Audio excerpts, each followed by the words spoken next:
Alex's alarm went off. As he rolled over to grab his phone from the nightstand, he accidentally knocked his headphones to the floor. Fuck. His hand flailed around, trying to find the button to snooze his phone. 5 more minutes. Groaning, Alex squinted against the sunlight coming through his curtains before rolling over and pulling his covers up over his head.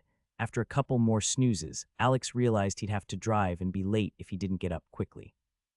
He forced himself up and searched for the comfortable slides beside his bed. His own art and inspirational quotes pinned to the walls seemed to mock him. Embrace the chaos. Creativity takes courage. Easier said than done. Coffee. I need coffee. He pressed a few buttons on his coffee machine, and soon the bitter aroma filled his small kitchen. Leaning against the counter while waiting for it to brew, he checked his phone. A new text from his mom reminded him about the family dinner that evening, and just the thought of it threatened to bring on an early migraine. It was another obligatory family gathering where he'd be expected to discuss his future plans. He grimaced and sipped the fresh coffee and welcomed the heat as a pleasant distraction. 2 hours later, Alex walked into his office. He ignored most of his surroundings as he passed through the downstairs lobby and into the elevator. As soon as he stepped onto the work floor, he heard Alex, "Just the man I need. Team meeting now." His manager, Mr. Henderson, stood by the conference room wearing his usual mask of professional urgency. Alex had time to drop his bag at his desk before being ushered into the conference room. The meeting was a blur of marketing jargon where his colleagues, fueled by coffee and a new project, fired off ideas at a dizzying pace. There were times Alex struggled to keep up. His mind would latch onto a single detail, but just as he was about to process it, someone would move on to the next topic. He felt the pressure to maintain their pace but often fell behind. Don't fixate, just be a bit more flexible. I can keep up if they can. He repeated the phrase over and over during the downtime between one of the presentations. Alex knew he tended to beat himself up about these things, so it was unsurprising for him to hear his parents' voices drown out the reassuring mantra Sarah had taught him. We did everything we could to present you and your brother with these opportunities. It's up to you to capitalize on that. Don't let it go to waste just because you find it troublesome. After the meeting ended, Alex retreated to his desk. He unlocked his computer only to find the team's task page taunting him from the screen. Task up next, Alex Moore ad campaign pitch deadline slide, deck due Friday, 11/22. Several unproductive minutes went by as he tapped his pen on the space bar of his keyboard. I'll have a brilliant idea any minute now. Nope, nothing. His gaze fell on the notepad next to his keyboard. Without thinking, Alex spun the pen in his hand and started to doodle. Lines flowed onto the page, intricate patterns forming under his hand. A swirling vortex here, a labyrinth of interconnected lines there. It was a familiar comfort, a way to find order in the chaos. The repeated, consistent movements of the pen in evenly spaced lines.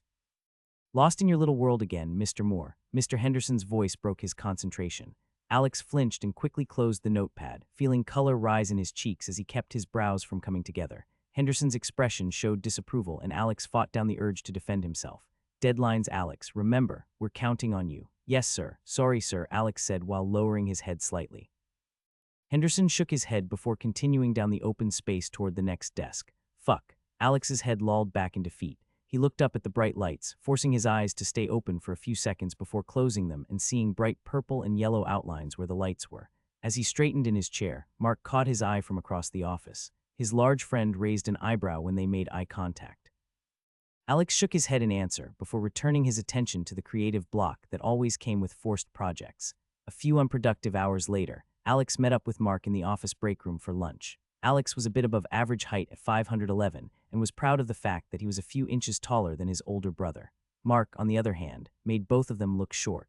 Mark was one of those people who was awfully close to needing to duck when walking through doorways.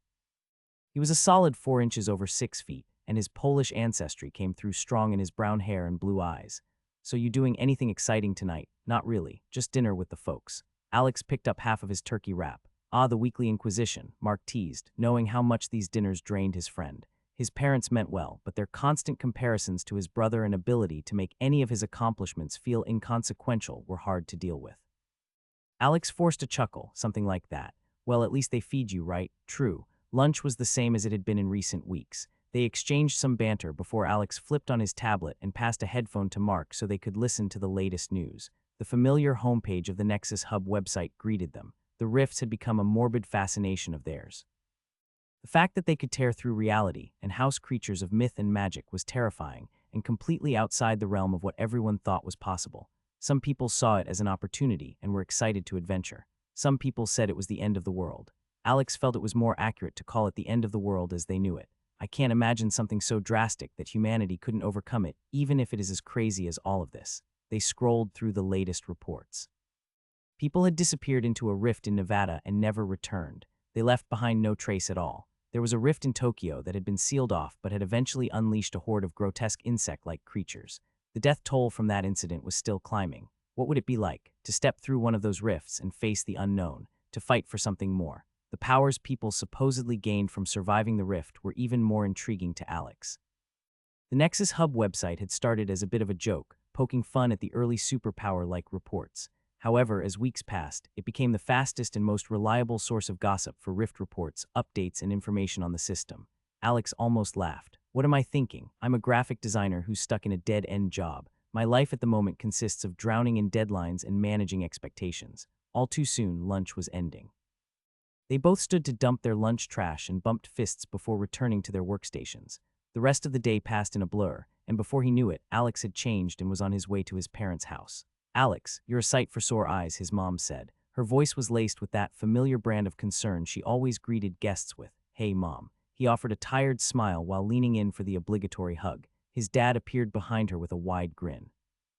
"Look who decided to grace us with his presence." He pulled Alex into a bear hug. "So how's work been?" "Jesus, that didn't take long." Nothing really new to report," Alex said as he sat in his normal spot on the couch and accepted the glass of tea his mom handed him. The familiar scent of pot roast wafted from the kitchen. A few minutes later, the front door opened and Jake strode in, wearing his usual confident smile and a crisp business suit. After exchanging quick greetings, they all settled in as it was announced that food was ready. "Your father had a rough day at the firm," his mom said as they sat around the table. "One of those clients," his father said. He sighed as he sat down in the chair at the head of the table. "You know the type." Alex nodded, though he didn't really know the type. His experience with high-powered clients began and ended with approving ad font sizes. The conversation flowed around him. The usual stuff: complaints about traffic, updates on Aunt Carol's hip replacement, and the latest Maplewood, New Jersey gossip. He nodded at the appropriate times and chuckled at his dad's jokes. He knew how to play the part. The evening continued to pass, and Alex did his best to be mindful of the things that would set his mother off on a tangent. They made it through most of the dinner before the dreaded conversation was brought up oh so casually. "So Alex," his mom began, her voice carefully neutral, "tell me more about how things are at work." He forced a smile. "They're busy as always. We just landed a big account, actually." "That's wonderful, dear." Her smile was a touch too wide as she tapped his dad's arm. "But you're still working on that what was its social media campaign." "Yes, Mom, still working on it." "Why does it always come back to this?" "It's just," she continued, her eyes darting toward her husband, seeking backup. "Well, your father and I were just discussing." Alex's father cleared his throat and his brow creased slightly. "We just want what's best for you, son." "Fuck, there it is, and what's best for me is stability," his mom interjected. "A career with a bit more of a path forward, not just some artistic pursuit." The judgment hung in the air. Alex could feel his face flushing. He pushed the food around on his plate, the roast suddenly looking unappetizing. A part of him wanted to speak up about his choices, but the words wouldn't come. He felt the heat rising in his cheeks. "Alex," his mom's tone was laced with genuine concern. He glanced up to see her look of consternation. His eyes flicked toward his dad, but he was pointedly avoiding eye contact. "This is so awkward. Why do we keep doing this?" The silence stretched, each tick of the dining room clock sounding louder than the last. "Say something, Alex, anything. Stick up for yourself. Tell them you don't like your job, but at least you picked it. Tell them you have a plan. Or at least a goal." "So Alex," Jake said, his voice carrying its normal carefree lilt and easy smile. "Jamie told me you and Mark are still slaying dragons in your free time. Is he being serious right now?" "Jake," Mom hissed, her eyes flashing a warning, "don't be ridiculous. Alex gave up such childish fantasies years ago. Do we need to discuss your future career plan, too?" their dad said in a mock, threatening tone. "What, me?" Jake raised his hands, feigning innocence. "No need to worry about me. I just got a promotion last month. My boss says that they're fast-tracking me. Also, who cares if Alex plays video games still? We know Alex is the dreamer of the family." Alex's cheeks burned, a wave of shame washing over him. Something about the way Jake casually dismissed his hobbies or friends with humor annoyed him to no end. "Jake's right, Alex," his dad said. "There's nothing wrong with having a passion. You know that we love your art. Your mother and I just want you to be realistic. You have a stable income right now. We just want to make sure that you're thinking about what comes next." "Of course he's right, Dad. In your eyes, Jake can do no wrong." Alex looked Jake in the eyes. Does he even realize how big of an asshole he is? Jake looked back, smiling as he took a big bite of his dinner roll, then looked away with an exaggerated innocence, acting as if he had no idea what was happening. While things had always been competitive between the two, Alex felt that things had become a bit more intentional as they reached adulthood. They made eye contact again, and Jake winked at him. Dick. A high-pitched tone cut through the tension, and all eyes turned towards the living room. The TV blared the tone from the emergency broadcast system. I'm not that hungry anyway, Alex mumbled as he pushed his chair back from the table. I'll go see what's going on. Anything to escape this conversation. The news anchor's face was the epitome of concern, and words like emergency announcement and government initiative flashed across the bottom of the screen. The Hunters Association will be responsible for the registration and regulation of all individuals with abilities related to the rifts, the anchor said. The government assures citizens that this is a precautionary measure aimed at ensuring public safety and Hunters Association, his mom scoffed. Her voice was thick with disbelief. What are they going to hunt? Unicorns? Turn that off, Alex, his dad ordered. It's all a load of crap, but Dad. It's propaganda, pure and simple, he said. The older man waved his hand dismissively at the screen. They're trying to scare us, distract us from the real issues. The elections are only a year away, remember. Alex bit back a retort, knowing it wouldn't do anyone any good. It was always the same. Anything outside their personal worldview was dismissed as ludicrous or blamed as some sort of manipulation by the other political party. But Alex had seen the videos and read the articles. In the live video segments, the fear in the onlookers' eyes was real. There's no way it can be staged. It's been going on for over a month, and I don't think they could sweep something this big under the rug. A rebellious part of him couldn't help but wonder if he could be a part of something this crazy. The news cut to a different camera. It panned across a crowd gathered behind a security cordon. In the distance, a swirling vortex of blue energy crackled and popped. The portal was terrifyingly large, easily matching the height of the two-story buildings nearby and hovering just off the pavement. Alex's breath caught. Even through the grainy footage, he could see a group of figures emerging from the swirling tier. The way the portal's glow backlit their silhouettes made them look like miniatures. They looked battered, but they are all standing tall. The man at the front of the group waved toward the crowd, and the concerned murmurs quickly became cheering. The TV abruptly turned off. It's all a hoax, I tell you. Rob from down the street was just telling me about how the kids nowadays can do this deep fake thing, and I'll be damned if. Alex stared at the black screen for a while, only half paying attention to his dad's ramblings. Alex stared at his computer screen. Its glow illuminated his tired face in the half-lit office. Most lights were off, except for the small corner that he worked in. The shared working space was close to the kitchen, which often left him with easy access to the coffee pot.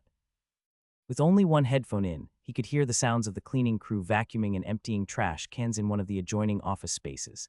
This really needs to pop more. Why do only half of these assets allow me to change the color? He muttered. Removing the current graphic from the slide, he opened the folder of company-provided assets and scrolled through. He leaned forward to stretch his lower back and tapped the screen of his phone. The time showed 7:30 p.m. Rubbing his face with both hands, he let out a sigh while leaning back in his chair. The memory of his recent dinner with his parents weighed on his mind, adding to his exhaustion. He leaned forward, willing himself to focus. Alex clicked through the slides and adjusted the color scheme once more. There's gotta be a balance between professional and eye-catching here. A shuffle of quiet footsteps broke his concentration, and Alex looked up to see Dave, the night security guard, making his rounds. Still here, Alex? Dave asked. Alex managed a tired smile. Yeah, just finishing up this presentation. You know how it is. Don't work too hard, kid. Building's not going anywhere. Alex gave a snort and waved to the fit old man. It's not the building I'm worried about. Dave's footsteps faded and Alex refocused on his computer. He knew it was about time to call it a night, but something kept him glued to his seat. The presentation really needed to be perfect. Henderson's earlier words played through his mind, reminding him that the team was counting on him for the slides and presentation to go well. He dove back in adjusting an image here, some text there. Each change was small, but to Alex, they made a huge difference when it was all added together. The office fell quiet again. Only the sound of his mouse and the occasional tap of his keyboard broke the silence. Time blurred as he lost himself in one of the parts of his job that he didn't completely hate. After another 45 minutes, Alex closed down the workstation and stood to stretch. He rubbed his back and blinked rapidly, feeling like his eyes needed to adjust from staring at the screen for so long. He felt the presentation still wasn't perfect, but it was a great bit of progress. He'd be able to add any finishing touches and adjustments to it tomorrow before he needed to send it to Henderson through Share Drive. With a mix of relief and anxiety, he packed up his things to head home. His familiar space and the comforts of his small apartment called to him. Alex's late-night commute passed in a blur. The PATH train always ran, though it meant a bit of a longer commute than if he took the subway during more normal hours. By the time he walked up his apartment stairs, he felt the tension in his shoulders beginning to loosen. Stepping into his apartment, Alex was greeted by the familiar scent of the wax melter on his countertop. He dropped his keys in the bowl by the door and shrugged off his jacket. Without bothering to turn on the main lights, Alex made his way through his bedroom and into his bathroom. The promise of a hot shower was just too hard for him to resist. As the water rushed over him, Alex felt the day's stressors wash away. On days like this, he loved to spend extra time under the hot running water. When he emerged from the bathroom, it was in a cloud of steam. He used the towel to dry his hair before pulling on his favorite worn sweatpants and a soft, oversized t-shirt. The tiles felt cold on his feet as he walked to the kitchen. Opening the fridge, he grabbed a leftover slice of pizza and took a bite without bothering to heat it up. He kicked the refrigerator door closed with his heel as he walked past the oven and saw the clock that read 9:15 p.m. Alex leaned against the counter and took several deep breaths at the end of a long day. With his hunger satisfied, Alex moved to his living room and sank into his well-worn couch. He let out a tired groan and reached for the remote to flick on the TV for background noise. As he scrolled through his phone, catching up on messages and social media, Alex felt the last bit of his work stress slip away. Just as he was considering whether to start a movie or call it an early night, his phone buzzed. He glanced at the banner that came down from the top of his screen and saw a text from Mark. Alex squinted at the message. "Mark, hey, I need your help with something important. Got time for a quick call?" Alex rubbed his eyes, feeling the weight of the long day. Just as he was about to reply, another text popped up. "Mark, you're not going to believe what I found. Plus, I really need your help with this presentation for tomorrow." Alex hesitated, his thumb hovering over the keyboard. He was exhausted, but Mark rarely asked for his help. He sighed before responding. "Alex, sure, give me a few minutes." He pushed himself up from the couch and walked over to his desk. He booted up his PC and reached under to the hook where his headphones hung. It had been a while, but it felt familiar to jump into their favorite voice chat application and see that Mark was already in one of the channels waiting for him. "Yeah, it was a long day in the office. What's up?"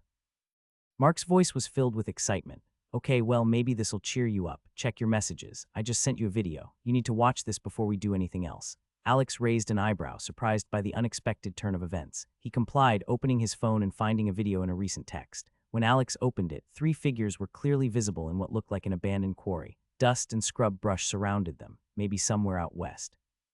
One of the boys glanced at the camera, and Alex noted that they looked like teenagers. "Bruh, you recording yet?" A thumbs up appeared in view from the cameraman. The boy in the center laughed a bit nervously. He held out his right hand and grasped the wrist with his left as if to steady himself. Firebolt. For a moment, nothing happened. A pinpoint of light bloomed in the air in front of the boy's palm. It grew rapidly into a blinding white sphere, and then it stretched, morphing into a fiery red dart of energy. Alex held his breath and leaned forward in his chair. He heard a hissing sound through the audio like air escaping a tire. The air around the boy's hand shimmered. Then his clothes and hair fluttered as if caught by a gust of wind. Without further warning, the red bolt streaked past the gray surroundings of the quarry. There was a beat of silence before a distant crack echoed through the speakers. As the projectile slammed into the far wall, it erupted into a shower of sparks and dust, leaving a clear scorch mark on the flat stone.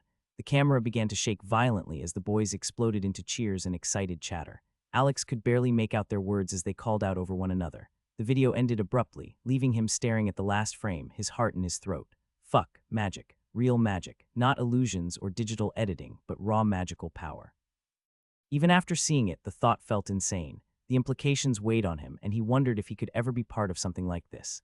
"Yeah, right, my superpower would be turning into a doormat or something lame like that." "Mark," he managed to say after a few long moments of silence. What was that?" "Told ya," Mark said, the excitement in his voice clear. "They're calling them awakened, and those powers that they use are called skills. Apparently some people can just do that now.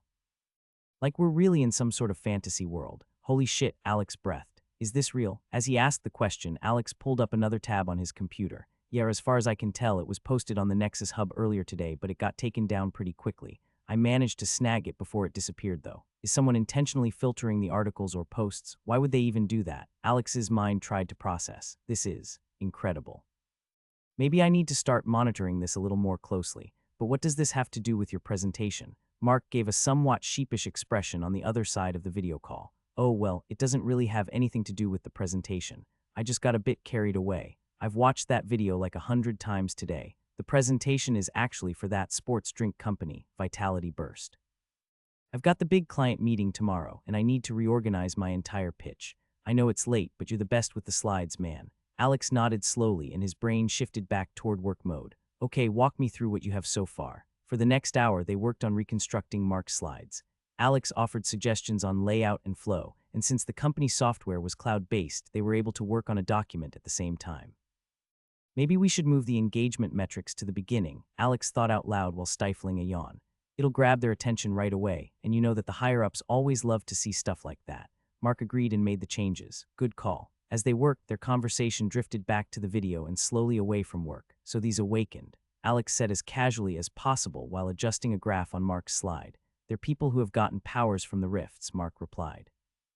That's what they're saying, Mark continued. Telekinesis, energy blasts, the whole 9 yards. It's like we're living in a comic book or something, Alex said, shaking his head in disbelief. It's just so hard to believe, he added. I mean actual superpowers. I literally saw the video and every part of me wants to find some reason why it's just not real. I know, right? It's wild. But apparently this stuff is really, really dangerous.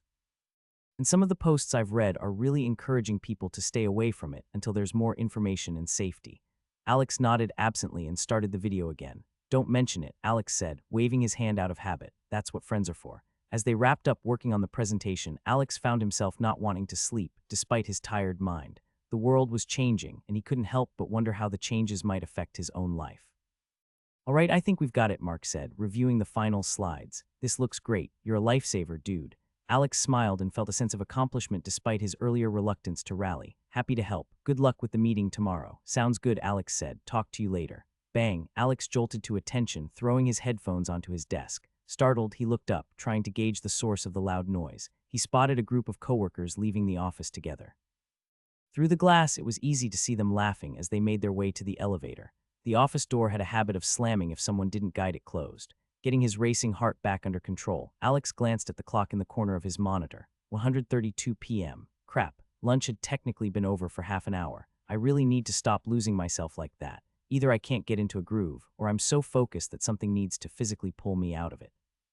He rubbed his forehead. The strain of concentrating for a few hours crashed into him all at once. Mark would give me hell for skipping lunch again. Gotta keep your strength up, man, he'd say, usually while eating something greasy and delicious. Alex stood and stretched. I really should go grab some lunch. With Mark gone for the next few days, I guess I'm on my own. Maybe I should grab a quick bite at the diner down the street. They make a mean cheesesteak. And okay, maybe the cute waitress who works the lunch shift also has something to do with it. He snickered as he called himself out and grabbed his jacket from the back of his office chair. A cold gust of wind hit him as he stepped outside the building. November in Hoboken meant the sky was the color of old concrete and held the threat of snow. He pulled his coat tighter, burying his chin into the collar. The diner was warm and smelled like coffee and fried foods. It was a classic greasy spoon sort of place, all dark wood and red booths. They'd hit the perfect balance between looking vintage and not looking run down. Alex scanned the room, hoping to see a flash of dark hair and a bright smile. She's not here today. Fuck. Oh well, there was just something about her, something about the way she smiled that always seemed so genuine. Realistically, he knew she wasn't interested in him the same way. He didn't know much about her, and it was all just surface-level attraction, but it did make lunch nicer. He slid into a booth by the window, the leather creaking under him. Maybe it's the cheesesteak I'm here for after all. The waiter greeted him, and Alex gave a tight smile before sliding the menu away from himself. The server, a heavyset guy with a bored expression, scribbled on his notepad. Coming up, he said, then disappeared back into the bustle of the diner. Alex drummed his fingers on the table and scanned the other customers. His eyes felt the drag of the afternoon, even though it wasn't even 2 o'clock yet. Another day, another deadline. Another week, another round of mom and dad asking when I'm going to get a real job. The memory of this week's dinner made his stomach churn. It was the same fight every single time. His gaze fell on a flyer taped to the napkin dispenser. Join the Hunters Association. Secure your future. Alex's thoughts drifted to a grim and spiteful sort of fantasy. What would his family think if he left his current job to live in a fantasy world? He remembered his father's frustration and anger at the entire situation, thinking that it was some sort of political move. They'd never understand, but the thought of escaping their expectations felt enticing. Surprisingly, it was Sarah's voice that popped into his head. Alex, you're looking for an escape again. You always do this when things get tough. You dive headfirst into something new, something exciting, to avoid dealing with the real issue. She had this way of using her psychology dark magics to psychoanalyze him and give him really sound advice. It was so annoying when she was right. And she was right. He knew that. But there was something about these rifts and about the possibility of something more, something beyond the mundane grind of his everyday life. It was an intoxicating thought. I mean, sweet Jesus, who am I kidding? I don't play a ton of games anymore, but fantasy magic, powers, and monsters coming to Earth through portals. It's every closet nerd's wet dream. He pulled out his phone and loaded the Nexus Hub website. A slew of news articles, forum discussions, and recruitment ads flashed before his eyes. After Mark sent him the video last night, he couldn't go to sleep. He stayed up and read most of the recent articles on Nexus Hub. Alex was surprised that there wasn't very much specific information there, to the point that he'd probably agree with Mark that the information was getting pruned from the site, either by the moderators or by a third party. There was some general information, and definitely a lot of recruiting, mostly from the groups that were calling themselves different guilds. Guilds seemed to be the people's version of the government's Hunters Association. They posted recruitment posts based on location as if they were sports teams, offering incentives through pay, training, and more. The previous night, Alex set up push notifications from the site, hoping to catch something posted with more details before it was pruned from the site, sort of like how Mark caught the video before it was taken down. But so far, the notifications had just been reports of breaking news articles from other sources. Suddenly, as if summoned by his thoughts, his phone dinged, and he saw a small banner drop from the top of the screen. He almost swiped it up before reading it, as he was actively on the site, but his thumb froze as he scanned the words in all caps. Rift detected NEARU rank E coordinates, 40.7289N, 74.0328W. The words halted his thoughts and his heart stuttered. He clicked the banner, bringing up a dropped pin in his Maps app. That's right here. Alex shoved his phone into his pocket and stood up quickly. It was like watching a car crash in slow motion. He knew he should look away, but he couldn't help but stare. Could this be my chance? I've read so many articles, and all I could think about last night was that kid using magic. I should slow down and think this through, right? What if I'm too late?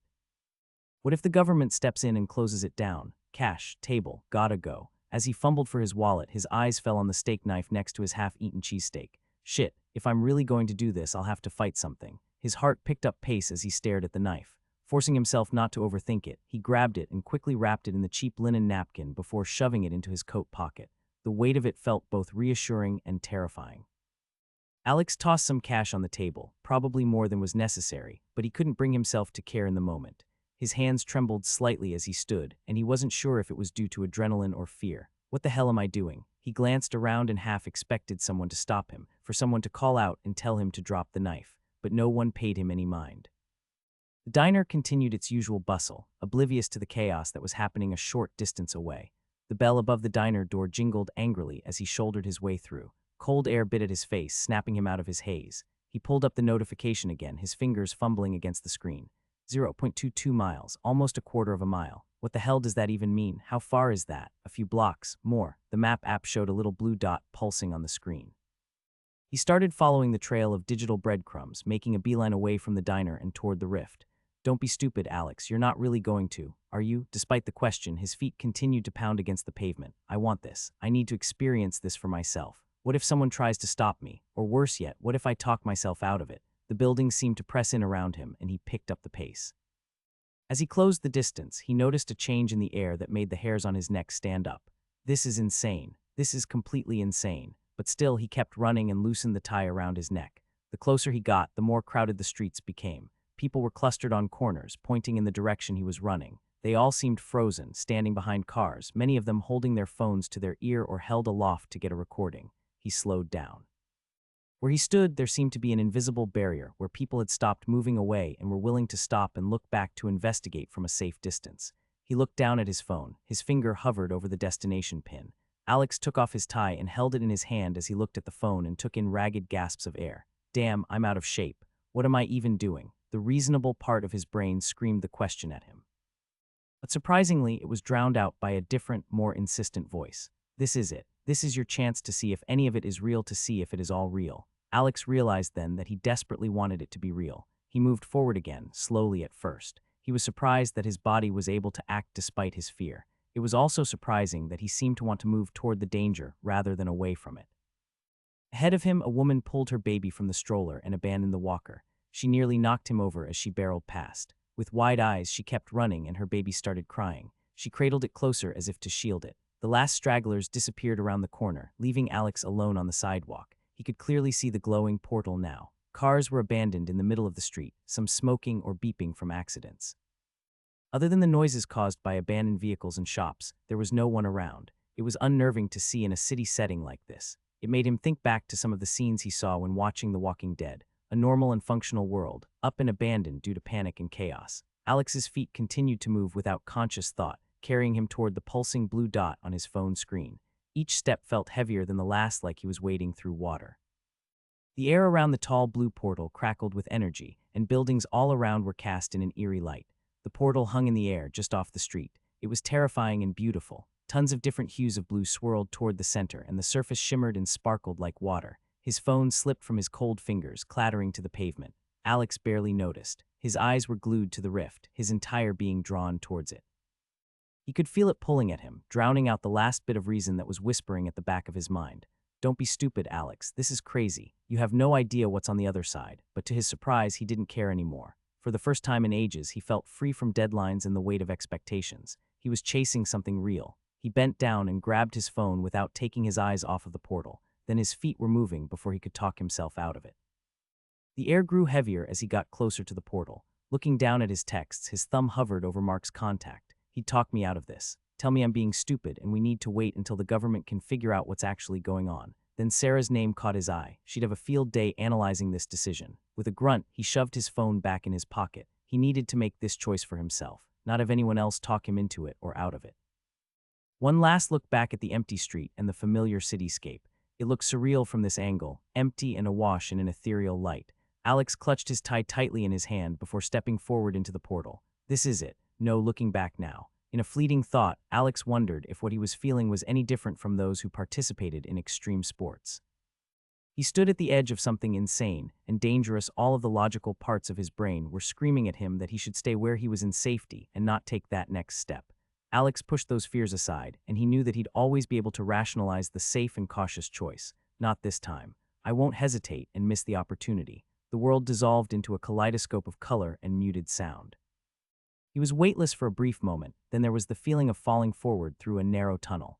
Unprepared as gravity reasserted itself, Alex's knees buckled as his feet hit the ground. He stumbled forward and just barely caught himself. Sweet, clean air filled his lungs. It was nothing like Hoboken's usual mix of city smells. What the actual fuck did I just do? His already racing heart threatened to burst from his chest as he took in the drastically changed scenery. He clutched the tie tighter, pressing it against his sternum. Tall grass swayed around his legs while bright blue and purple wildflowers dotted the surrounding rolling hills. A warm breeze blew that felt like early summer in his hometown, not the cutting November cold that it should be. As it picked up and his jacket fluttered, he saw the waves of tall grass shift and sway. This can't be real. His voice came out as nothing more than a whisper. He looked down. The grass rustled against his slacks and he reached down to touch it. The blades felt real enough, cool and slightly damp against his fingertips. Get it together. Focus on what's actually here, not what should be. A warm breeze carried sweet and earthy scents. There was no trace of car exhaust or the sewer smell that tended to rise on the warm currents during the cold months. He couldn't hear any distant sirens or honking horns. Alex lifted his gaze to the sky and froze. Two suns hung overhead. One was a familiar yellow-white, while the other was smaller and tinged with an orange that didn't look real. At the same height as the towering pine trees, he saw massive crystals floating through the air. They spun slowly, and their multi-surface texture caught the light from the colored suns and cast intricate patterns down onto the grass below. With his eyes drawn toward the sky, he noted that it was a deeper blue than he'd ever seen. Closer to what he would expect to see of the deep ocean, rather than the light blue of the sky. There were only a few clouds, but they were about the only thing that looked normal to Alex. This is insane. Maybe the coffee this morning was spiked. Am I having some sort of breakdown? The memory of his work project deadline flickered through his mind. He pushed the thought away easily as his gaze was drawn upward once again. He took a few hesitant steps forward as he looked at the mesmerizing crystals. They reminded him of a much older work project that he'd helped with, where he'd spent hours perfecting the logo for some new age crystal healing shop. That's not helping, he muttered and pushed all the thoughts of work aside. It wasn't time for work. It was time for what exactly? Survival, adventure, a complete and total mental breakdown. The grass moved in time with the green sea. Alex took another deep breath of clean air and felt the reality of the situation beginning to press down on him.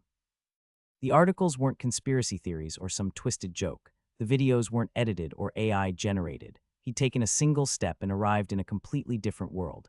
He put the tie from his hand into his pocket and removed his cell phone from the other.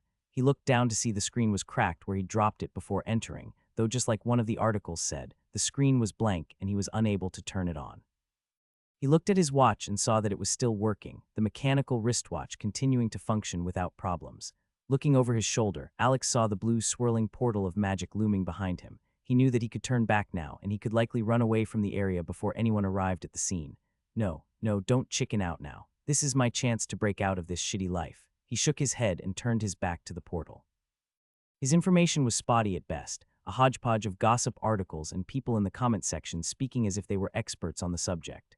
One thing that was consistent, though, was that he needed to kill something to awaken. The thought made his stomach turn. I pick color palettes and design logos. I'm not exactly equipped for murder, even if it is a monster. I've never even been in a fist fight before. Alex gave a nervous chuckle as he ran a hand through his hair.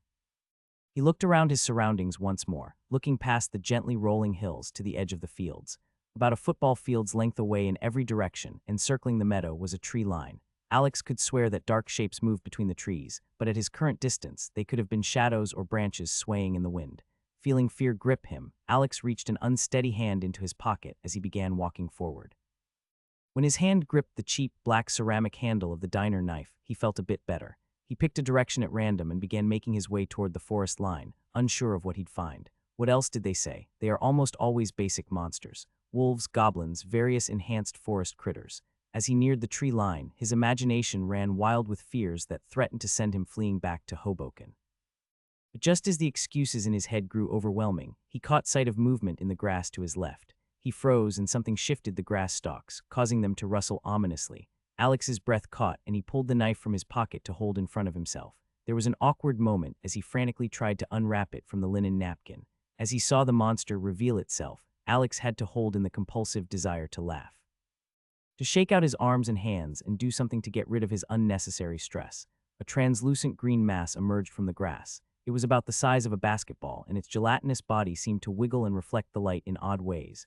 A slime. The words escaped his lips before he could stop them. He watched as it made a small popping sound with a bubble escaping its surface and then bounced up and down twice. Holy shit, it's actually a slime.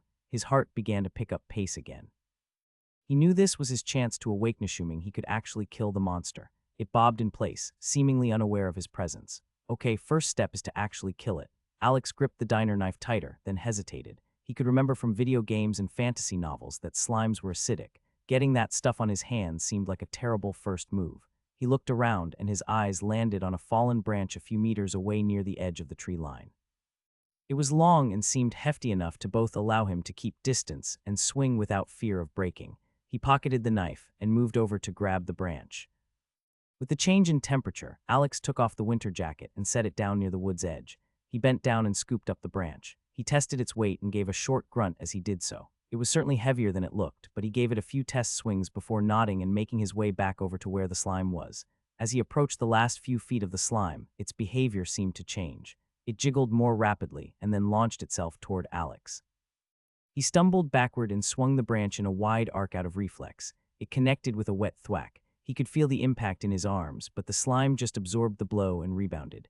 Shit, he backpedaled and nearly tripped on his own feet as the soles of his dress shoes threatened to slip on the damp grass. The slime settled into this pattern. It would wiggle, hop, lunge. After noticing the pattern, Alex managed another hit but felt frustration as the branch just sank into its body before falling back to the ground without taking any kind of real damage. Think, what else about slimes? His right arm trembled slightly from the awkward weight of the branch. He used his dress shirt sleeve to wipe the sweat from his brow and could feel the lower part of his shirt beginning to stick to his back. Some stories mentioned cores, something solid inside of them. The slime prepared for another attack, wiggling its telltale sign before the hop and the launch. Alex retreated a few more steps and could feel a burning sensation in his calves and hamstrings from constantly moving backward. He looked down at the branch and thought for a solution to his problem. He saw small green globules of the slime still stuck to it. He knew he needed a better weapon. His thoughts drifted back to the knife in his jacket pocket as he bent down to wipe the branch on the grass. Maybe. He stood and moved back to his jacket by the tree line. He rummaged through the pocket of his jacket and knelt down before reaching into his back pocket and removing his tie. His fingers shook slightly as he tried to secure the knife to the branch's end. The first attempt was far too loose, the knife nearly fell off. The second attempt wasn't much better, since as soon as he tapped it on the ground, the plastic knife handle slipped right through his silk tie. "Come on," he muttered. His forearms ached, and he retied the knife one more time, this time wrapping it several times and intentionally tying the knot behind the handle of the knife to prevent it from sliding on impact. He knew it wasn't pretty, but he hoped it might work as a makeshift spear. Standing, he moved back over to where the slime seemed to have completely forgotten about him. As he entered its range again, it attacked. Alex thrust forward with his jury-rigged weapon. The knife penetrated the membrane of the slime with a squelch, but even as he pulled back, the slime morphed around the blade and shaft to fall to the ground relatively unharmed. He He moved backward, prepared for it to leap again. As he did so, he looked at the blade and saw that the metal had begun to corrode much more quickly than the wood. Great, just great. His breathing grew heavier as he searched for any sign of a core within the beast, but all he could see was an amorphous blob. Yet within his own growing exhaustion and fear, he felt something unexpected. There was a spark of excitement unlike anything he'd experienced before. Glancing at his watch, he wondered how long he'd been in the rift and worried that someone might find the portal soon. Someone's gotta enter the portal soon, right? The police or maybe. The slime lunged. Alex thought he was at a safe distance, but the small green monster sailed through the air farther than he'd seen before. His makeshift spear thumped down to the side as he stumbled backward and fell. The grass pressed against his palms and cushioned some of his fall, but the cold slapping sound of the slime landing on his leg sent a chill through him. It latched on, and he could almost immediately feel a tingling sensation in his leg. Fuck. He scrambled to grab the spear and began smacking desperately at the slime. Each hit just caused it to ripple and spread further across his leg and down onto his shoe. In the span of a few heartbeats, the tingling had increased to a burning sensation. With trembling hands, he fumbled with his belt buckle. He kicked off his right shoe and yanked down his slacks, using both hands to push the pants down over the green creature and past his feet. The dark fabric rolled away, revealing his calf. It was now an angry red with blisters forming and thin rivulets of blood seeping to the surface. Oh God, holy shit. Alex stared wide-eyed at his leg and felt like it was becoming harder to breathe. Next to him, the slime wiggled while trapped within the pant leg. He scrambled backward, his heart pounding. Panting, he wiped sweat from his brow and let out a wordless yell. As the sound tapered off, he realized it was more out of a desire to release tension than anything else. He glanced down at himself, no pants and one shoe. He was unable to shake the feeling of that thing pulsing and wiggling on his leg. I feel violated somehow. Looking over at the slime, which now happened to be trapped within his work slacks, he tried to think of what to do next. It still jiggled and moved and reminded him of a time when his ex-girlfriend's cat got trapped under the blankets on her bed. It just sort of wobbled around within the constraints. Okay, think. Acid. It's acid, right? Alex looked around for something anything. He thought about pouring something on it. Maybe water, dirt. Would that even work? The thought entered his mind to get up and leave. This hadn't gone according to plan, and while he hated aspects of his normal life, they weren't life-threatening. No, they aren't life-changing either. Either I change right now or stay a pathetic doormat forever. He took some time to search around, looking for a big flat rock. Alex felt crazy scrambling around the field with one shoe and no pants, but at this point, that slime was going down one way or another. No more being weak and pathetic. No more letting life happen to me. I'm not leaving and losing to something as basic as a slime. Eventually, he found a rock that had a satisfying weight to it, and the bottom was flat and wide. Returning to the slime, he knelt down and brought the rock up over his head before letting it crash down onto the pant slime. The impact reverberated up his arm, and as he lifted the rock, the slime just reformed.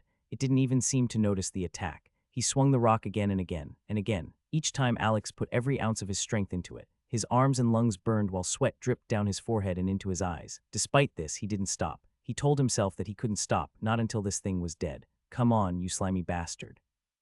Alex swung the rock again, and he was starting to worry that the pants would corrode faster than he could actually kill it. This time, however, something was different. The slime made a strange, gurgling sound, and it shuddered violently under the rock. When it stopped moving, his heavy arms flipped the rock to the side. He rocked back onto his heels to take some of the weight off of his scratched and dirty knees. Staring down at the slime, his chest continued to heave. The mass of the slime was still there, trapped inside of his pants, but now it wasn't moving. For the first time in what felt like the longest half hour of his life, it wasn't jiggling. Wondering what to do next, Alex let his heavy arms rest in his lap. A few moments went by, and then the space within the pants seemed to fade. It was like someone was letting the air out of a pool floaty. The fabric sagged, drooping around the now non-existent form of the slime, leaving behind only a few extra globs of green mucus. And then something even more strange happened. Tiny blue motes of light began to rise through the fabric. The motes of light swirled and danced in the air like miniature fireflies. Mesmerized, Alex watched as the lights began to float up into the air, and then, without much warning, they rushed into him. If he wasn't so tired, Alex was sure he would have flinched or tried to move out of the way. The feeling that came with them entering his body was strange and warm. It tingled like some sort of stimulating pre-workout, prickling at his skin. His chest and stomach began to feel almost like they were vibrating, and then he gasped. The tingling intensified and coalesced toward his abdomen. His lower stomach burned. He bent over and grabbed the tall grass with his hands, clenching against the brief flash of pain through his navel. He dry-heaved once again and stared at the ground beneath him. Across the glass-like panel, words appeared. Congratulations and welcome to the system, newly awakened. Trait manifested, primordial will. What the foo? The screen shimmered in front of Alex. The pain in his stomach began to fade, and he pushed himself up from all fours into a seated position on the grass. Trait manifested, he muttered, reading the words again from the screen. Primordial will, what does that even mean? Is this real? Did I hit my head or something? He reached out a hand to touch the screen. The tingling feeling returned as his fingers approached where the screen should be, and his fingers passed right through the blue window. Weird, he said to no one. When he withdrew his hand, the window snapped back to its perfectly still shape. As he turned his head from side to side, it followed his gaze, anchored to some invisible point in space. Hello, system, can I get some more information here? No response. Information on primordial will, he tried again. The screen stayed the same. Shit, maybe I shouldn't say that. What if some sort of alien answers me? What is this system? What is primordial will? And what the hell does this have to do with the slime or the rift? Status, he said hesitantly, remembering a term used in a few of the articles that talked about awakening. The screen was replaced by a new one in the blink of an eye. There was no flickering or movement, the old one was simply gone, and a new one appeared. Okay, he said. Now we're getting somewhere. Voice commands seemed to work, sort of like my Alexa at home or something. He stared at the screen for a few minutes, his mind trying to process all of the information. Strength 4, Agility 5, Constitution 5, Vitality 6. Those are underwhelming. Is 5 average? What does that even mean in this context? Who am I being compared to? God, what does that mean about my willpower? I want to see the magical stats, he said. The screen seemed to respond to his words, expanding the magical stats section. Magical stats, intellect. Magical power. Willpower. Magical control. Mana. Magical capacity. Wisdom. Magical regeneration.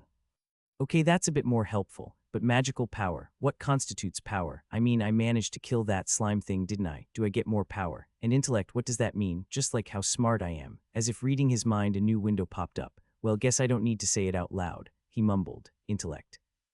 Represents pure magical power, determining the raw strength of spells and magical abilities.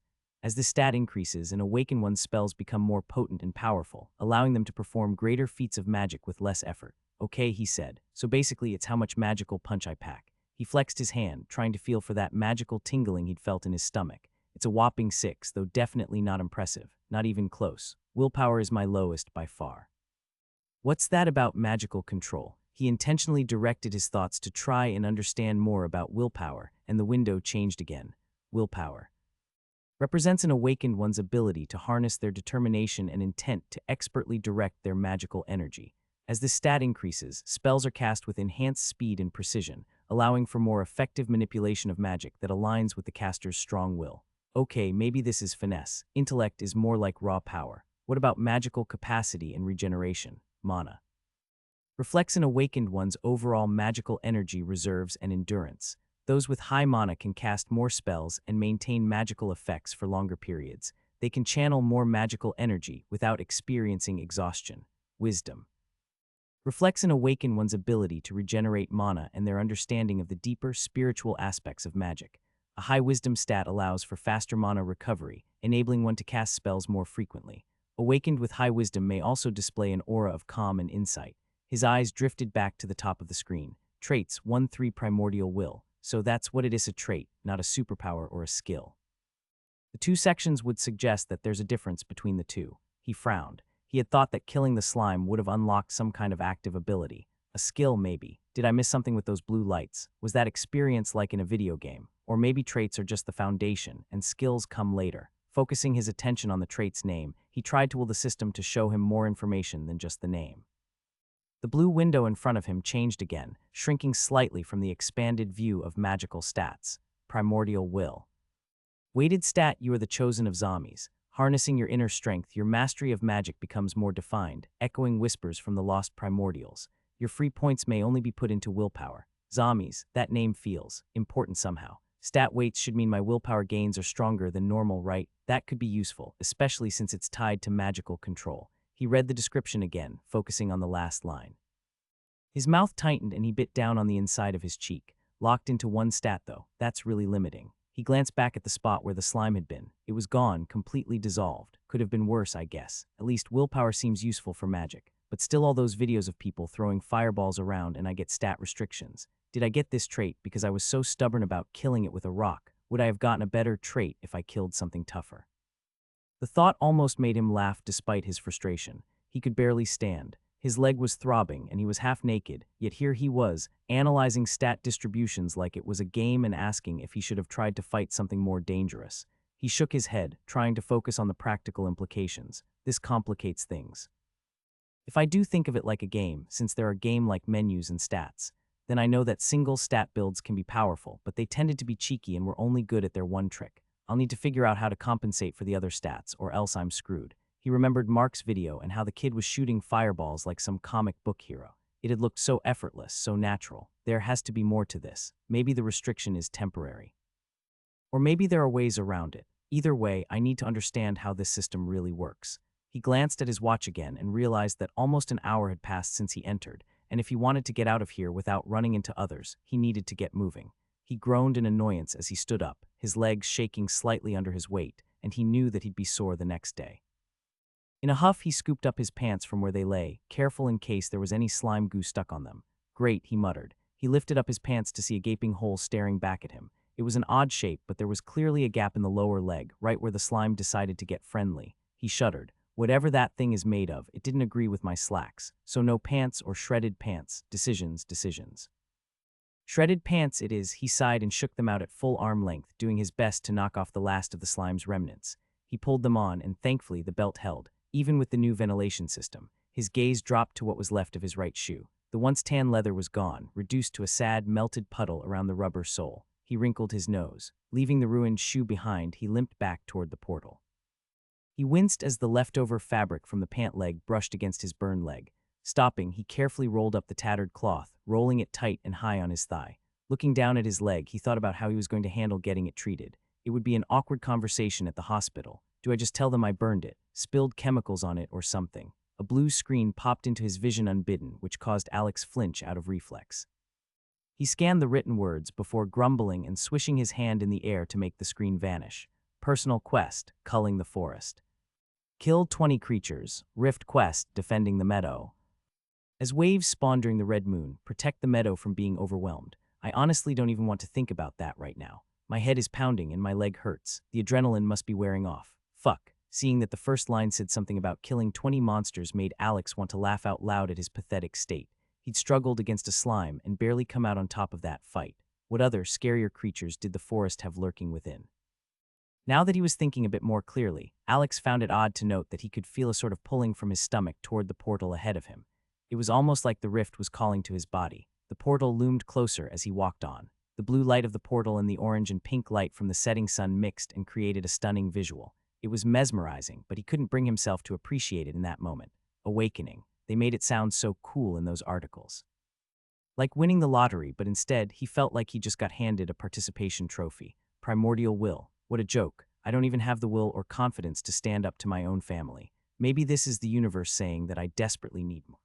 He could already hear Mark's laughter. His friend would try to make it a compliment or something that had an upside rather than the negative it appeared to be. His socked foot found a rock, causing him to hiss and then suck in a breath through his teeth. Gritting his teeth, he did his best not to limp anymore as he approached the portal. The swirling blue portal shimmered, a one-way ticket back to, well, not normalcy. He didn't think that anything would ever be normal again after this. But at least back to familiar misery. Movement at the portal caught his eye as he approached. The surface shimmered and rippled outward from its center like a stone dropped in a pond. 5 figures emerged, their forms wavering before solidifying. They strode through with purpose and fanned out in a practice formation that spoke to their experience. One of them, a woman with red hair pulled back in a tight braid, made eye contact with him. Her gaze swept over him and lingered for a moment on his barefoot and the shredded remains of his pants. She said something to the group in a quick, clipped tone that he couldn't quite hear. Several of them glanced in his direction, clearly assessing him. He stood frozen, unsure of what to do. His hand instinctively went to the jacket tied around his waist. Untying it, he held it in his hands nervously. Should I say something? Should I wave? Maybe they're friendly. The thought felt absurd the moment it entered his mind. Friendly, who comes to another dimension armed to the teeth with. His thoughts stuttered for a moment. Wait, what? Swords and spears. The man in the center of the group took a step forward. He was dressed in cargo pants and a dark t-shirt like he was out for an evening hike. The only thing that seemed out of place was the spear, which caught both the setting sunlight and Alex's eye repeatedly. A weapon, of course. Why didn't I think of that? Wait, why not a gun? That would make things a lot easier, wouldn't it? Yeah, okay, Alex, you've never even held a gun before. A steak knife is as much of a weapon as you've ever used. All right, asshole me. I've never killed anything before today either. Hey there, the man called out with a smile. Rough day, he gestured toward Alex's leg. You could say that, Alex replied, attempting to match the men's casual tone. He scratched the back of his head and looked down at his own state. You alone out here? The men stopped a few feet away and surveyed the area behind Alex. His stance was relaxed, but he looked ready to move at a moment's notice. Alex glanced nervously around at the group. Oh, yeah, just me. I was actually just heading out. The spearman relaxed slightly. No worries, there have just been some rumors circulating about people setting up ambushes just inside the entrance of a rift. We don't normally have to deal with that, but we thought we were the first ones here. You mind if we ask a few questions before you head out? Always good to know what we're walking into. He shifted his weight, and Alex could visibly see his grip on the spear relax. I'm John, by the way, John Riley. Alex nodded and shook his hand. Sure, what do you need to know? What kind of monsters are you looking at in here? I didn't go that far into the portal, Alex said, pointing toward the tree line. There was a slime monster over there. Slime, the red-haired woman stepped forward, and her eyes drifted back down to his injured leg. The burn looks pretty nasty. It's going to get worse if you don't get it treated. I might be able to help you with that. That obvious, huh? I guess the half-missing pant leg makes it a bit obvious. Alex gestured at his leg and clamped his mouth shut, realizing he was about to start blabbering out of nervousness. The woman approached and knelt down in front of him, setting her own spear on the ground. May I? Alex nodded, and she held her hands over the acidic burn. There was a moment of silence as the wind picked up. He saw her brows come together as if she were focusing deeply, but there was no outward change or visible indication that she had done anything when she stood up. But almost immediately, the burning sensation in his leg dulled to a manageable ache. It's not healing magic if that's what you're thinking. Those skills are really rare right now, she explained. But this will boost your vitality for the next 24 hours. It should help you recover faster. You'll still need to treat the wound carefully, but it should be healed in a day or two now instead of a week or two. No problem. I'm Tara, by the way, she said as she moved back to her position in the group's formation. John leaned on his spear. First time in a rift, is that obvious too? We all started somewhere, John chuckled. Most of us brought weapons with us. Yeah, well, I wasn't exactly planning on fighting anything today. Alex glanced down at his watch and then at the portal. What's it like out there? Is the government out there? Nah, though it shouldn't be much longer now. Local law enforcement has a perimeter set up, John confirmed. Mostly just there to keep the press back. You shouldn't have any trouble getting through. They're more focused on keeping people from coming in than going out. One of the men behind John spoke up. The media's having a field day with this one. I don't think we've had one pop-up in the middle of the city like this before. I don't see how they'll be able to stop this one from getting on the news. Speaking of which, John reached into his pocket and pulled out a business card. Here, we're with the Adventurers Guild. We're just recruits, but we've cleared several personal quests now and even got to participate in closing the rift. Alex took the card and read the simple black text. It had John's name and number on there, but not much else. The Adventurers Guild. Yeah, we're organizing teams to handle these rifts. It's dangerous going solo, John glanced at Alex's leg pointedly. As you've probably figured out, a word of advice, John grew slightly more serious. Whatever trait you got out there, keep it close to your chest. Information is valuable, especially now. Lots of people are trying to figure out how all this works. No problem, the woman named Tara smiled and waved to him. Just be careful out there. Right. John stepped to the side and cleared a path for Alex to the portal. Good luck, man.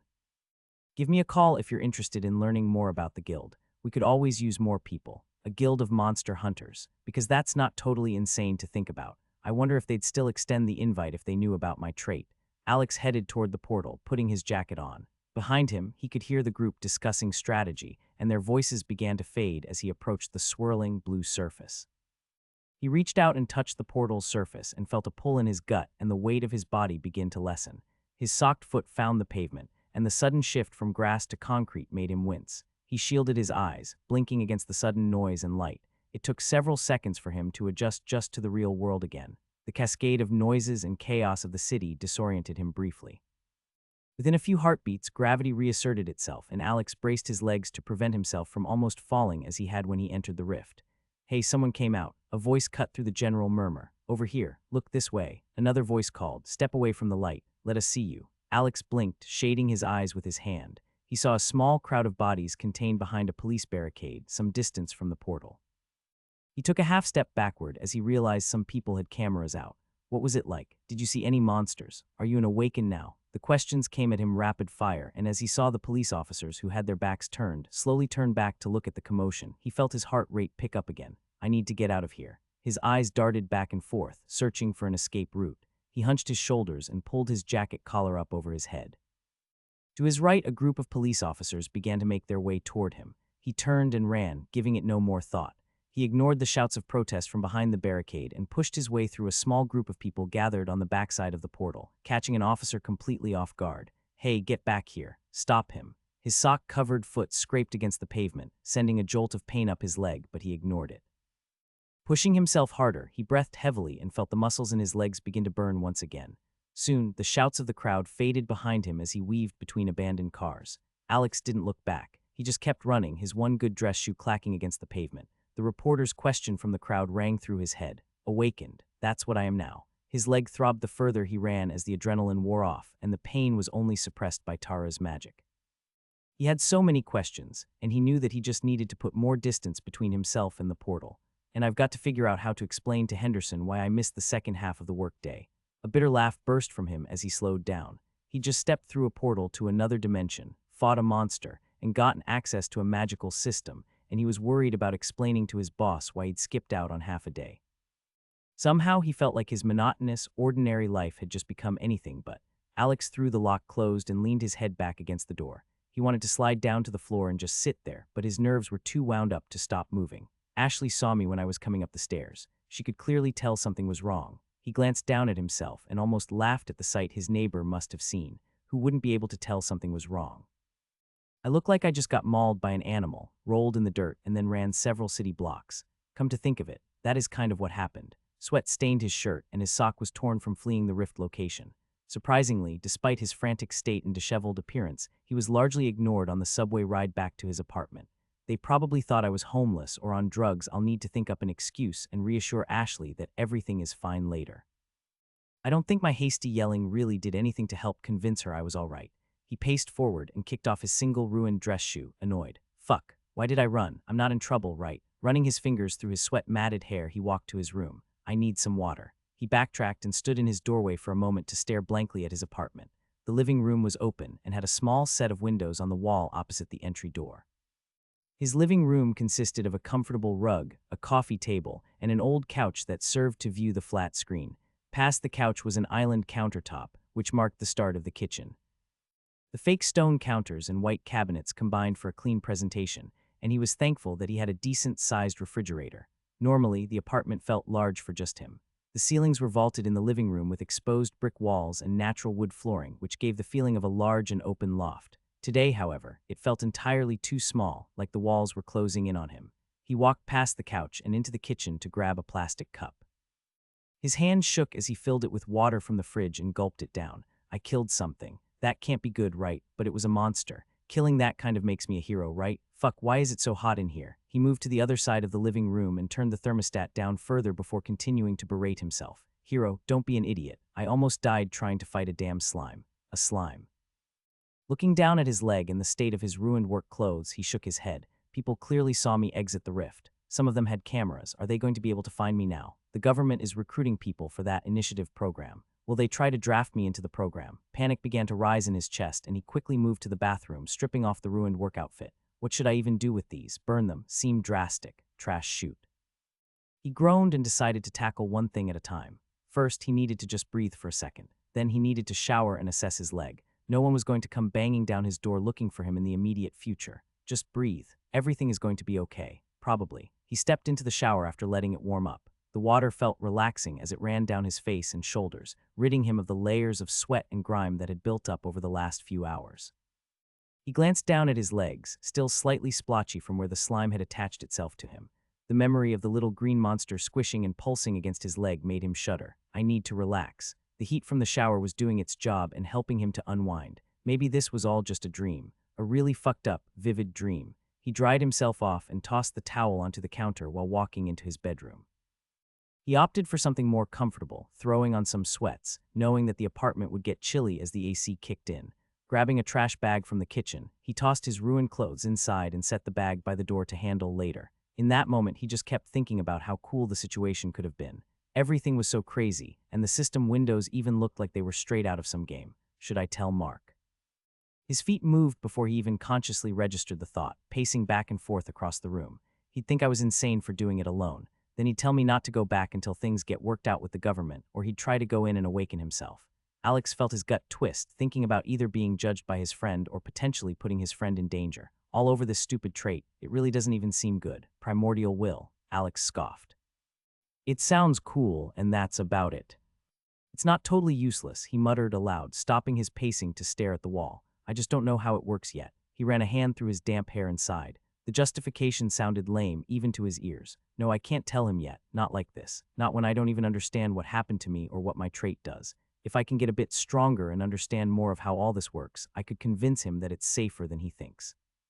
Then I'll be able to help him and we can go at it together. He couldn't stop himself from glancing down at his leg. Maybe not totally safe, I hope this is better by work on Monday. The word echoed in his mind for a moment, and he sat up straight on his bed. His stomach dropped. Wait, work. He remembered that he'd left during his lunch break without telling anyone. Henderson is going to kill me. And then another, even more pressing thought occurred to him. Fuck, the deadline.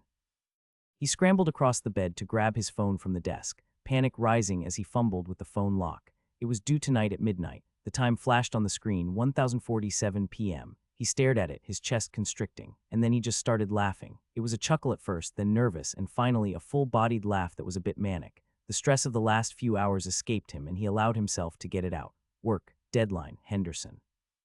It all seemed so absurd now, so utterly insignificant compared to the impossible things he'd just experienced. He laughed until his eyes watered, and there was no breath left in his lungs. He just couldn't bring himself to care at that moment, not after stepping through a tear in space into another world. Hell, I have magic now, right? He moved from his bed to his desk chair and leaned back in it, willing the system's status window to show up for the first time since he used it in the rift. He looked specifically toward the section labeled magical. At first glance, this made him think that he could actually do magic, and surprisingly, all of these stats were higher than his physical stats. I guess I was always more of an intellectual than a meathead, but still, only a 4 in strength, and come on, a 3 in willpower. I'm not that weak-willed, am I? He let out a sigh and turned his attention back to the floating blue screen, which looked so out of place in his normal setting. This bedroom had been largely the same for years, and for some reason, this little floating screen seemed to change everything.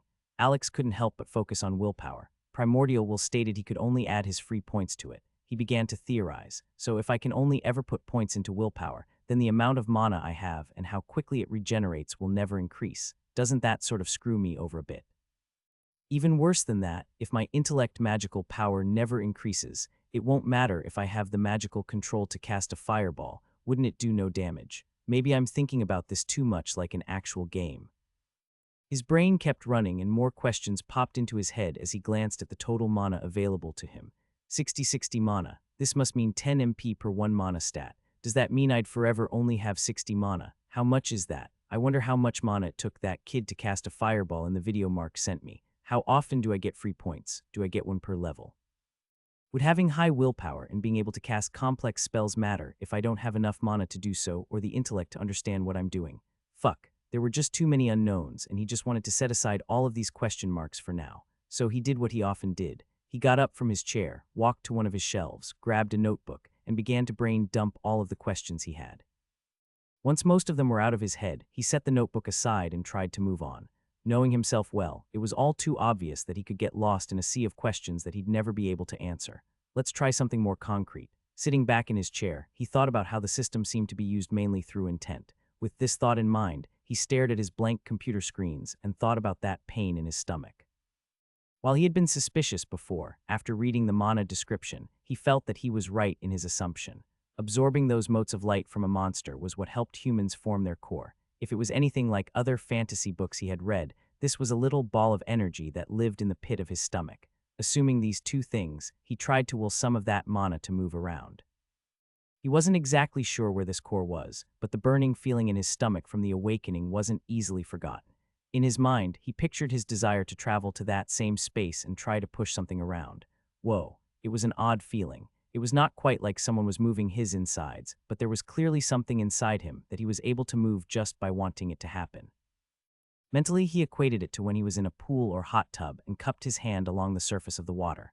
The water moved and shifted with his hand, though it all stayed in the pool. What if I try to scoop some of it out? With a bit more effort, he tried to do just that. Surprisingly, it worked. It felt extremely clumsy, and almost as soon as he pulled the energy away from the core, it dissipated, but it was clear that he could move it away from the main body of energy. Out of curiosity, he opened his status window again and confirmed his theory. After a few minutes of messing around with the mana in his core, Alex decided to stop and see if he could get some outside advice. He glanced at his mana pool in the floating blue window before dismissing it. Leaning forward, he rolled his desk chair closer to the edge of his desk, where his cracked phone lay. If he stuck with the analogy of mana being water in a pool, then what he'd been doing so far felt like the equivalent of a toddler splashing around in the kiddie pool. The mana hadn't been pushed or moved to any effect, just thrown from the core to dissipate in his body. Navigating to the Nexus Hub website, Alex checked for any notifications or recent forum posts. He was mortified to see an article posted 20 minutes ago, one with a picture of his silhouette as the thumbnail. His stomach jumped up into his chest. Worried that he'd be easily identified, he pulled up the article and zoomed in as far as his phone would allow. He let out a sigh of relief when he realized the picture was too hard to make out. The light of the portal behind him made him look more like a dark outline than anything else. On top of that, when he moved away from the rift, he'd covered his head with his jacket. Alex scanned the article just to see what they were saying. John Riley's group of 5 enters yet another rift. Protectors of the city, blah, blah, blah, rescued a solo awakened from grave danger. Judging by the state of the poor soul that was, he forced his face to go deadpan as he skimmed the article. It didn't really matter since they didn't actually know who he was. But for some reason, it really rubbed him the wrong way to think that the article was written as if he were some damsel in distress.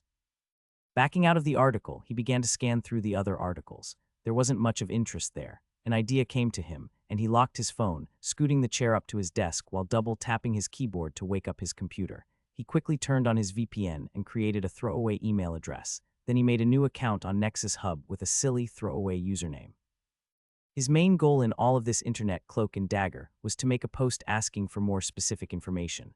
While this wasn't abnormal, and he had even tried doing it from his main account, he hadn't known anything about anything last time. Most of the posts that were just asking for information never went anywhere. The only people commenting on those were others with more questions. Alex had a feeling that if he added some information about his experience in the rift or made it clear that he'd been awakened, then he might actually get some responses this time. He opened the page to post a new thread and paused. What should I ask? There are so many questions. What should I share? Enough, but nothing too revealing. He remembered the advice John had given him about not sharing information on his skills and traits. I'm a newly awakened one and wanted to see if someone could help answer some questions for me.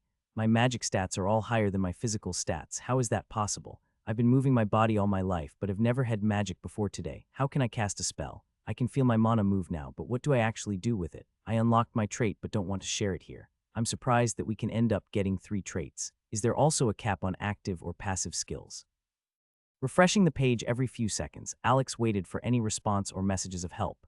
He noticed his foot bouncing under the desk and forced it to still. A direct message appeared in his inbox, then another, and another. He refreshed the page and found 2 comments on the post. Leaning forward, he checked out the first comment response. BUZZLIGH2ARLOVR99, are you really an awakened? I have some questions too. Can you DM me? I want to know what magic feels like. Then the other comment from someone with a barcode username. Yo, too stupid for magic. Welcome to the club, bro. You're not going to find much help here. I'll see you later when you find the guild.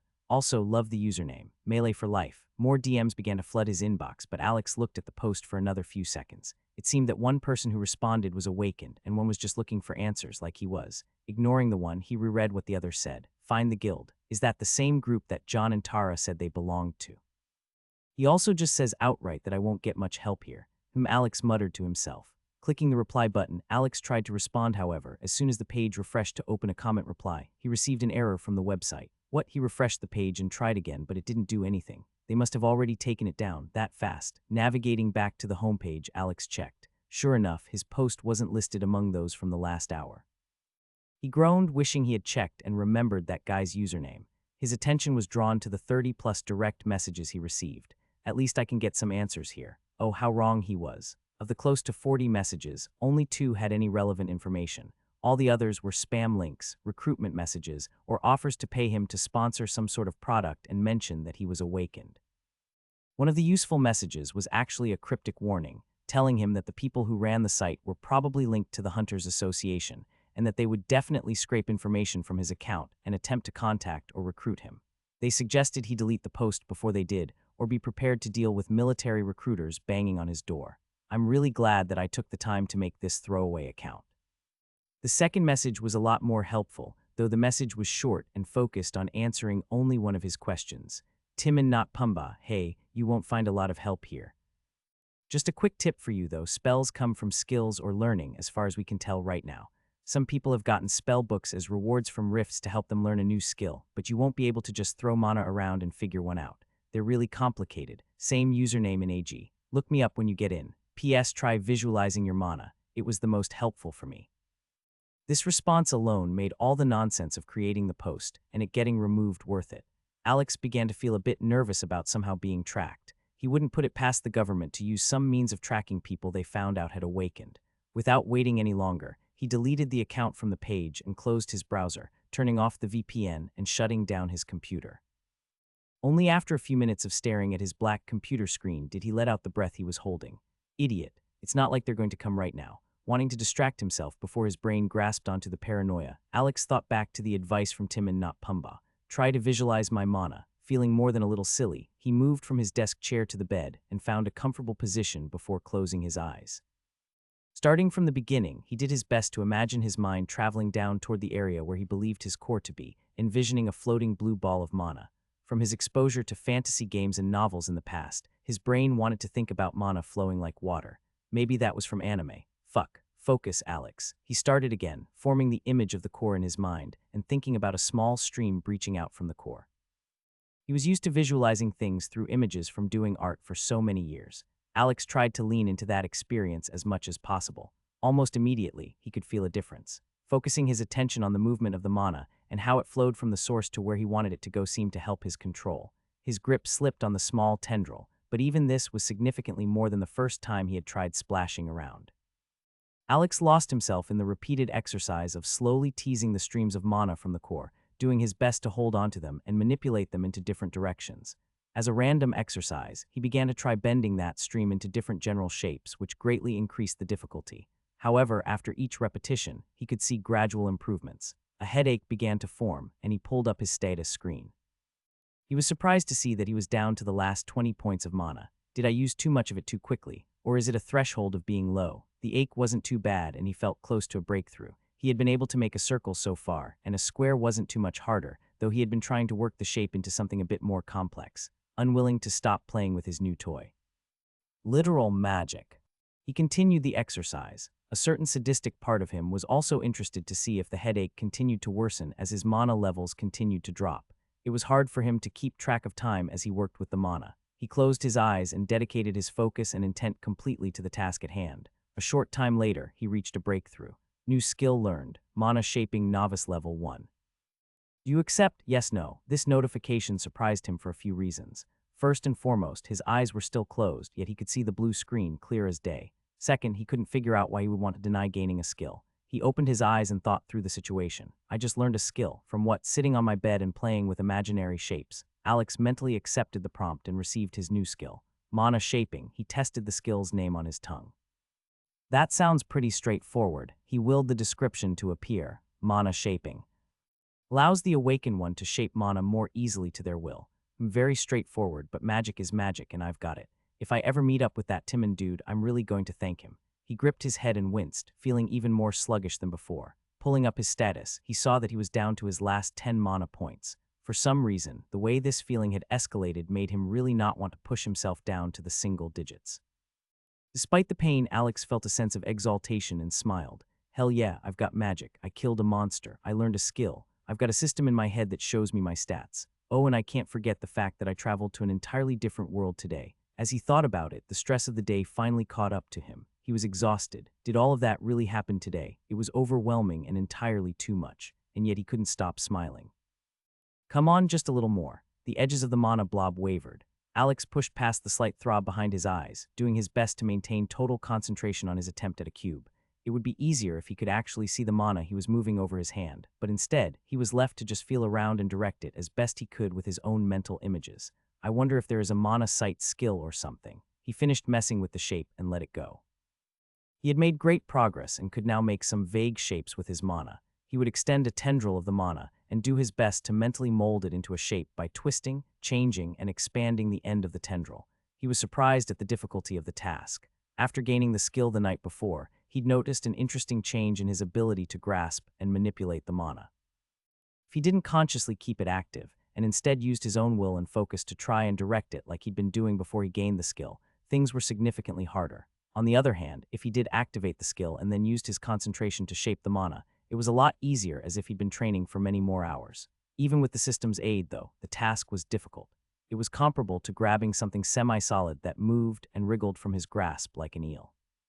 What made it even more difficult was that rather than his actual hands and physical coordination, he was forced to use his mental focus and his intent. He had to will the mana to move and actively focus on what he was doing, and if he lost focus, the small structure would crumble and the mana would be wasted. This reminds me of like some mages in stories. I could totally see how this would require tons of practice. Is there a Hogwarts for awakened? He closed his hand into a fist and used his knuckles to massage his forehead. The headache was terrible, something he wasn't sure he'd ever get used to. 3 days of constant practice will do that. I guess I don't have to push my mana so low every time I practice, but then it just feels like I'm being inefficient. Who needs sleep when you can make magical shapes with your mind? You're a wizard, Alex. Alex did his best to hold in a chuckle, realizing it might seem out of place in the office. Seriously, though, this is insane. He snuck a glance at the time on his computer screen. 1147 a.m. Almost lunchtime, which meant Mr. Henderson would likely be doing his rounds through the office. I swear, that man has a sixth sense for when I'm even remotely slacking off. Well, not that I'm actually working right now, so I guess he's in the right. Let's ignore that and check out the status window. Just looking at the jump in levels to mana shaping made Alex beam with pride. Why is it so satisfying to see the number go up? Is it going to feel this way from now on? His eyes traveled up to his current mana level. It was about where he'd expected it to be. The headache had set in, and he'd pushed just a bit past that. If he had stopped just a few points sooner, he could have avoided this dreadful migraine. Over the last few days, he had repeatedly dropped his mana to around 20 before letting it regenerate. The regeneration rate seemed consistent, taking about 30 minutes to get back 40 points of mana. That meant he was getting a bit more than 1 point of mana back every minute. It had been hard to keep up with at times. At the apartment, Alex had started setting a timer to go off after 35 minutes. That way he could practice until he got down to the last 30 of his mana, start the timer, and then go about doing whatever else he needed to do while it regenerated. It's almost like working out a muscle, except that muscle is my brain instead of my body. Where my arms or legs might get sore and need a rest, I feel mentally drained and kind of spacey if I push too far. On Saturday, he had pushed pretty hard, getting down to his last 5 mana before passing out. Hey, you in there? Jenny from accounting waved her hand in front of Alex's face. You've been staring at the computer screen for like 5 minutes now. Alex jerked back, hastily dismissing the status window. Sorry, just lost in thought. Must be some pretty deep thoughts. Jenny took a sip of her afternoon coffee. Did you hear about the new software rollout? Total disaster, and I hear Henderson is on the chopping block for the mistake. More. Alex tensed as he immediately recognized the voice. Speak of the devil. Mr. Henderson, he said, forcing a smile as he turned to face his boss, who was walking toward his workstation. Jenny made herself look a bit busy by riffling through the folders in her arms, but didn't leave. Henderson walked up a bit too close for comfort, standing over Alex while he sat at the desk. Hands on his hips, Henderson looked down at Alex with a red face. Care to explain why you left in the middle of the day on Friday without informing anyone? Even more importantly, you missed your deadline on Friday. It was a big one for the contract. Even though Alex knew this was coming when he decided to ignore the deadline, he was still caught off guard by Henderson's direct approach. I apologize, Mr. Henderson. I was feeling really under the weather. I'll make sure the proposal is sent in before the end of the day today. Henderson stared at Alex for a few long heartbeats before glancing the others sitting nearby. See that you do. If you pull another stunt like this, you'll be out a job. Such an asshole. Yes, sir, Alex said, maintaining the forced smile as Henderson turned and walked toward the break room. Jenny stood up, gathering the folders to her chest and raising the coffee cup up along with her eyebrows and in wide eyes. Yeah, I'm just gonna. She gestured vaguely toward her own desk and backed away. Good luck with that proposal. Alex slumped back in his chair and rubbed his temples. Just gotta make it through the rest of the day. Damn, I wish Mark was here this week. The rest of the afternoon crawled by and Alex did his best to keep his head down. He focused on finishing the proposal, which was nearly completed anyway. By the time 5 rolled around, his shoulders ached and he gave them a stretch, still feeling some lingering muscle soreness from his rift adventure. I guess I should just be thankful that my leg is almost completely healed. He reached down and idly itched the healing skin on his leg. Hitting submit on the proposal, he grabbed his jacket and headed for the elevator while thinking about grabbing dinner on his way home. The lobby was nearly empty as he pushed through the rotating doors and into the cool evening air. Alex Moore, a tall man in an expensive charcoal-colored suit, stepped away from one of the building's columns. He had the build of someone who spent hours in the gym, but his smile was warm and friendly. That's me, Alex said while shifting his weight uncertainly. Andrew Matthews. He extended his hand. I appreciate you taking a moment to chat. I'm a recruiter for the guild and we've had our eye on you. Alex shook his hand and looked at the man in a new light. The guild. This is the group of Awakened that John belongs to and that was mentioned in the advice from my Nexus Hub post. Ah, I can see the look on your face. You know who we are, eh? I see you've done your research. Andrew's smile widened. Mind if we step over here? He gestured to a nearby bench against the office building that would get them a bit away from the steady stream of people leaving the building. Alex followed him over to the bench, allowing his curiosity to win out. How exactly did you find me? Straight to the point. I like that. Andrew leaned against the wall. Your post on Nexus Hub caught our attention. You had a few pretty detailed questions about spells and magic. Those kind of questions come from first-hand experience. The post that makes sense. So you monitor the site for what? People to recruit who are newly awakened, like me. The Nexus Hub is our site, actually. Andrew's casual admission made Alex blink. We created it as a resource for the public to keep track of news, but the forums aspect of it is something that's hard for us to manage. And yes, we keep an eye out for those who might benefit from joining the Adventurers Guild. The Adventurers Guild, that's our full name. Most just call us the Guild. We're the first and largest of the many guilds popping up. Andrew straightened in his seat. We offer a lot more than just information, too. First notifications on rifts, mentorship programs, trading networks for materials, basically everything we can do to help you grow. And what's the catch? You're a smart man, Andrew chuckled while nudging Alex's shoulder. Being a recruit is free, but you only get limited access to materials and an FAQ. There's a membership fee for full access. That's where you'll get our real-time rift notifications, ability to reserve slots, and our complete knowledge database. I really distrust people when they're this overtly friendly and trying to give me compliments. Alex had to hold himself back from rolling his eyes. Okay, how much is the fee? Just a single mana stone. Quality information comes at a price. But I notice you're not asking about the system, rifts, or skills. Andrew gave a quick thumbs up. Those answers are all in our knowledge database, along with training guides and everything else you'll need to understand what it means to be an awakened. And if I'm interested, then I'll send you the registration details. Andrew pulled out a business card and handed it to Alex. Take some time to think it over. If I were you, I wouldn't take too long, though. The government's getting better at tracking new awakened, and trust me, you don't want them finding you first. That sounds ominous. I'll think about it. Alex took the card in his hand and turned it over. He let out a sigh and leaned his head back against the stone building behind his bench. What's this? Alex asked, pointing at the QR code on the back of the business card. That's all I ask. Andrew pushed himself up from the bench and gave a short wave. That's how you can download the Guild's app and register. Great talking with you, Alex. Hope to hear from you soon. Well, that's one way to end a Monday at the office, he mumbled to himself as he stood to make his way home. The people are calling for justice. This comes after the events that transpired here last night when a rift opened on the top of a parking deck. The fight that ensued, between two people who are now being referred to as awakened, caused the death of a family of 3 in the adjoining apartment building. The reporter on the TV spoke animatedly, gesturing behind her toward the large screen in the studio, which showed a picture of the parking deck with obvious damage and scorch marks on the cement. Now passing it off to Cynthia Walters, who is on location for more details.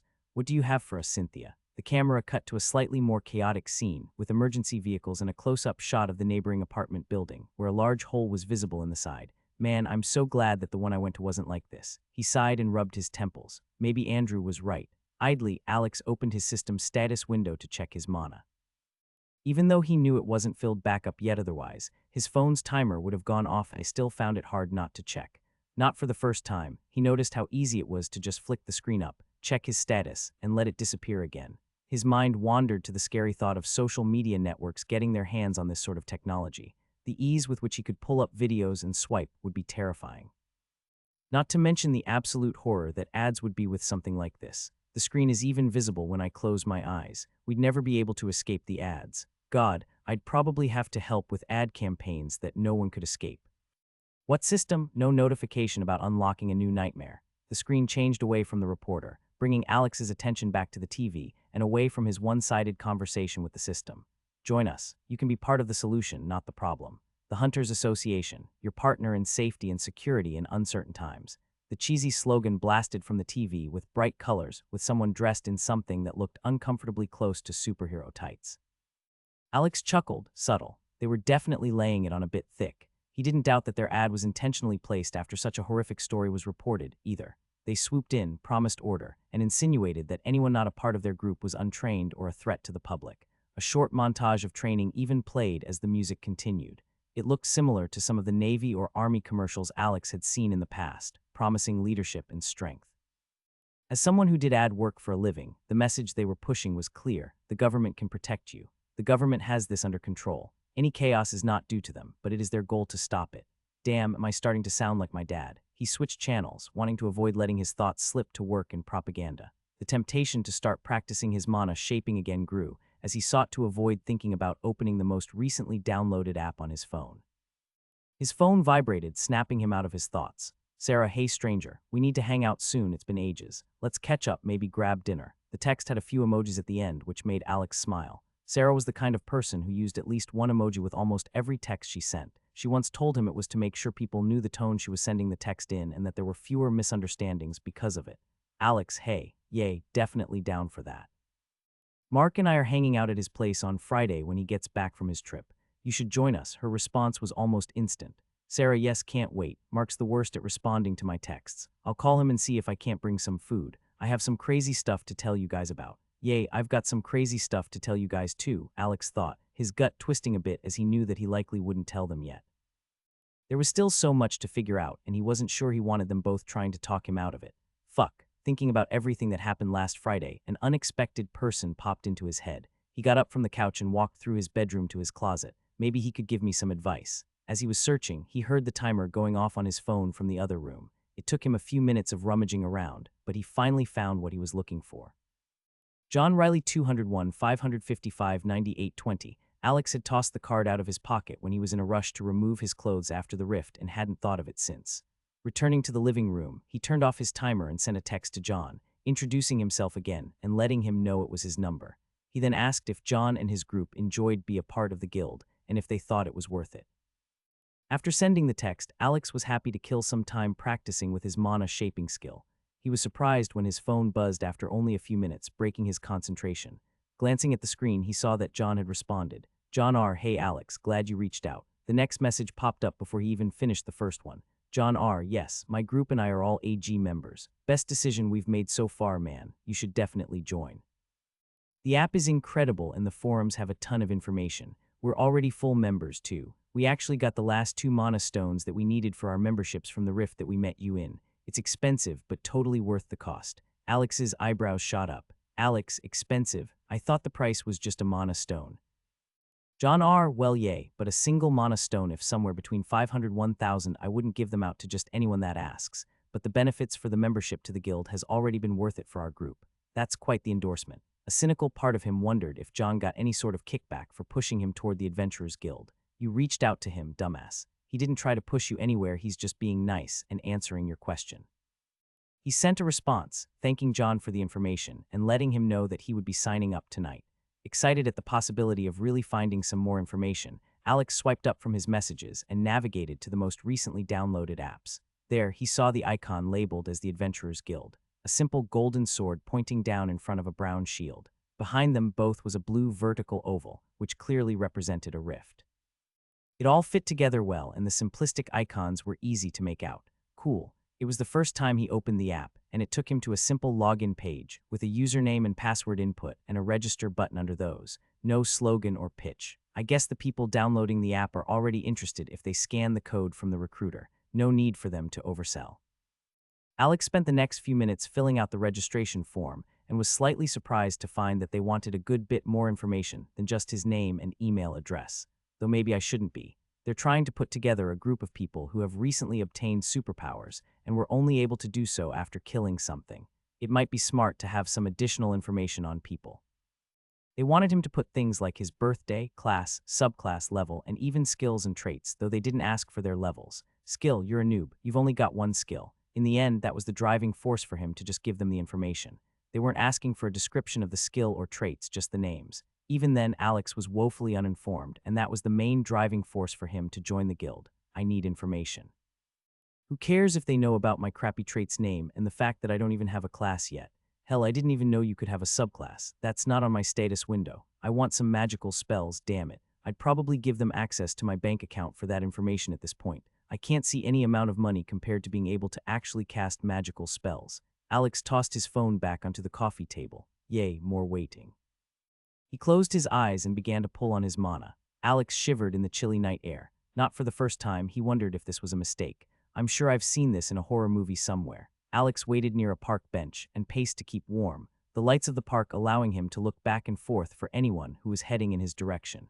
He was surprised that it had only been a few days since he registered for the Adventurers Guild. For some reason, he'd expected it to take a week or two for them to get back to him. He didn't have to wait long before a man walked up and pulled back his beanie to reveal a familiar face.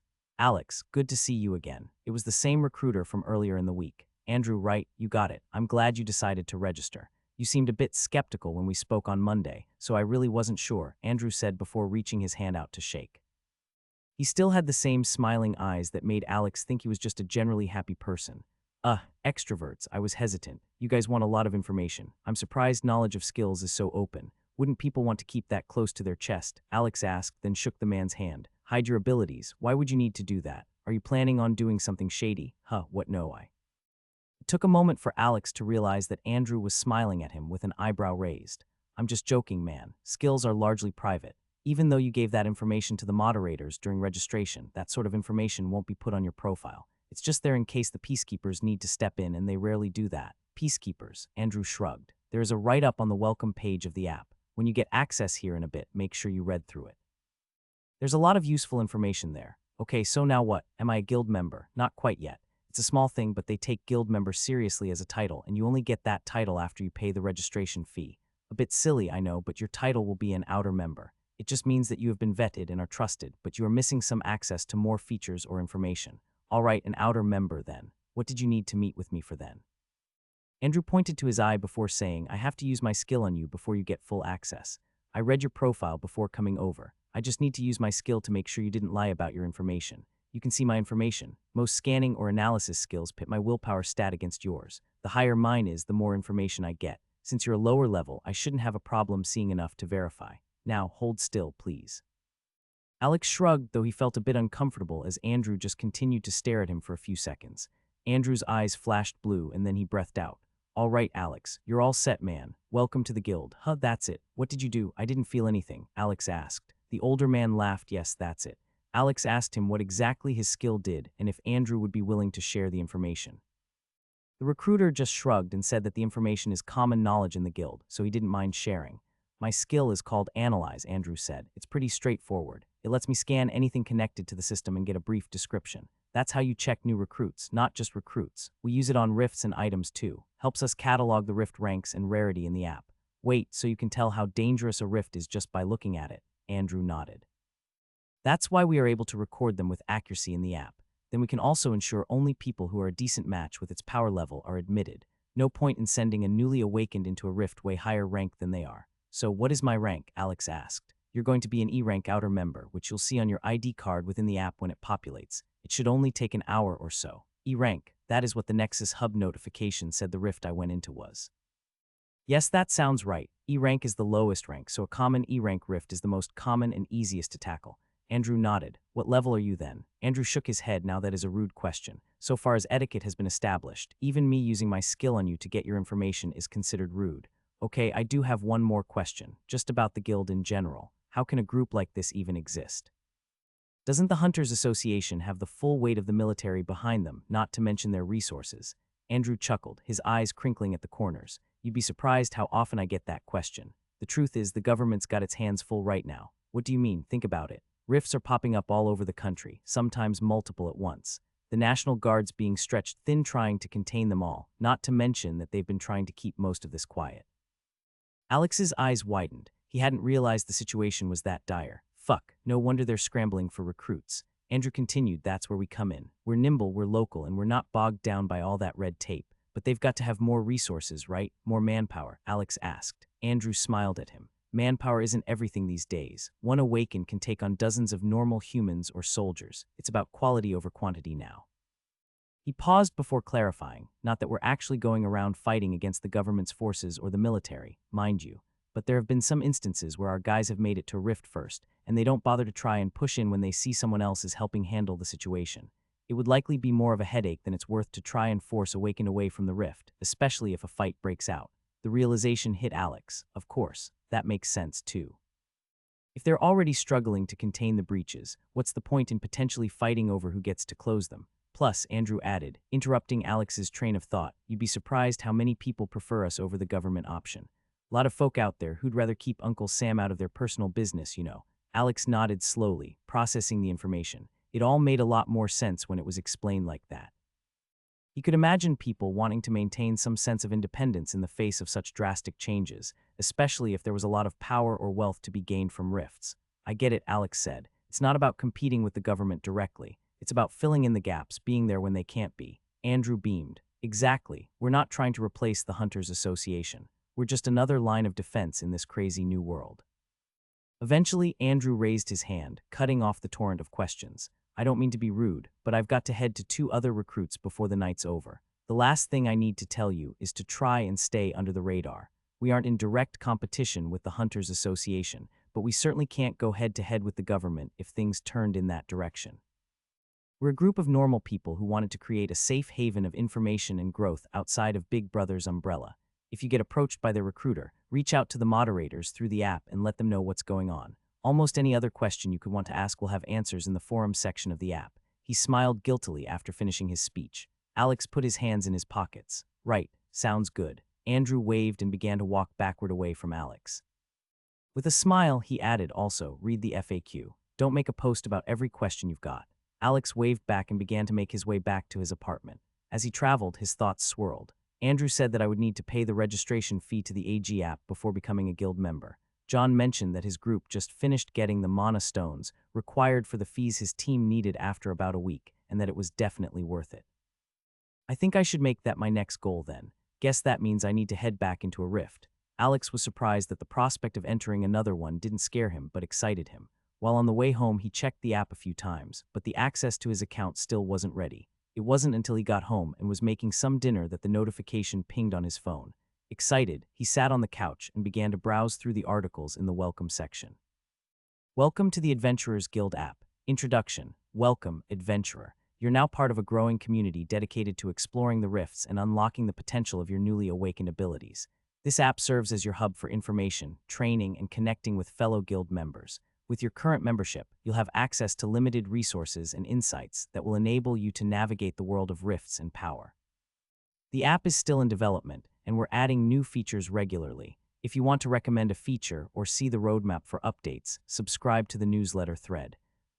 The welcoming article continued with some generic community guidelines and rules. Alex was particularly interested in the bit that mentioned it was best to keep personal information to oneself to ensure safety, and that the guild was not responsible for its members' safety. They want it to be very clear that they are not trying to be a police force adjust a community trying to band together. It had some references to other articles on how to find rifts and set up notifications through the app, as well as proper decorum for connecting with other adventurers. Out of curiosity, Alex clicked on the one about rift explorations and notifications and was impressed to see the comprehensive article that they'd written. It had some tips and tricks and even a checklist of things that everyone should take into the rift. Looks like a camping packing list. Alex backed out of the article and navigated to the forums tab within the app. He had to close out of a premium membership pop-up that let him know they were creating training games and classes exclusive to the membership. There were articles on all sorts of topics and posts about people sharing their abilities or asking questions about specific monsters that they had encountered. Whoa, this is a lot. Despite the sheer volume of information he now had available to him, Alex couldn't help but feel excited. He knew, without a doubt, that he wouldn't want to do anything else but dive headfirst into the app. Before diving into any of the articles, he wanted to check out his ID card. There was a button at the bottom of the screen with an icon that looked like a driver's license. When he clicked on it, an image of what looked to be a digital ID card presented itself in landscape mode. He turned his phone sideways to get a better look. He was surprised to note that the photo was the same one used on his government-issued ID. The card had information neatly arranged around its layout, clear black text, and small icons making it easy to read. Hate that picture. Alex remembered taking it 2 years ago. He'd been wearing a black hoodie and had tried to smile, but the woman behind the counter had yelled at him for it and then told him to take off his jacket. So instead of looking his best, he looked like a criminal being processed. A flat face, tousled brown hair, and unamused dark brown eyes staring into the camera. The card showed that he was an E-rank recruit, level 1, and had no class. He was relieved to see that it didn't say anything about his trait on there. Pretty lackluster, huh? Maybe they'll put more on there as I level up. There wasn't much to it right now.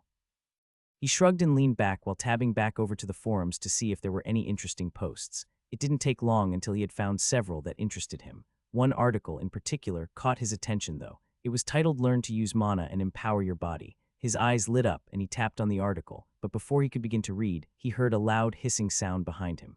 Fuck.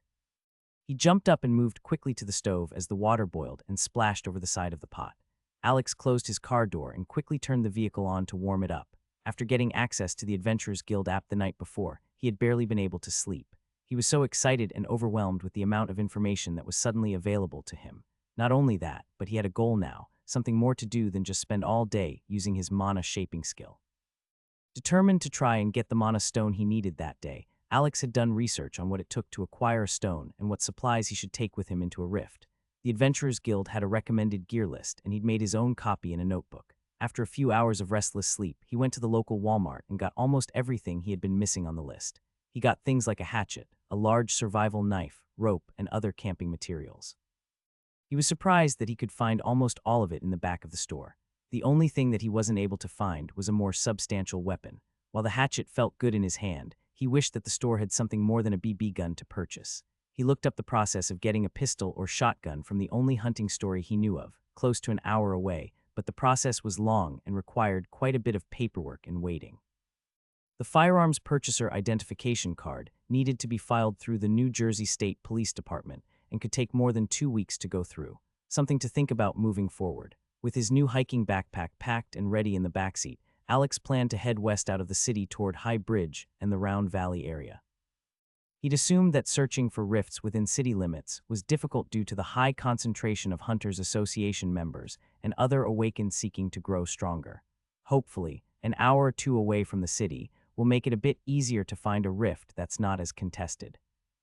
There was a tab in the app that allowed someone to look at an interactive map and see locations of rifts around their area, but it was limited to full members, so for the time being, he needed to search for them and rely on the app's notification for nearby rifts.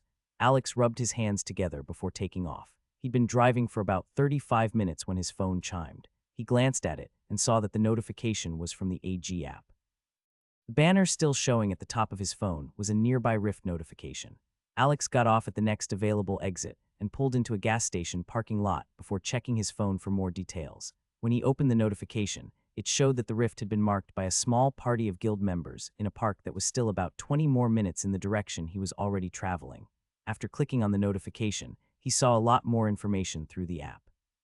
Now it had details such as who was a contact at the rift, who was in control of the site, a price to enter, general monster level, and an available slots counter.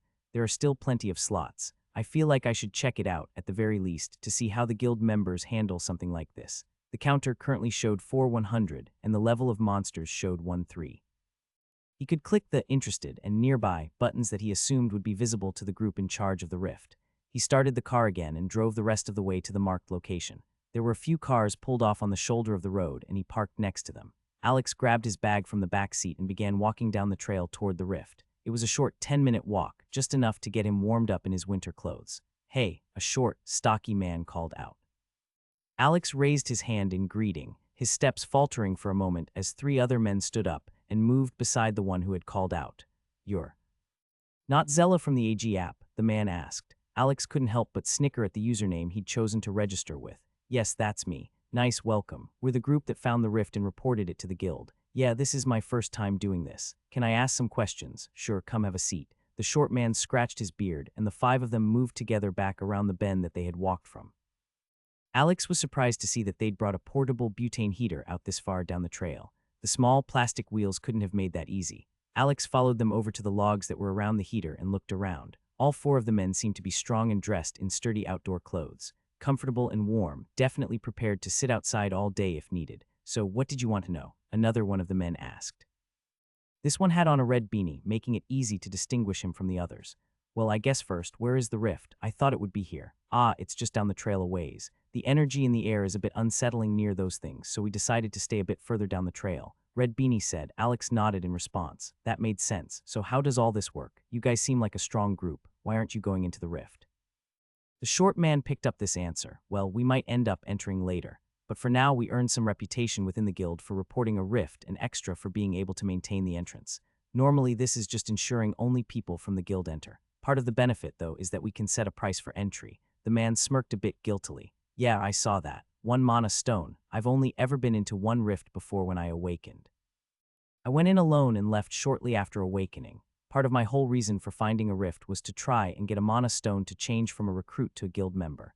Red Beanie seemed to sympathize a bit, making a face that told Alex he felt a bit bad for charging entry. Shortbeard didn't seem nearly as bothered. He shrugged and answered, yeah, but even that isn't all that expensive. This is an uncommon rift, too, which means the rewards will be higher. Even entering by yourself, you're likely to get at least one mana stone drop, not to mention the rewards if you manage to finish your personal quest. That does make sense, but I don't have a mana stone to give you. I'm assuming I can't just promise to pay you later, Alex asked. Oh yeah, you can, Red Beanie said. One of the two men who had been quiet so far stood and walked over to the tree line before beginning to relieve himself. Well, damn, that's convenient. Smart, Alex responded out loud.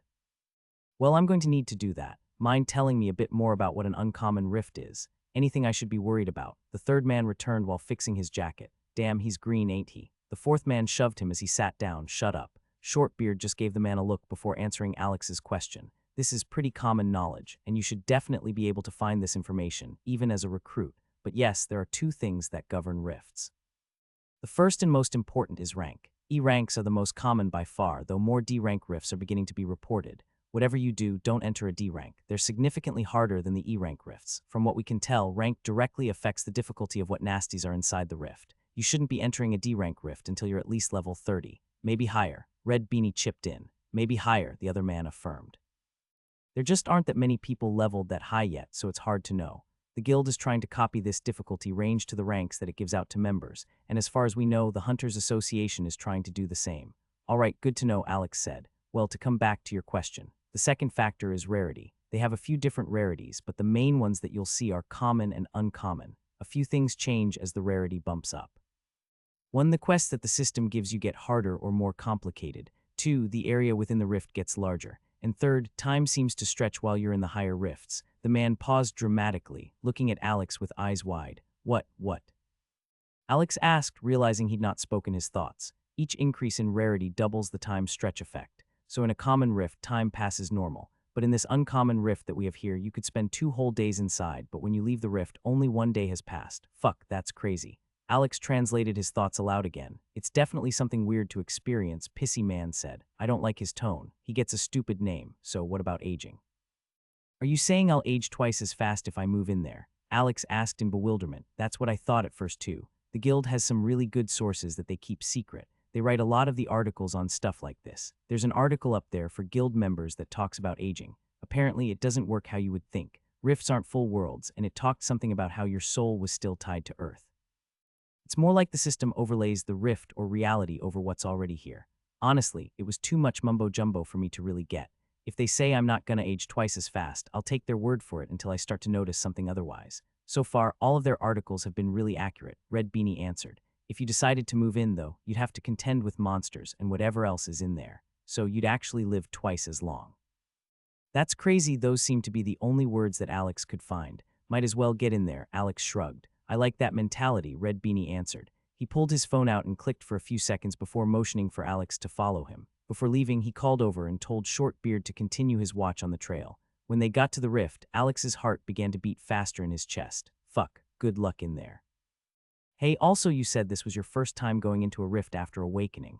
The pair stopped a few yards from the 2-story tier in space. Yeah, Alex said. He found it odd how quiet it was. Seeing the movement of the portal in the corner of his eye, he felt like he should be yelling over some sort of ambient noise, but everything was so still. Well, just as a heads up, you're going to get a blue window popping up in your face as soon as you step in there. Don't freak out. Just dismiss it and make sure to check your surroundings. This was a tip someone else gave us, and it's been really helpful. What's the window? It's going to be the personal quest and rift quest that the system assigns to you. Ah, Alex said. You know what they are, right? Alex just nodded, glancing repeatedly toward the spinning blue mass of energy. That leads to another freaking world. The concept was still insane to him. All right, good. Well, if I were you, I wouldn't leave until you've at least completed the personal quest. If you've got the time, stay and contribute to the rift quest as well, or at least contribute as much to it as you can before you leave. The system will still give you rewards if the rift quest is finished, even if you've already left the rift. Not really. The quests are the same for everyone, so your personal quest should be to kill 10 boars. It's a jungle biome in there, but the trees are too dense, so you should see or hear them coming from a decent distance. Did you bring a weapon or a gun? Alex nodded. Yes, I brought a hatchet and a big knife. Well, not quite as good as a gun, but I suppose if you've never used one before, you might be as much a danger to yourself. The monsters charge pretty mindlessly, so my only tip is to use the trees to your advantage. No problem. Good luck again, Red Beanie said before waving and beginning to make his way back toward his group and the heater.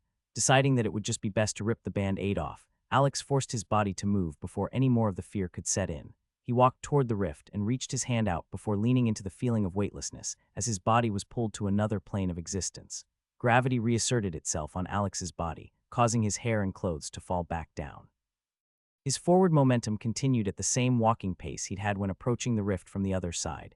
Even though Alex found himself in a forest once again, it was clearly different in a number of ways from the park that he'd just left.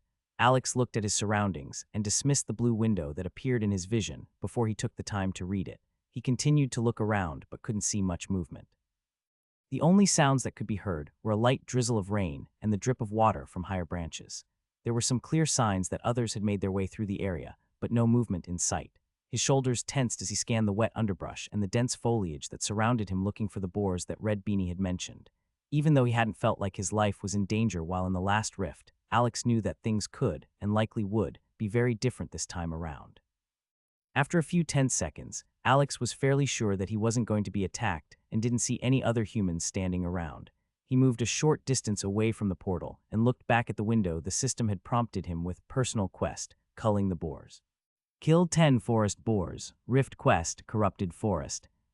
Uproot the corruption before the ancient forest biome becomes a corrupted forest. Just like he said, I feel like a boar kill quest is pretty standard for a fantasy game. Taking another look around, Alex took his pack off and set it on the ground. He stripped off his winter coat, did his best to wrap it tight, and tuck it in the backpack while removing the hatchet he'd gotten that morning. His thoughts drifted back to the sturdy-looking spear that John Riley had carried with him when they met. It made his small hatchet look inadequate. It's not all about size, right? He couldn't help but snicker to himself as he picked up the pack and slowly made his way through the forest. Alex did his best to continue on in a straight line, curious to see how far he'd have to walk before finding any signs of life. The forest floor was wet as if it had recently been in a downpour. He was thankful that it was only misting while he was there. He'd bought a small poncho from the camping section that morning, but it looked more like a trash bag than a rain jacket. I'm sure I'd be sweating to death out here if I had to wear that. He clipped the waist belt from the new hiking pack and kept walking on, feeling the pull in his core toward the portal. Even though the feeling was odd, it did comfort him to know that he could make his way back if he needed to. It took Alex 15 minutes of walking through the underbrush before he was annoyed, and everything from his waist down was soaking wet. He did his best to lift his feet over the large, wet leaves. He was focused more on avoiding tripping over sticks than on his surroundings when he suddenly heard a crashing sound from his left. The snapping of sticks and snorting were terrifyingly loud, especially compared to the relative silence from a few seconds before. Oh, shit. Alex yelped as he tried to run to the side and get out of the charging boar's line. A few heartbeats later, a small blurry brown wrecking ball barreled through the space that Alex had previously occupied. Oh shit. For some reason, those two words seemed to take over the entire plan that Alex had spent the last 15 minutes putting together. He did all kinds of theories on how to bait the boar into running into a tree, dodging it at the last second, and then striking with his hatchet. He'd spent most of the morning's car ride going over the steps and theory behind the article he'd read the night before. He could potentially use mana to enhance a punch or a weapon strike by pushing mana into a limb. All of his planning immediately went out the window as Alex ran out of the boar's way and did his best to find a thick tree to put between them. He looked over his shoulder and lifted his arms over the waist-high foliage, holding the axe in a way he wouldn't hit himself with the blade. He had to lift his knees abnormally high as he stepped over the dense undergrowth and sticks that threatened to trip him. I probably look like fucking Jack Sparrow. Really, that's where my brain is going. Focus, Alex. Alex berated himself as he skidded behind a tree that was twice as thick as he was. He forced himself to take deep breaths and focus on what was happening around him. He could hear the beast rummaging around and snorting a distance away, probably trying to smell where I went. Thinking back to some of his games with Mark, he knew that they charged and screeched a lot, but the only other tidbit of information Alex could remember was that the animals had a very thick hide. It feels a whole lot scarier when a real beast is charging me at full speed. If it hit my knees, I'd never walk again. That simple. He was doing his best to maintain some amount of steady breathing, but his heart was hammering away in his chest, and his thighs were already burning after that short sprint. The sounds of the beast were getting closer, and Alex knew he had to make a decision. Commit or run, fuck it. Taking one more deep breath, Alex stepped out from behind the tree and positioned himself between the tree and the boar. As he did, the sounds went quiet. He stood there, the whole forest seeming to hold its breath. The forest exploded around him again as the snorting and smashing of branches came back in full force. It was hard for him to see where the boar was, but he could see the bushes and big leaves moving. He felt like he was playing chicken with a semi-truck. Alex dodged to the side and couldn't help but yell in fear and excitement. The dull thunk that sounded out as the boar slammed into the tree made Alex wince. Turning, he shifted his weight and regripped the hatchet. He swung down with the short weapon as the boar lay on its side, momentarily stunned. His first strike opened a large gash down the boar's hindquarters. The beast's hide was pulled so taut that as the cut was created it split further and grew longer than the head of the axe. Though as soon as he struck it a second time, the beast began to thrash and squeal. The sound was at least 2 or 3 times louder than he expected it to be, the animal clearly in distress. With no time to feel bad for the animal, Alex leaped back, fearful that the tusks might gore him. Almost too late, he realized that he was far too close to the boar. If I want it to charge again, I've got to get distance. He put the large tree between the two of them and found another suitable tree nearby. Alex took off as fast as he could, glancing back over his shoulder. As he got closer, he saw the sea of leaves begin to part again as the boar screamed in rage while charging a second time. He had barely made it to the tree when he needed to dive to the side to avoid his rear end from being impaled. Alex sprawled into the dirt and quickly got back onto his feet, though he had lost his hatchet in the fall. With panic filling him, Alex stepped forward and let his practice with mana shaping take over. He pulled mana from his core and guided it to his hand, letting it take the rough shape of his fist before punching forward. As he extended his arm to the full distance and made contact with the boar, he pushed out with the mana. This caused a small whoosh of air and mana to emit from his knuckles as they made contact with the monster's side. The boar let out another squeal, and Alex repeated the process twice more. Though the second punch was not empowered by his magic like the first had been. The final punch was though, and the boar let out a final squeal before lying on its side. Its chest and ribs were caved in from the magical meeting. Alex sat on his knees next to the boar with his non-dominant hand resting on its chest as he took gasping breaths. He hadn't been prepared for the fight to devolve into such a mad scramble. Blue motes of light floated lazily into the air. This time, as they rushed into him, something different happened. They hit his chest, and small golden motes of light began to fall around his head and down to his feet like giant snowflakes. You have slain Forest Boar Level 1. Congratulations, Awakened. You have leveled up. You have 3 stat points to distribute. New skill learned, Mana Infusion Novice Level 1. Do you accept? Yes, no. It took several minutes for him to compose himself. It was odd. Alex had heard about how much adrenaline and fear can affect a body, but he wasn't expecting the rush of emotions that followed. His hands shook as he gripped his knees, and while he searched for the hatchet in the underbrush, he couldn't tell if he wanted to laugh or cry. After finding his hatchet, he took a few more minutes to reassess everything that had happened and how he'd done it. Overall, things had gone about how he'd planned. He just hadn't anticipated the fact that he'd be scared witless at first contact. Now, I know what to expect. Just 9 more times. Yeah, that's all. Sitting on the damp ground with his back against the tree beside the now dead monster, Alex pulled up his status window. He accepted the offered skill and pulled up its window as well. However, he was most interested to see how things had changed with his level up and to see how much mana he'd used in his terror-filled punch. Grants the ability to infuse mana into objects that are mana receptive. Alex winced as he saw he'd used almost half of his mana on the single punch attack. Knowing it was likely pointless, Alex tried to guide his free points to enter intellect. If using the system was considered intuitive and could be guided with thoughts and intent, then Alex attempting to put points into intellect or constitution could only be described as the mental equivalent to pushing against a brick wall.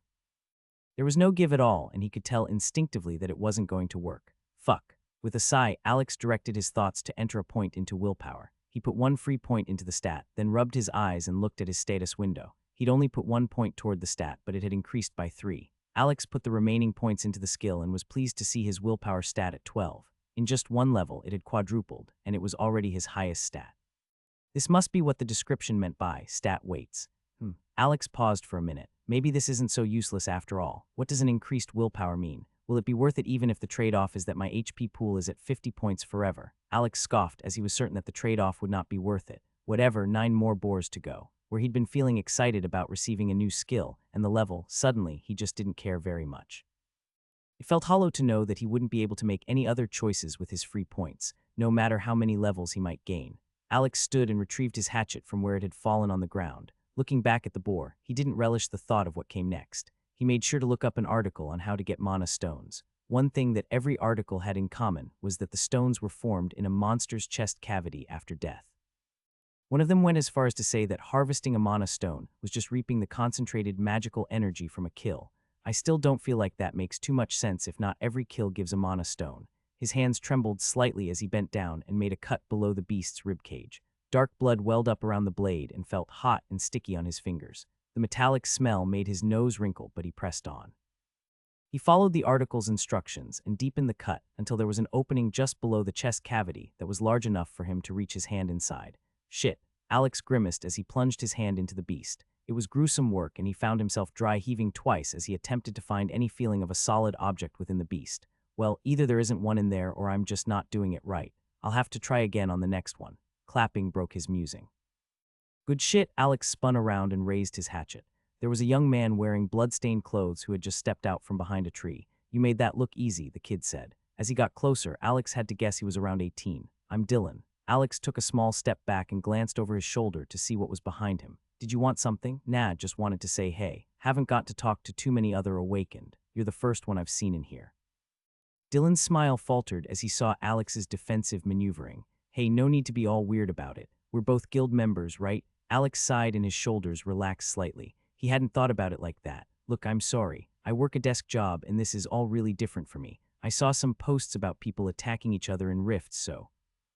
And I'm covered in blood. Dylan laughed and gestured at his stained clothes. Yeah, that's fair. And I've seen those articles too, but almost all of those are in rifts that aren't controlled by the guild. You and I are strangers, but come on, we're basically coworkers now. What's your AG ID? We can team up sometime. Not Zella. Okay. Then what is it? What do you mean? What do you mean? What do I mean? If it's not Zella, then what is it? I don't even know what Zella means.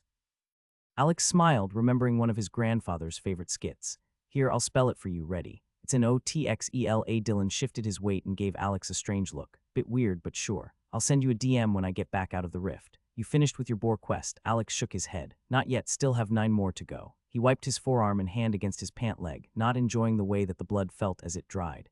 Nice. I just finished mine and got a few mana stones while I was at it. Great cash if you can stomach the messy work. Alex shouldered his backpack and wondered if he would be able to stomach the messy work 9 more times. Yeah, it's a bit different than I thought it would be. I should get back to it though. Same here. Good hunting, man. Don't die. Dylan gave a mock salute before disappearing into the misty forest. Alex watched him go and then checked his bearings to head in the opposite direction. Alex made his way through the forest. Each subsequent boar fight was smoother than the last. I'm just lucky that they aren't together in groups. While moving between locations, Alex allowed his mana to regenerate. Each time it got close to capping out, he'd practice infusing mana through his hands. The use of the skill made it easy to move the mana within his body. After a few tests, he found that he was able to pull the mana back toward his core if he didn't push it outside of his body. Even though it was challenging to pull it back toward his core, since he was switching from using the skill to infuse the mana to just using his own will and natural control over mana to pull it back in, it was great to not waste the mana each time he practiced. There was still a loss of mana overall, but it was better than letting it fully dissipate. After killing the 5th boar, Alex decided to take a brief break. The sun was beginning to set, and he put some thought into his timeline while in the rift.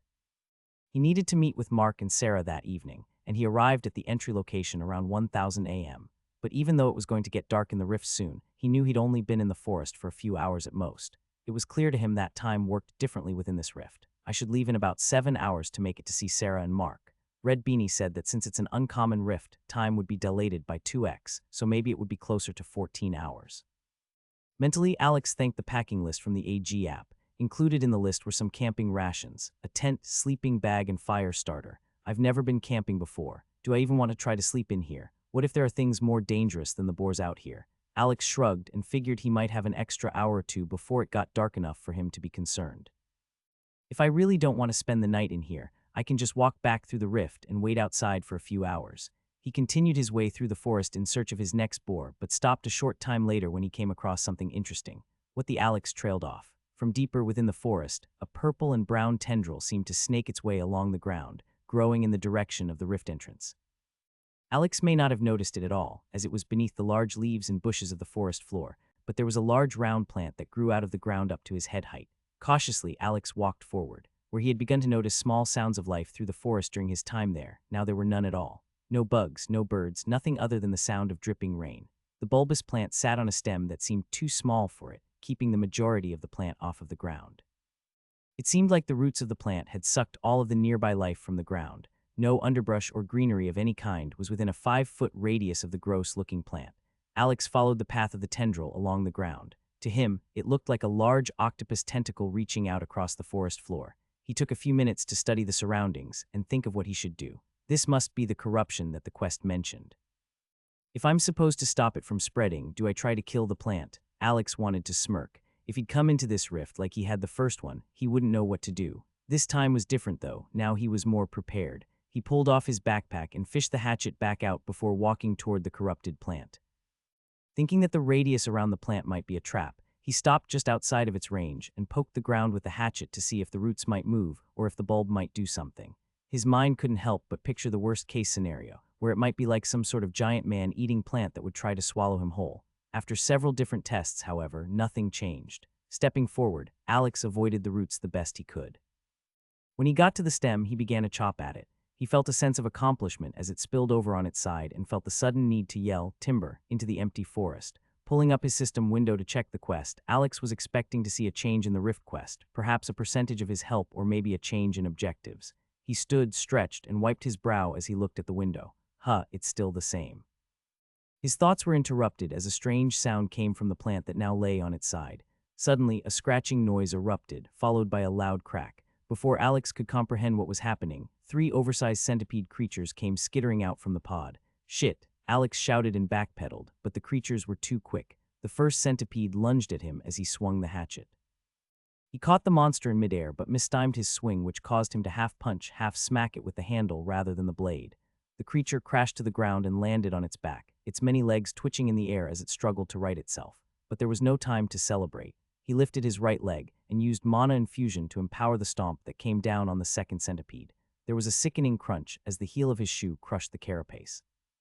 As his weight shifted forward, though, his feet were too planted, and he had no time to move as the third centipede came and latched onto his left leg. Its sharp legs sliced through the fabric of his pants as it attempted to crawl up his side. Alex grimaced as he felt the sting of angry red lines form on his skin. He used mana infusion once more to empower his fist and brought it down toward his hip. He felt a headache bloom behind his eyes and knew that he was getting low on mana. Despite the heavy impact on his own hip, he sought the notifications that popped up to signify the empowered punch had killed the creature. "You have slain corrupted centipede level 1. You have slain corrupted centipede level 1. With adrenaline still pumping through his veins, Alex rushed at the last centipede as it struggled on its back. Its pincers snapped at the air as it tried in vain to bite him. Not willing to give it the chance to right itself, Alex lifted the axe with both hands and swung down forcefully. It took 2 more swings for him to kill the bug, and he realized that it was because he was instinctually pulling back from the swing as his hand got closer to the sharp and flailing legs. "You have slain corrupted centipede level 1.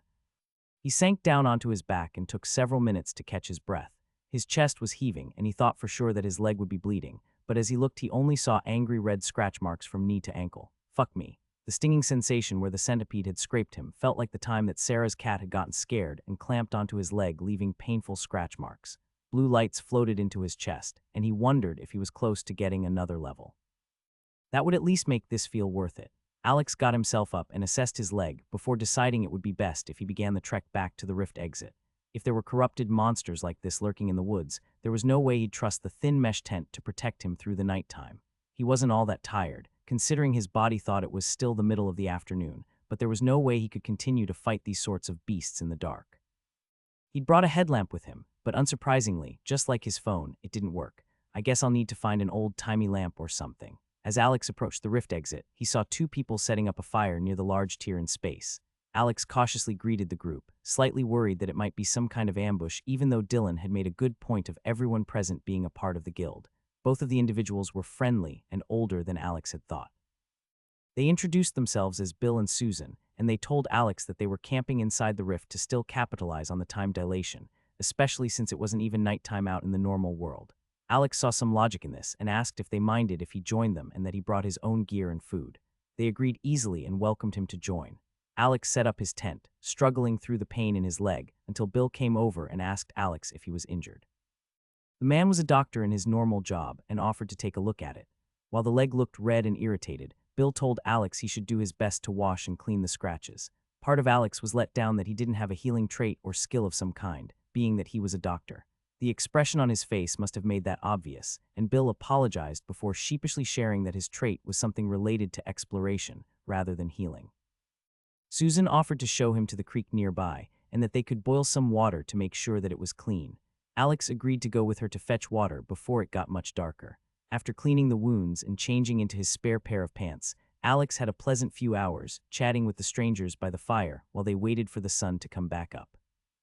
Unsurprisingly, most of the conversations revolved around all of the changes in the world and how crazy things had become since rifts began to appear.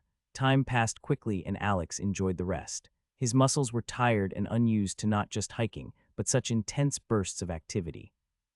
He knew that the next few hours after the sun came up would be hard on him as well, but he relished the thought of finishing his first quest and getting more experience. Alex wiped his brow and looked down as the blue lights floated up from the boar and into his chest. All right, that's the 10th boar. You have slain Forest Boar Level 1.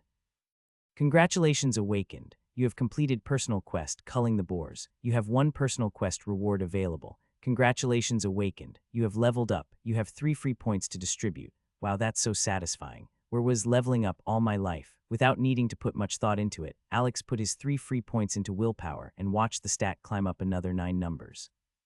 He directed his attention to the second window that appeared, curious how he would get his reward for the quest. Before he took a look at it, he decided to head back toward the exit of the rift. He didn't feel it would be smart to get distracted while he was so far out.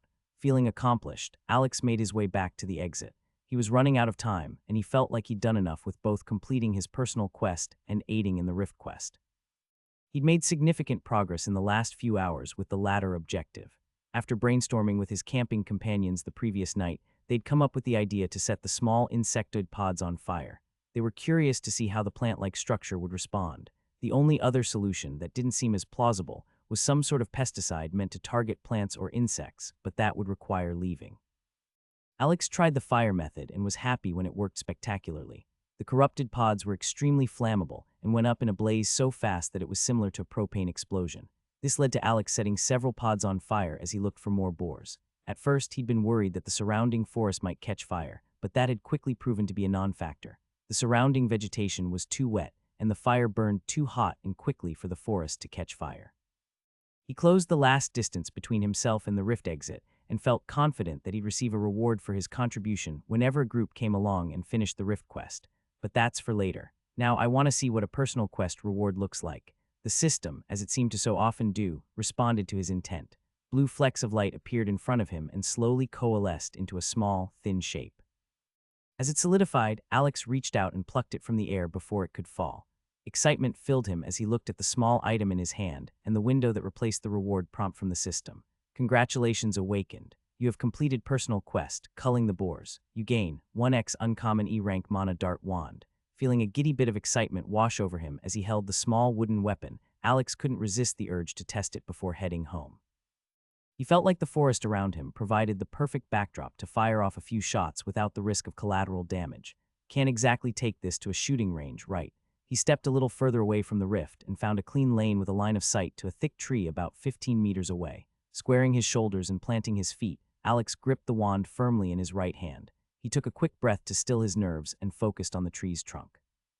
He held up his hand, locked his arm, and began to use mana infusion to push his magic into the wand. He started with a very small amount, unsure of how much was needed to activate it. He felt the sense that it was beginning to build, and just as he released it, he felt a small sense of disappointment. A weak, feeble spark fizzled out from the end of the wooden wand and dissipated before it even hit the forest floor. Alex frowned and lowered his arm. Must mean I need more mana than that, he mumbled to himself. He aimed again and this time pushed more mana into the item. He continued to push until the wand activated on its own and a bright bolt shot forward. It veered off to the side and smacked into the ground well before the tree, sending up a spray of dirt. Whoa, he called out, and even though the dirt wasn't anywhere near him, he brought his arm up to shield his face. All right, that was a lot better. Now I just need to work on the aim. He readjusted his stance and aligned the wand at eye level while focusing on the center of the tree's trunk. He concentrated and extended his finger along the wand. He remembered when he was a kid, and his coach taught him how to throw a ball properly, using the analogy that he should be pointing in the direction that he wanted it to go. This time, he funneled a steady stream of mana using his skill, but not quite as much as the previous attempt. It activated on its own, and the bolt that was sent flying didn't cause his arm to recoil nearly as much and traveled in a straight line. The bolt hit the tree with a satisfying crack and left a charred mark on the bark, but otherwise didn't splinter or break the thick wooden trunk. The rush of success made him eager for more. He quickly fired off several more shots and experimented with the amount of mana he used. He felt rushed since he knew he needed to leave, and he should likely take some more time to figure out how much mana exactly he was using, but instead he just had a great time slinging bolts of magic at the tree. He was grinning wildly and flicking his wrist by the time his head started to ache. He felt like he would fit right in with the wizarding world. I want to take just a few more shots, but I know I shouldn't wait around for my mana to regenerate. He stood for just a moment and took in the impressive amount of damage he had done to the tree with repeated shots.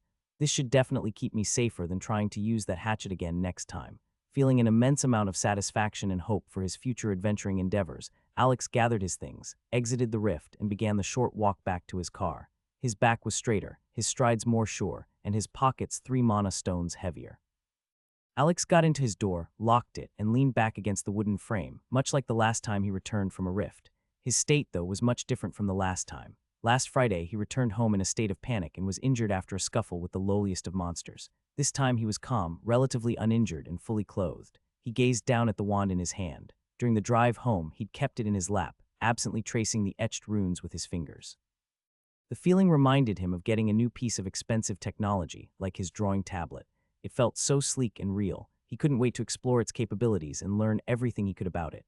He sighed and fished his phone from his pocket, having turned it on during his drive back. Past the cracked screen, he saw messages from Mark and Sarah, each having texted him several times on his longer drive home.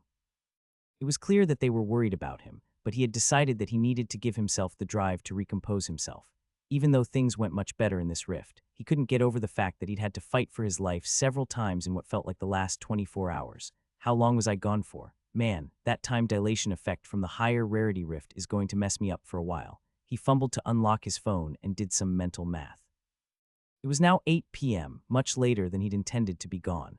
He'd left his apartment that morning at around 8 a.m. Even though he'd been gone for a full 12 hours, he'd lived through something closer to 18 or 20 hours, with his time spent within the rift being counted as double. He sent a quick text to Mark and Sarah in a group chat, letting them know he was back. Alex, hey guys, sorry I went a bit dark. Everything is fine. I'm at my place now. I know we were going to meet at Mark's, but just come over whenever. I've got to shower up. After sending the text, he shoved the phone back into his pocket.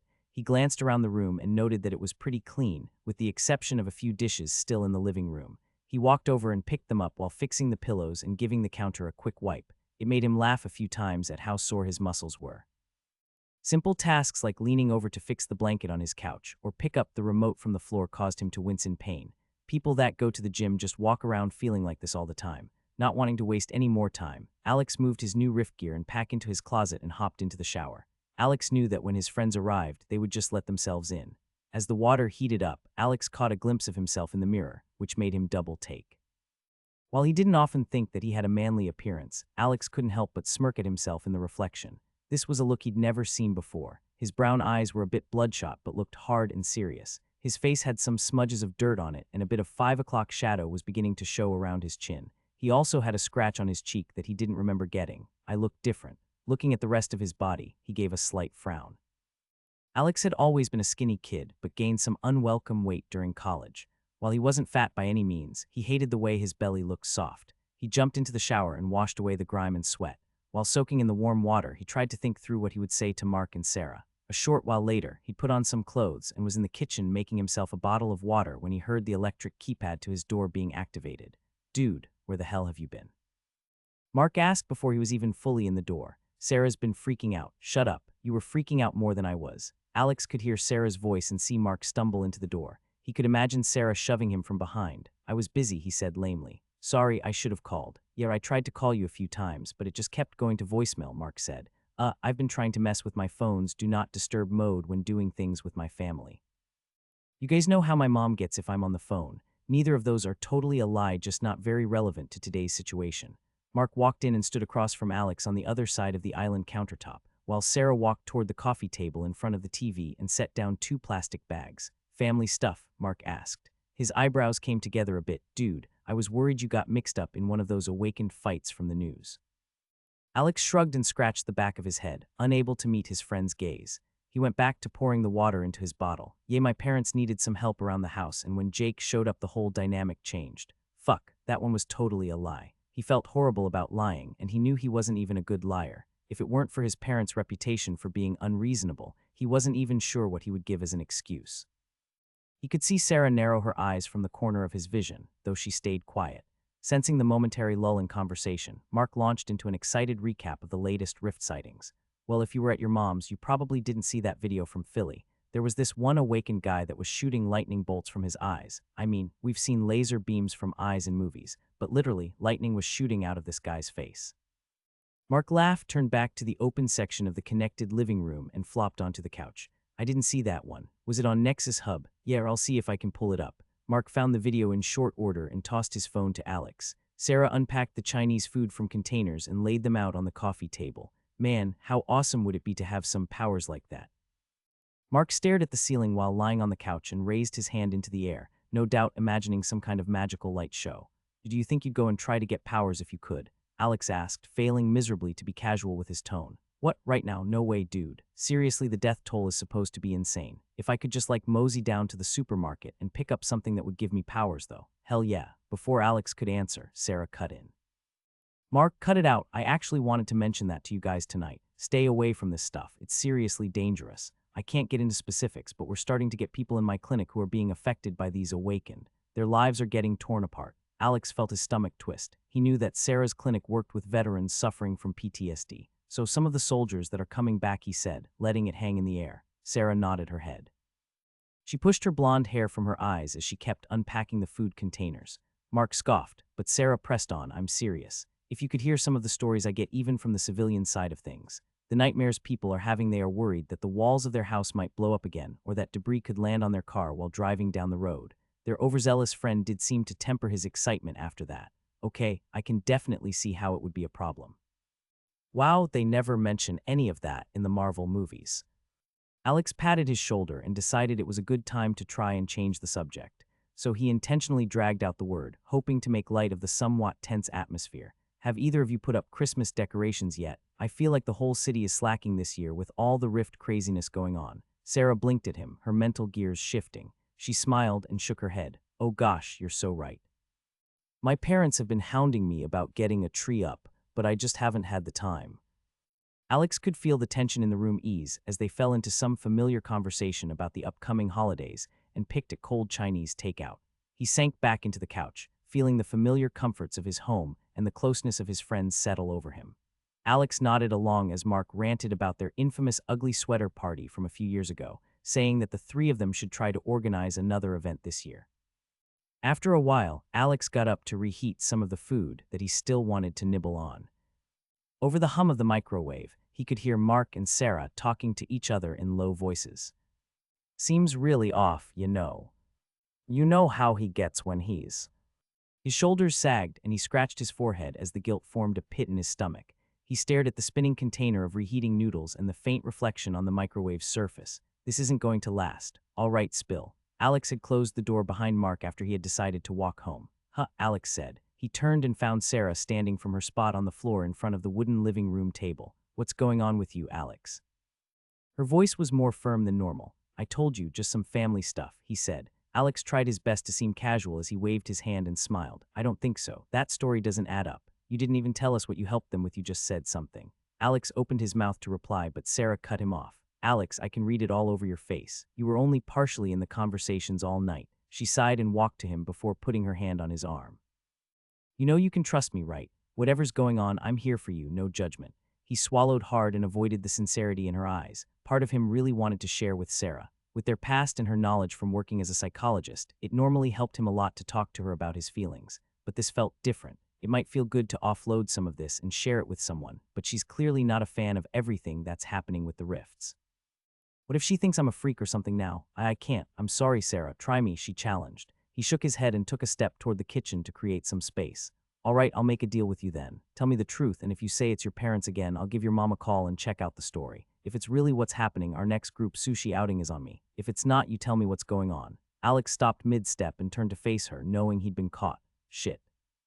I mean, I want to tell them anyway, right? Do I just come out and tell her? Fuck, lies really set her off, he sighed. Can you let it be? I don't want to lie, but I don't really want to tell you guys yet either. The look on Sarah's face softened and she looked at him pleadingly. There was a pause before she said, yes, if you really want me to, I won't keep pressing. But I really want to know. I can see how stressed you are. Are you sure you can't tell me?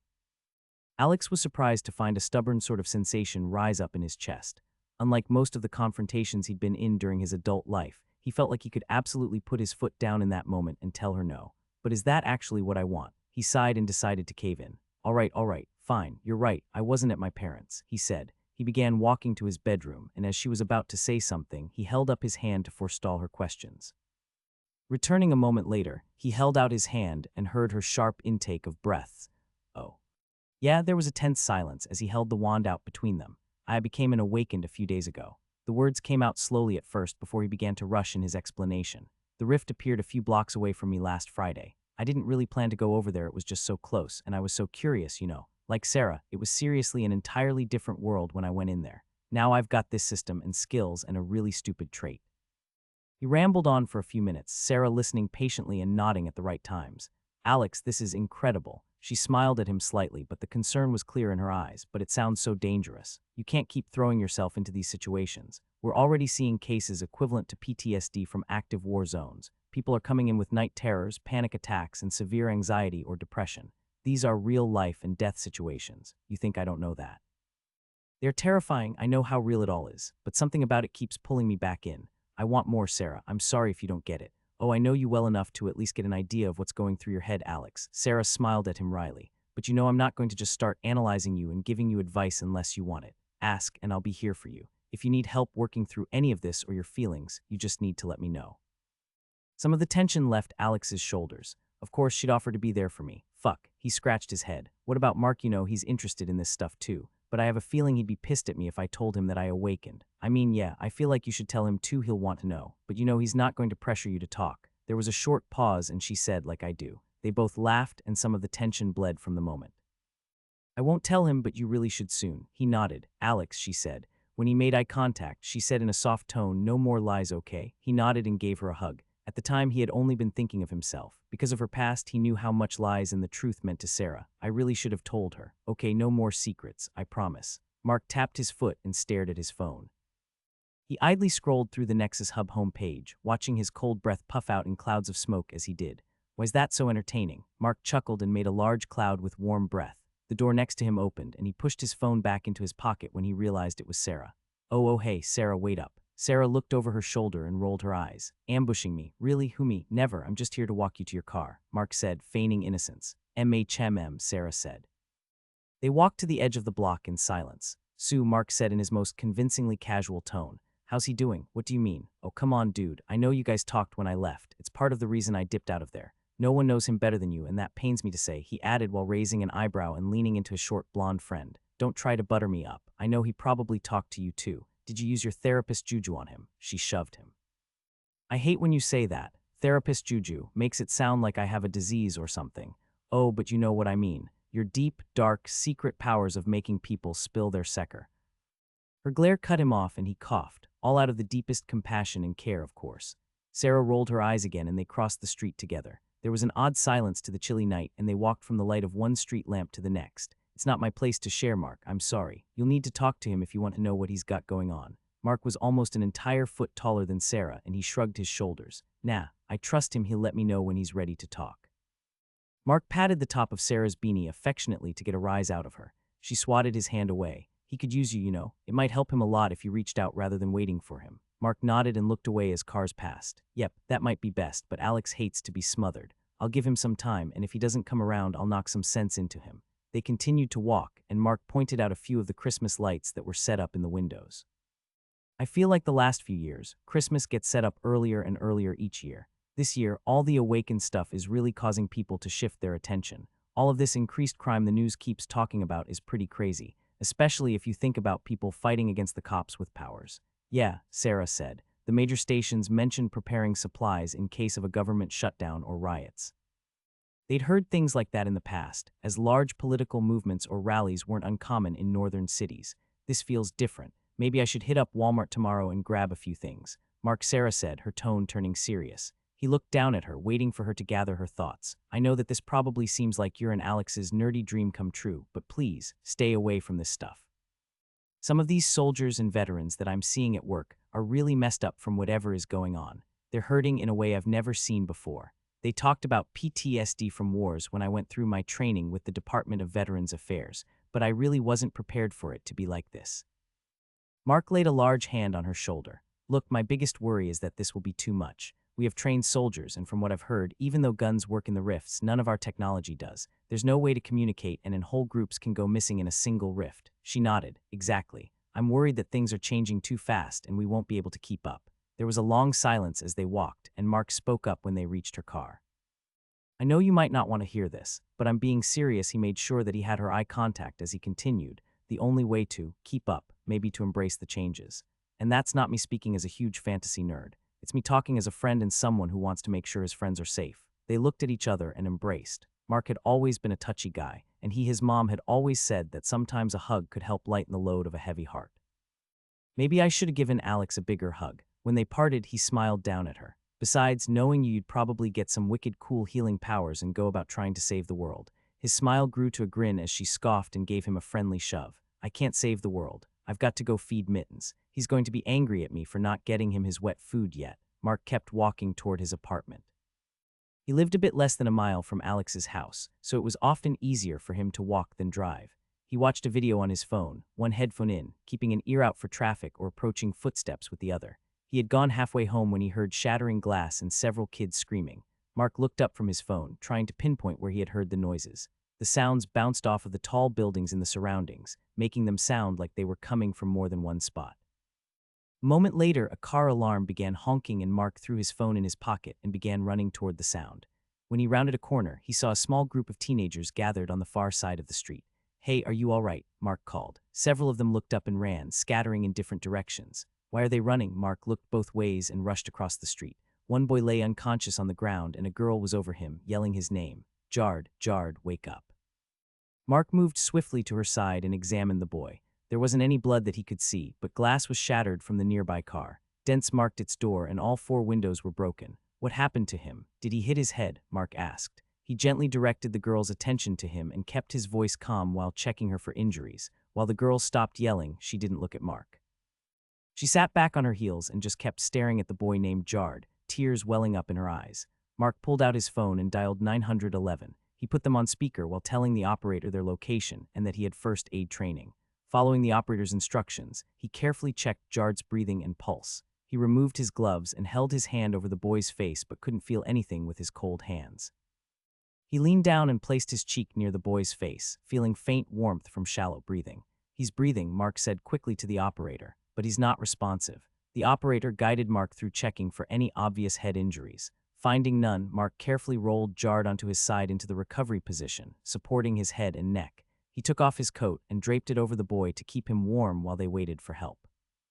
Stay with us, buddy, Mark muttered to himself while watching his chest rise and fall with shallow breaths. The paramedics arrived within minutes. Mark felt relief flood through him as the professionals took over, though his hands still shook slightly from the adrenaline. The wrap-up of the scene took almost an hour as people interviewed both him and the young girl who had stayed behind. Mark found out the story from the officer who spoke with him last. So the boy had powers and wanted to show them off to his friends.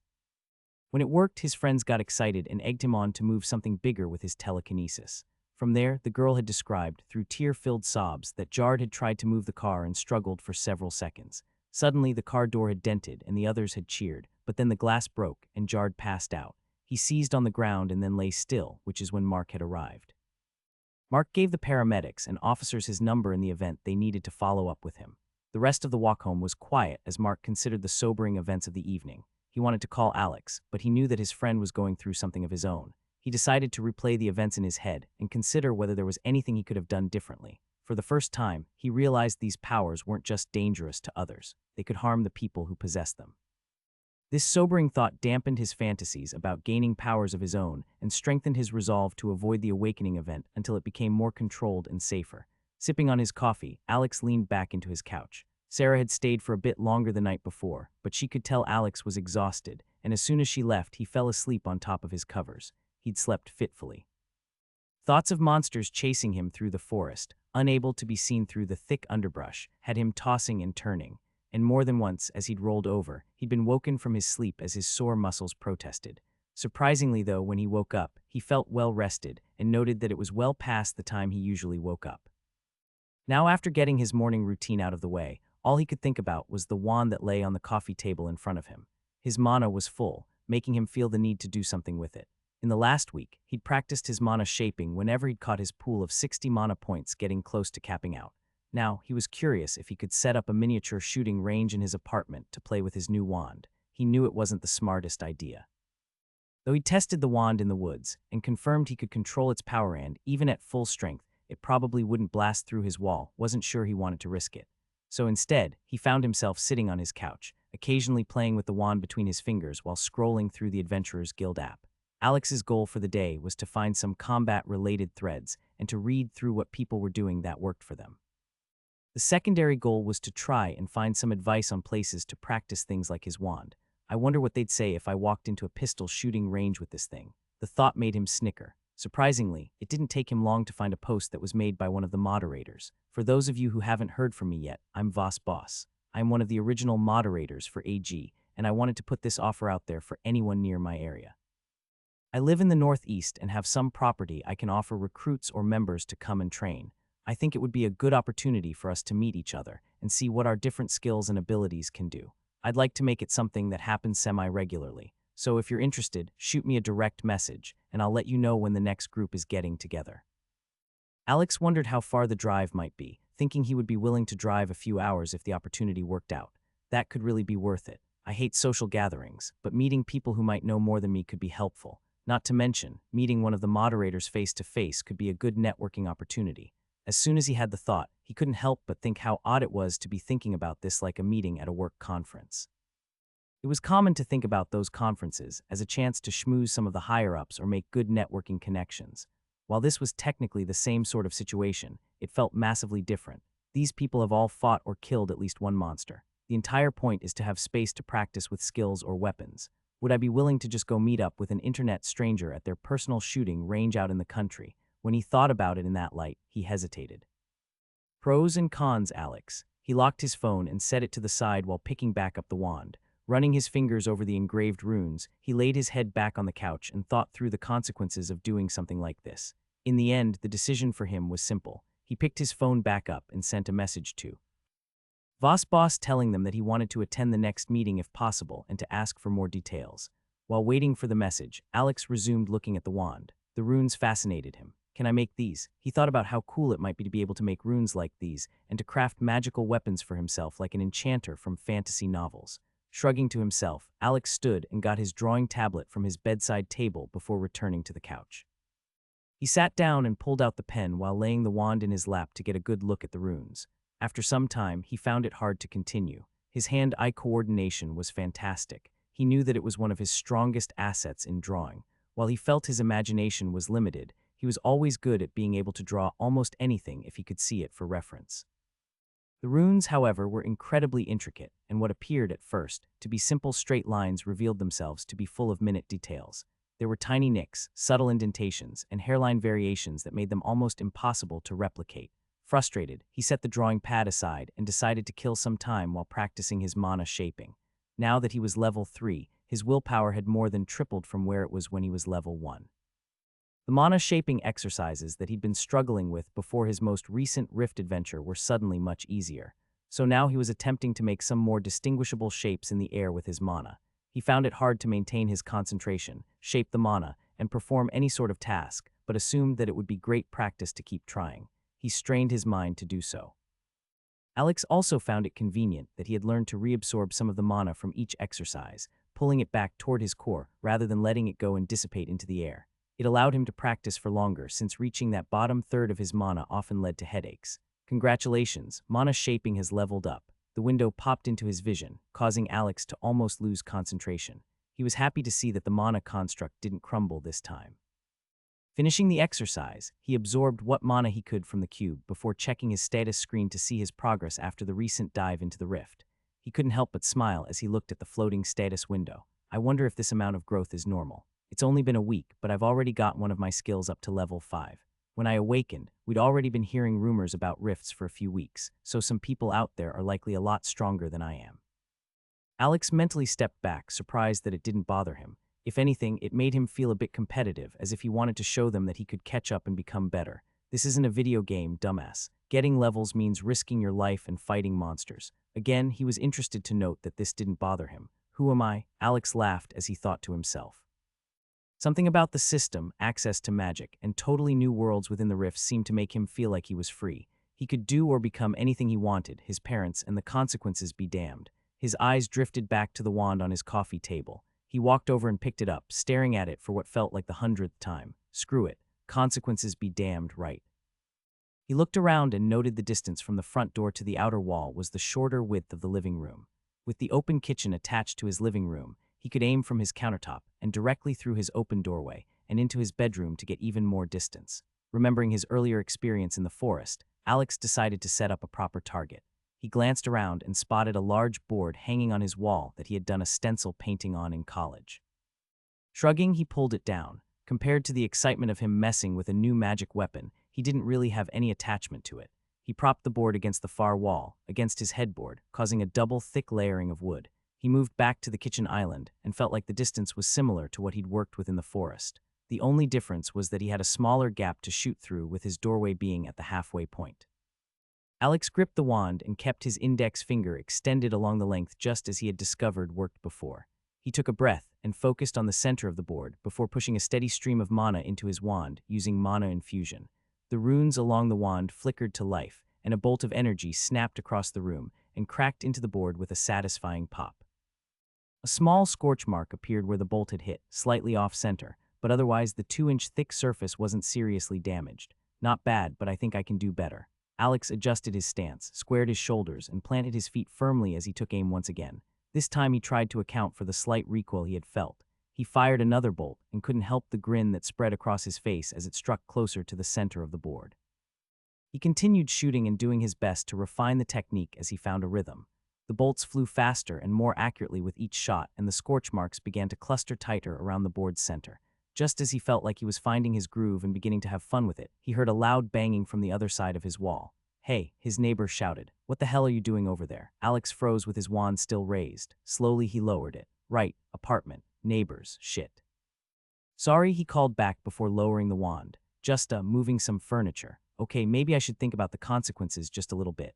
Alex flopped back onto his couch, slightly embarrassed but grinning nonetheless. Despite his grumpy neighbor, he glanced at the circular scorch mark on the doorframe to his bedroom and found it hard to regret his impulsive decision. Alex had a feeling that things were about to get very interesting and very dangerous around the world.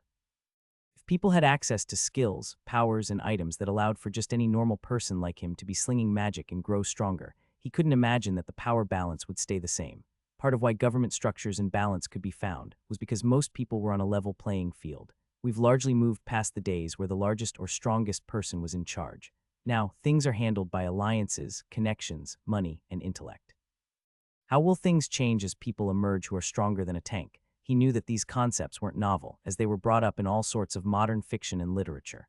The most common example that seemed to pop into his mind was Superman. People were scared of him being different. This caused some people to hate him and some to fear him. Ultimately, they could do nothing to stop him from doing what he wanted. He was simply that powerful. It's a good thing he ended up being the good guy.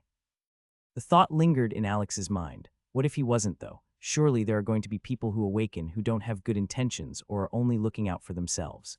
For the first time, Alex began to think about some of the deeper societal impacts of people emerging with powers like this and how the government reacted with the military and the Hunters Association. Alex puffed out his cheeks and let out a deep breath. Luckily for him, his thoughts were interrupted as his phone chimed from beside him. Boss, we're having a meeting tomorrow afternoon. Here's the address. You're welcome to come by whenever you want between 1100 am and 700 p.m. People come and go as they want. I'll have food for lunch and dinner, so don't feel like you need to bring anything. Normally, about 10-20 people show up. Make sure to drive all the way down the driveway and park around the side of the house. Hope to see you then. The message was friendly and to the point. Alex responded, letting them know that he'd likely be coming by. Alex was really interested to think about the kinds of people who might come and what sort of powers they might have. For a minute, he debated texting John Riley to see if he wanted to meet him up there, but Alex didn't feel like they were really friends like that, and it might end up being awkward. Better to just go at it alone then. He might be there anyway since he's local to this area too. While Alex disliked social situations, it was something that he knew he could navigate quite well if he needed to. Phone still in hand, Alex decided to continue doing his research through the forums, looking for any interesting information on magic, wands, or combat. There were all sorts of articles and complaints. Some made him chuckle like, why does ritual magic suck so much? Or who needs a gun? I can shoot fire from my fingertips. Some of them were more practical, though, such as, mana is measurable through the status window, but I think there's also a stamina stat that isn't tracked. This one pulled his attention enough to click into the article and begin reading. Alex drove slowly down the fully paved driveway that seemed to go on for miles. These people have to be loaded. Do they own, like, the whole mountain or something? He'd entered a private road that turned out to be the driveway a while ago, passing through an open metal gate that marked it as private property. The switchbacks and fog slowed him down. Alex was used to the city and the stress of traffic, but this was a different kind of stress. Most of what he thought about during the drive was how excited he was to practice with the wand and imagine what kind of people would be there. Now, though, as he rounded a bend and pulled into the driveway proper, his thoughts stopped. Fuwak, yep, loaded. The house that he saw was something straight out of a movie. It was a 3-story building made of sharp edges and glass. The second floor, which faced out from the mountain, was almost entirely made of glass. Several vehicles were already parked around the side of the house, and he felt a bit self-conscious as he parked his old Nissan Sentra in the driveway next to a nice SUV. He got out and held a mostly empty backpack in his hand as he made his way over to the side door. Before he made it there, though, someone around the back of the house called out, "Hey, come around back, we're out here," the female voice called. He shrugged and walked in that direction, pulling his coat tighter around himself. Why would they be out here? It's freezing. He turned the corner and it made a lot more sense. There was a large covered awning that people were under. The covered space was close to 20 meters wide and at least 30 or 40 meters long. There were tables set up at one end and a few dummies set up at the far end. "Welcome," the same voice as before called out and beckoned Alex over. He pulled the strap on the backpack a bit tighter as he approached the pair that were having a conversation. As he got closer, Alex could hear tension and some aggression in the man's voice. He hesitated a few feet away, unsure if he was intruding on something. The woman spoke up again, signaling an end to her conversation with the taller man next to her. "How's it going? I'm Voss Boss. You can just call me Alana, though. Most people know my name at this point. Don't feel like you need to share yours if you don't want to." "Nice to meet you," Alex said to the both of them. Taking a closer look at the tall blonde man, it was clear that they were siblings. Both of them were good-looking, tall, and had hair so blonde that it was almost white. "I'm Alex," he said as he shook her proffered hand. The woman, Alana, was about Alex's height and she gave him a smile. "Well, are you going to deflect?" the man said, ignoring Alex completely and apparently refusing to accept the end of their previous conversation. His blue eyes were intense and he stared at Alana. "We can talk about this later, Rylan," she said stiffly. "Tish." He made a harsh sound and walked away without saying anything to Alex. "Sorry about him. It's nice to meet you, Alex. I'm assuming your username in the guild is not Zella." Alex scratched the back of his head. "Yeah, that's me." She laughed and turned her body to open up the semicircle to the rest of the people gathered. "This is my home. I've started to put together some stuff to help those in the guild train. We have a small range here. A few of the weapons you could take with you into a rift are gathered here on the tables." She walked forward and gestured at some of the tables that 3 others were gathered around. "Feel free to ask anyone to spar or for pointers, but please don't take things too far. We're all just trying to get better so we can live longer in the rifts out there. The same rules apply here, as in the app. Please don't ask for personal information, but feel free to share as much as you'd like." "Oh, this is pretty amazing," Alex said, dumbfounded. The entire underside of the awning was lined with heaters and fans, making it clear that it would be comfortable to train here, regardless of the temperature outside. "If you don't mind me asking, why is this outside? Why not a building or something?" Alana laughed. "Well, that's the end goal, but we've only been putting things together for the last few weeks. Getting a building set up will take some time, especially if we want to ensure that it's sturdy enough to let Awaken train in there." "Ah, that makes a lot of sense," he said nervously. Alana laughed and made small talk before excusing herself. "I'm going to go check on my brother. He can get a bit moody at times. Enjoy yourself, let me know if you need anything." Alex was left standing alone and feeling a bit awkward. Just to find something to do without looking like a total loser, he decided to go and check out the weapons spread across the tables. There were all sorts of weapons, ranging from ranged weapons like bows and other thrown objects to hammers, swords, and daggers. I guess these are just easier to practice with than guns, still not really safe. While Alex didn't like the thought of some random people shooting guns near him, he didn't think he'd want someone swinging a sharp blade at him any more than that. He'd read that in a few of the earlier articles from the Adventures Guild app, as it was a big reason that even some of the lower-level monsters had skin or shells so tough that bullets didn't do anything to them. This had been a large reason that some of the military expeditions struggled to tame the rifts. Add to the fact that the system hadn't been reported to give any skills related to guns, but gave plenty related to medieval-style weapons. Even the army was starting to set aside the use of guns. Because of that, he'd never even bothered to try, and this seemed to cement the fact. Alex took his backpack off and removed the main item from his bag. He felt a bit silly as he pulled out a nylon case that was zipped shut. He opened it and removed his wand. At the end of the day, Alex didn't care if he looked like a total dweeb. I can use a fucking magic wand. Who cares what the bag looks like? Also, so what, it was $20 on Amazon to buy a drumstick case. Bite me. The three standing at the nearby tables watched him with interest as he stepped up to the range lane and decided to fire off a few bolts at the target. He took a few shots, not really caring if he missed or hit the target dummies at the end of the range. After every few shots, he'd pause and then resume. After about 5 minutes, he was interrupted. "You miss quite a bit," a feminine voice said. Alex responded, still not really paying attention. "The targets, you miss a lot." The woman behind him said, "Oh yes, this is all new to me." Alex turned and smiled awkwardly as he dismissed his status window. "Also, I'm trying to get a feel for how much mana is being used. It looks like I can actually spend less mana than I was originally using, so I'm trying to figure out what the least amount I can use is while still firing off a bolt." The silence hung in the air for a minute. Fucking nerd, good lord. Alex was suddenly very aware of the cute girl standing in front of him. She was an inch or two shorter than he was, but she seemed athletic. Her dark hair was pulled behind her in a ponytail. "Why's it so hot in here? Fuck." He realized that he never took his jacket off. He was preoccupied between not wanting to be awkward and wanting to play with the wand that he'd completely forgotten it was on. Suddenly, it was uncomfortably hot. "That's actually clever." She turned her head to the side, her arms crossed, and she seemed to look at him in a new light. How much for the wand?" Alex asked. He unconsciously took a half step away. "No way I'm giving this thing up. Are you crazy? I just got it. What?" "No, how much mana?" Her eyes lost a bit of the light that was in them, giving him a dull look. "Oh duh. It seems like a bolt takes about 5 mana if I keep it as low as possible. Using 7 seems to hit the dummy with a lot more impact though. Not bad." She stepped forward and offered her hand. "I'm Timon, not Pumba on the AG app." Alex's brain spun for a moment, looking at the hand. He couldn't remember where. "Oh," he said and seemed to startle the girl. "Sorry, oh wow, this is cool. I'm not Zella in the app. You actually messaged me through Nexus Hub a week or so ago." "I did." This brought a small smile to her lips. Alex shook her hand and returned the smile. "Yeah, your tip about visualizing the mana really helped. Seriously, I ended up getting a skill after practicing with it for a bit." "Oh really?" Her eyes lit up. "Was it mana visualization?" "That's the one I got." "No, it was mana shaping." I wonder why we got different ones." Her head moved to the side again, and her ponytail swished behind her head. "No idea, maybe we're visualizing different things. Interesting." She seemed to zone off for a few seconds before Alex cleared his throat and pointed down the range. "Can I really keep shooting those things? Aren't they made of foam or something?" Alex asked. As he had got to the lane in the range, he could see the targets better. They were the same humanoid-looking dummies that were used in MMA or boxing classes, that were made of the upper torso and head with no arms. "Do your worst." Alana's brother bought some enchanted discs that go on the bottom of them. They modified them to take some serious punishment.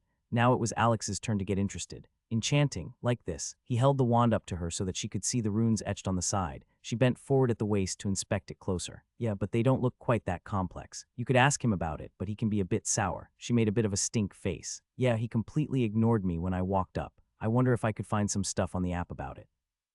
She shrugged but then shook her head. "It might be hard. From what I understand, it's really sought-after stuff. People want it badly, and most of the info is bought up as soon as it's posted.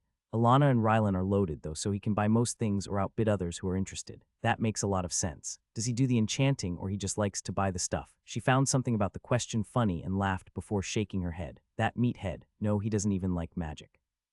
He's actually a pretty strong fighter, but he looks down on magic users."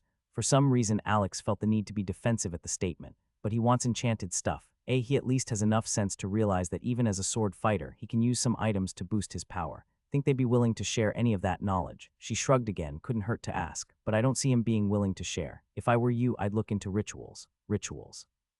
"Seen a few posts about them. Everyone seems to think they're trash. One man's trash is another man's treasure, right?" Alex thought about it for a moment, then shook his head. "I don't think I could use them. While I want to use magic, I don't have a lot of mana. My total MP is pretty low." "Well then, that's even more reason for you to stay away from enchanting. The runes apparently take a lot of mana to inscribe and then cost mana again actually to activate." "Really? I didn't know that."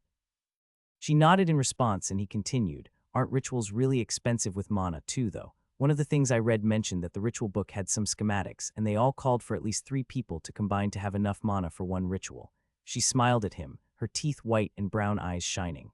Alex noted that her demeanor changed to much more energetic when talking about magic. "Oh no, people are just kind of stupid. I don't know much, but I do remember reading that rituals are supposed to be one of the most mana-efficient forms of magic. those people were probably looking at some wide range or area effect ritual. He scratched the back of his head and looked at her again. She grinned. I just love magic. My trait focuses on stealth, but with my mana visualization I actually got a stealth skill to go with it. So I've been practicing with my mana since pretty much day one. Wow, that's awesome. The two continued to talk for a bit before they exchanged their real names. Timon's real name was Olivia, while Zella was easily guessed to stand for Alex. She'd laughed at him quite hard when he guiltily suggested that he should change his own username. They continued to talk about magic and their experiences with the system. As they started to discuss some of the more nuanced details of mana visualization, they were approached by one of the other guild members. Hey, you guys want to do some sparring? I'm curious to see how different abilities match up. The man smiled, his muscular frame hinting at some sort of physical build. Olivia grinned and nodded, seeming almost as excited about fighting as she was about magic. I'm game, she turned to Alex. What do you say, Alex? Want to join us? Why does she seem so excited about this? She's not like obsessed with combat or something, is she? Alex hesitated and he felt a pit of nervousness surface in his stomach at the thought of embarrassing himself by trying to fight more experienced fighters. I don't know, I'm still pretty new to all of this. I wouldn't want to slow you guys down. Olivia placed a reassuring hand on his arm. Don't worry, I'll take it easy on you. She winked at him playfully. It's all about learning to have fun with it. We won't use weapons and no lethal skill usage, just some friendly hand-to-hand. Friendly hand-to-hand, the man nodded in agreement. Yeah, we're all here to improve. You might surprise yourself with what you can do. Alex took a deep breath and considered the words. While he really didn't want to embarrass himself, the idea of learning something and getting to see other awakened in action was really tempting. It had nothing at all to do with the beautiful woman asking him to join her. All right, I'm in. Olivia beamed at him. Great. Trust me, you'll learn a lot and who knows, maybe you'll have a bit of fun too. She squeezed his arm and turned quickly to head over toward the sparring mat, which caused her ponytail to whip around to the side. Yeah, totally. Nothing at all to do with the beautiful woman. With that, the three of them moved to the open mat area and Alex's heart began to pick up pace in anticipation. The three of them moved to an open area beneath the awning. Pete rolled his shoulders and grinned at Olivia. Ladies first. Sure, but don't come crying to me when I make you look bad in front of the new guy. Olivia bounced on her toes, and her ponytail swished from side to side with the movement. Alex stepped back to give them some space and felt his own shoulders begin to tense at the idea of seeing them fight. Pete lunged forward with surprising speed for his size, and his fist cut through the air right where Olivia's head had been the moment before. Alex watched as she ducked and weaved with fluid movements. Pete pressed his advantage, though, and threw calculated strikes that looked like they would hurt a brick wall. But Olivia was too quick. She slipped past his guard and landed 3 quick jabs into his stomach. Pete grunted but didn't slow down. His next punch carried enough force that it made a different sound as it displaced air in the empty space where Olivia had been a second before. See how he telegraphs? Olivia called out good-naturedly to Alex. Watch his hips and his shoulders. They tell you exactly where the punch is coming from. She spun away from another punch. Pete changed tactics and dropped low for a leg sweep. But Olivia anticipated it and jumped over the leg. However, she didn't anticipate the follow-up strike in midair that caught her in the chest and sent her stumbling backward. She recovered with a graceful roll and popped to her feet, laughing. Not bad. Did you put more points in agility? Your ham fists feel like they're moving faster today. She winked at Pete before darting in close again. The match didn't last much longer and ended with Pete pinning Olivia after she overcommitted to an attack. Both were breathing hard, but they bumped fists after the spar. I thought you might use your stealth to get the drop on me, Pete said with a grin. Olivia shrugged. It doesn't really work like that. It wouldn't work in a straight-up spar like this. I'd have to set up an ambush or something and use the shadows. Fair enough, Pete said with a nod. And I didn't want to break out strike and risk actually hurting you with a weapon. Oh, you do care, Olivia teased. Alex stepped forward as his curiosity got the better of him. What's strike? It's a skill that enhances my attacks with a weapon, Pete explained. It just helps add some extra oomph behind my attack. It's not exactly friendly for sparring, though. Yeah, and stealth lets me kind of blend into the background. It works a lot better if people aren't aware that I'm there to begin with, and shadows help a ton, Olivia said with a grin. Makes it harder for enemies to notice me. Pretty great for getting the first hit in. Alex nodded and filed the information away. It was fascinating to hear about the variety of skills that people had. Olivia turned her grin on Alex. Your turn, she said as she patted him on the shoulder and passed off the mat. Don't worry, Pete's house-trained. Pete laughed and made a growling sound. Alex swallowed hard and stepped forward despite the dry feeling in his mouth and the sweat he could feel on his palms. I've never really fought before. That's why we're here to learn. Pete shrugged and settled into a loose stance. Ready? Alex nodded and did his best to try and mirror Pete's stance. He remembered Olivia's advice about watching his hips and shoulders, but everything happened way too fast. One moment he was standing, and the next he was flat on his back, staring at the heaters overhead. Pete's hand appeared in his vision. Not bad for a first try. Let's do it again this time. Keep your hands up. You can do it, Alex. Don't overthink things, Olivia called from the sideline. He's going to. The rest of her advice was lost as Pete closed the distance again. Alex managed to stay on his feet for a few seconds longer. After the 5th time of hitting the ground, frustration began to build in Alex's chest.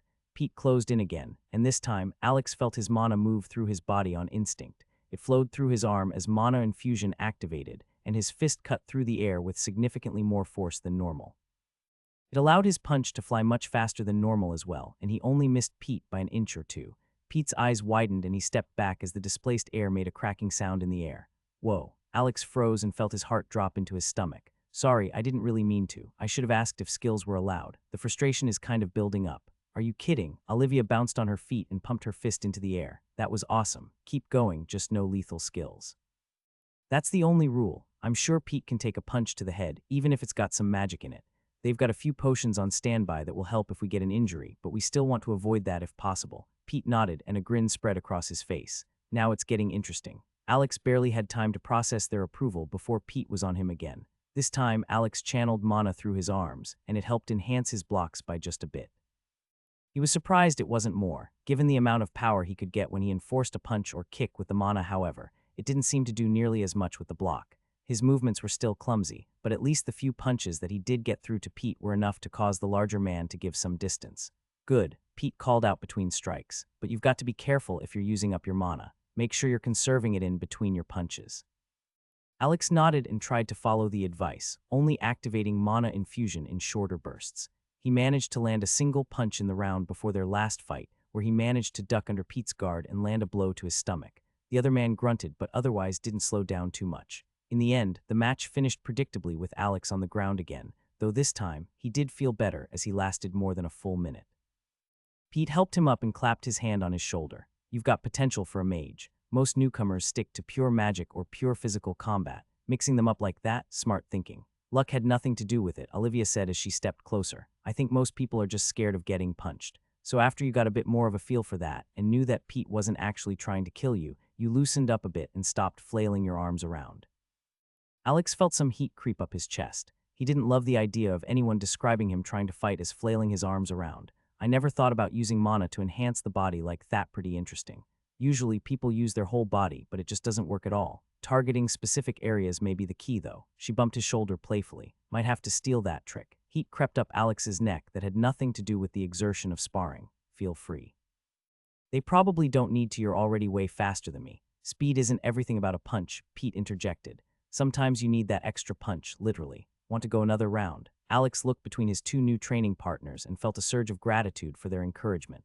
Despite the bruises he knew he'd have tomorrow, and the sense of soreness he could already feel creeping into his stomach and arms, he couldn't remember the last time he had this much fun.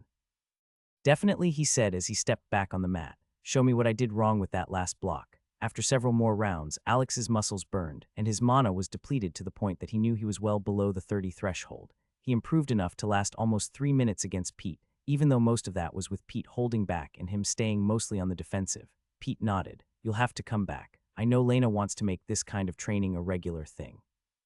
I'd love to, Alex said, and his eyes flicked to Olivia. Here, add yourself to the training group chat. We can invite you to the next time we're meeting up. Alex's fingers fumbled slightly as he typed his number into her phone. He hoped his face wasn't as red as it felt. Come on, dude, get yourself together. She probably doesn't even look at you like that. Before leaving, he tracked down Alana near the house while she was sorting through some papers, of course. Alana took the stone with a warm smile and placed it on top of her papers. I'll start the process shortly, and it should be finished tonight. You'll see the update on your end in the app in a few hours. The drive home felt shorter than the drive there as Alex's mind raced with everything he learned. He hadn't imagined before that fighting, or at least practicing, would be so much fun. He appreciated that Pete took things slow and was willing to point out what he was doing wrong. He knew that Olivia was probably just being nice, but beautiful women didn't often give him the time of day, let alone spend hours talking with him about magic and how to not get punched in the face. Get it together. When he got home, his apartment felt extremely small compared to the Voss estate. He set his bag down and looked around the living room. The thought of going to work the next day made his stomach turn over, and he really felt the need to question his life. How was he supposed to care about client meetings and deadlines when there was real magic in the world, and he had the opportunity to learn how to use new skills and fight against monsters? His phone buzzed, and he saw a message from an unknown number pop up. Unknown number, great meeting you today. Don't forget the ice those bruises. I'll add you to the group chat later and send a contact request over in the AG app. Unknown number, this is Olivia, by the way. Alex grinned at his phone like an idiot. These new life choices didn't seem so bad to him. He wondered if he should call in sick the next day to take some time to process everything that had happened. Henderson would understand, right? Who am I kidding? He'd be pissed. He decided he'd sleep on it. He had a ton of sick days that he hadn't used, and there were no pressing deadlines in the next week. He fell into bed, exhausted but happy. The last thought he had before drifting off to sleep was that he couldn't wait to make more progress and see if this was really something he could turn into his new norm. Tossing his phone onto the bed, Alex let out a calming sigh. He had just finished speaking with Mr. Henderson to let him know that he wouldn't be coming to work next week due to a family emergency. No idea if this is the right choice or not, but I can't imagine going back to work after stepping into this world. After spending hours the day before with a small group of people, practicing magic and fighting as if it were a fantasy story, it seemed utterly insane to go back to a job that he hated. His new plan was to spend 1 week going to rifts and trying to level up. He wanted to see how many mana stones he could get and how much progress he could make in a short period of time when he applied all of his attention to the task. If he could make anything close to a livable wage, he would never have to go back to that shitty job. While he loved the idea of getting several years of experience as a graphic designer on his resume, he wasn't doing the actual work of a graphic designer. He felt like a cog in a bigger machine. As always, he walked to the kitchen to make his morning cup of coffee. He paused, though, as the machine warmed up. Alex felt like his brain was already moving much faster than normal, and he was completely awake. Is this the willpower stat? Alex could admit that he wasn't the best in the morning. He tended to be grumpy when he woke up, especially on Mondays. It gave him a chuckle as he thought about what the system might show if he could analyze a cup of coffee.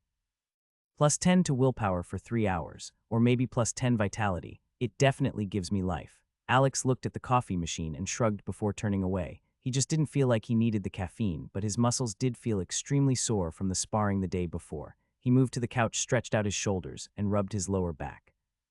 As he sat down, he flipped through the Adventurers Guild app to see if there was any news, and if his ID had been updated to reflect his new membership status. Sure enough, it had already gone through. Now his ID card clearly showed that he was a full guild member and no longer just an outer member. This got him excited, as he had a new goal for the day, and being a full member was the only way that it was likely to work. While he wanted to immediately go and try to return to the rift he'd been in earlier this week, he decided it might be best to do a bit of research. After talking with Olivia the day before, he could not stop thinking about rituals. Her suggestion that they may be the answer to his low mana excited him. His first step was to look through the app and find the social features, then to add Olivia and the other new adventurer who had helped him the day before. He was surprised to find that he already had a pending friend request. Oh right, I totally forgot about that kid. He was actually really nice. After clicking on the username associated with the request, he saw the same young face he'd run into while hunting the boars. Alex felt bad for how he acted, so he added him and then moved on to Olivia's ID. Oh shit, she's a peacekeeper. She didn't mention that. Alex was surprised and impressed. Olivia must be strong if she was one of the peacekeepers for the guild. It did soften the blow a bit for how badly he'd been trounced in their spar. After making the connections, he moved on to the available training content and was pleased to see that it had grown by a large amount.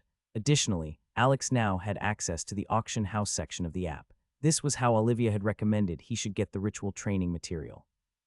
Feeling the need to sate his curiosity, the first thing that Alex looked up were manuals on spell casting. He assumed this might give him a baseline of understanding. What if he sorted the trading section of the app by magic and then added the tag for manual skill book and sorted by cost, he could view the cheapest item, 50 mana stones. That seemed so excessive. Even as he thought about it, though, a part of Alex's brain wanted to try and figure out what he might be able to sell in order to get his hands on one of those books. If he could equate a mana stone being somewhere around 500, then that one book was somewhere around 25,000 USD. In one sense, it boggled his mind to think that this was the cheapest available item in this search. On the other hand, it wasn't surprising that there were people all over the country who would be willing to spend a ludicrous amount of money to be able to do real magic. He shook his head and changed the search to look up enchanting manuals and skill books. Alex began to laugh. The cost of these manuals was, on average, double or triple that of the spell casting manuals. I wonder if that's because it's so rare or because so many people are interested in it. He moved on once again to what he was really there to search for, manuals and skill books for rituals. They were much more affordable. Several lower options were titled Basic Rituals or Ritual Pattern Layouts, which cost less than 10 mana stones. After paying the mana stone to Alana, I have 2 left over, and I still owe 1 to Red Beanie and his crew for entrance into the rift. If I spend a day or 2 back in that rift, fighting boars, I should be able to get up to that pretty easily. He looked through the available material more before stretching again and gathering his pack. He'd used some of the rations last time he was at the rift, and one of his pairs of pants had been ruined, so he took a quick inventory of what he needed to replace. After making his list, he got dressed and packed what he needed into his car before heading to the necessary stores. He decided to get extras of a few things, mainly thinking about socks and food. His socks had gotten so wet during his trek through the rainy forest last time. In this same line of thinking, he went to the nearby outdoor store and got more durable pants and some waterproof gaiters meant to protect his ankle and lower legs against the constant moisture. He began his drive to the west and checked the Adventurers Guild app to see the stats on the rift he'd visited before. He was surprised to see that it was much more occupied than before. Wow, 52 of the 100 available slots are taken this time. I wonder if that means they're any closer to completing the rift quest. A short time later, Alex was surprised to meet a different group of people from the guild. They asked to see his ID, and when he showed it to them, the group of young men became a lot more friendly. They were all either level 2 or 3 and were there as a voluntary detail to get entrance into the rift over the next week. How long do they think that it'll take to complete the rift quest? Complete it, the leader of the small group asked. They aren't going to complete it for a while. Actually, it's a good thing you asked. You can participate and gain contribution toward the quest, but don't go in there trying to complete it. There's a peacekeeper in there, and the whole point is to allow AG to abuse the time-stretching effect. There are some higher-level people in there just practicing and training, rather than actually trying to kill monsters or level up. Oh, that's interesting. I guess that makes sense. Twice as much time to train if they're in there. Yeah, the man said. The moderators have said that if they find an uncommon rift that spawns in a more convenient location, or they get a hold of a rare rift, that's when they'll let us complete this one. Okay, so what about me then? I've already completed the personal quest here. Will I get another one? One of the girls standing to the side shook her head. Nah, sorry. Personal quests only come around once. So you can enter if you want and the cost is reduced, but you can really just practice killing the boars in there. You can also get some experience for fighting the corruption, and that'll increase your Rift quest reward down the road, but that's really it. The leader shrugged and nodded. That's about it. We still think it's worth it. The monsters are low level, and you can get some experience in fighting and gain some mana stones pretty safely. Alex nodded and thanked the group before asking him to put the entrance fee on his guild ID. When he entered the rift, Alex was surprised to see that a large area surrounding the rift had been cleared, and there were tents and camping equipment spread out around it. Wow, there's a lot here. People must come back in the evenings. He shrugged and decided that he'd do the same, but during the day, he didn't trust leaving his pack somewhere that others might decide to rummage through it. Even though they were all a part of the Adventurers Guild, he didn't personally know the people who were hunting in the rift. Alex stepped away from the camp area and into the forest, his wand gripped firmly in his right hand. The smooth wood felt reassuring against his palm. He felt a lot more confident than he had from his desperate and unprepared first attempt at fighting boars in the rift. He looked down at the wand and smirked. Much nicer to use this than that ridiculous hatchet. At least I can get some distance now. Moving carefully through the underbrush, he could hear the familiar grunting of nearby boars. Soon, he spotted 2 boars rooting around near a corrupted pod. He positioned himself behind a thick tree trunk, knowing that he'd need the cover based on his previous experience. The wand would be great for attacking, but he'd still need to rely on the tree as a way to dodge and avoid the boar's charge. Taking a deep breath, he pulled at the mana from his core and channeled it into the wand. He could feel how the focused energy gathered at the wood held in his palm, and he forced himself to loosen his iron-like grip. Relax, you missed all of those tense shots yesterday. Keep a loose grip. His palm began to tingle as he felt the wand pull on the mana and knew that he could begin to throw the 7 mana-charged bolts toward the boars. Here goes nothing. 60 mana total, so I've got about 6 good shots before the headache really starts to kick in. Better make them count. Alex aimed carefully at the nearest boar. The air around the tip of the wand chilled, and he felt a recoil ripple through his arm as the bolt flew off at speed. The bolt struck true, hitting the boar's flank with enough force to send it tumbling into the dirt. The creature squealed in pain, its companion jerking its head up in alarm.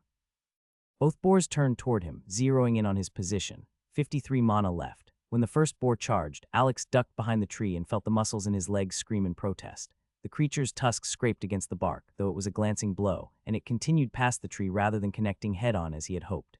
Alex spun around the trunk, taking an extra second to aim before sending another 7 strength bolt into the beast's hindquarters. 46 mana. Still good, the second boar was already moving to flank him. Alex backed away, keeping the tree between himself and the creatures as best he could. He looked around for his next piece of cover, unsure if he could afford to look away. His heart pounded as he heard them circling and lost vision of one of the boars in the thick underbrush. One of the boars burst through the underbrush to his left, and Alex fired quickly, causing him to only charge the bolt with 5 mana. Worse yet, the shot went wide and barely grazed the creature's shoulder. Fuck, wasted shot, I've got, what, 4 good shots left, maybe 5. He steadied himself and took a deep breath. The next bolt, properly powered and aimed, caught the boar in the face as it turned to face him once again. It caused the beast to squeal, dart to the side, and stumble to the ground after a few steps. Getting tired, 3 or 4 shots left before I'm in trouble. His arms were beginning to tremble, and he couldn't tell if it was from the mana fatigue or just the adrenaline coursing through his veins. The injured boar struggled to rise, giving Alex an easy opening to send another bolt into its head. 1 down, can't have more than 2 good shots left. The remaining boar seemed more cautious now, circling just beyond the trees. Alex waited, controlling his breathing, trying to conserve what energy he had left. A dull pressure was building behind his eyes, and he recognized sure signs of mana fatigue. The boar finally charged, and Alex managed to sidestep at the last second. The creature barreled past him, crashing through a patch of thick undergrowth. Taking advantage of the opening, Alex sent another 7 mana bolt into its side. The pressure in his head spiked sharply, and he winced at the sudden pain. 1 shot left, make it count. The boar staggered from the hit, but maintained its footing. Alex tried to steady his shaking hands as he aimed the wand. The mana felt sluggish, resistant, as he attempted to channel it through the wand. His stomach lurched, but he forced himself to focus through the growing nausea. With the last of his concentration, he pushed 7 more mana into the wand and released the bolt. It struck the boar's head, and the creature collapsed mid-stride. Alex sagged against the nearest tree, and his legs barely held him up. The headache had turned into a pounding behind his eyes, which caused the forest to tilt and spin around him. He slid down to sit at the tree's base, his hands still trembling from the mana drain. Note to self, passing out in a rift is probably a bad way to go. He closed his eyes and focused on taking slow, steady breaths. He decided the corrupted pod could wait. First, he needed to let his mana recover before the symptoms worsened. As his head continued to pound, he couldn't help but appreciate the irony. He was definitely getting better at fighting, but for some reason, maintaining that distance and managing his mana felt just as hard as when he was fighting in melee. After taking time to recover his mana, Alex spent the rest of the day in the rift fighting boars and clearing out the corrupted pods. When the night began to fall, he made his way back to the portal entrance to set up camp. He had to wonder, yet again, if he was seeing his abnormally high willpower affect his mental faculties. He felt so much more in control of his thoughts during each of the day's fights. Even when things went poorly, he felt calmer and could continue to keep track of his remaining wand shots despite the panic he felt. Making an effort to be social, Alex introduced himself to a few people near the camp's outer edge as he set up his tent. They invited him to their campfire a short time later, and the gossip that they had was informative. The most interesting bit was a conversation between the group's leader, who seemed to be some sort of warrior carrying a sword and shield, and his wife, who had a bow in her lap. He talked about how his old military contacts told him that the government would be trying to swap part of the backing for the US dollar to mana stones. Several of the others argued against it, saying that backing currency on any item was a futile gesture and that the government had to have learned its lesson. There's a reason they moved away from backing it on gold and silver. I don't see any reason why they'd try to do it again. It's just setting them up for failure. Regardless which direction they took, everyone agreed that the stones had a high value that was likely to continue to increase in the coming weeks. That became even more clear as the conversation continued. They said that the mana stones could be ground down for a source of energy that could potentially solve the energy crisis. If the mana stones could be used as a resource to replace fossil fuels or reduce the strain on the electrical grid, then the government was willing to go all in on the rifts. It suddenly changed the dynamics from clear the rifts quickly, for everyone's safety, to farm the best rifts for materials. Money makes the world go round, I guess. The advice he took away from the conversation was that there was a lot of gossip going around about who was doing what, and he should hold on to his mana stones for as long as possible. Since things were still in such flux, their value was likely to skyrocket over the next month. While this made sense to him, his main goal was still to get the 10 stones needed for the basic ritual information. He planned to continue saving after the needed amount. If he continued as he did today, he could easily earn more than 10 stones in the next few days. Despite feeling safe with the camp's numbers, Alex slept fitfully before rising the following day to continue hunting boars. Are you sure you've got to head out? Yeah, I really need to restock, and I think it's time for me to head to another rift. The boars are too easy now, and I want to check out the rewards from other personal quests. Alex waved and smiled at the group he'd been camping with for the last 4 days. While they'd largely done separate fighting and grouping during the day, Alex found himself enjoying their company each evening. The group had a good dynamic with lots of friendly banter and inside jokes. We'll send you a connection request in the AG app. Hopefully, we can link up later. Sounds good, take care. Alex waved again over his shoulder as he turned and walked through the ever-growing camp toward the rift exit. It had been 4 days inside the rift, and Alex was pleased with his progress. After being in the rift and removed from the distraction of work in electronics, Alex found his mind clear. It was easier for him, without those distractions, to plan his next few steps. Stepping out of the rift, Alex took a few moments to assess his surroundings before stretching his back and beginning the short trek to his car. It's only Wednesday, and I've already been able to accomplish my goal. I gained another 15 stones over the last 4 days in the rift, bringing my total to 17 mana stones. This should easily let me purchase the entry material for rituals and pay off my guild tab. Alex was surprised to realize that if he accounted for the value of the stones, he had made between 6,000 and 12,000 in the last 4 days. Even more impressive is that it's only been 2 days out in the normal world. He watched as his phone powered on and he checked his missed notifications and saw the date and time. Exactly as he'd planned, it was Wednesday morning, and according to the timeline he had set for himself, he still had 2 days left to adventure.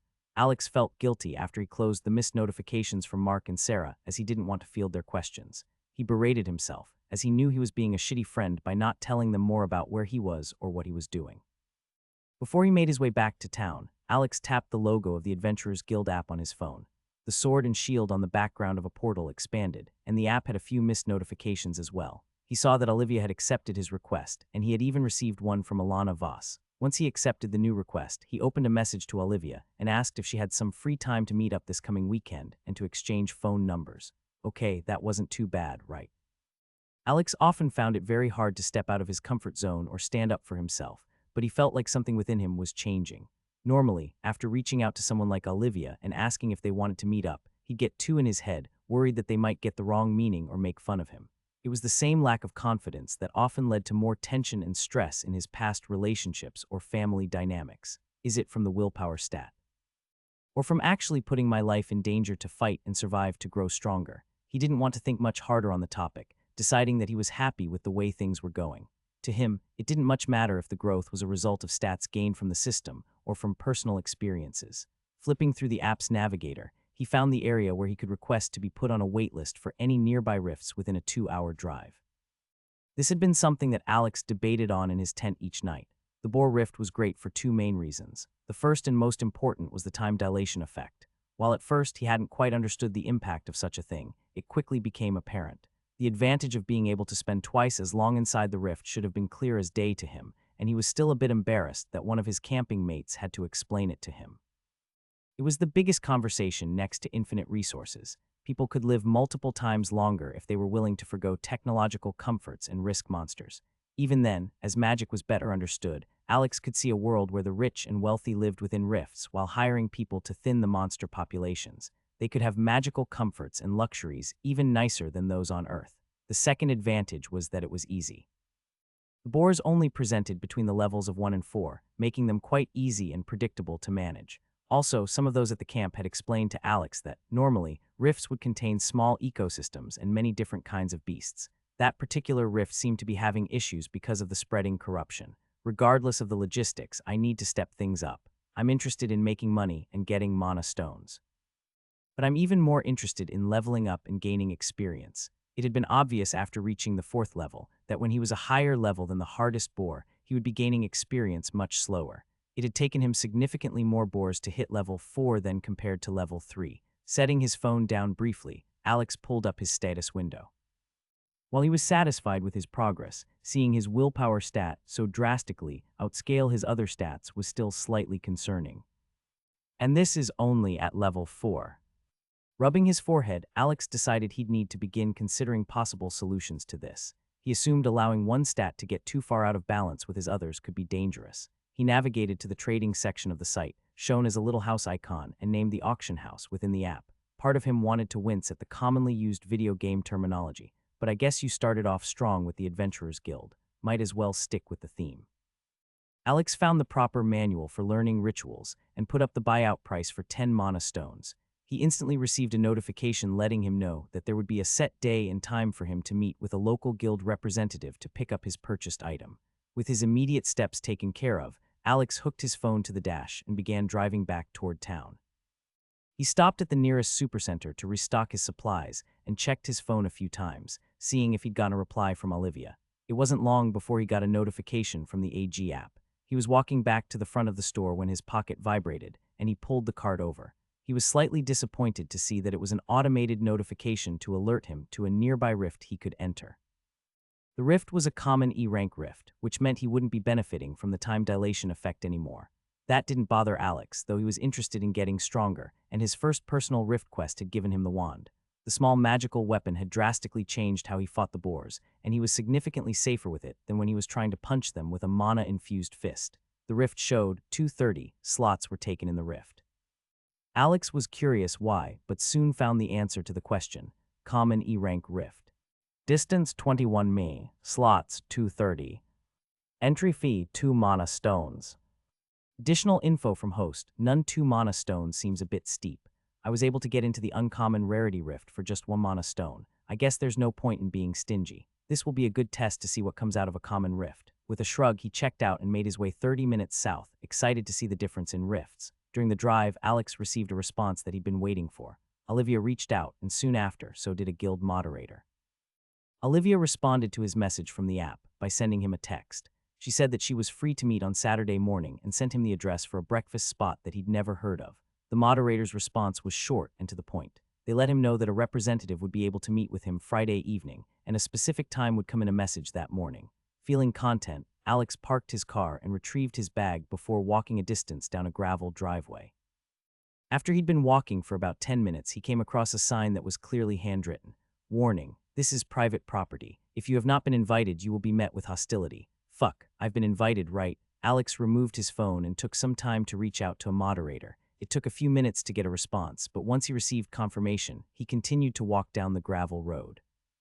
After another 10 minutes of walking, Alex was halted by a voice from the woods surrounding him. Stop where you are. Alex did so, slowly raising his hands. You're from the guild? Why yes, I've got my ID here and I read your sign. I took the steps in the app to reserve a spot. Open the ID on your phone and hold it in the air. Alex fumbled with his phone for a moment and was able to get his ID pulled up on the screen. All right, you can continue down the road. Go about 50 meters further down the path. There's a dirt path off to the right that will take you down by a creek. That's where you'll find the rift. You can set the stones down at your feet and leave them there. The price is 2 stones because I say it is, the man said. Right, Alex grumbled a bit and rubbed the back of his head. He pulled the 2 stones from his pack and set them at his feet. Well, there you go. Anything you can tell me about the rift? No, not really. It's got some monsters that look like rabbits that range from 1 to 3, then some snakes and wolves. There was a bit of an awkward pause as Alex processed the information. There was a chuckle from the woods. Don't be so sure of that, kid. Humans can be some pretty nasty monsters. I wouldn't forget that if I were you. I wonder if he's got some sort of stealth class. I don't see any sign of him. This made the hair on Alex's neck stand on end. While I really don't like not knowing what's going on around me, it's terrifying to think he could kill me with an arrow if he wants, and I'm almost a mile from my car. Maybe I've been a bit too trusting in the guild. I'll need to check with a moderator when I get out and see if this is really allowed. Alex followed the woodsman's instructions and found the rift. Once he arrived at the rift, he glanced around once more to remember the direction he'd come in from, then stepped into the tier in reality. Weightlessness overtook him, and he was pulled through space to the rift's inner land. As soon as he stepped foot onto the dry leaves, he began moving forward. Alex kept his stance low and ready to move while scanning his surroundings. Unlike the uncommon rift that he'd spent most of his time in so far, the entrance to this rift had no one in sight. The blue windows with his rift quests immediately popped into his vision unbidden. Sensing no danger, he took a moment to skim through them. Personal quest, Culling the Wolves. Kill 10 wild wolves. Rift quest, Tame the Woods. Slay 600 of the rift's principal inhabitants, rabbits, snakes, and wild wolves. Alex decided that he'd do his best to find some of the lower-level rabbits before moving on to try and fight some of the wolves. The idea of fighting snakes seemed horrible, especially with his lower physical stats. He shuddered. That doesn't seem like a good matchup for me. I'm glad that the personal quest isn't for them. Alex walked out from the rift and kept his eyes peeled for any of the small rabbit creatures that he'd decided to hunt first. His first several attempts to find and shoot a rabbit with his wand all went the same. There's one. Alex saw one at the very edge of his vision. The small brown hare would be sitting on its hind legs, its ears pointed straight up. As soon as he began to close the distance to get in range for a decent shot with the wand, the small creature would dart away faster than he could catch. After getting the same results a few times, Alex knew he needed to change up his strategy. With the slime and the boars, I was more passive. I let the mindless monster approach me while kiting it away or dodging, then striking after it was vulnerable. It doesn't seem like that will work with these rabbits. During his first 10 fights with the boars, Alex had been forced to use mana shaping and mana infusion. At the time, they were his only tools, though as he'd gotten his wand, they'd slowly fallen down in favor. The wand was more efficient with his limited mana pool, and since it was a ranged option, it kept him out of harm's way. When he had been forced to fight in closer range, though, the two mana-related skills had been a great help in boosting his body to keep up with the attacking boars. Maybe instead of sending mana into my fists to punch, I'll empower my legs and attempt to dash toward the rabbit. Alex couldn't help but grin. This was fun to him, strategizing and being forced to adapt to the scenario. It didn't matter what he needed to do, he'd finish the personal quest before his self-imposed deadline came. I can spend a few hours trying this method against the rabbits. If it's still not effective, I should abandon them and just go after the wolves directly. He nodded to himself and resumed his search for the rabbits. When he found the rabbit, he crouched a bit lower and focused on the mana within his core. He took 2 tendrils and sent them down his legs before shaping them loosely around his thighs, calves, and feet. Alex was surprised at how easy it was to control the mana. It took shape around his legs with ease.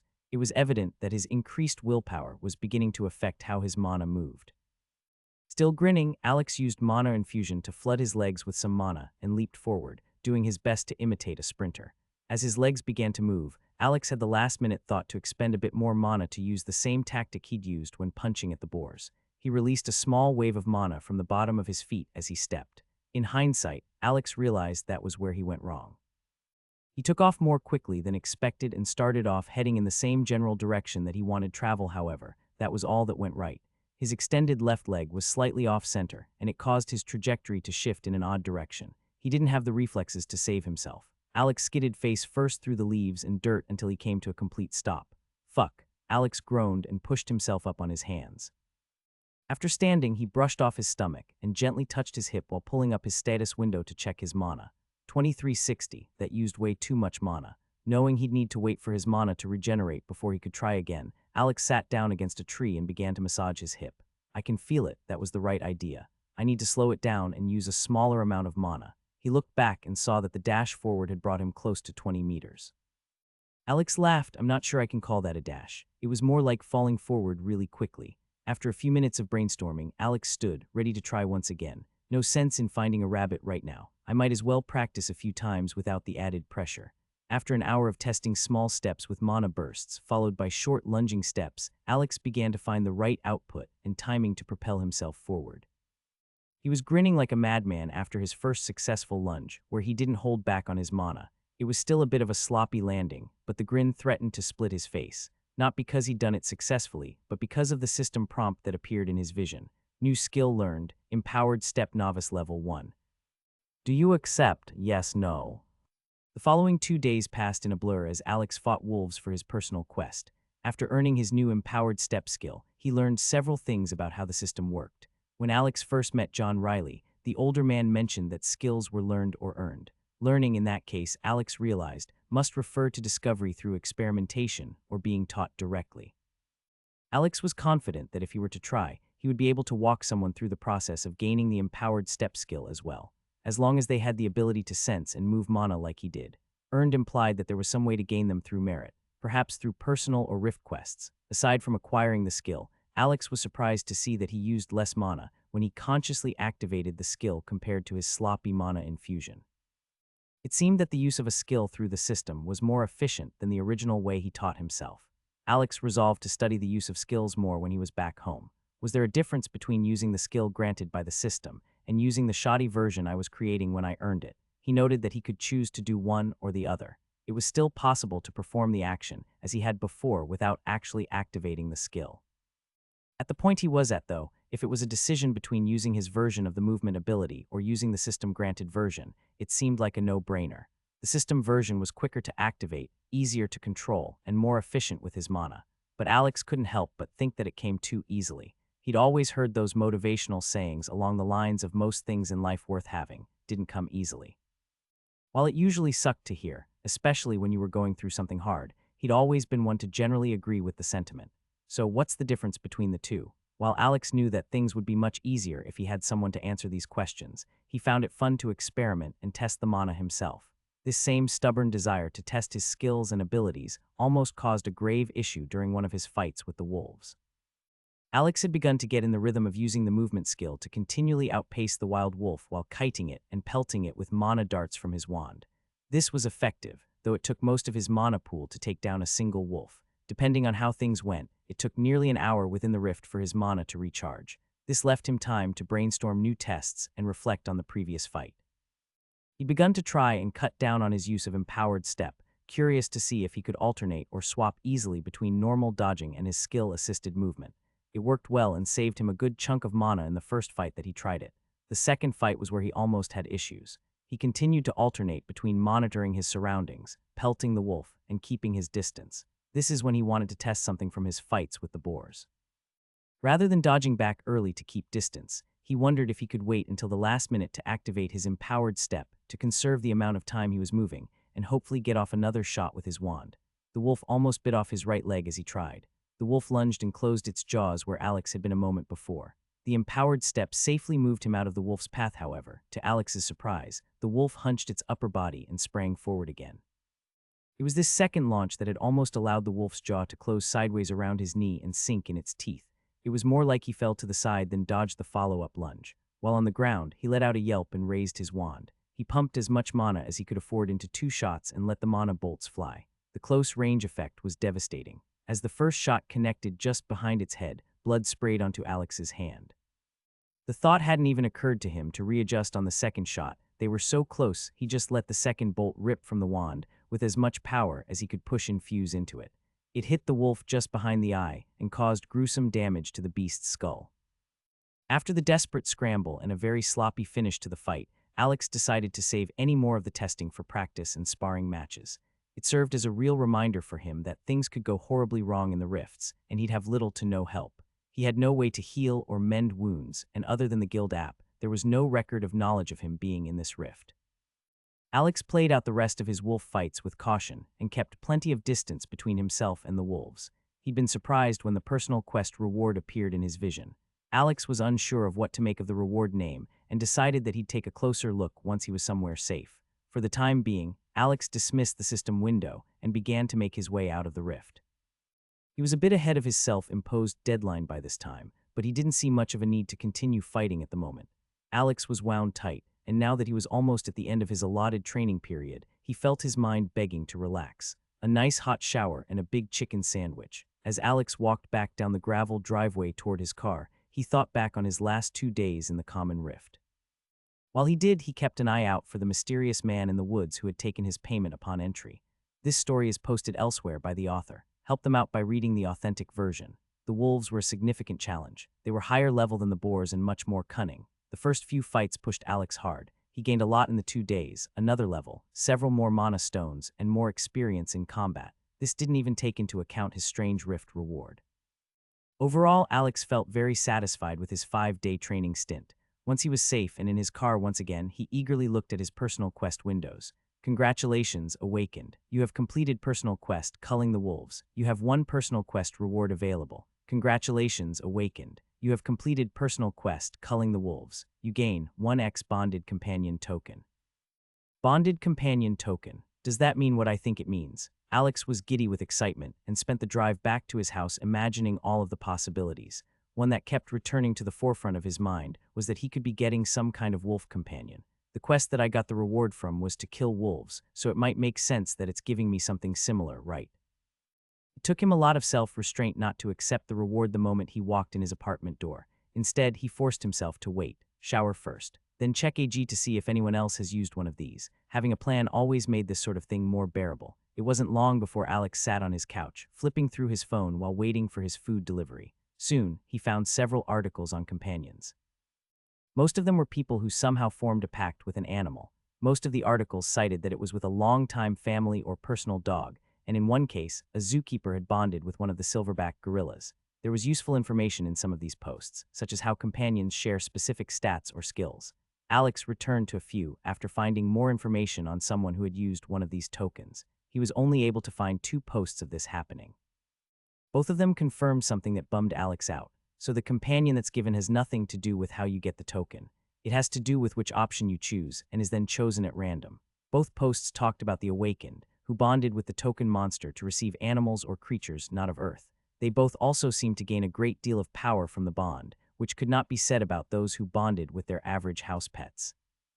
While those bonding with normal or older animals might receive a few stats, it was unlikely that those animals had skills or stats comparable to a system-chosen beast. While some part of Alex thought it might be extremely cool to have a wolf pet follow him around and aid him in combat, he had no idea how that would truly work. He glanced around his living room. The wolves from that rift were somewhere between the size of his coffee table and his couch. Where would I keep an animal like that? How would I even pay to feed the thing? Questions and complications continued to crop up in Alex's mind. Regardless of how many potential hurdles there would be to overcome, one thing was clear. Bonding with the companion token would give Alex a boost in power and a potential ally in combat. Should I look up how much the token sells for? He couldn't dismiss the idea outright. Alex had played enough games to know how economies like this tended to go with a very limited supply and a high demand. Those who got their hands on rare items early and sold them for a huge profit could turn around and use that currency for even more gains than the single item could have benefited them. This strategy only worked at the launch of new games or seasons, because as the economy leveled out and the supply began to match the demand, prices would quickly drop and level out. Those at the forefront tended to benefit the most, as they could use this to gain even more of an advantage in rarer items. I need to commit. Whatever the consequences are, I'll deal with them once I see what sort of companion it gives me. Alex then accepted the quest reward. A small item resembling a poker chip shaped like an animal's head appeared in his hand. The posts had described a need to break the token in half to activate it. A new window appeared, exactly as he had read about. 3 options were now before him, different for each person to break the token. Option 1, your companion comes from a category of highly durable and hardy creatures. Constitution and strength are the primary stats from the beasts in this choice. Size, small behemoth. Option 2, your companion comes from a category of swift creatures. All options in this category will carry a wind affinity. Size, small medium. Option 3, your companion comes from a category of mana-attuned creatures. Affinities can vary widely based on the awakened one. Size, tiny medium. He read through each option multiple times. It feels like the system is really giving me options that are great for me here. The first option will have beasts that have high health and strength, which are 2 areas that I'm really lacking in. With every one of the companion posts confirming that there was some amount of stat sharing, this became a very enticing offer. Alex was already quite scared to see his constitution so far below his willpower and worried that after a few more levels, things would be able to kill him with ease. The thing that troubled him about this option the most was the size range. What does that even mean? Tiny as in a bug, behemoth as in something like a dinosaur, larger. How would that even work? Even though Alex wanted to laugh at the absurdity of the idea, he was too nervous about the reality of the situation to do so. From what Alex had already seen the system do, he had no doubt that an extremely large monster could plop out of nowhere and into his apartment.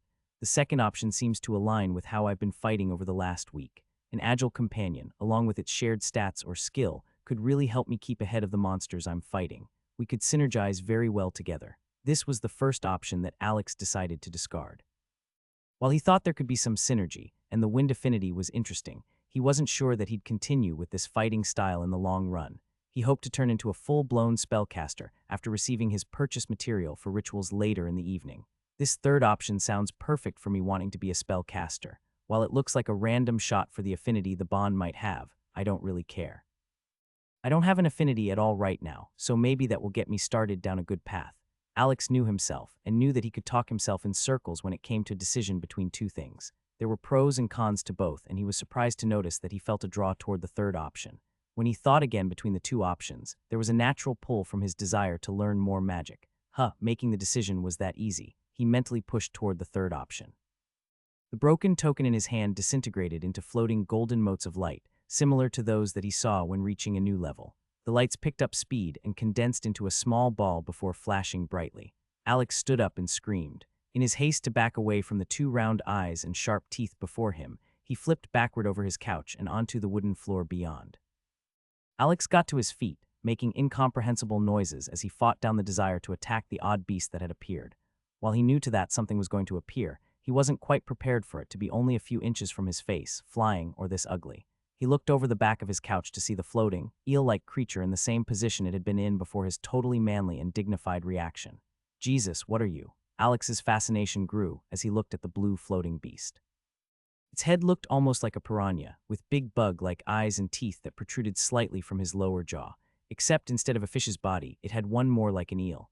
The companion floated in the air, its long body lazily moved as if pulled by an unseen current. On the top and bottom of its body were some very thin-looking membranes, like long, transparent fins. Oh right, I can check its status.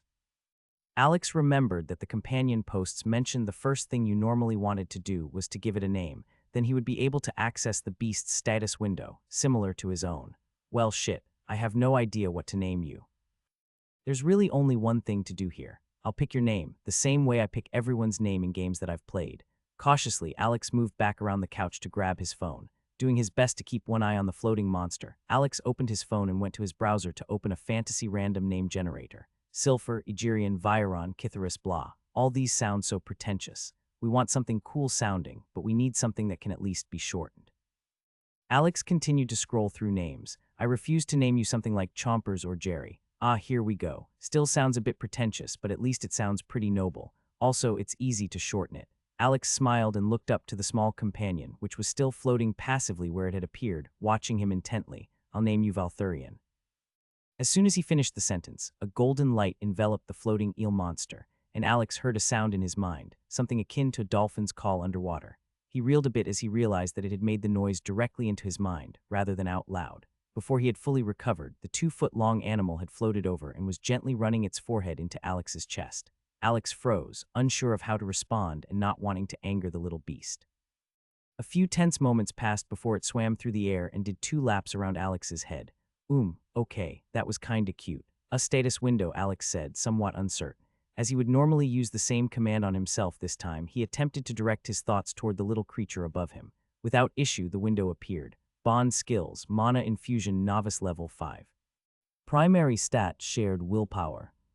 Active skills, mana siphon, novice level 1. Create lesser illusion, novice level 1. Passive skills, magical resistance, tier 1. Alex's eyes threatened to jump from his skull. What? This little beast has better stats than me in almost every single category. He slumped down against the couch and stared at the blue window floating before him. I've reached level 5 after a few weeks of actually putting my life at risk, and fuck, I'm glad you're on my team. Alex simply absorbed the status window for several minutes, noting the increased trait slots, the significantly higher stats, and the fact that it had 3 skills at level 1. He noticed that there was a section above active skills that was labeled bond skills. This must have been what the posts were talking about in the AG app. The bond was 2-way, and the companion could use 1 skill from Alex, and the highest stat would be shared at 50 of its current total. Curious to see what he was receiving, Alex pulled up his own status window. Once there, he saw that there was also a bond skills section, but it simply showed that the primary stat of mana would be shared, not anything about skills. Maybe I get to choose it. Alex looked back to the mana worm status and decided to poke around the skills and see which one he thought might be best to use. Just as he did so, his phone dinged, and he received a notification reminding him that he would be meeting with the recruiter in a bit. Shit, Alex stood. What am I going to do with you? Alex looked around the living room as the little worm continued to swim around in the air. It seemed curious about things around the room, approaching them cautiously before elongating and sniffing them, as if trying to keep its tail as far away from the object in question as possible. There's no way I can get into a subway car with you. Could I take my car? There's probably not going to be too much traffic this late. What's my other option? What would I do with a dog? The bathroom. Alex walked from the living room and through his bedroom to open his bathroom door. There's only so much in here that it could mess up if it's angry for being alone. The thought of leaving it here made him feel somewhat bad. Alex looked over his shoulder to find the 2 large eyes only an inch away from him, floating silently. Holy. He stumbled away. Jesus, you scared me. You've got to give a guy a warning. Alex said. To his surprise, there was another noise in his mind. What, can you understand me? There was no response this time.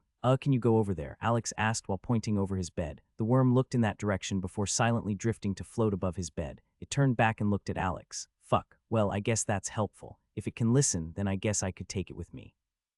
Thinking about how he might get it to the car without anyone seeing, he looked around his closet until he found a shoe box. Alex walked to the kitchen and punched some holes in the box and looked at it. Creature had followed him into the kitchen and seemed to be observing what was happening. Creepy. Alex kept looking at it and the worm blinked back. I guess I should start thinking of it as Val. Are you a boy or a girl? Alex asked. There was a noise in its head again, sounding like a distant dolphin's call under the water. Let's try again. Are you a male? Val gave a response in a similar tone. Or a female? Once again, Val responded in the same way. Fuck. Well, I don't know how to understand that. We'll just go with male for now and figure out some way to communicate later. Alex looked down at the box and then back at Val. He felt a bit guilty and decided to pull a fresh washcloth from his closet and fill in the bottom of the box. Can you get in this and lie down? There was a pause as the two stared at each other, and as Alex was about to rephrase the question, he could swear that he saw the little worm's head droop. It then flew down and curled into a tight ball with its head sticking out of the coil. Perfect. All right, let's go, Alex said. It took close to 20 minutes for Alex to park in the lot near the meeting spot. He was early and decided to take the lid off the shoebox so Val could move around in the car. To kill some time, Alex pulled up the description for the 3 skills that Val had at level 1 and his trait. Mana Glut. Grants the ability to store absorbed mana beyond normal capacity. Mana Siphon. Draws mana from the surroundings or opponents, replenishing one's own mana reserves while gradually draining the target's mana. Create lesser illusion. Can create simple illusions with limitations. Magical resistance. Provides a natural resistance to magical attacks, reducing their effectiveness. While it was interesting for Alex to see the descriptions, he found himself slightly annoyed at the lack of real information that they gave. No shit, create lesser illusions can create simple illusions. Who would have thought? It reminded him of the first time he'd read his primordial will trait description. It had largely left him in the dark on what stat weights were. He still had no idea who Zombies was, and only gave him the brief detail that he wouldn't be able to put free points anywhere but willpower. Alex almost jumped as he felt something on his arm before he realized that it was Val. The small worm had brushed past his arm, much like a cat might. He was surprised to note that if he focused his attention on the idea of the bond, he could feel a small awareness in the direction that the beast was floating. That's interesting. Alex closed his eyes and could easily sense where the small worm was in the car as it made lazy laps. This only seemed to be the case if he was actively thinking about the companion. If he let his thoughts stray, the connection seemed to get muted. That same connection was dropped moments later as his phone chimed to let him know that the guild representative had arrived as well. Alex shooed Val into the box again before getting out and opening the back door of the car. He rummaged through the pocket at the top of his camping bag and pulled out the 10 mana stones that he needed to trade. When he approached the other car in the lot, he noted it was Andrew again. 2 others got out of the vehicle with the friendly recruiter, which caused Alex's steps to falter for a minute. Andrew seemed to notice and waved exaggeratedly at Alex. Alex, it's good to see you again. Sorry, I'm sure it's a bit alarming to have 3 of us meet you here after dark. The man smiled disarmingly and raised his hands as he approached. Alex was acutely aware that he'd left his wand in the pack in his back seat. It is a bit intimidating, Alex answered, looking between the 3 men. No need to worry. They're here as my protection. There have been some incidents of local gangs using Awaken to attack guild members and steal mana stones. These are 2 of the local peacekeepers who are here to make sure that your payment gets to the right people. This explanation put Alex at ease. I see, that makes sense. Sorry, you guys have to deal with that. Andrew smiled in response, not a problem. We're expecting there to be some hiccups as the powers begin to settle. The peacekeepers go a long way in ensuring that guild members are safe. Alex nodded, curious to know what level the peacekeepers might be. Would it be rude to ask? Yes, idiot. That's part of the guild rules, no asking for names or levels, just IDs if it's needed. It's a bit more accepted if they aren't a part of the guild, but definitely not peacekeepers. Andrew coughed, bringing Alex out of his thoughts. So we've got your purchase here. Please take care to keep it safe. The guild cannot be held responsible if something happens to it or you report it lost. We can offer to escort you back to your place, but most people don't want guild reps to know where they live. Alex reached into his pocket and removed the small bundle of cloth that he'd wrapped around his 11 mana stones. It felt strange to hand over a few $1,000s so casually. Don't you already know where I live? Alex asked, thinking back to his registration form. No. While the guild has information like that on record, we try not to pry into people's details. That is only accessible if there is an emergency. Makes sense. There's 10 for the manual and the one that's owed on my account for my recent rift. I think there's a partial mana stone also owed, but I'll have to pay that in a few days, Alex said. He accepted the small, hard case that looked like it could be holding a pistol. The 2 exchanged a few more pleasant words, and Andrew wished Alex well, saying that he was happy to see the younger man was doing well in this crazy new world. The parties went their separate ways, and Alex walked back over to his car.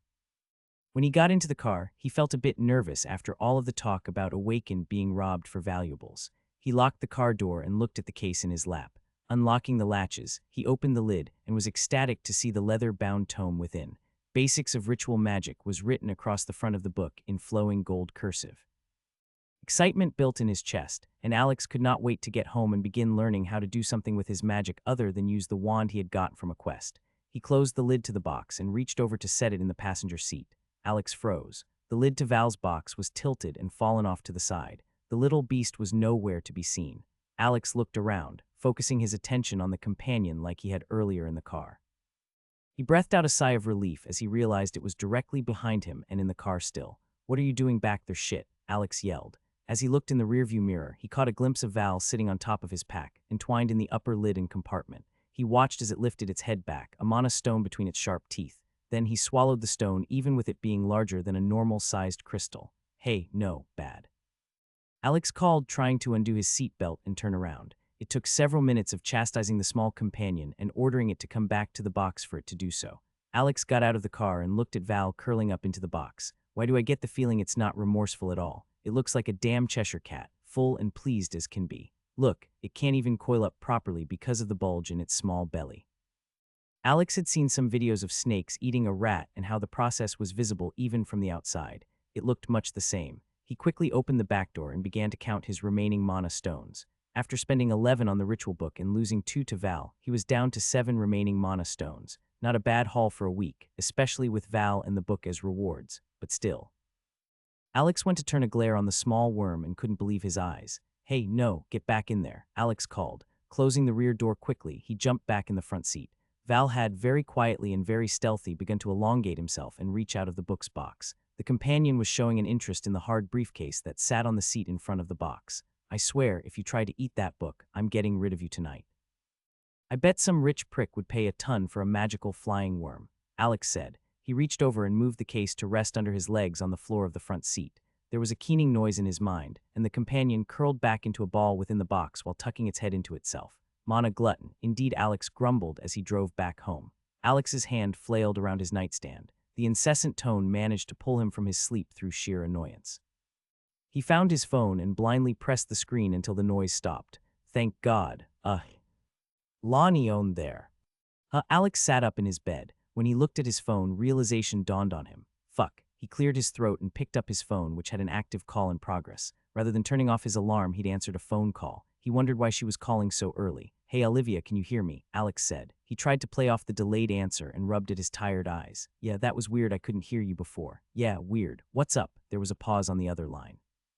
"Did you forget or something? We were going to meet up this morning." She sounded slightly annoyed. "Yay, but that wasn't supposed to be until 10, right?" Alex rubbed the back of his head. Another long pause. Alex, any clue what time it is right now?" Alex felt like a kid in school. "What time is it?" He pulled his phone away from his face and looked at the small printed time at the top of the screen. 1015, he read aloud. "Yes, 1015. Olivia repeated, clearly getting more annoyed. "Oh shit. Olivia, I'm so sorry. Look, I can explain." "Oh, I'm all ears. Go ahead." Alex noted that her voice took on a slightly amused lilt. "Okay, something really kind of crazy happened last night. Have you seen bonded companion tokens mentioned on the forums?" "No, I tend to just focus on the magic material that I can." Okay, it might be easier to just show you. Can you come to my place?" "I'm only like 10 minutes from that restaurant address you sent." "Your place? Really?" She sounded very skeptical. Alex rolled his eyes. "Look, I'm not trying to be weird, but I feel like I really need to show you this so you understand why I overslept. There's a small monster now living in my apartment." Yet another long pause. "Oh, what the hell, okay, don't try anything funny. We both know I can kick your ass." Yes, it wouldn't even be a contest, really. I'll text you the address." "All right," she said before hanging up. Fuck. Alex sent her a text with his address before looking at the state of his apartment. While he did often keep it very clean, things had been a bit hectic since he'd returned home from the latest Rift runs. He jumped up and straightened things up. As he moved around the room, Val followed him. The mana worm showed a keen interest in whatever Alex was doing, occasionally becoming distracted by where it knew the mana stones were stored in his pack. Hey. Knock that off, you'll get more mana soon. Come on, let's go make some coffee," he said to Val. A short time later, Olivia arrived and knocked on his door. She entered and looked around. Again, Alex was struck by how pretty she was. Her hair was pulled back into a ponytail, and she wore an unzipped bomber jacket over a white t-shirt. "This is a pretty nice place," she said. Her light brown eyes finally settled on him, clearly waiting for an explanation. Alex glanced around, surprised that Val wasn't anywhere in sight. He knew that the little glutton wasn't in his room, as he closed the door to prevent the loss of more mana stones. Alex felt the tug on his mind and realized that his companion was close to his back, as if hiding from Olivia. 1 second. He turned and looked at where he felt Val should be. There was nothing there. Wait, what? He said to himself. He moved his hand toward where he felt that his companion should be. As his hand got close, there was a smear of colors that moved upward, and as soon as it stopped, he felt Val's movement stop.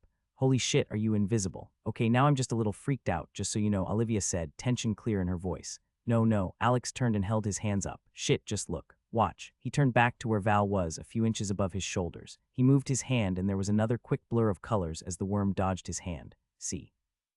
Did you see that? What am I even supposed to be looking for? Olivia asked. She squinted at him and took a step back toward the door. Val, knock it off. Is this your illusion skill? Illusion skill? Who are you talking to? Olivia was beginning to look at him like he had lost it. Alex saw her inching toward the door but continued to talk to Val. I'll give you a mana stone if you show her, he called. There was a pause and Olivia reached behind her for the door handle. Just then Val appeared floating above Alex. He made a calling noise in Alex's mind before swimming through the air toward his closed bedroom door. Ha, see, he said, turning back toward Olivia. The naturally tan girl had her mouth hanging open as she watched the beast fly swim through the air. Val bumped his head into the corner of the door before twisting his head to look at Alex with big, round eyes. Give me a second, let me grab a stone for him. Please, come in and sit. I swear I'm not crazy. He laughed nervously and retrieved a stone for the mana worm before returning to the living room. Olivia was sitting on the couch when Alex returned with the worm in tow. Alex couldn't help but smile a bit as the worm sagged a bit in the air before making a struggled swimming motion to regain its height. It was as if the mana stone were causing Val to be overweight and require more effort to maintain its flying state. Alex explained what had happened to Olivia, and as things became more clear, she relaxed. She got even more interested when he told her about his talent and skills. She went from interested to jealous when she learned that Alex would be able to use one of the bonded companion's skills. That seems so strong. I know, I haven't made a decision yet, but I feel like there's really only one choice for me, Alex said sheepishly. He couldn't go into more detail without telling her about his talent, and she didn't pry. Alex told her that several times through the night, Val had tried to get into his small stash of mana stones, and that it was becoming increasingly clear that the worm ate mana stones instead of any food. After the second attempt, he'd abandoned any effort of sleeping and just moved the stones under his pillow while beginning to read through the ritual manual again. She was happy that he'd followed her advice on pursuing rituals. They spent the next hour going through the book, and Alex pointed out the places where he'd begun to notice patterns and consistencies in the shapes used in the basic rituals. See, and if you look here, Alex said as he pointed to a ritual meant to make objects within the area lighter. The circle is used in many of these contained rituals. I think the main shape decides how the mana flows in the ritual. These are the guesses that I've made so far. Alex stood and walked to his room to grab some of the sketches and notes that he'd made the night before. He returned and spread them out over the coffee table. Olivia giggled as Val rubbed up against her side. He's kinda cute. Cute. You're the kind of person who thinks pugs are cute, aren't you? What, they are, Olivia said defensively. Alex snorted. No, they're not. I don't think something can be so ugly that it becomes cute. Anyway, if Val is a he, then he's a menace. Look, he's only buttering you up because I bet that pocket is where you've got something containing mana, either stones or an item. Olivia scoffed as she realized he was right and used a single finger to push Val further away. The small flying worm then drifted over to Alex and did a lap around his head before brushing against his shoulder. Okay, maybe you're pretty cute. Alex held out his hand and let Valthurian fly under his palm so that the ethereal top fin gently brushed against it. He smiled and gave his companion a pat on the head before returning to focus on the ritual theory. Here, look at this. The three main shapes seem to be circles, squares, and triangles are used in either. Circles look like they're used in rituals that want to contain the mana flow to an area and allow it to flow to other parts or sub-shapes. Squares also contain the mana but rarely have anything connecting or branching from them. I'm guessing that they hold in mana but allow for less flow of mana. Triangles, on the other hand, are used to point the mana in a direction, I'm guessing, for the rituals that need a specific outlet. She looked over the drawings on the table. Well, that makes sense.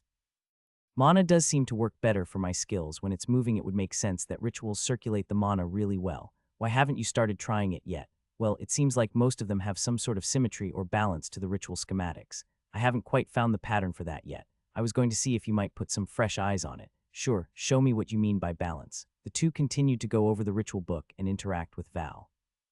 As they did, they avoided talking about each other's skills in any detail. Alex was impressed with Olivia's grasp of mana and its movement with her help. They made real progress in understanding the ritual schematics, specifically when it came to mechanics like mana flow and the channeling of mana. Through her knowledge, they were able to pinpoint smaller components within the ritual that they began to call nodes. Just to make things easier to understand, rather than calling lines shapes, they began to call them by the terms that were used in the manual. Lines that made up the shapes of a ritual were called pathways or conduits, depending on their purpose. Nodes were theorized to influence the ritual in many ways depending on where they were placed within the flow of the conduit or the connections between different pathways. To Alex, it was all a bit overwhelming, but he felt like the progress was leaps and bounds more than he'd expected to make. Olivia's help was crucial, and Alex was thankful for her company and the help. They'd begun to identify something that commonly appeared in most rituals, which was an ingredient or source of power that was sacrificed to the ritual to modify or adjust the raw effects. This could be anything from a generic category like 5 herbs or something more specific like Eye of Newt. These would be placed into key nodes within the ritual. The manual referred to the items that were consumed by the ritual as catalysts, and they fueled the basic function of the ritual. Some catalysts were things that Alex was sure didn't exist on Earth, but for some of the more general ones, he was sure that he could use items that he had available. They decided it would be something else to tackle at a later date. Olivia pointed out of his third-story window, and Alex realized how late it was getting. The sun had already begun to set, and he felt guilty for keeping her longer than they'd planned. "Oh, sorry, do you want me to order some food?" Alex offered. "I should be thanking you. I'm getting close to feeling comfortable putting one of these together." She laughed. "Don't jump the gun. I can only imagine that the backlash from messing up a ritual is pretty harsh. Don't mention it," she said as she walked to the door and put her jacket on. Alex scratched the back of his head and shifted to his other foot. Before he could say anything too awkward, she stepped in. "Hey, Alina is hosting another meetup tomorrow. It's a small group again. You want to come?" "Yeah, I'd like that." Alex smiled. "Hey, before you head out, have you heard about guild members getting attacked in the city? I'm wondering if it's dangerous to be a part of the guild." Olivia shrugged. "I've heard some of it, but I feel like it's bound to happen. People are suddenly much stronger than others. I feel like it's human nature for people to try and capitalize on that." This troubled Alex further, and she must have seen it on his face. "I mean, we've got to be realistic, right? Our government works mostly because we were equal and could vote, and they hold a ton of power with the military. Now, with one high-level person being able to take on a military unit by themselves, the dynamic of power is bound to shift. You don't think the government will be able to get a handle on this? What about the Hunter Association? Hunter Association, what a joke. Our government barely had a hand on things before monsters and magic started showing up. One large social issue, and people would riot or threaten to topple everything that was built." Olivia's face darkened, and it was clear the topic was a sensitive one. The conversation ended awkwardly. Olivia was clearly unwilling to talk about this further, and they were already standing near the door. They said goodbye, and Olivia headed down the nearby stairwell with her hands stuffed into her jacket pockets. Alex sat at one of the long tables under heaters at the Voss estate. Of the 5 people here training at Alana's place that morning, Alex was the only one to completely monopolize a table and sit for most of the day. "In my defense, I've made some tremendous progress." Alex placed his hands firmly on the table and pushed himself up to look at his sketches, which were spread liberally across the wooden tabletop. While Alex didn't consider himself to be one of the brightest students, he felt that if it meant he could learn magic, he was willing to stubbornly grind through learning material until he got something through his thick skull. As if to emphasize the point, Val gently head-butted him and made a chittering noise within his head. "Haha, yeah." Alex laughed and gave him a gentle pat before pushing the worm away. A louder call followed, and Val resumed his idle loops around Alex's chair. The patterns are really starting to make more sense. He took a deep breath and rolled his shoulders while stretching his back. Deciding that he needed a break, he walked away from the table and wandered over to the mats where Olivia was currently sparring with one of the other new peacekeepers. As he watched the two practice, he tried to observe how they fought. Both were fast and light on their feet, and they both used daggers. "Who do you think will win?" a voice asked from beside him. "Oh, John, hey." "I'm not sure they seem similar to me," Alex answered noncommittally. John Riley, as tall and handsome as the first time Alex met him, chuckled. "It might seem like that, but watch them move. They both want to fight in really different ways. Watch how Ian lunges and stabs. He uses his agility for explosive speed. In contrast, Olivia uses her agility to keep a center balance and almost dance away. Her way is a lot harder to do, and for most people, his is more effective. It's always been that way in a brawl, even before the system. Unless you have a lot more fighting experience than the other person, the aggressor is usually at a big advantage. Now that the older man pointed it out, Alex could see the difference in the way that the two moved. Olivia kept her back straight and her feet seemed to sweep across the ground, where the other man, Ian, seemed to crouch and spring with power. Alex was thankful that it was pointed out to him. Since he now knew what he was looking at, he saw Olivia's victory for what it was inevitable. She patiently waited until Ian committed to another full-on rush and countered him by manipulating his momentum.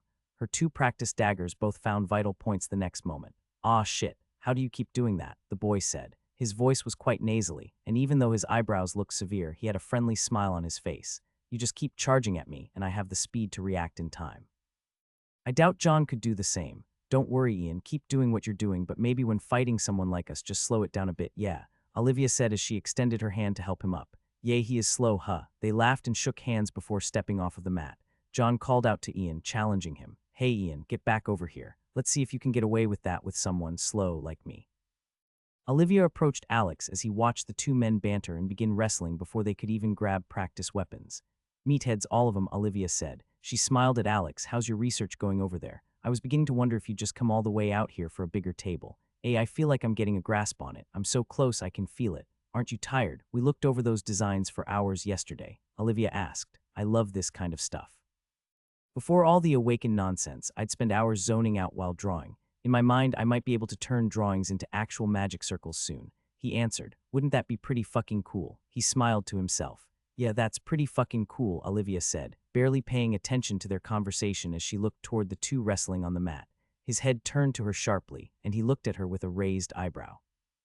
Across the yard, yelling interrupted his thoughts, and most of those in the training area turned toward the huge house that belonged to Alana Voss. You know that I don't care. I will get it if I really want it. You won't stop me. Rylan Voss's words came through the crisp afternoon air. His tone was full of conflict and confidence. Rylan, just come back inside. We can. No, Alana, enough. I'm leaving. I'll talk to you later. Rylan turned and stormed down the stone stairs. He shot the group a condescending glare before disappearing into the garage. Alana bent her head and covered her face with her hand. Her shoulders could be seen lifting through a deep breath, and she squared her shoulders before shaking her head toward the departing car. She nodded tersely to the group before turning and walking back inside the house. Wow, he's such a prima donna, Olivia said in a completely neutral voice. Several snorts could be heard from Ian and John from where they'd been frozen mid-wrestling. That devolved as they fell back onto the mats with laughter and let go of one another. Alex couldn't contain a slight grin either. Hey, you two better knock off that laughing and get back to training. Until you can beat me, you had better keep at it. Aw, come on, Olivia.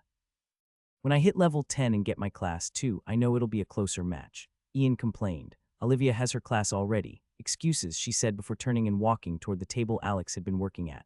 Val was sniffing around the top of Alex's bag. Val, get out of there. You already had won this morning. Alex called as he ran past Olivia to protect his wallet. Olivia laughed as she approached, and Val flew over to her and spun around her head a few times. I swear he's going to be more expensive than any spell I can find on the auction house soon. He's eating 1 or 2 mana stones a day. That's crazy. Forget making enough to make a steady living. Alex let his shoulders slump in mock defeat. Oh, come on. Look at the little guy. He's so cute. You want him? Alex grinned evilly as Val seemed to understand what was happening. I'll sell him to you for 5, no 4. Mana stones. An indignant keening could be heard in Alex's mind as Val wobbled back and forth in the air. Olivia laughed and grabbed her sides. Don't tease the poor guy like that. Look at him. She reached out and patted the little worm's head. He smiled and held his hand out, which Valthurian promptly flew over to rub the side of his head against the open palm. The teeth that stuck up from his underbite brushed against his palm, but they weren't so sharp as to hurt from such minor contact. Anyway, I didn't know you hit level 10. Congrats, that's big. Of course, you didn't know, moron. You guys spent the entire day yesterday looking at your new companion and all your shiny new rituals. You didn't ask about her at all. No big deal. I've been an awakened for almost a month now, so I'm actually going pretty slow. Olivia shrugged and just continued to look at the drawings on the table. Man, she seems so calm and unfazed by everything. Where does all of that confidence come from? So what was it like? Alex asked. Hitting level 10, picking a class. What was it like? Olivia paused for a moment and tilted her head to the side while looking up at the rafters. Well, I've been reading most of what I can relate to picking a class. It wasn't much different than others have reported. I had a few options based on my life and how I've done things as an awakened so far. The system confirmed that you can change your class later, but you know how it is. She shrugged. The system is really vague on a lot of things. While I got to see the class name and a brief description, I didn't know what abilities I'd get. It does tell you what the main stats are, but not exactly how many you'll get.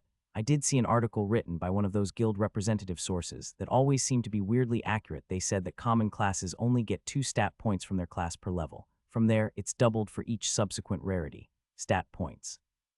We won't get the free points at each level anymore, Alex asked, feeling panic begin to rise in his chest. Not quite. You're talking about free points, right? Stat points are different. You get free points every time you level, and it's always the same. But stat points are something you get related to your class. For example, my class gives me 8 stat points each time I level. That happens every level while I have this class, regardless of where I put my free points. Alex settled down at that. Wait a second. Alex pulled up his status window after Olivia finished explaining the difference. Bond skills, mana siphon novice level 1. Primary stat shared mana. Active skills, mana shaping novice level 6. Mana infusion novice level 5. Empowered step novice level 2. Passive skills none. He was particularly interested in pulling up the description of his trait again. He hadn't looked at it since he got it more than 2 weeks ago. Before he pulled it up, though, he got distracted and smiled at seeing how high his mana number was after bonding with Val. That alone is worth feeding the little worm with mana stones. As if on cue, Val bumped against his arm. Alex smiled again and rubbed his fingers along the ethereal fin that ran down his spine. All right, where was I? Primordial. Weighted stat, you are the chosen of zombies. Harnessing your inner strength, your mastery of magic becomes more defined, echoing whispers from the lost primordials.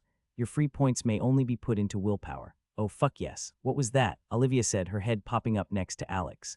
Ah, Alex called out, startled. He jumped and tried to recover smoothly, embarrassed that he'd been so focused on the screens. Sorry, oh it's nothing. I just got distracted by my status window. It specifically says free points. So if we get other points from our class, does that mean that I could get points in other stats? Alex's head spun as the implications and possibilities suddenly opened up to him. Should I just try to get a tank class or something to give me a bunch of health? That could save me from being stepped on at later levels, right? Hey, you're zoning out again, Olivia said, waving her hand in front of his face. They both laughed and Alex sat back down in his chair. He debated just telling her everything then and there. She'd been extremely helpful when thinking through the ritual schematics. Hell, she was the one who gave me the idea for rituals to begin with. Anyway, don't worry too much about it. It tells you that you can change your class later, so people in the guild are just saying to pick what you think works best for you now. Olivia continued, oblivious to Alex's internal thoughts. Wouldn't it be smart to pick a higher rarity class, though? Alex leaned back and looked at the rafters. If you get points at every level, wouldn't picking a lower rarity class waste potential points? Also, what happens to the points you gain if you get rid of your class? Do you go back to level 1? Olivia laughed at him and he felt heat rise in his cheeks. Well, yes. Obviously, people have only made it so far, so we're just taking some of these articles as gospel. They haven't been wrong yet. So yes, grab a high rarity class, but you want to make sure that it's what you want to be doing. Apparently, classes aren't tied to your level. Your levels are your experience in life and combat, whereas your class is more like a job. She saw his questioning look and explained, the article gave this example. You might gain stats as a warrior all your life and want to change to a teacher 30 years down the road. You can change classes and the new class will start back at novice, but you keep your stats from being a warrior. Those stats are apparently a part of us. The changes happen to our mind and body and aren't taken away. It did mention that leveling is harder later, so your early choices do still seem to matter the most, as that's when you'll get the largest influx of points. He nodded and looked across his drawings on the table. This would definitely require more thought and some planning. He didn't want to make any hasty decisions, and if getting a class could help shore up some of his early stat problems, he might have a hard decision to make. She sat down opposite him and turned a few pages to face her direction. These are getting more complex. Have you tried to make one yet? She asked. No, not yet. I wanted to try and gather the proper materials for it. I have some of them, he said, patting his camping backpack that was on the ground next to his chair. What else do you need? Honestly, not much. Most of the catalyst material is pretty mundane if it actually exists on Earth. The ritual material is what I'm trying to decide on. Most of them don't even specify the base material. I think that they are often drawn with chalk or painted on surfaces, but there are certain mentions of more potent circles being created by mages combining their mana pools and making the entire construct of mana. Alex rambled a bit as his head went back and forth from side to side as if it might help him see the drawings in a different light. Not that I'd have the mana to do that. The tendrils of mana I create take up too much mana to even make small shapes complex or 3D. I guess that's why the notes mention multiple ritualists. Well then, if all it takes is the drawing on a flat surface, you could probably try one now. What if you did a little one here? This area is meant for magical training. You're not going to find a much better place to do it. She gestured to the side where the pavilion area was clear of tables and was an open space under the covering. It's all made of cement. As long as you don't pick something destructive, I feel like Alana wouldn't care. Alex thought about it and felt slightly nervous. If I try it here and it fails, that would be pretty embarrassing. I don't know. Oh, come on, what? Are you going to try and do this in your apartment? That would be so idiotic. You've clearly got this basic stuff down. Here, let me see the book. She held out her hand. Alex passed it over and watched as she flipped through the pages. What materials do you have in that pack of yours? He didn't answer, but instead pulled a list from his smaller pocket notebook that he'd begun to carry around with him. The loose sheet of paper slid across the table, and she glanced at it. Olivia's eyebrows slowly rose. You have all of this stuff in your bag, just carrying it around. Alex scratched the back of his head and looked down at the fully packed bag. Heh, well, if this is how I'm going to do magic, I might as well be prepared. Right, she laughed and pushed a loose hair from her face before standing and walking away with the book and list. Alex watched her and watched as Val followed after her, his head tilting to the side as he did so. All right, bring a mana stone, a feather, ash, and your stick of chalk. Just from hearing the list of materials, Alex knew which ritual she'd picked. Alex smiled and got the materials from the bag, along with an extra feather. He walked over and bent down with the chalk and began to draw. He started with the central shape, a pentagon. Its base was also used as the base of the triangle that was placed within it. While he drew, he talked himself through it, but also went over it with Olivia. The pentagon is for balance and multiple components like the ritual structure, gravity, weight, and the influence of mana. The triangle is what the rituals use for directing the flow of mana to a point, but since this is a small area ritual, the curved lines double back alongside the triangle, depicting that it will flow upward instead of directly from the point of the shape. Before drawing the final shape, he added the two main catalysts while tucking the chalk into his pocket. Val sniffed at his hand, clearly interested in the mana stone he was carrying around in the open. The feather sits in this small node at the base of the pentagon and triangle, while the ashes are spread evenly along the curved lines. The last two components are the containment circle and mana stone. Alex tried his best to focus on the circle and make it as smooth as possible.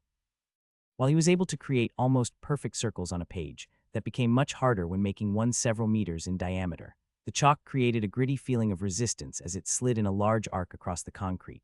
At the top of the circle, over where the point of the triangle was, he made a small square node with two lines coming out parallel to the containment circle. This node is for the mana stone, he said. It should help to regulate the mana from the stone and spread it evenly through the ritual. The book mentioned that the ritual would last about 10 minutes without adjustment, and the feather and ashes would be completely consumed, while only part of the mana within the stone would be used. He stood up and pocketed the chalk again, clapping his hands back and forth to get the dirt and excess chalk off of them. He took a small step back and observed the ritual circle. To his eyes, it looked almost identical to the schematic he'd studied in the manual. A small applause took his attention away, and color rose to his cheeks as he saw Olivia smiling at him and several of the other having gathered behind her to watch. Dang, that looks pretty wild, Ian said as his head poked up from behind John's broad shoulders. What does it do? John asked. What are you waiting for, huh? Set it off already, Olivia said happily, closing the manual in her hands with a snap. Alex would have preferred to use the manual to check over his work, but the way she smiled at him and tucked it under her arm made him feel embarrassed to ask. No, it would be more embarrassing to fail. Stop being dumb, just ask her. He did, and she even looked a little sheepish as she realized that she'd considered him done. It only took him a few moments to check his work, and soon he sighed with a smile of excitement. He crouched down and held his hand over the ritual while, using his mana infusion, to pulse his mana into the activation node.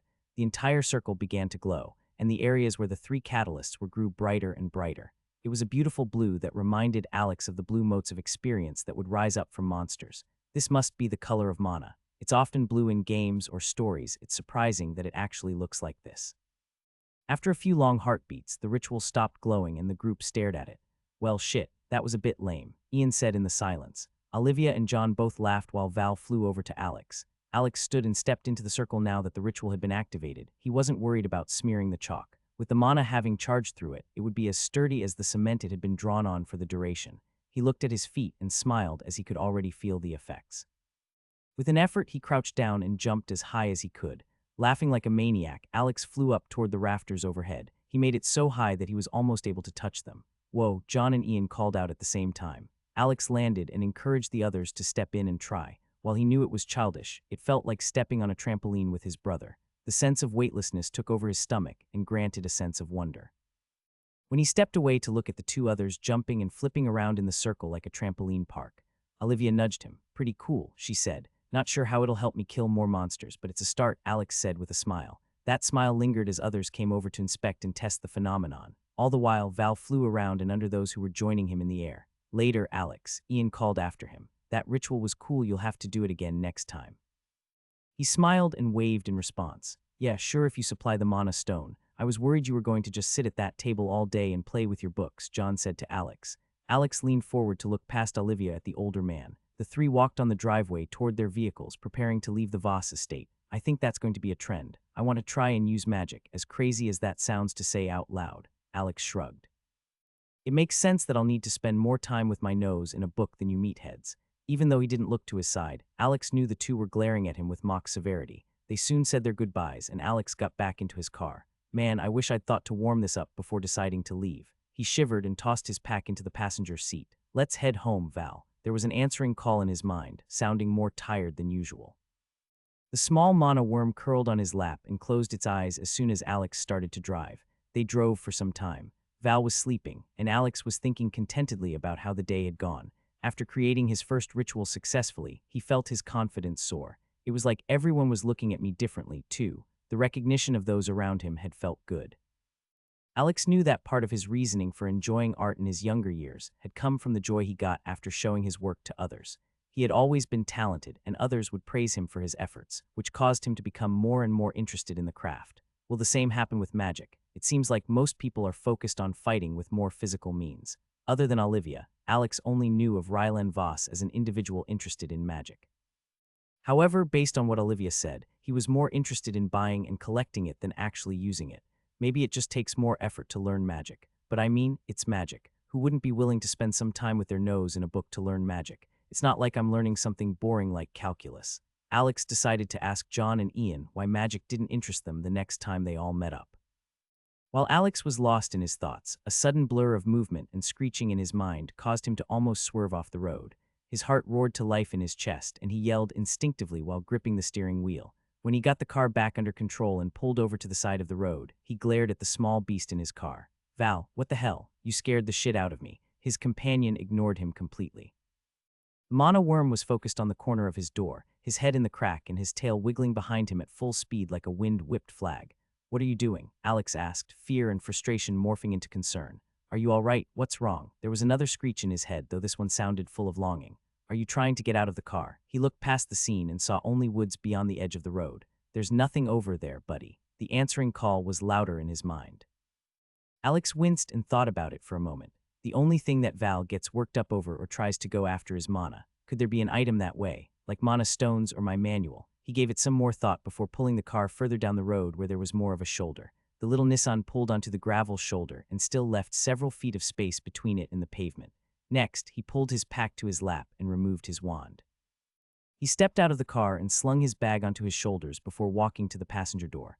I'm going to let you out and I'll follow you, but you have to take it slow. We need to go together, all right. I want to keep you safe. Alex opened the door a crack, and as soon as it was wide enough, Val began to try to immediately push his head through the crack. Val, no, he said and closed the door again. Fuck. He stood there for a moment, dumbfounded and unsure of what to do. Looking around, the road was empty. This road is so remote because of the mountains. I hope the car is fine to leave here.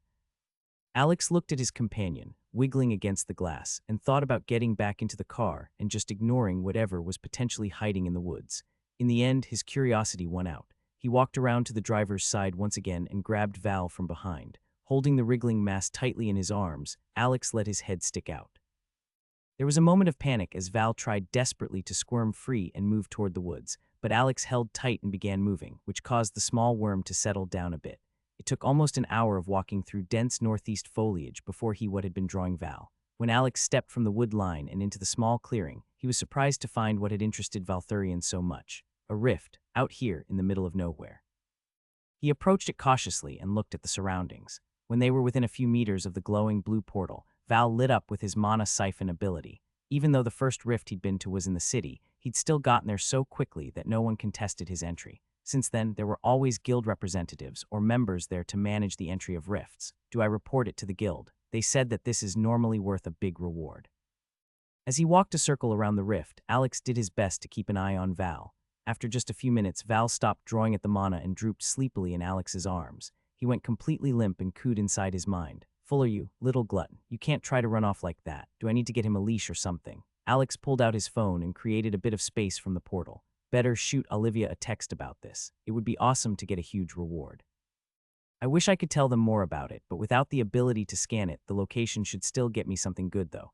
He tapped his phone screen and pulled up his messages. No signal. He cursed and moved to a different spot while holding his phone higher in the air. Still nothing. He grumbled and pulled up his Maps app. It refused to load, and his grumbling turned to curses. Guess we'll just have to head back and report it to them in person, Val. This is pretty off the beaten path. I'm not sure I could find it again. A thought occurred to him then. He could just let Valthurian rush to find it again once he was hungry. Feeling better about the discovery, Alex said, "Let's head home, buddy." Val's head snapped up, and before Alex could tighten his grip, the mono worm shot from his arms like a bullet and dove straight into the rift. Val, Alex's heart jumped into his throat. No, no, no. He took a step forward before pausing. Fumbling with his phone again, he desperately tapped the screen and held his phone high, hoping to get even a bit of reception. Nothing. Shit. Alex retrieved his wand from his pack, his hands trembling from both cold and anxiety. The guild's warnings about solo rift exploration rang in his mind, but he couldn't bear the thought of Valthurian alone in there. Damn it. Taking a deep breath, he stepped into the portal. All the rifts Alex had entered until that point were awe-inspiring and clearly of another dimension. The world that lay out before him as he entered the unknown rift in the Catskill Mountains caused his jaw to hang open. He looked down and saw a small crack in the earth that seemed to start between his feet. It spread out before him as a crack, then a crevasse, and ended in a canyon, causing the land before him to divide. Each side was a stark contrast to the other. To the right was a dark landscape made of purples and yellows. Clouds hung heavy in the air, and most of the grass that covered the rolling fields was dead and made of a sickly hue. The trees in the distant forest were scraggly and barren. In the far distance, he could see a mountain filled with snow. To the left of the split, the land seemed fertile and safe. The grass was tall and green, and the sun shone through sparse cloud covering. The sky was blue, and the trees in the distance bloomed with cherry blossoms. The stark contrast between the two landscapes made his head spin. Before he could process the bizarre sight further, a blue window materialized in his vision, displaying his personal quest and the Rift quest. He barely had time to glance at the text before catching sight of Val's serpentine form darting through the grass ahead. "Val, wait," Alex called out while breaking into a run. The worm showed no signs of slowing down as it wove through the tall grass on the more fertile side of the divide. Damn it, what's gotten into him? Alex's legs burned as he chased after his companion. Valthurian seemed drawn to something in the distance, and his usual playful movements were replaced by a single-minded sort of determination. The grass whipped at Alex's legs as he pushed himself to keep pace. The further they moved from the rift entrance, the wider the crack became to his right. Partway through his run, he saw a shadowed form trailing his movements and matching his pace on the other side of the growing canyon. It took several minutes for him to realize it was an enormous serpent with black scales that seemed to stalk him. He gulped and felt thankful that there was a vast space of open air between him and the monster otherwise. He was certain he'd be dead already. At least I'll be able to report that to the guild. After what felt like an eternity of running, Val finally slowed near a peculiar plant that seemed to pulse with magical energy. The gluttonous mono worm coiled around its stem, siphoning its magical energy. He sputtered and wanted to curse at the small beast, but he restrained himself. You couldn't have picked something closer to the entrance. Alex panted while doubled over to catch his breath. Definitely getting you a leash. He glanced around and tried to get his bearings. Luckily, it was easy to tell the direction of the rift, both from the large crevasse as a permanent fixture, and the constant pulling from his core toward the rift portal. They'd traveled far from the rift entrance, and the peaceful landscape suddenly felt a lot more threatening as he remembered the dark snake's form on the other side of the crack. Knowing that Val would stay with the flower until he was full, Alex walked a few feet in every direction, looking for any potential signs of danger. Seeing none, he walked over to where Valthurian still siphoned mana from the plant and sat down on a nearby rock. He pulled up the quest windows from the rift once more, thinking it was best if he took a look at them to report to the guild as well. Personal quest, unmasking the saboteur. The Celestial Lotus sect suspects that someone is secretly sabotaging their efforts to secure peace. Work with the sect leaders to uncover the traitor in their midst. Rift quest, heavenly sealed prophecy. Destroy or fulfill the sealed prophecy that lies where two worlds collide. Unmasking the saboteur. Celestial Lotus sect. What is this quest? This seems a lot more complicated than a simple Cull Monsters quest. Alex thought through what little he knew about rifts and the information provided. Red Beanie had told him before that as a rift's rarity increased, so too did the complexity of the quests given. Does that mean that the rift is higher rarity? This certainly seems more complicated than kill 20 forest monsters. He began to feel his unease rise once more. Just as he was about to reach over and peel Valthurian off of the plant, his thoughts were interrupted by the sound of thundering hooves from over a nearby hill. Fuck. Alex snatched up Valthurian and firmly placed him on his shoulder, silencing any further cooing. The companion sensed his urgency and quickly coiled around Alex's shoulder while Alex drew his wand in one fluid motion. Not knowing what would appear over the rise ahead, he widened his stance and prepared to sprint back to the rift exit using empowered step. To his surprise, a man came over the hill on horseback. Several meters behind the man, a small group of 4 others ran after him. They all wore robes of white and bright yellow. Alex lowered his guard some as they approached and raised his hand in greeting. He could see the emblem of a golden flower on their chests. This is the Celestial Lotus sect. The man on horseback reached Alex first and pulled on the reins. Ho, greetings, stranger. I don't recognize your sect colors. Where are you from? Alex tried to think of a lie quickly. I was looking for your Celestial Lotus sect. I've been lost, and I'm glad you found me. The pause grew as they stared at each other. Who is the first elder? The man asked, what shit? The wand in Alex's hand began to point toward the ground as he thought of a response. Where are you from? He asked as Alex struggled for an answer. What? The man shifted his head and his long hair spilled from his shoulder. He raised an eyebrow condescendingly. Hard of hearing boy, where do you come from? He began speaking slowly and punctuating each word as if Alex were a toddler. Alex's brows came together. I'm from Hoboken, Hoboken. The man seemed to taste the word. The others arrived. All of them seemed to breathe normally and were unfazed by sprinting uphill after the man on horseback. Senior brother, you apprehended the spy. Great work. Spy? Alex asked. No, I'm not a spy. I'm here to help you. Yes, his struggle was not great. I feel the elders will find him to be interesting. Bind his hands, Gu Feng. Yes, senior brother, a young man said as he stepped forward. Whoa, wait a second, Alex said. He held up his free hand and clenched his wand tighter in the other. Bind me. No way, who are you guys? Why are you all talking like that? How dare you speak to our senior brother that way? Do you know who we are? Bow down before our senior brother. All the young men who had arrived on foot exploded at once, yelling at Alex for speaking out. What the fuck, man? Alex couldn't get his mind around what was happening. As the one continued to step forward with a rope, he looked at the man on the horse.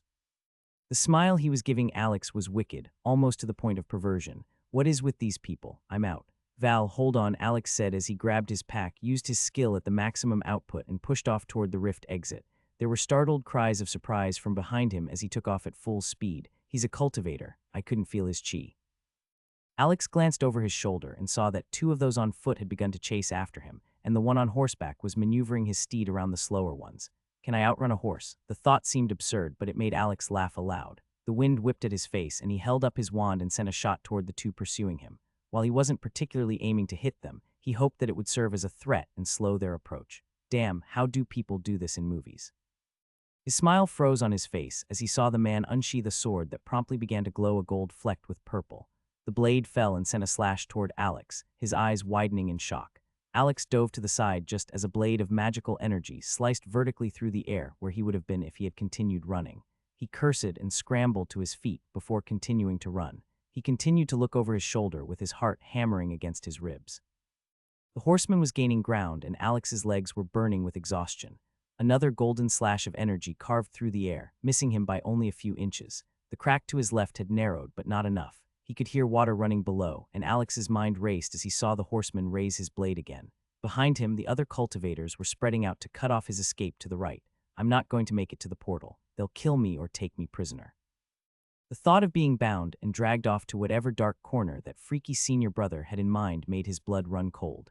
Alex glanced to his left again, wondering how deep the water below was. Another golden flash of every crackled past his head and the decision was made for him. He had to swerve to avoid the minor explosion of dirt and grass. Val, fly, he shouted as he dove toward the crevasse. His stomach lurched into his throat as he plummeted toward the churning water below. Val chirped indignantly, unwound himself from Alex's arm and took flight. Flailing his arms, he looked up and heard several voices of outrage call after him. He slapped into the water in an awkward angle, and when he surfaced, he struggled to keep his head above the water as his backpack attempted to surface from the air held within it. It was too awkward to keep the straps on, so he wrestled them off and pinned the bag beneath himself, using it to stay afloat. He looked up and saw several heads peeking over the edge, watching him drift down the river. They followed for a short distance before he heard distant calls of panic, and they disappeared. Moments later, a large scaled head twisted into view on the opposite side of the crack. The inky black skin was sharply contrasted by the beady red eyes. Its tongue flicked out once, then twice, before the beast disappeared over the edge once again. He did his best to hold in any expletives, but as the current of the river pulled him into a branching split, he couldn't help it. Oh, fuck me. The branching current of water pulled him into a secondary canal that moved directly toward the dark side of the rift. Alex kicked and struggled against the current, hoping to reach the edge of the river, but the current was too strong and continued to pull him along. Soon enough, it was all he could do to keep the backpack under him and keep his head above water. Alex coughed, each breath scraping his throat as he dragged himself across the sand. His limbs trembled and his muscles ached from the hours of struggle against the river current. He collapsed to his hands and knees onto the small beach, chest heaving, causing coarse grains to cling to the wet surface of his skin. While floating down the river, he did his best to keep track of the twists and turns the branch had taken, hoping desperately that it would rejoin the main river or perhaps even wind back to the light side of the rift. That's not exactly how rivers work though, is it? Genius. Alex gulped for air and flopped onto his back, his bag dropping beside him. He closed his eyes, squinting against the filtered sunlight. The clouds above were thin and offered little relief from the sun's harsh rays, only adding a dull, gray tint to the scene. He flinched as a shadow crossed his vision and covered his face, realizing only a moment later that it was Val's shadow crossing over his head. The mana worm cooed into his head before coming to rest on the backpack. He must be tired too. He doesn't normally fly around for such a long time. Sitting up, Alex did his best to assess his surroundings while catching his breath. I've never been this far from the rift exit before. I can tell the direction of the portal, but I have no idea how to get there from here. Fuck. Alex put his head in his hands and part of him wanted to cry. The abnormal amount of stress and adrenaline that was dumped into his body was more than he had ever had to handle. Even compared to some of the other fights, he hadn't felt that he was in this much danger. Idiot. As soon as I got to Val, I should have scooped him up and left. The flight from those robed lunatics, leaping off the small cliff, treading water through the river for so long, and now being lost all threatened to overwhelm him. A small part of him wanted to rage at Valthurian for entering the rift so carelessly. That's not right, though.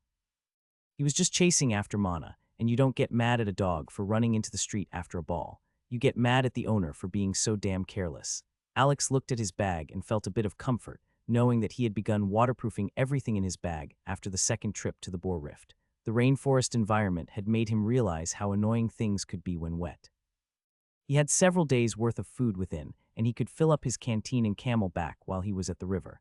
Val stayed coiled on the bag but lifted his head and made a noise in Alex's head. Unsure of what to even say to his companion, Alex returned to observing their surroundings. They were on the side of the riverbank in a small sandy space. Driftwood and dead trees surrounded them while the water rushed past.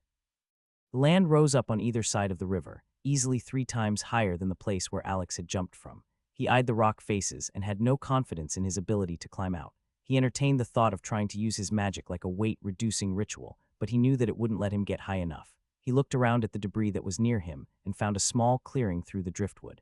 It appeared that a small path was made to the rock face. Alex got up and checked his arms and legs. While there were a few scrapes and small cuts, he knew he'd bruise badly over the next few days from where he'd crashed into other rocks during his float. Val, stay here, okay? If you see anything coming near you, call out to me, Alex said. He received a single chirp in response, surprised to see the worm's head raise back up and begin to swivel back and forth. Now where's my wand? Panic began to take hold once more as the thought settled. His wand wasn't anywhere in sight and wasn't in his bag. I was holding it when I made the jump and no. Fuck. Alex paced back and forth before forcing himself to get a grip. While he was without his ranged weapon, he still had the hatchet in his bag and had fought before by empowering his body. If it was needed, he could do it again here. He forced himself to take a deep breath and grab the hatchet first before looking around at the beach. With weapon in hand, he walked up the sloped sand and through the wide path. It was wide enough to fit 3 people shoulder to shoulder and kept the same width the entire way up. When he reached the cliff face, Alex stopped and held his aching side. A large opening of a cave stood in front of him. He looked around but couldn't see any signs of movement or life in the front of the cave. The light from outside didn't reach far, so he could only see about 10 meters into the mouth of the cave before things got too dark. Walking back down the hill, Alex carefully pulled out an antique oil lamp. It had been a surprisingly hard find while making his preparations, and he spent too much time fiddling with it beforehand. Alex looked around the bank of the river one more time, hoping he'd notice something that he hadn't already. There were only 3 options to try and get out of this deep crevasse, and he didn't consider the first 2 to be realistic. Climbing out and jumping in the river aren't great options. He scratched his head and let out a sigh. Into the cave we go, Val. I need you to stay close with me, all right? I'll get us out of here. Alex was surprised at the conviction he felt in his voice. He ran his hands through his hair again, and his confidence wavered. Realizing for the first time how truly trapped he was, several hundred or thousands of meters from the rift exit, with no real idea how to survive in the wilderness. Part of his preparation supplies had been a survival manual, which might help, but if you factor in actual monsters and large snakes, Alex wondered what his odds of survival really were. Alex picked up his pack, and Valthurian wrapped around his shoulder. He limped back up the slope, holding the lantern in one hand and his hatchet in the other. The 2 made their way down into the cave. Alex was surprised to find that it was a tunnel that seemed to continue into the earth. He found it even more interesting when they'd been walking for 30 minutes, and the tunnel continued with little to no variation in direction or size. He became more cautious, and they moved more slowly through the tunnel, wary of any noise that they heard. At first, he wondered if it was man-made and used by a group of people similar to the white and yellow-robed individuals who had tried to capture him.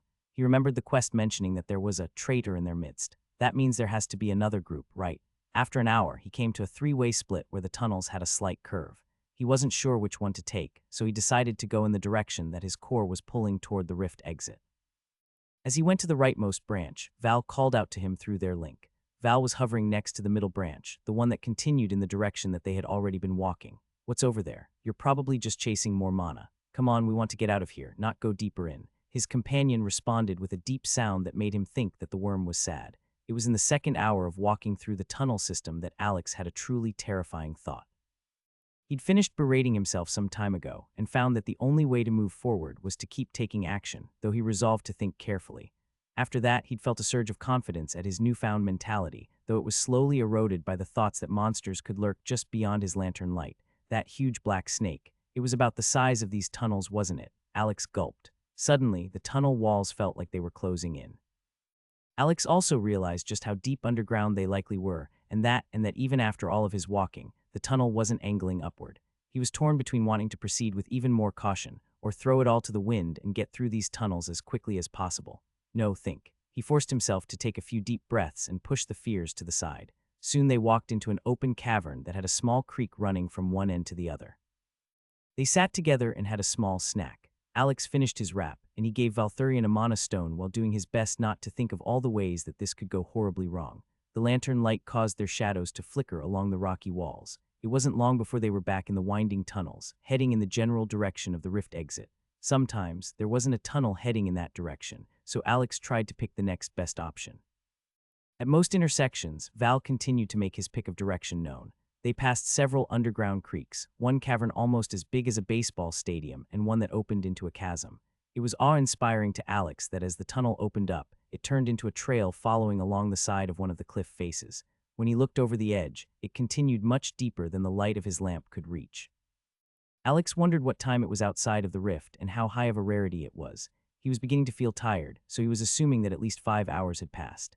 Alex had been pushing through so far, hoping that they'd be able to emerge from the tunnels, but his legs felt tired and sore. The excitement and adrenaline from the chase and cliff jump had long since passed. It felt like he'd been awake for close to 20 hours. He'd woken up early to meet the others at the Voss estate, and he found the rift he'd already been quite tired. He sighed and realized they may need to set up a small camp in one of these caverns. The thought caused him to shiver involuntarily, and he was unsure even excluding the giant snake of what animals or bugs could be in this sort of place. The small cavern that they were in had one entrance, and on the opposite side there were 2 exits, a right and left path. Once they'd packed up from the snack and break, Alex walked toward the right path, feeling that the rift was closer in that direction. Val went to the left path and called out. Alex shook his head and took 2 steps down his rightmost path before freezing. He held his lamp out down the tunnel again, but there was nothing there. That was a red eye, right? I'm not seeing things. Nope, no, new way. Alex turned around and entered the left path instead. Val chirped in his head, seemingly unaware of Alex's panic and mistaking his quickened pace for excitement. Alex continued to look over his shoulder and held the swinging lantern up behind them as they moved. It wasn't long before he caught a glimpse of passing black scales just at the edge of his light. Fuck, it's really down here. Alex started running. He knew Val would have no problems keeping up with his pace, but he was worried about keeping an eye on where they were running and the large monster behind them. Val, of course, Val, I need you to fly ahead of us. Pick whichever tunnel you think is best, we just need to go fast, he called. Val seemed to pick up on his urgency this time and sped away in front of Alex. This made it much easier for Alex to tell where he was going without necessarily needing the light to be pointed in that direction. He could keep the light facing behind them to monitor the snake while using his bond with Val to tell where he should be jogging. His muscles burned, and his sides began to cramp, but Alex didn't dare to slow down. The occasional glimpses of scales or a ruby red eye were enough to keep his blood pumping and his heart racing. Just as he thought, his legs might give out, and he'd need to make a stand with his hatchet. The decision was taken from him. The floor beneath his feet vanished, and he began to fall. At first, there was nothing beneath him, and then he was skidding, sliding, and rolling through a steep downward tunnel. Alex did his best to tuck his head and pull his arms in, but the fall was a tumbling mess. His bag jutted into his back, causing him to bounce or shift every few rolls. At some point, he lost consciousness and woke in the prone position on a cold stone floor. The lamp flickered beside him, part of its glass shattered across the ground. Alex groaned and blinked his eyes several times, trying to figure out where he was or what had happened. He noted that the lamp wasn't necessary to see in this cave. There was another light source somewhere, creating a gentle golden glow through the large cavern. It was one of the bigger caverns that they'd been in. He scanned his surroundings before finding the source of the light and sucking in his breath. "What in the world is that? You're awake, little human," a deep voice said. Alex cleared his throat and swallowed several times before finding his voice. Yes. It took some more time for Alex to wrap his brain around what he was looking at. There, in a very tight crouch, was an extremely large being. If the ceiling was around 50 meters, this creature took up more than half of that height while forced into a crouch.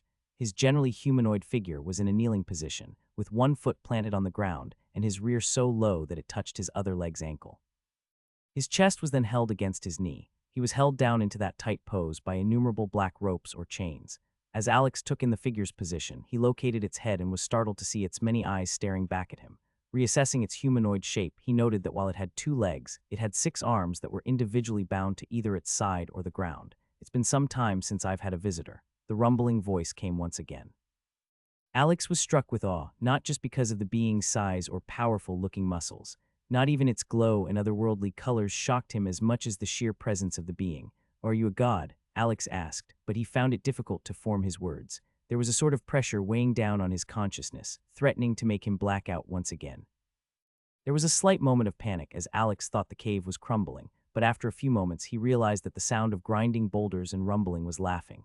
He clutched his head and winced. "Why is there so much pressure? I think you're going to make me pass out again." This being was clearly on another plane of existence from him or anything he'd seen.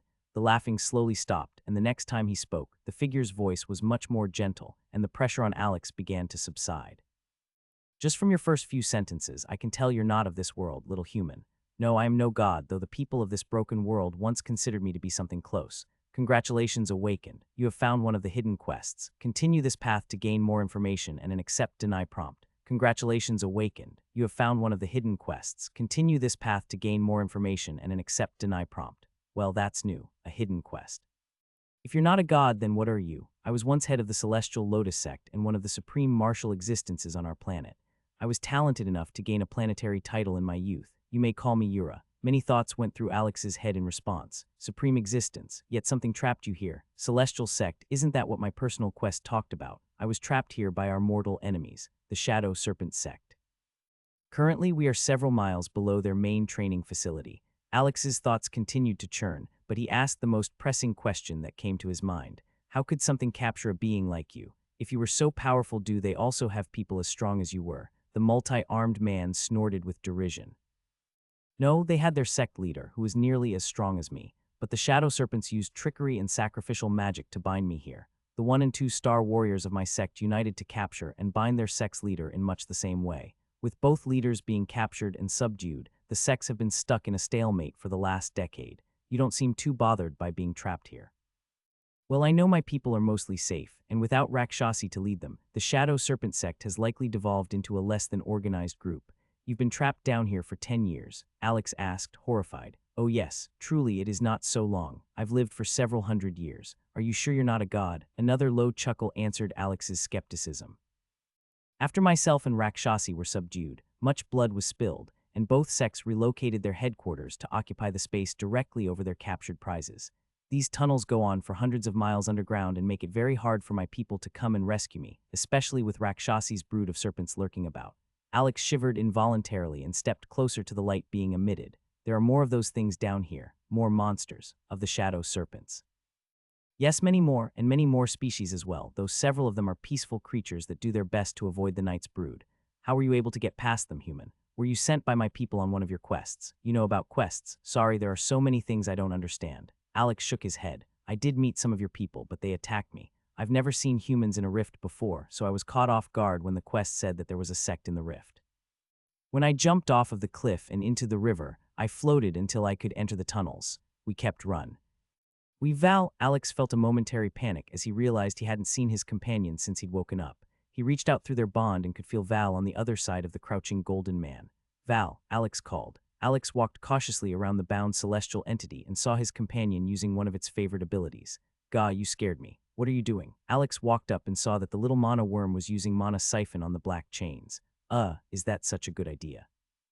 Val, hey, stop that. Just wait a minute, let's figure out what's going on. You definitely deserve some mana for getting out of that last run alive, but the last thing we need is to weaken this guy's bindings, and then for him to kill us both or something. Reluctantly, Val ended his ability and flew over to Alex with a heavy wobble. Alex couldn't help but smirk as his companion looked to be drunk on mana and unable to fly in a straight line. Golden-flecked eyes followed them patiently. Alex noted how odd the man looked. Yura's skin was pale with a golden tint, and his eyes were like miniature cosmos. The sclera was white like a normal eye, but the iris was outlined in bright gold, while the center was colored black and had small spots of gold. The pupil itself was a starburst of yellow and orange. Alex craned his neck to look up at the being. He was so large that all of his details seemed magnified. He thought for several long moments before speaking up. While your people weren't really friendly toward us, you are their leader, and you've been trapped here for 10 years. I'm assuming you want to be set free, Alex asked. From hearing the celestial being's story, Alex had a strong feeling he knew what the hidden quest would be. Of course, I'd like to be set free. In the last 10 years, my people have not been able to find me in this cavern. I can only ask that you do so and offer you a reward as compensation for your selfless act. A reward. Alex's ears perked up at this. Yes, little human. My eyes are special and give me sight of one's mana and presence. I can see the mana you possess. Despite that axe you fell in here with, I can see that you are a practitioner of the magical arts as opposed to the martial ones. You are young and have only recently started your journey, still in the initiate phase. We would not even give you a star ranking at this point in your journey to power. Alex bristled slightly, wanting to mention that he'd managed to escape from several of those beings, and even though it was an accident, he didn't get eaten by a giant snake. Okay, maybe not the most solid ground to stand on in an argument. However, I can also see a strong foundation within you. You possess a will that was once weak and has grown in strength. You've faced life and death situations and not had your spirit break. You even have a soul-bonded companion, which will grow with you as you continue down your path. He let out a deep sigh and thought for a moment. Seeing this, I know of one thing that I could offer you, something that would aid you more than any of the items on the altar behind me. Alex tilted his head to the side. Items. Glanced past the large man and toward a stone altar, past the chains where Val had been siphoning the chains. There were indeed items piled on it. His attention was brought back to the conversation as the sect leader continued. Your reward will give you a growth item. While its benefits will still be useful now, a growth item's true power comes from its ability to grow with the user. Since you are just starting your journey, this gives you both much room to grow and increase in compatibility. A growth item. I haven't heard that term before, Alex said. There are other terms, but I've always thought that this is the most appropriate. The item is bound to the user's soul, much like your companion there. As your soul grows in strength and power, so too does the item. Depending on how you fight and live, the item will adjust its abilities every evolution to fit with you personally. Wow, that sounds amazing. Alex thought of a mighty sword or staff that would grow more powerful with him as he leveled up. He didn't think that the people from the sect knew about the system or levels, how he had been learning them the last few weeks. That was different for Yura, who seemed to know more about what was going on outside of the rift and could even tell that Alex wasn't naturally part of this world. Maybe that comes from him attaining a certain level of power. Does that mean that rifts are parts of other worlds, or copies of other worlds? Thoughts for another time. Focus, Alex. This sounds like a good deal to me. What's the catch? Alex asked. Don't be hasty in your decision, human. While the reward will be great, this world will go through a drastic change once again. With my release, the Shadow Serpent sect will gain strength, and those of their sect will regain much of the chi they sacrificed to bind me here. The firstborn of the Shadow Serpent especially will grow in strength, and my guess is that she will chase you to get revenge for my release. She'd chase me, why not go after you? You're the threat to them. I am weakened from my original state. While I was once a peak 3-star warrior, I'm only at that of a peak initiate while bound here. Not much stronger than you, small one. Once the chains are broken, I will begin to regain my strength, though it may take days to get back to my original state, and the same goes for her. She's no match for me with even half of my power. Only her mother was my match. I will hold off the firstborn for some time, but I'm guessing she will use the shadows to vanish as our fight drags on and I regain my powers. So she's just going to abandon trying to fight you and come after me instead? Alex asked in disbelief. Yes, they are a vengeful sect with very little honor. I will be able to hold her off from pursuing you for a time, but when she decides to move through shadows, it will be hard to stop her without the full power of my celestial light. Fuck. Okay, so I think I've got a grasp on what the system is offering me here. A blue screen appeared in his vision as if to confirm his thoughts. Congratulations, Awakened. You have found one of the hidden quests. If you free the Celestial Lotus Sect head from his chains, he will reward you and assist in your escape, however. The rift will become more challenging, and both of your main quests will change. Offered reward, growth item. Do you accept this hidden quest? Yes, no. To accept, release the celestial lotus sect head from his chains. To refuse, leave this place before you're found. That's pretty much what I'd gathered. The rift itself will change, possibly meaning that things here will be higher level than they were before. So if I accept this, shit is going to hit the fan, and Val and I need to get away from here as fast as possible. I think that this is something I can handle if all we need to do is run and not actually fight the serpent, Alex said aloud.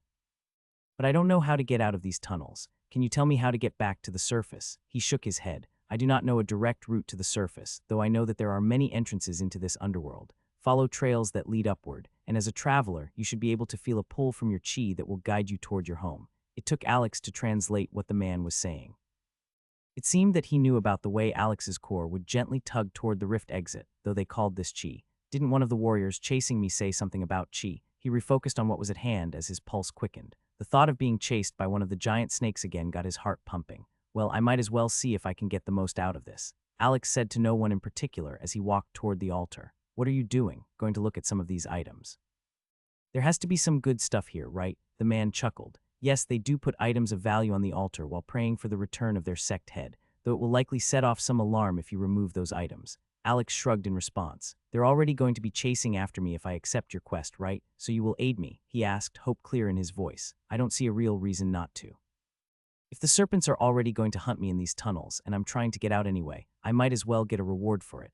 You're either a brave human or a very naive one. I've warned you of the dangers and won't attempt to talk you out of helping me. I'm gratified that you are willing to lend me aid. Alex nodded, trying not to think about the additional cryptic warning in that statement. He approached the altar, careful not to touch anything as he observed the items. I'm really not sure what most of this is. Do you know what the items are? What is worth taking? Alex scratched the back of his head. He saw various weapons and herbs. Some rotting carcasses were there as well as a few books. For you, or in general? In general, I guess. You may find the most interest in the dagger belt at the back of the pile. It was given by a high-ranking sect warrior several years ago. They're highly spirit-attuned, which allows their users to empower them with shadow chi.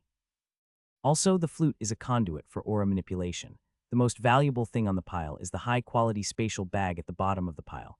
It was left in the first year of their master's absence by the sect head's mate.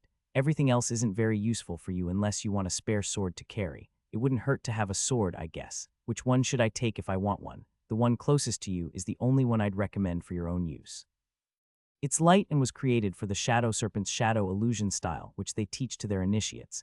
The others are likely too heavy for your small frame to use. Ouch, I get it, I'm weak. What about those few books? They look like a manual I got before. There was another pause before the Yura answered. I'd prefer you didn't take those from this place. Why? They are training methods or manuals for the Shadow Serpent sect techniques. I'd rather they stay here and not travel to other worlds. While they are not inherently wicked, they do allow for a certain kind of power to be born. Alex thought about this for a moment before deciding to grab the manuals anyway when the time came. Yura was requesting he leave them rather than demanding it. So what do I need to do to release you? And how much time will Val and I have to run before we need to fight? I'd suggest that you do not fight under any circumstance. In your current form, you would be no match for the firstborn. If you do get cornered, fight and hope for the architect's luck, but beware of her venom. To release my chains, you need to push your chi into the rune engraved into the floor on the other side of the room.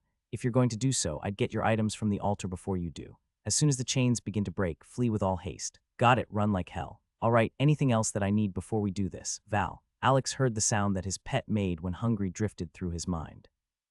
You just want more mana from the chains. Exhaustion weighed heavily on Alex, and for a brief moment he considered rushing through the next steps. He felt anxiety about the danger to come and worried that if he didn't go immediately, he'd talk himself out of it. But then he stopped himself. Clearly, this was a rare opportunity, and there was no sense in moving too quickly without understanding what was happening around him. The celestial being had been trapped for a decade and didn't seem to be in a rush to be released, so Alex figured he could do two things at once: rest and get information from something so powerful it was hard to wrap his mind around. He took a deep breath and walked back to his backpack and the flickering lantern on the floor where he'd woken up. He turned the dial down to conserve the oil. Even though the glass had broken, the wick could still burn, which wasn't needed in the cavern. The natural golden glow radiating from Yura was enough for him to see. He put the hatchet back in his pack and walked back over to the altar with his belongings. His muscles cried out in pain, and his feet dragged across the stone floor as he moved. Setting the backpack down, he sat on the hard, cold stone floor and leaned against the altar. There were several quiet moments as Alex gathered his thoughts and forced himself to breathe. He used his hands to rub the tired muscles in his legs and wished he had spent more time exercising or training before entering the rift. The sight of Yura's restrained form and calm demeanor reminded Alex that this was someone with immense knowledge, and perhaps he would be the key to surviving the rift. Yura, Alex began, I need to understand a few things before I go through with this. I don't know much about rifts or how they work. This is the first I've seen people like me, humans, inside of a rift. Are they aware of what the rift is? Can they leave it? You called it a broken world. Why? Yura smiled and blinked his many eyes. This is called a broken world because it is no longer whole. It was once a full world that failed its integration. Not enough of my people embraced the system, and there was too much infighting. When a planet is deemed too far gone, the god can decide if it should be turned into a broken world or left as a dead world. My home was torn into a fragment of its former reality to be used for future integration. I remember more than most because I am so long-lived, and I had grown strong enough that my unstructured magic could allow me to live on even once the system was removed from me. As for your other question, most of my people do not understand what the rift is. I remember from my time, so I know that to escape the rift, there must be peace. However, our two peoples have never known peace. The bad blood between us prevents us from breaking out of the rift, as the constant fighting of sentient races is considered culling. My people know that the rift is there, but only view it as a natural point of volatile chi, so it's often avoided. Alex had to restrain his jaw from hanging open. This was more information on how the system and the integration worked than he'd received in the last few weeks. Even with the reliable information from the guild, he felt like Yura was a goldmine of information. So what about the system? Do they know about it like you do? Yura sighed, the system is ever present. However, it does not bind itself to the people of a broken world, as our time for progression has passed. The system is removed from most, and those below a certain threshold of power forget about it completely. Within a few generations and a few careful bits of influence, the system is forgotten, as is the way the world once was. Only once the broken world has reached a certain state will the system deem it ready to use in an integration. So you will only find a small handful of people like me, once strong enough to retain our memories of the system, despite the time and influence to forget. Alex paused to consider everything Yura had said. He wished that he had his tablet or a notebook to jot down notes. He was about to ask another question when Yura spoke up. Little human, if you are being pursued by one of Rakshasi's brood, you should not linger here too long. I fear it may find its way to this chamber if given enough time. They live and hunt these tunnels. They will be able to track you here eventually. Nodding, Alex felt some of the pressure return. He wished he could camp out in the room and pick Yura's brain for more information about the system and how he had grown so strong. With a groan, he forced himself to his feet and looked at the pile of items on the altar. While his limbs were tired and the threat of being hunted hung over his head, the small, greedy goblin inside of him looked at the loot and wondered if the bag was what he was hoping it was. That pouch on the altar, you said it's a spatial bag. How does it work? Can't I just put more items from the altar in it? Yura chuckled and Alex could feel it in his bones. It is a spatial bag, so yes, you can take more. You only asked what was most valuable. When you hold it, simply push another item against the opening and envision it being stored. The bag will respond to your intent. Yura's many eyes watched Alex, but remember, the alarm will be triggered once you take it. You must be prepared to break the seal as well. He nodded and shouldered his backpack. His body ached from the day's physical effort, but he felt much better than he had before the rest. Groaning, he let out a tired sigh. Val, you can siphon some more mana from the chains if you want. We're going to break them in a minute anyway. But he held onto the little worm as it tried to return to the mana chains immediately. But you need to come back to me when I say okay. We will need to run as soon as the chains break. At the responding echo through his mind, Alex let go of his ever-hungry companion and looked back at the altar. All right, I'm going to grab as much of this stuff as I can and run over to the rune. I'll infuse it with my mana and then you'll hold off the serpent, right? Yes, human. My name is Alex, by the way. Sorry, this is all a bit overwhelming to me. Worry not. I remember the start of my journey. Yura chuckled and blinked slowly. The path to power is different for everyone, Alex. Never let your warrior spirit be crushed. Focus on your strengths and reach for the top. To aim lower than the pinnacle is to hamper your own growth. Feeling like they were parting words of wisdom, Alex nodded and stepped forward, grabbing the items in quick succession. At the bottom was a pouch made of soft leather, the same dimensions as a brown paper lunch bag. It had a drawstring and a purple lining that seemed to disappear into nothingness if he peered inside. He only took a moment to inspect it, as he knew his timer started as soon as he lifted it from its place in the pile. Next, he focused on the items Yura had mentioned. The dagger, belt, and flute went directly into the bag without issue, followed by the sheathed rapier and belt. Before stepping off the altar, he crouched and began grabbing as many items as possible, careful not to cut himself on any exposed blades. He kept stuffing items into the pouch, and couldn't help but laugh out loud from the stress and sheer absurdity of the bag. when he began to feel mental resistance as he tried to push an item into the bag. He cursed and jumped off of the stone altar. He made eye contact with Yura before grabbing the 3 books from the altar and taking off his camping pack. Before zipping up the lid, he put the pouch and the manuals in his bag. The large man closed his eyes and shook his head. I fear that they do not have the power in them you seek. They are just the sullied techniques of my enemies, but perhaps they will give you the edge you need in the challenges ahead. His stomach did a flip as Yura mentioned how much harder things were about to get. Alex ran across the open cavern. It felt odd to know that his bag had so many items in it, though it felt to be only slightly heavier than before. He skidded to a stop over the engraved rune and wondered if he should have tried to study it rather than ask Yura questions. The time to worry about regrets had passed, though, as his timer had already started. Crouching, he used mana infusion to begin channeling his mana into the rune. At first, it was difficult, as if the cold stone floor didn't want to accept his mana, but as he continued to push, he felt it begin to absorb the energy. Alex grew worried as his mana pool continued to drain, and he pulled up his status window, noticing that he was getting dangerously close to the lower third of his mana pool. Shit, I'm going to run out. He reached into the top pocket of his bag and grabbed a mana stone before using his shared bond skill from Val. Mana Siphon drained mana from the stone and refilled his pool at an increased rate. Congratulations, Mana Siphon has leveled up. As he continued to drain the mana stone, it lost some of its shine. Alex continued to infuse the rune, which eventually shone a bright purple. Just as he was beginning to worry that his mana would empty again, he heard a deafening pop.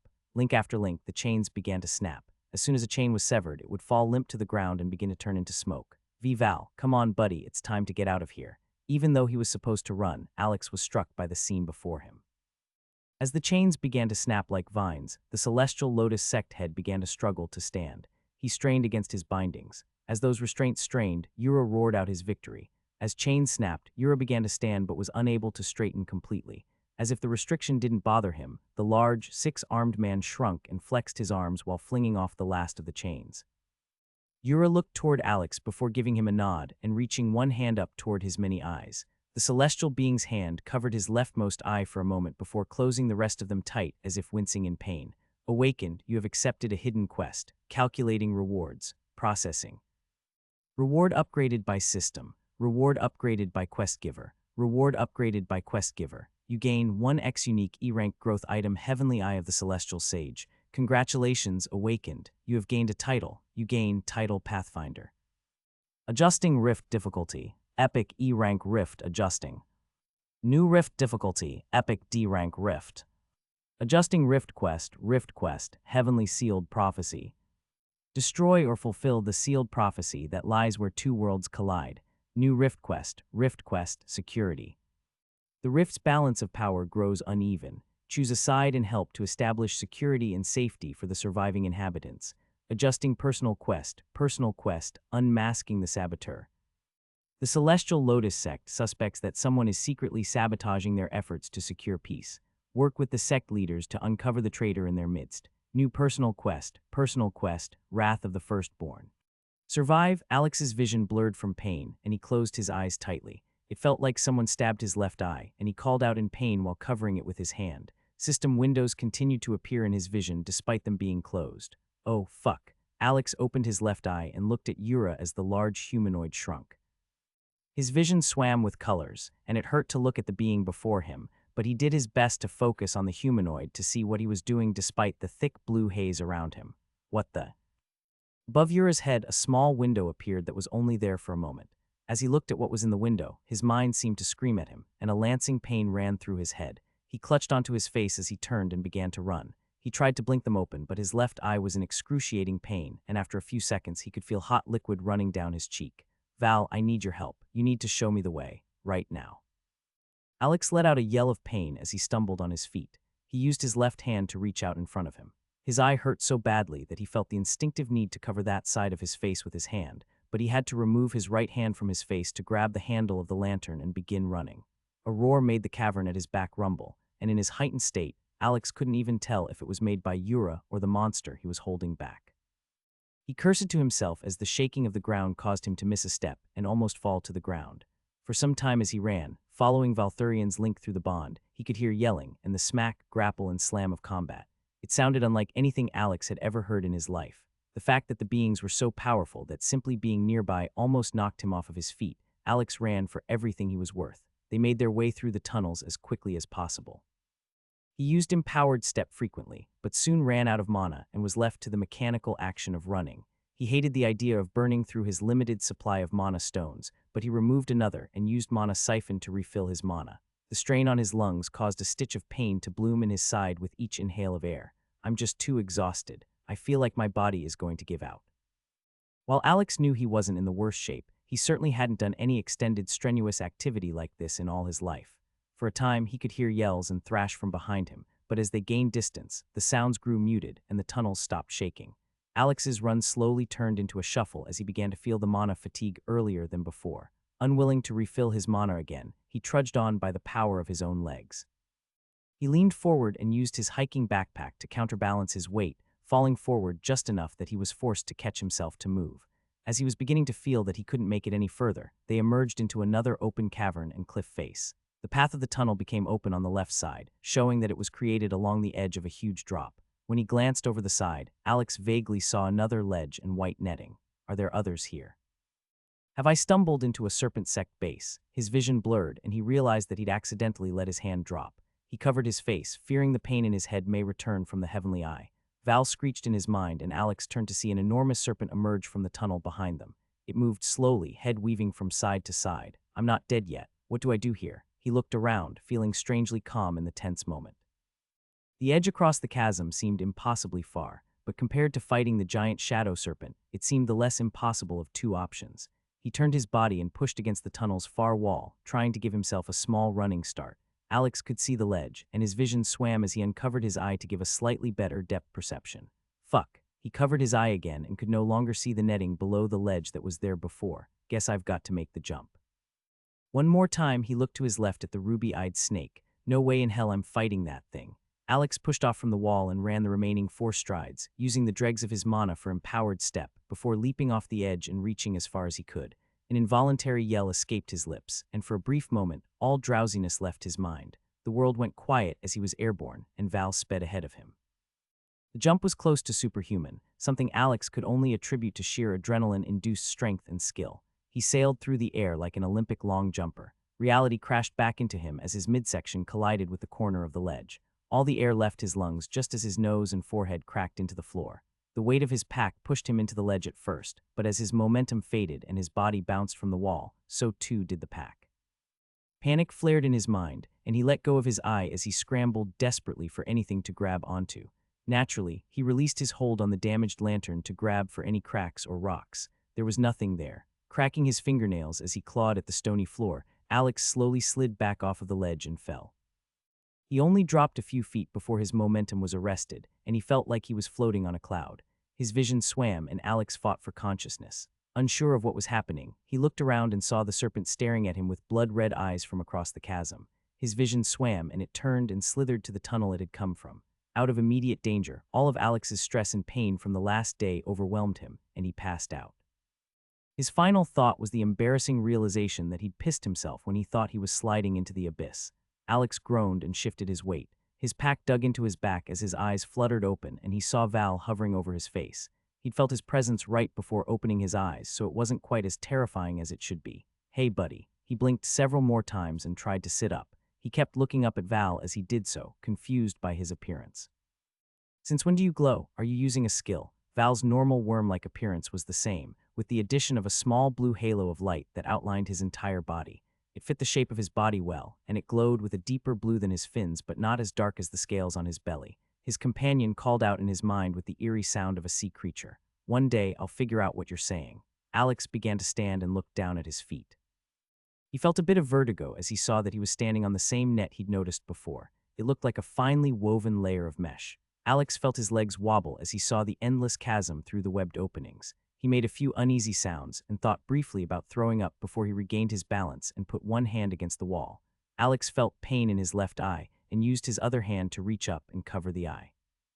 As soon as he did, the netting beneath his feet disappeared and he called out. His knees tensed in anticipation and he waited to fall, but he didn't move. What the hell? Part of Alex wanted to curl up and just have a quick meltdown, but the thought of his damp trousers made an amount of indignant rage well up within his chest. He looked down into the abyss and took several deep breaths while clenching his fists. This place isn't going to break me. Alex realized that this could be because of his eye. As he uncovered it with his hand, the netting came back into view. When he covered it again a moment later, it vanished, and he appeared to be floating in the air. He repeated the action several times, and each time he covered his eye, the net would disappear, making it appear as if he were floating. He looked around, deciding to keep his eye uncovered for the moment despite the pain building in his forehead. Several feet above him was the ledge that he'd attempted to jump to. With some effort, he threw his pack up and lifted himself up after it. His body ached all over, and he was certain his body had never taken this much punishment before. This is the life of adventure you wanted, right? Partly out of spite, Alex realized that it really was. Even though all of this was terrifying on a level he never quite thought that would be possible, it sure beat Henderson or his parents nagging him. He laughed and laid back on the floor, laughing loud, long, and hard as all the pent-up stress left him. After he felt some of the stress and tension from the last day leave his body, he wiped his eyes and sat up, promptly causing all of that tension, and then some to return in full as he screamed and pushed himself back against the tunnel wall. Hovering in front of him was the largest spider he'd ever seen. It was easily the size of a large dog and hung from the ceiling, staring straight at him. The spider was suspended in the air, and other than two small arms at the front of its body, which seemed to rub together, the spider exhibited no movement. "What the fuck are you?" Alex screamed in his mind. A pulsing sensation rushed through his head as if to answer his question, and words floated into existence over the spider's head. Mana Spinner Level 41. Class Ethereal Web Hunter. Non-hostile arachnid creature. Level 41, non-hostile. Am I getting all of this from my eye? Alex was torn between wanting to relax, wet himself again, or try to yell and make the beast leave. All three options held a certain appeal, but before he could make a decision, the spider lowered itself to the ground and scurried over the ledge Alex had climbed over. Cautiously, Alex followed it and stuck his head over the edge. The spider was moving rapidly back and forth over the net, fixing several areas where Alex had messed with the pattern of the net. Oh, holy shit, that's not a net. It's a web. He moved back from the edge and sat against the wall, horrifying thoughts of one of his favorite scenes from Lord of the Rings playing back in his head. Alex entertained the idea that he might be losing his mind, but as he peeked over the edge again and saw that the spider monster was still there fixing the web, he decided that the world had just gone crazy instead. Spiders. Why does it have to be spiders? There was chirping noise in his head as he heard Val calling out to him from further down the tunnel. Now what? He gathered his pack and the broken lantern he dropped. It had stopped burning at some point, so he took a moment to refill its small tank from the container of oil in his pack. He then walked down the tunnel to find his companion. He ducked under a few of the spider webs that were spread across the side and ceiling of the tunnel. Val was a short distance away with his forehead to one of the spider webs. "Dude, how do you eat so much? Be careful. Don't eat too much of those, we don't want to get these things angry," Alex said as he poked the mana worm in the side. It chirped at him before returning to stare at the web. "It's great that they're non-hostile, but that might change if you're breaking their stuff." Interested, Alex took a step back and tried to open his left eye a bit wider to look at the web. The web that Val had found was bigger than the others that hung from the ceiling and covered the whole opening of the tunnel. At the far side of the tunnel, he saw a glowing shape. He stepped forward only to realize that it was something caught in the web, and the glowing was its mana signature. The beast seemed to be leaking mana, and when it noticed Alex, it thrashed about. It was unable to get itself free and stopped thrashing. The creature was unlike anything Alex had seen before. It looked to be made of skin and bones, but the skin was wrinkled and pruning, with a round, bulbous body. He held the lantern closer and saw a single eye that took up close to 80 of the space on its head. The other 20 was taken up by a mouth with jagged teeth and a slithering tongue. The large eye looked around wildly until it locked onto Alex. It tried to flail around, but its knobby limbs caught snugly into the web across the tunnel. Jesus, it looks like that Disney character just with old man skin. While his left eye could see the mana of the beast, his right could still see the dark outline of its body as it struggled. From the corner of his right eye, Alex saw a small black blur. He jumped as he noticed that it was one of the spiders. He looked around and saw that it was just a single spider, and there were no others around. He thought it was the same one that had been at the ledge behind him. Why can't I see any mana from it? Out of curiosity, he tried to focus more intently on the spider, and once again saw its information appear. Weird, maybe it just doesn't leak any mana. At the thought, Alex looked down at the bare skin of his lower arms. He could see very faint wisps of deep blue light curling off of his skin. It looked similar to fog or dry ice that barely escaped from beneath his skin. When he looked up, he saw the spider staring at him. It was standing next to the trapped beast, and it waited for a few moments. Then one of its little arms seemed to point at Alex, then to the beast. It repeated this movement more than once. "You want me to, what?" It repeated the motion before skittering away a few steps and continuing to watch him. "Does it want me to kill the thing?" Slowly, Alex set down his bag and removed the spatial pouch from it. He tied the container around his belt with the strings and reached his hand inside to remove the rapier. Focusing his desire to remove the item, it suddenly appeared in his hand as he pulled it out of the bag. Alex looked at the light sword with awe, though the spider looked back with no change, so Alex took a step closer to the trapped monster. Still no change. Well, all right. Alex pulled back his arm and empowered it, using a bit of his mana to infuse the blade and drive it forward. The blow seemed to do little to no damage to the monster. It thrashed, and Alex noted that it had 5 gangly limbs and an abnormally long tongue. He took a step back and decided to try his thrust again while gaining some momentum with empowered step. He did so, and there was a noticeable reaction from the creature this time. When stepping back again, he noticed that the spider was still watching him patiently. Alex attacked again and again, sweat dripping down his face, and the creature thrashed most desperately with each strike. His struggle reminded him in a grim way of his first stubborn fight against the slime. This time, each thrust was empowered with his mana. By the end, he was panting and had to put his hands on his knees. He'd gained a level in mana infusion, and the headache from low mana was beginning to creep in. He was willing to push himself with the spider watching, and his mana had lasted longer than anticipated. He was preparing for another thrust when the blue window surprised him. He got a notification for killing the monster as well as another title. You have slain Cave Crawler level 40. Congratulations, Awakened. You have gained a title. You gain Title Unbound. Another pair of notifications surprised him even more, and he felt his head spin as the blue lights rushed into his body, followed by a shower of golden motes. Congratulations, Awakened. You have leveled up. You have 3 free points to distribute. Congratulations, Awakened. You have leveled up. You have 3 free points to distribute. 2 level ups from 1 monster. Everything is happening too fast. I haven't even got to stop and look at the hidden quest reward or anything else. I need to put these points in and look at what the hell these titles are. After distributing his free points, he received another notification about receiving a title. He dismissed it and looked over the massive changes his status window had undergone in the past day. Congratulations, Awakened. You have gained a title. You gain Title Control Freak. Bound items, unique E-rank growth item, Heavenly Eye of the Celestial Sage. Alex's jaw almost slammed into the floor as he saw his stats. What is going on? He focused his attention on the titles and read Pathfinder first. Title, Pathfinder. You have dared to venture into the unknown and are rewarded with the title of Pathfinder.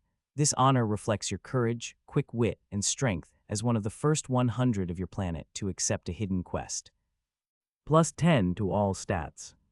Oh my, the word slipped from Alex's mouth unbidden. 10 to all stats. My base physical stats were 6 or lower. That's an insane jump, and even crazier. My trait multiplies the other points that go into willpower, not just the free points. The reality of him accepting an unknown and hidden quest finally began to sink in a bit when he saw how large the reward was for simply accepting the quest. He thought back to the notification that the system had shown him that showed the rarity and rank of the rift.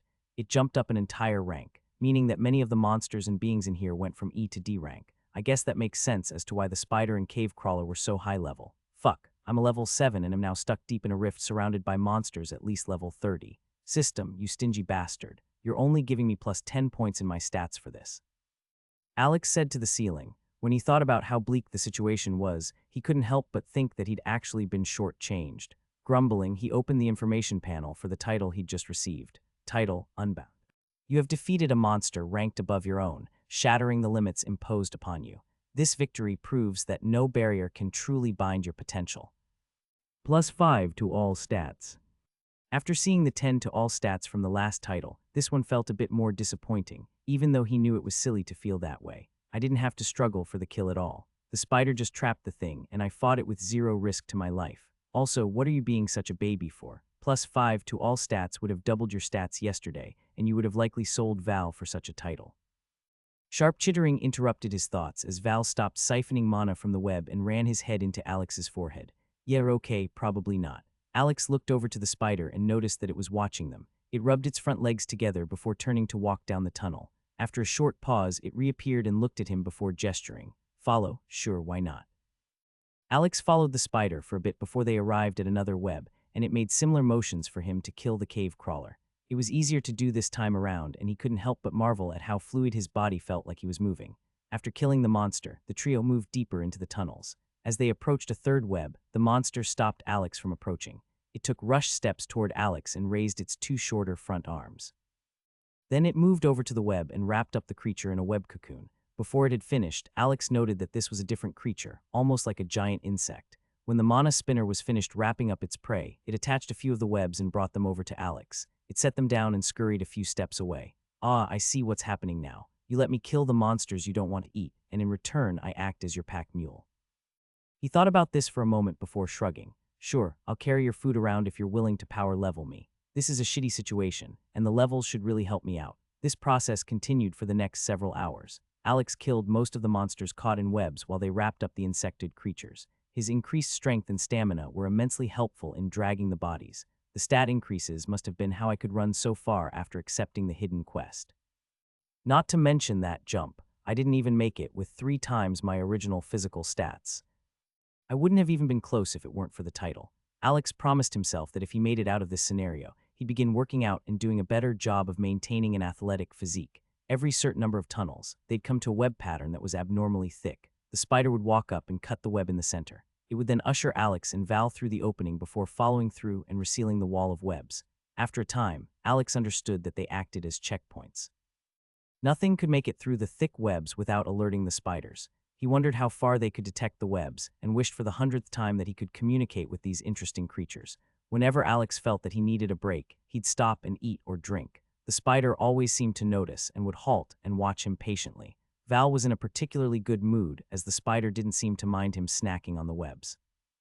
Alex was slightly embarrassed at how long it took him to realize that the webs were made of mana. He might have noticed it sooner, except that Val had trouble actually siphoning the mana at first. The spider had noticed this and watched him for 2 stops with interest. When Alex was slaughtering the next trapped monster, the spider approached Val and created a small ball of mana for the mana worm.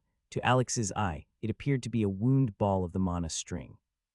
He thought it was adorable as his companion carried it in its mouth from one trapped monster to the next.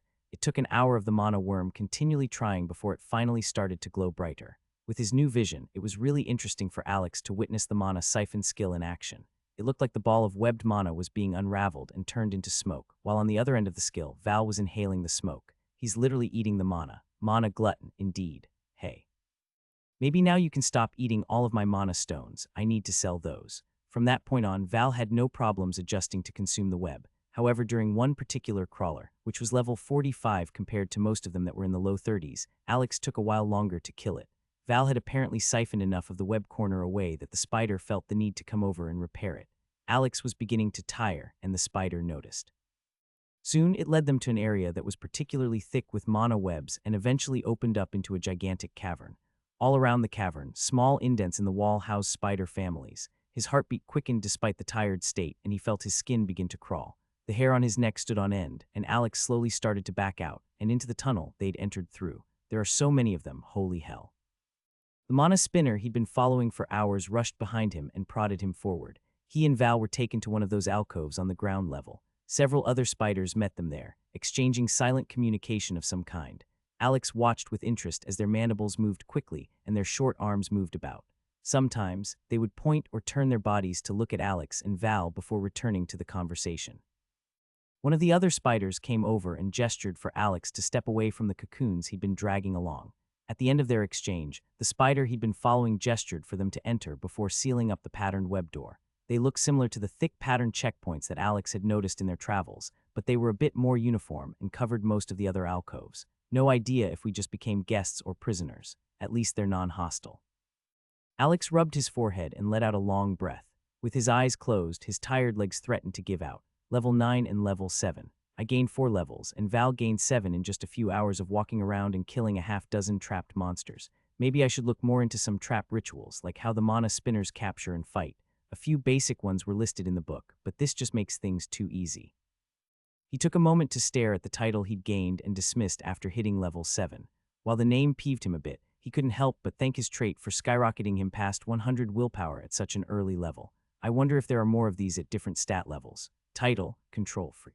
Your control over magic and strong will push you to the forefront of your race. You're the first of your planet to reach 100 points in the willpower stat.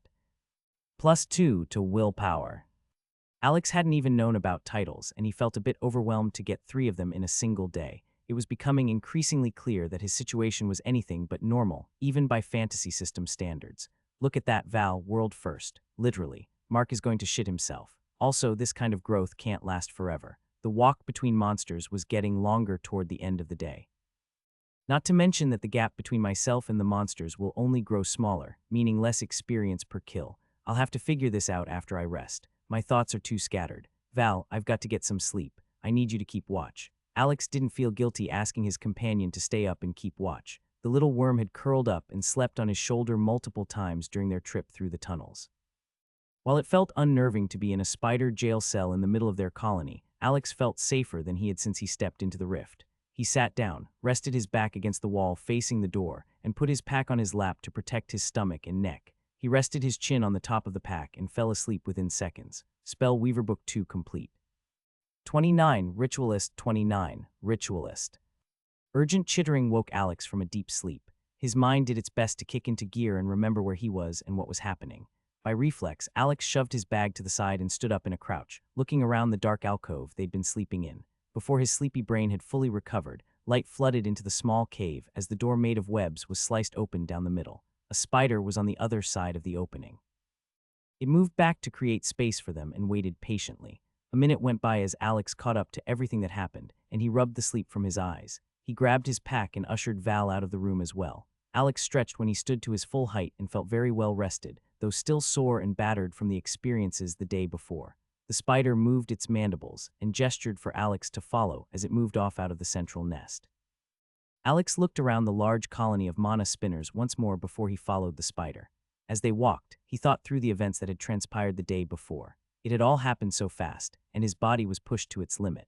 He'd learned a lot of valuable information from Yura, namely, that the system integration could fail, which would result in all of Earth getting fractured into broken worlds to be used as rifts. This terrifying thought added a whole new level of gravity to the situation. Alex wanted to berate himself more for taking the entire situation too lightly and not approaching this with his friends.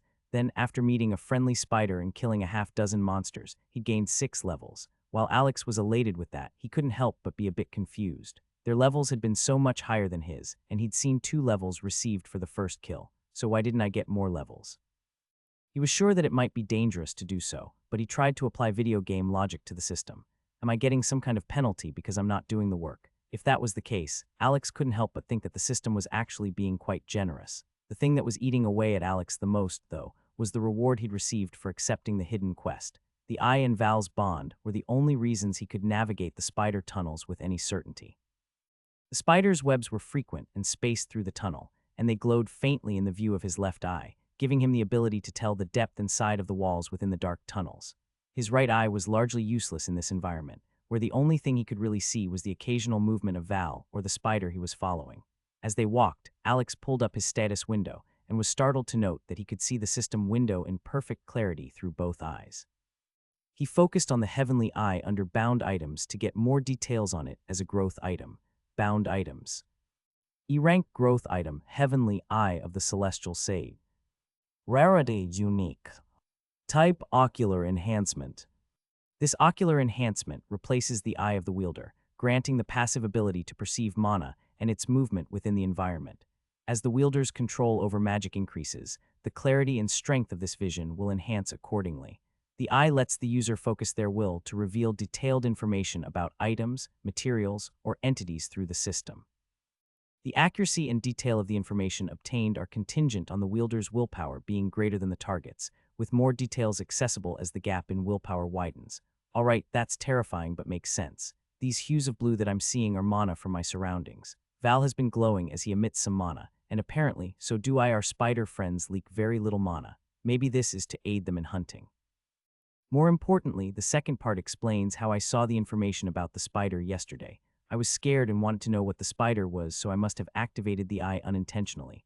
Alex decided to try it again on the spider that was leading them now, but he felt that he was unable to do so. The sensation was odd. Alex felt the same pulse in his forehead as before, and he could feel his will push forward. However, as his sense of purpose and desire reached out toward the spider, it was like hitting a brick wall. The spider froze for a moment before turning back to him. It gestured around erratically and then stared at Alex as if waiting. The 3 of them stood in silence for some time with the spider just watching him. Maybe it wants me to try again, that, or it's pissed that I tried, and this is going to annoy it even more. Alex tried again and was surprised to find some information appearing with no effort at all. Mana Spinner level 41. Class Ethereal Web Hunter. Non-hostile arachnid creature. The spider dipped its head before continuing down the tunnel, as if they hadn't just stood in silence for the last few minutes. Alex let out a sigh of relief and wondered if this was the same spider from the day before. The information presented was the same as the one before. Did it work this time because he wanted to show me this information? I'm guessing that means his willpower is higher than mine. This was slightly surprising to Alex. Even though the spider drastically out-leveled him, Alex had been getting 9 points into his willpower for every level, not to mention the bump from his recent titles.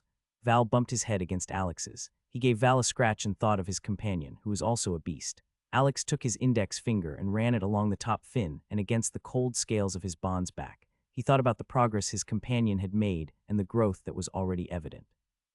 You get a lot more stats when leveling up compared to me. Maybe all monsters do, and the mana spinners just get more in willpower. Valthurian keened, and Alex wondered what he was trying to communicate.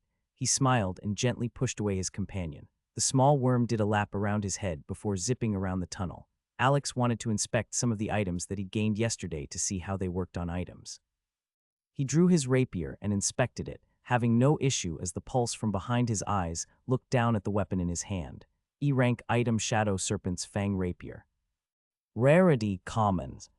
Type One-Handed Sword. The names of the things in this rift are ridiculous. He sheathed the rapier and was interested to try and scan the spatial bag that he'd taken. It was attached to his hip, and he carefully untied the bag. That item, in particular, was of great interest to Alex. He had played a few tabletop RPG games with Mark, and he'd always thought that the idea of a bag of holding was just so cool. He focused on it and was surprised to see that it was just considered an uncommon item, not something higher like epic or legendary. E-rank item Spatial Satchel of the Abyss. Rarity Uncommon. Type Container. Maybe they're somewhat normal. At least that would make it easier to find more. Alex shrugged, happy to have gained this one for free. Regardless of their system-graded rarity, he could only imagine how much one might sell for in terms of Earth currency. Curious to test how it worked, he bent down as he followed his spider guide and grabbed a rock. He dropped it into the bag and was satisfied to see that it vanished, and the weight of the bag didn't change at all. Alex reached his hand into the bag and tried to feel around. It was eerie to move his hand around and be unable to feel any items or even the walls of the bag, which his eyes were telling him should be only a few inches away. It gave him the chills and was unnerving that it reminded him of when he needed to stick his hand into the garbage disposal. Guess an entire generation can thank a certain movie series for that irrational fear. As he turned his thoughts back to the rock he just dropped into the pouch, he felt it slap into his palm. Removing his hand, he had to stop himself from laughing out loud. Just as Yura had told him, the pouch operated off of intent. Alex just needed to think of the item he wanted, and it would leap into his hand from the space beyond. Happy as a little kid on Christmas, Alex reattached the spatial bag to his belt and began thinking about all the different things he could potentially store in it. How big is the space? Can I fit my whole backpack in there? Then I wouldn't even need to lug all of this weight around. Though I did go on a bit of a looting spree, so there's a clear limit I was hitting. While he wanted to test it out, he knew there would be plenty of opportunities later. At that moment, the spider was waiting for his attention. They'd arrived at the first web and Alex was up. He removed his rapier once again and went to work. As they moved from one to the other, Alex devoted himself to thinking about classes and potential choices he might make. Since he jumped up 4 levels the previous day, while he knew that he should look for something that aided in survival, the recent titles took off some of the immediate pressure to go all in on constitution or other physical stats. Alex came to the conclusion that he'd continue to look for a class dealing with magic or rituals, more specifically. Alex knew that he'd been relying heavily on his body rather than magic this entire time. Even when he was using his wand, he was still empowering his body for movement and using the empowered step skill. Since he'd lost his wand, he'd been using physical attacks even more, but this isn't what he wanted to be doing. It was more out of necessity, and he didn't know how to use any magic other than rituals yet. He made the plan that as soon as he hit level 10, he would look at his options and then think through them during the rest of their day hunting. The current method of killing the trapped creatures for the spiders held very little danger for him, so there wasn't a need to rush the decision. It was only a few hours before he had killed a cave crawler and gotten a particular notification. Congratulations, Awakened. You have leveled up. You have 3 free points to distribute. Congratulations, Awakened. You have reached level 10. Please choose your class. This choice can be changed at different points in your journey. He grinned from ear to ear, and as he breathed out, it came out shaky with excitement. But he forced himself to wait. His excitement dulled as he remembered what he'd missed out on the day before. Alex went to the slain monster and used the knife from his pack to cut into the cave crawler's chest. He'd forgot to check for mana stones in his exhaustion the day before and the desire to keep up with his monster guide. He was slightly concerned at the greed he was experiencing in this new way of life, but still diligently checked each of the kills that day. He'd been adamant about stopping at every monster after finding the first mana stone, and noted that it was purple instead of blue and slightly larger than his other mana stones. He could only assume that was due to this now being a D-rank rift. This additional time seemed to make the spider slightly impatient as it took a few more minutes, but there were no outward signs other than how he moved his little arms back and forth faster as he watched Alex. Once the trio moved through the tunnels again, he held his breath and mentally selected the class window to see his options. He was surprised by the number presented to him. Rogue. Common. A stealthy individual skilled in agility and cunning. Rogues excel in evasion and surprise, often relying on quick strikes and clever tactics to outmaneuver their foes. Primary class stat, agility. Secondary class stat, vitality. Mage. Common. A practitioner of the arcane arts, mages harness magical energies to cast spells. They are knowledgeable in various forms of magic, focusing on power and overwhelming magical force. Primary class stat, intellect. Secondary class stat, mana. Upon seeing the second option, Alex let out a sigh of relief. Worst case scenario, he had some sort of magical option to fall back on, and he would hopefully receive stat points in two very useful stats. He continued on to the rest of the classes that were presented. Duelist. Uncommon. A master of one-on-one combat, duelists rely on precision and skill to outmatch their opponents. With quick reflexes and tactical prowess, they thrive in controlled combat, turning every encounter into a dance of blades. Primary class stat, agility. Secondary class stat, constitution. Wizard. Uncommon. A disciplined spellcaster. Wizards specialize in the art of controlled magic. They focus on the intricacies of spellcraft, utilizing their knowledge to manipulate magical energies with precision and finesse. Primary class stat, willpower. Secondary class stat, intellect. Padfoot. Uncommon. A swift and silent infiltrator. Padfoots excel in moving across distances with speed. They employ agility and nimble movement skills to bypass obstacles. While a sibling class to the rogue, Padfoots trade stealth for speed. Primary class stat, agility. Secondary class stat, vitality. These looked even more promising. He was surprised that he was getting so many agility-based classes, though maybe I shouldn't be. Olivia said the system gives classes based on personality and how you've gained your first 10 levels. I've been doing a lot of running and dodging instead of just spellcasting. As he looked at his last two class options, both in the rare category, Alex couldn't help but smile broadly. Ritualist. Rare. Practitioner of ancient rites and ceremonies, ritualists tap into mystical forces through carefully crafted rituals. They summon energies from the ether, weaving spells that can protect allies or bind enemies. Their deep understanding of the esoteric allows them to manipulate the fabric of magic with intent. Primary class stat, wisdom. Secondary class stat, constitution. Tertiary class stat S, agility, intellect, willpower. Arcane scholar. Rare. Devoted to the pursuit of arcane knowledge, arcane scholars focus on the theoretical aspects of magic rather than its direct application. They immerse themselves in research, seeking to understand the intricacies of mana and magical lore. Their analytical minds excel in crafting spell formulae for scholarly exploration and experimental purposes, often prioritizing understanding over utility. Primary class stat, intellect. Secondary class stat, willpower. Tertiary class stats, wisdom, vitality. While Alex had planned to wait until the end of the day to pick his class option, after seeing the options, he didn't feel it was necessary.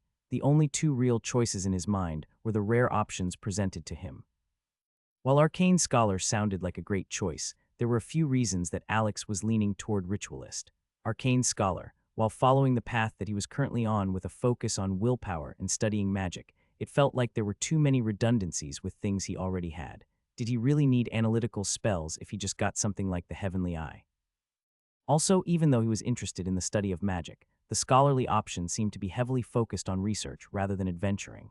The idea of being stuck inside, designing spells for other adventurers rather than using them himself, felt too much like his old life. Lastly, Alex feared that if he didn't prioritize getting more constitutions, it would lead to an early death. Additionally, getting too much willpower with his trait could cause an irreparable imbalance in his stats. He'd seen superhero movies or cartoons where someone with far too much dexterity and speed lacked the constitution or physical strength to withstand the high speeds. In turn, it led to scary side effects like breaking bones or tearing muscles with every movement. The idea that Ritualist gave him stats he felt he was sorely missing was a big boon. Additionally, it leaned into the kind of magic he'd already begun studying. It's got to be Ritualist. It's a perfect fit for what I've been doing and even what I plan to do in the future. With growing excitement, Alex mentally selected Ritualist as his class and opened his new status window. Alex smiled as he saw his new status window and felt pleased with himself to see it growing longer each time he checked it. His mana had increased, which meant that he would need to check on Val's status window soon, too. In the meantime, he just focused on his 2 new skills and read their descriptions. Ritual Insight allows the ritualist to gain insights into the functionality of a new ritual and potential enhancements for a known ritual. Efficient rites reduces the mana cost for activating rituals. Satisfied with his choice, Alex closed the system windows and refocused on the task at hand. He'd be able to spend more time in the evening testing out his new skills with rituals. They spent several more hours making their way through the long tunnels and corridors. Alex found it fascinating that the mana spinner never got lost or passed through the same hunting ground more than once. Once they'd finished, Alex was dragging 6 bundles behind himself. They bounced and dragged across the rocky ground. He'd thought about trying to put some of the corpses into his spatial bag, but remembered it was full of the items he'd swiped from the altar, so he was forced to pull them manually. Val followed along, perfectly content to share in the experience that Alex was getting and to eat the mana webs. When they returned to the colony, the spiders dragged the corpses away. However, Alex and Val were not immediately ushered into their room this time.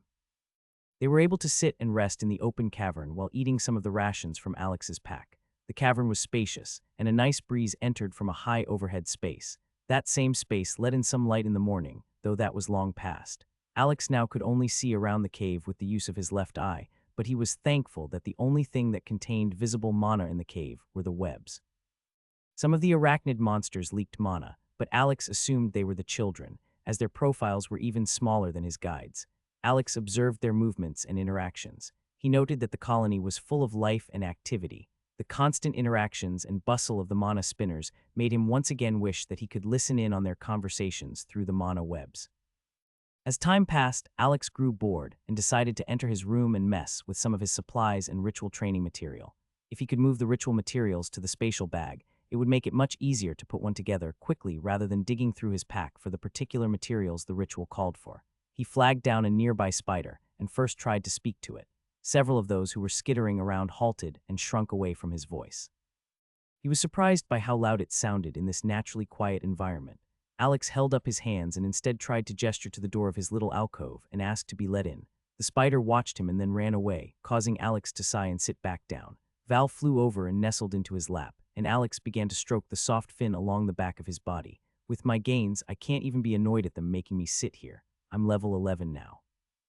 That's 6 levels in a day and a half, and I've barely had to do anything. He thought back to the fights he had with the boars and the wolves. He'd risked his life several times in the last 2 weeks just to gain his first 5 levels. Now, he'd gained more than that in just 2 days of being trapped in this hell-like rift. I guess this is the difference between playing it safe like I did when camping with the others in the boar rift, killing just a handful on my own here and there, compared to risking it all and accepting an unknown hidden quest that ends up boosting the rank of the entire rift. Val cooed softly in response. An hour later, a spider appeared and immediately cut the door, letting Alex into the room. Alex was unsure of how to thank the little spider without words and just waved at it lamely. Soon the door was sealed back up and the two were alone. While Alex felt somewhat tired, he was sure his stats affected his energy levels. He felt like he'd have no problem staying awake for 2 or 3 more hours. He turned off the lantern to conserve oil and instead brought out 2 chem lights from his pack and cracked them. They created a green glow in the small space that was soft enough to see by but wasn't overly bright. Alex grinned, excited to test how his new ritualist class and skills worked. Alex's 3rd and 4th days with the mana spinners went much the same as the first 2. They would wake up early, or at least what felt like early to Alex's internal clock, and begin walking the tunnels. As Val's level increased, so did Alex's mana. This allowed him to begin using his empowered step between the web traps.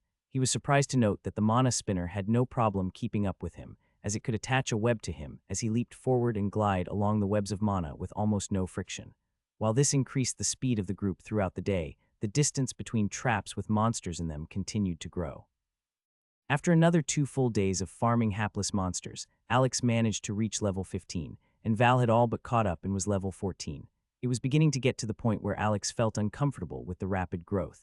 It felt unearned to him, at least compared to how much he'd had to struggle for his first 5 levels. It was on the 5th day in the rift that Alex found himself a bit confused and bored.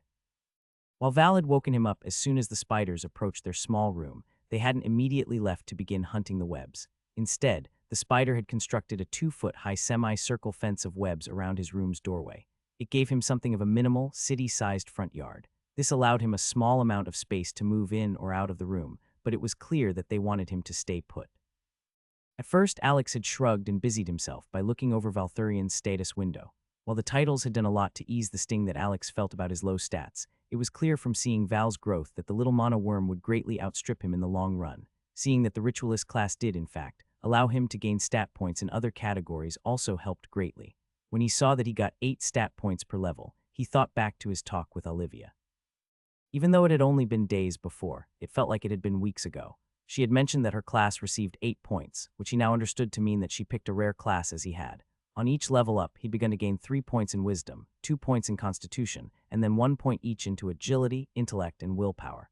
Once he'd seen the distribution of points, Alex had spent some time during their tunnel walks to think about why the system set the class up this way. In the end, the only magical stat that wasn't awarded at least 1 point with the class was mana. At first, he'd found this odd until he remembered reading in the forums on the AG app that many of the ritual schematics called for multiple people to participate because of mana costs.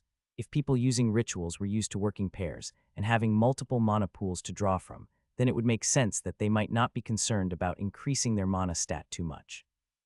Not receiving any strength also made sense, but he had been somewhat surprised by the agility increase. Alex assumed that the increase was less likely to be used by most ritualists for dodging, and instead as a way to increase coordination. After checking over Val's and his own status window, Alex found himself out of immediate things to do, so he began to rearrange his supplies. He entered his small alcove and pulled the door as closed as possible before cracking 2 more chem lights. They lasted for a long time, and if he tossed one on the floor and held the other, it was easy to see. After the glass on his lantern had broken, Alex tried not to use it as much and mainly had gotten by with seeing mana through his new ocular enhancement. He laid out all of his belongings and was sad to see that the rations of food he'd packed were almost at their end. He wasn't sure he'd be able to stay with the spiders much longer if he didn't find a food source. Next, he emptied the contents of the spatial bag. There were all kinds of items that he hadn't taken the time to look at as he grabbed them and stuffed them into the bag. There were different articles of dark-colored clothing, several vials of liquid, and many, many weapons. Repacking his bag, he left out the most used items and the most valuable items. This included the items that Yura had advised him to take. It also had some other things like his cell phone, a survival manual that he'd bought from the camping store, a water filter, a small first aid kit, a small mirror, and a Swiss Army knife. In addition to the important survival items, he had prebagged materials that he thought he might use for rituals. They were neatly organized and labeled into waterproof bags. Alex was able to fit all of these into the spatial bag without issue. He began packing up most of the heavier or pointier items after the essentials, knowing that they would be the most difficult to carry if he didn't abandon his camping pack altogether. When he was done organizing and sorting his loot, Alex reached into the bag and pulled the 3 manuals he'd taken from the altar room out. Each was dark purple and clearly made by hand. The paper was thick, and the spine was bound with thick thread.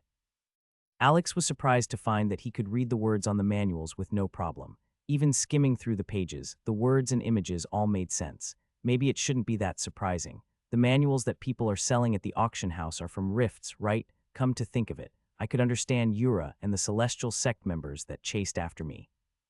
He decided that there wasn't much point in running his mind in circles around the issue. The system clearly had immense power, and if magical skills and spells weren't causing him to overthink things, an innate ability to translate human languages also shouldn't been too surprising. The Veil of the Viper, the Arts of Shadow Fencing, Alex read aloud. He flipped through the pages and saw several different forms of fighting with a rapier similar to the one he had taken. Knowing that this would be very helpful, he set it to the side and looked at the other 2. The Shadowed Path, Initiate's Primer and Mirage, Mastery of Phantasmal Deception. He flipped through the first and was pleased to see that it was a basic manual, similar to the one he had gotten on rituals. These 3 skills, or as they were referred to in the manual's techniques, were the foundation for the Shadow Serpent Sect's fighting style. It was harder to understand the opening in the Mirage manual, but it appeared to be a higher-level illusion technique, perhaps given to the altar by someone high-ranked in the sect. For the moment, Alex decided to put away the high-level manual and just focus on the Initiate's primer. If this has got more skills in it that could help me fight back or escape, I need all the help I can get. Sorry, Yura. Before opening it, Alex decided to scan the manual using his celestial eye. He'd begun practicing scanning items and materials, interested to see what information the system would return him. Doing this also gave him a better understanding of how much he could push the ocular enhancement before he began to feel some backlash in the form of a painful migraine. The text appeared above the manual was not that surprising. However, the system message that appeared was very intriguing and caused Alex to sit back against the wall and give it some more thought. E-rank item: the Shadowed Acolyte, Initiate's Primer. Rarity: Commons. Type: Consumable Technique Manual. You have identified a technique manual. Would you like to consume this item? Yes, no. Consumable item: can I consume my ritual manual? What about these other ones? Excitement built in his chest as he removed his basic rituals manual and the other 2 manuals from the Shadow Sect. He scanned each of them in turn. Alex cursed to himself as neither the ritual manual nor the sword technique manual contained the consumable keyword in the type category. The only upside was that the advanced technique book did have it. He wondered at what might be the difference between the manuals, but couldn't figure out what it might be. He returned all of the extras once again to the bag and looked at the Initiate's Primer. There were 3 techniques within and he could see their names, some diagrams of mana flow that the book kept referring to as chi, and the specific way he should think about the technique activating. Do I want to learn these skills? Lunge, Shadow Step, and Blur. Lunge and Blur seem useful, but are clearly geared toward melee fighting. Shadow Step seems cool as hell. It doesn't fit well with what I'm going for, though. I already have Empowered Step for a movement skill. Would it be smart to have another? Alex thought back to his time with the wolves in the common rarity rift. He had empowered his own steps with mana infusion several times before earning the skill, and he noticed how the skill activation seemed to just be a more efficient version of the crude one he had made on his own. Could I just learn and practice these skills without consuming the book, and try to work them into my own skills with their teaching as a concept? The one of the 3 that interested him the most was Shadow Step. If he could incorporate part of that speed and point-to-point movement that the manual described into his empowered step skill, he might get something truly unique. To Alex, lunge seemed like something he could already do by empowering his rear leg and stepping forward with power, causing him to slide forward along the ground. He had been doing this almost non-stop with the rapier and trapped monsters. Lastly, while Blur seemed interesting, it looked like a weaker version of the illusionary technique that the advanced manual had. Alex sat back and began reading through the section of the manual that had information on Shadow Step. The concepts were a bit more esoteric than the information in the ritual manual. Connect your mind and spirit with a destination's shadow. Cycle your chi to the rhythm of the earth. An hour passed and Alex decided to call it a day and move on to something else. He wanted to try the new ritualist insight skill he'd gained with his class and to practice some of his rituals using the spatial bag. He scratched his head as he swapped the manuals out and wished for the 100th time that had a more modern way to produce light, like a headlamp or a flashlight. Alex removed one of his sketchbooks and looked over some of the last notes he'd been working on before stumbling into this rift. The weight reduction ritual was the one that he was most familiar with at this point, though it was likely not one that he'd need to use very often. The composition of shapes and the lower mana cost had made it an easy ritual to practice so far. I have no idea how this even works. Alex looked at a drawing that had very few notes on it, but almost the entire page was taken up by the ritual circle itself. While the drawing was too small actually to use as a ritual circle, he had tried to emulate the Ritual Basics manual when making his drawings, keeping everything proportional and precise. Can it work on this, or does it need to be an actual full-blown ritual? With a mental push, he willed Ritual Insight to activate. The effect was immediate. He felt a pulse from behind his eyes, similar to what he felt when activating his heavenly eye. Then everything he already knew about the ritual was amplified as if knowledge were being put directly into his head. He suddenly had a better understanding of the base shapes of the ritual and how the mana flowed through it. Not only that, but he felt a few small hints when looking at the drawing that seemed to jump out at him. Holy hell, that's a crazy way to learn something. Other than feeling slightly violated, like he was suddenly a human USB getting information uploaded to his brain through the system, he couldn't believe how smoothly that worked. There was almost no resistance when activating the skill. It simply activated, and then knowledge streamed into his head. Just by looking at the same drawing he'd made before the use of the skill, Alex could see a few minor ways to improve the ritual schematic. He could adjust one of the node locations that housed a catalyst, which would make the ritual more mana efficient. He also thought he had an idea of how to flip the ritual's purpose from a weight-reducing ritual to a weight-increasing ritual. Wow, that's trippy. Where was this kind of learning when Mark and I were in college? Alex spent several more minutes flipping through the rest of his drawings and attempting to activate the skill again. Unfortunately, it didn't work on a single one. Alex could only think of one reason why it wasn't working. Does the skill have some kind of cooldown? Even if I don't know these rituals, as well as the weight-reducing one, the skill states that it would at least work to reveal the functionality of a new ritual. So I would think that I'd get some kind of feedback or mana drain if it was activating. Alex shrugged and resolved to try the skill several more times over the next few hours to get a feel for how long the cooldown was. The alcove was beginning to feel a bit stuffy, and Alex thought he might like to watch some of the spiders moving about as he prepared the ritual. He cautiously moved out of the alcove, holding the chem lights, unsure of how the mana spinners would respond. I guess if they freak out, I'll need to keep them in the room with the netting closed. Alex flipped through the manual as he stepped out of the sliced web door. His small, allotted area had just enough space to make some of the less complex ritual circles.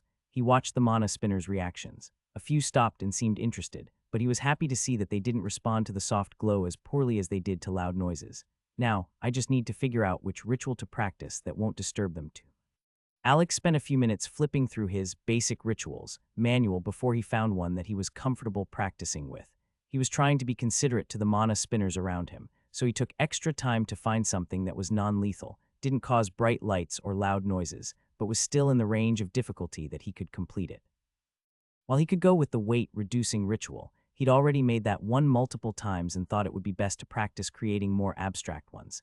He wiped his foot across the stone ground, doing his best to remove debris as he got the chalk out from his pouch. Taking a deep breath, Alex read through the basic instructions on the silencing ritual. Silencing ritual creates a small, localized area of 2-3 meters, where all sound is dampened or fully muted for a short period.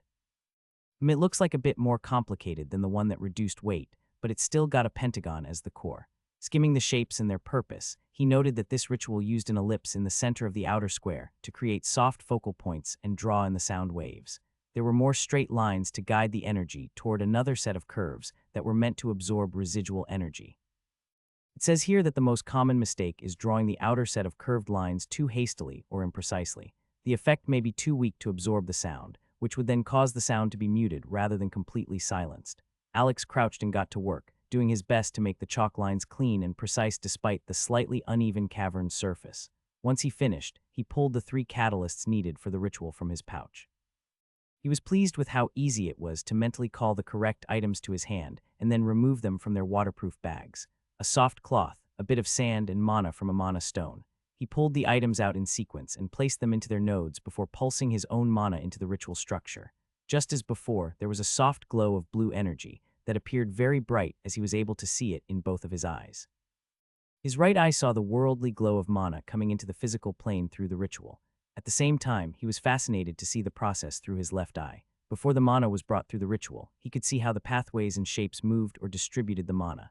Nice. Alex thought as he saw the ritual didn't even take a tenth of his overall mana pool. Between my increased mana pool, the new passive skill, and adding a mana stone to the catalysts, this just got a whole lot better.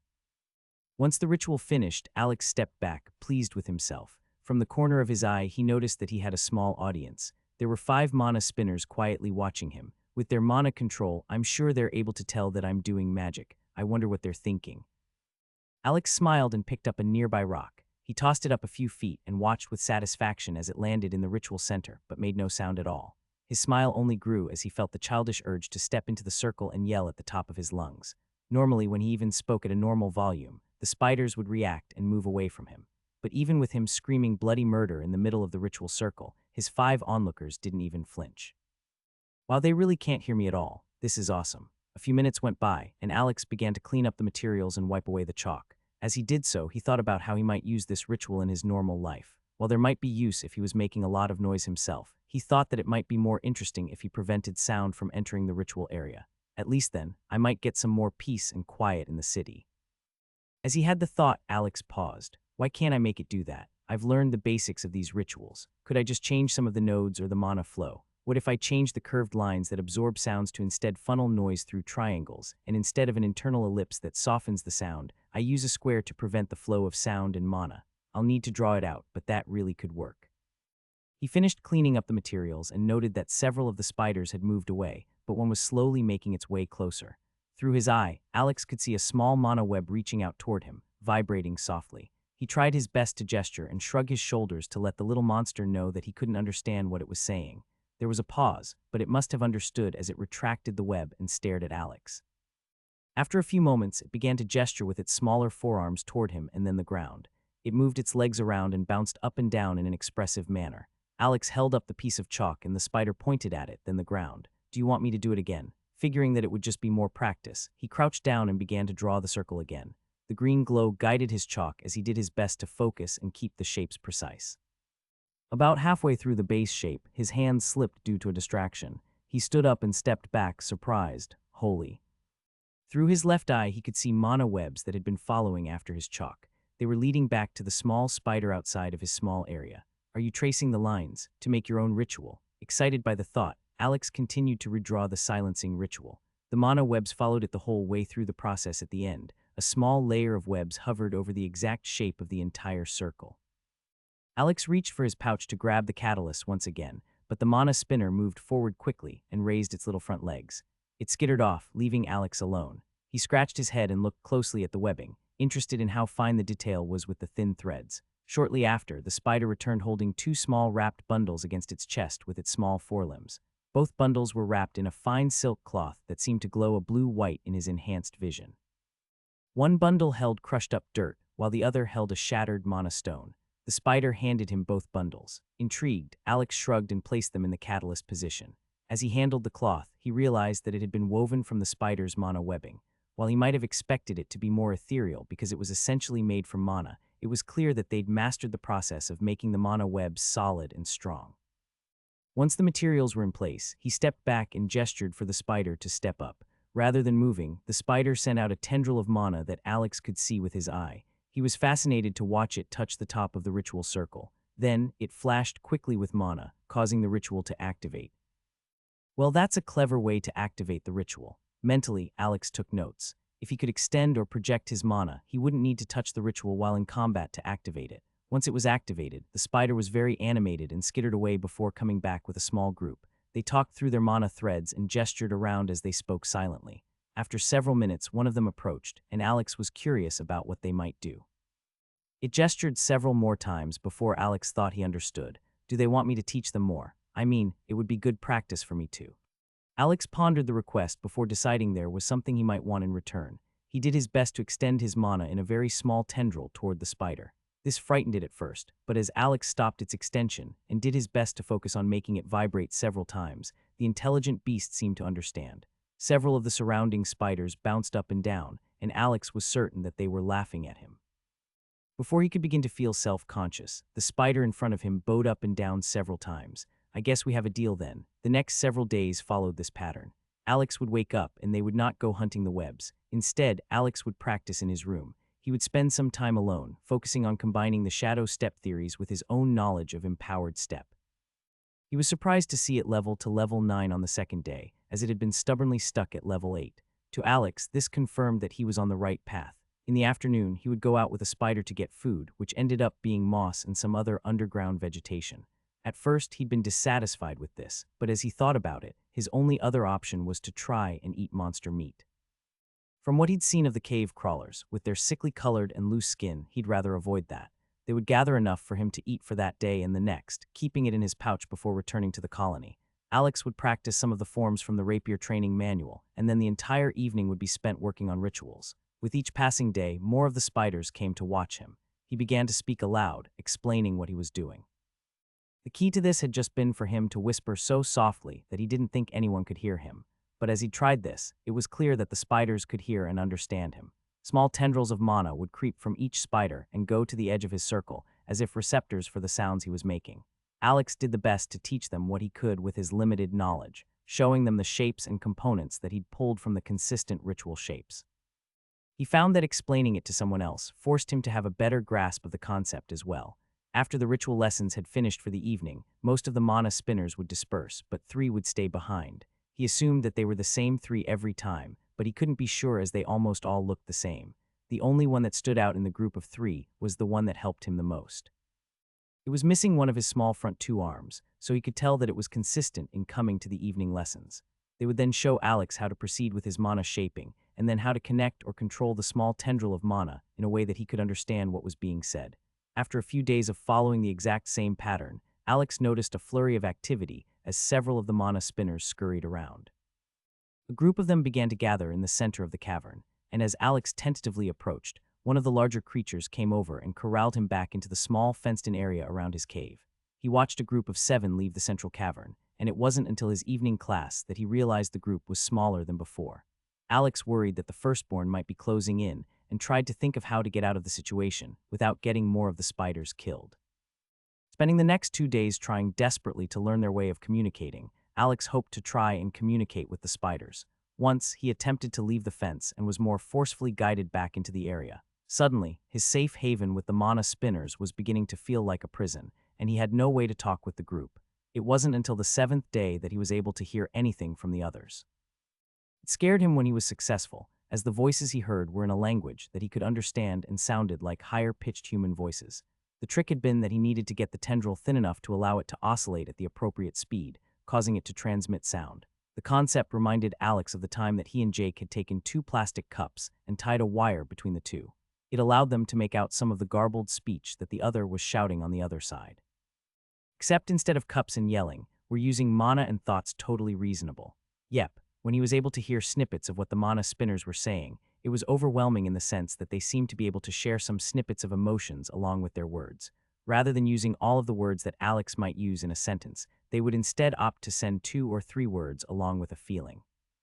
It felt like a natural way of communicating for the creatures, and Alex had no doubt that with a bit of practice, he and Valthurian could do something similar through their bonded link. After all, he had already felt brief flashes of emotion through their link at more stressful moments. Even though he'd managed to get a grasp of the method they used for speech, he was far from being able to repeat the feat consistently. While he had a ton of willpower, the control required was staggering to him. His mana shaping leveled as well, but he was having a hard time getting his mana tendril any thinner than his pinky. He realized he wasn't anywhere near the skill level of the mana spinners, but it did give him a good goal to shoot for. Alex spent the rest of the 7th day practicing and attempting to hear the excited speech of the mana spinners. He went to bed with high hopes for reasoning with the spiders and planning a contingency plan if needed. The mana spinners had been nice so far, but Alex was beginning to wonder how they viewed him. After a few days of being their pack mule, they put him in a barn of sorts and have been making sure that he gets fed. Do they see me as some sort of work animal? Aside from feeling a bit used, they've helped me a ton. I don't want them to die if the firstborn is beginning to track down my location. Smallcapis chapter is updated by Novel net. Refocusing on what he could do moving forward and what he still needed to work on, Alex knew he could continue to improve his empowered steps and train his mana shaping to make thinner tendrils. His understanding of rituals was improving through teaching, and while he'd mostly been swinging his sword through the air in preset patterns, he felt like a certain amount of muscle memory was building. Alex enjoyed watching Val in his downtime. The mana worm would alternate between playing with or devouring small balls of mana webs that their hosts would make. Then, when the little glutton was full of mana, he would leave whatever they were doing and go into their alcove.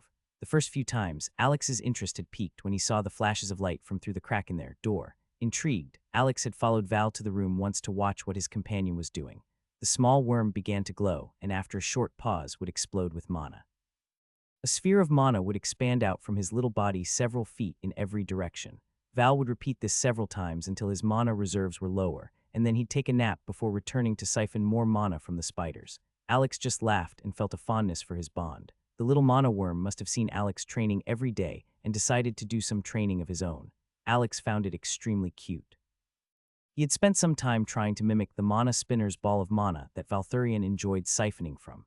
However, he wasn't able to make it stable and stay like the spiders could. Whenever he broke the connection to the clumsy ball of mana, it would dissipate. Even when he kept a link to it and tried to offer it to Val, the worm turned its head away from it. Alex moved it closer to him, but his bond just floated backward and gave a small huff while turning his head in the other direction.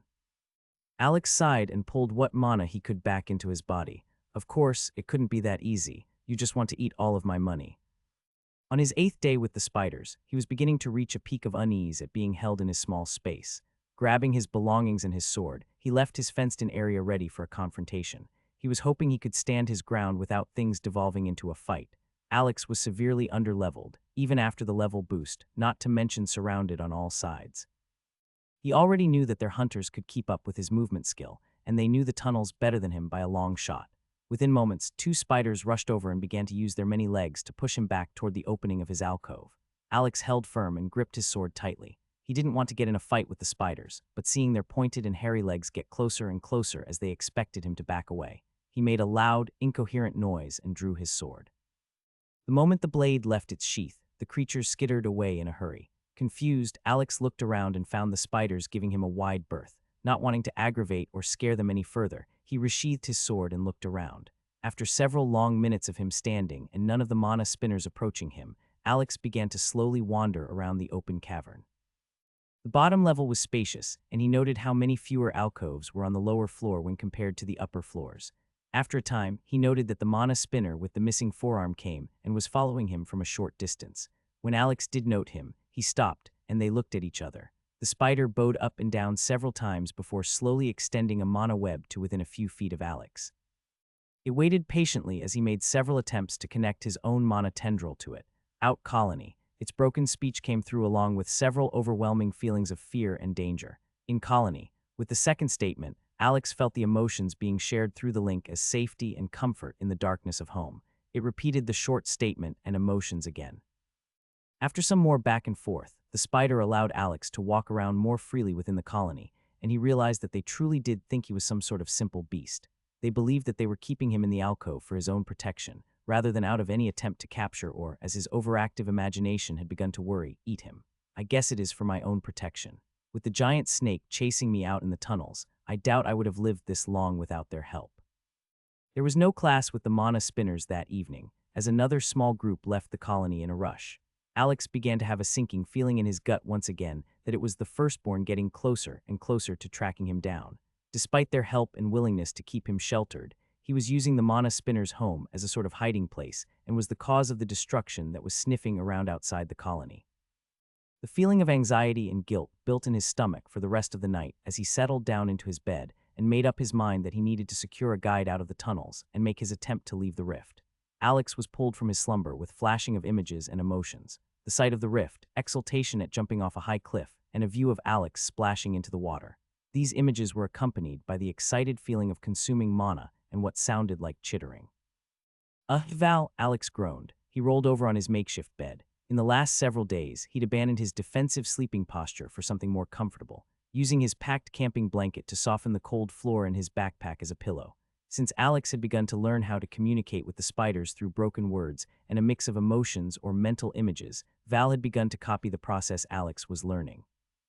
While the spiders and Alex were using words and caveman-like speech, Val stuck with his mental calls that reminded Alex of dolphin noises. He did start to tie in a mix of feelings, images, and sensations to his speech that traveled quite naturally through their system bond. While it was disorientating at times, especially while sleeping, it allowed Alex to have a better idea of what his companion was feeling. Alex sat up and rubbed his eyes. How long has it been since we came into this rift, Val?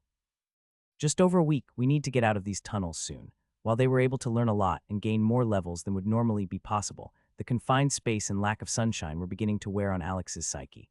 Val came over and circled over his head while projecting feelings of safety in darkness and fear in sunlight. Yes, I know it's safer here, but we need to escape. We can't just stay here forever. Plus, we both know you just want to keep snacking on mana webs.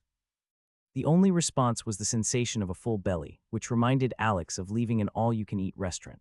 Alex laughed before standing, packing his blanket into the spatial bag and setting his mostly empty camping backpack against the back wall. He began to perform some stretches and wondered when they'd get more food. Man, I miss meatug and potatoes. Fuck me, French fries sound good. Despite the sensation of a full stomach, it only highlighted to his subconscious that he'd been on light rations for days. After stretching, Alex began to do a small stationary workout including push-ups, burpees, and sit-ups. He was determined to work on his physical fitness after the poor showing at the start of the rift. He'd begun to work up a sweat when he heard a piercing screech. Compared to the colony's typically quiet environment, the jarring sound was enough to make Alex jump.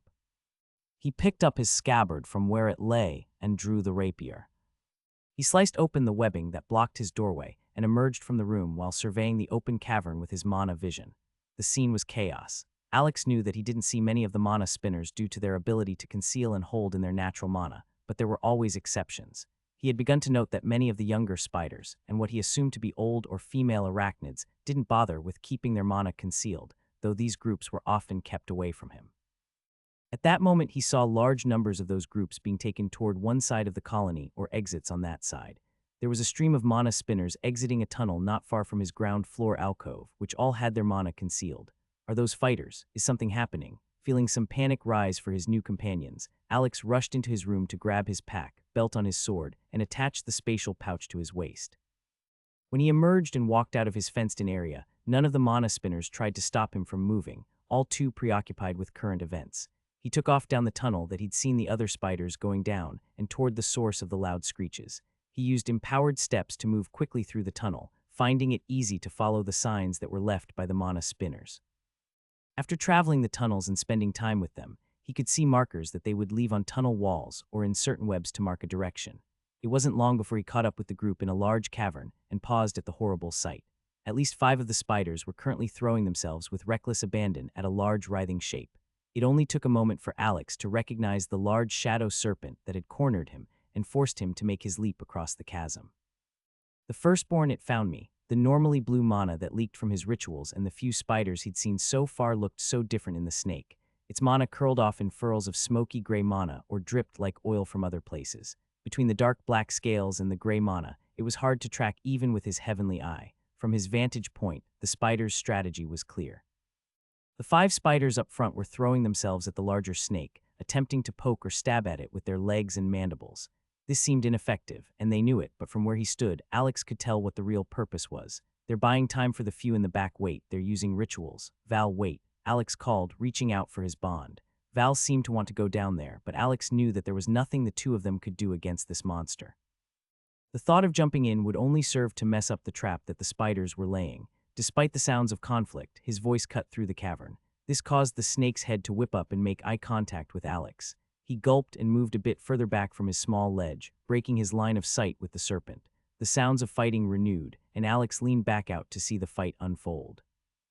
Alex couldn't believe the speed and precision with which the mana spinners were setting up individual ritual circles. The rituals took shape, and Alex could see them clearly with his mana sight, but he knew that they would be all but invisible to the serpent. The closest of the circles looked to be made for restraint, while the 2 just beyond it were to set off a detonation. Seeing the power and mana placed into those rear explosive rituals, Alex took an involuntary step back.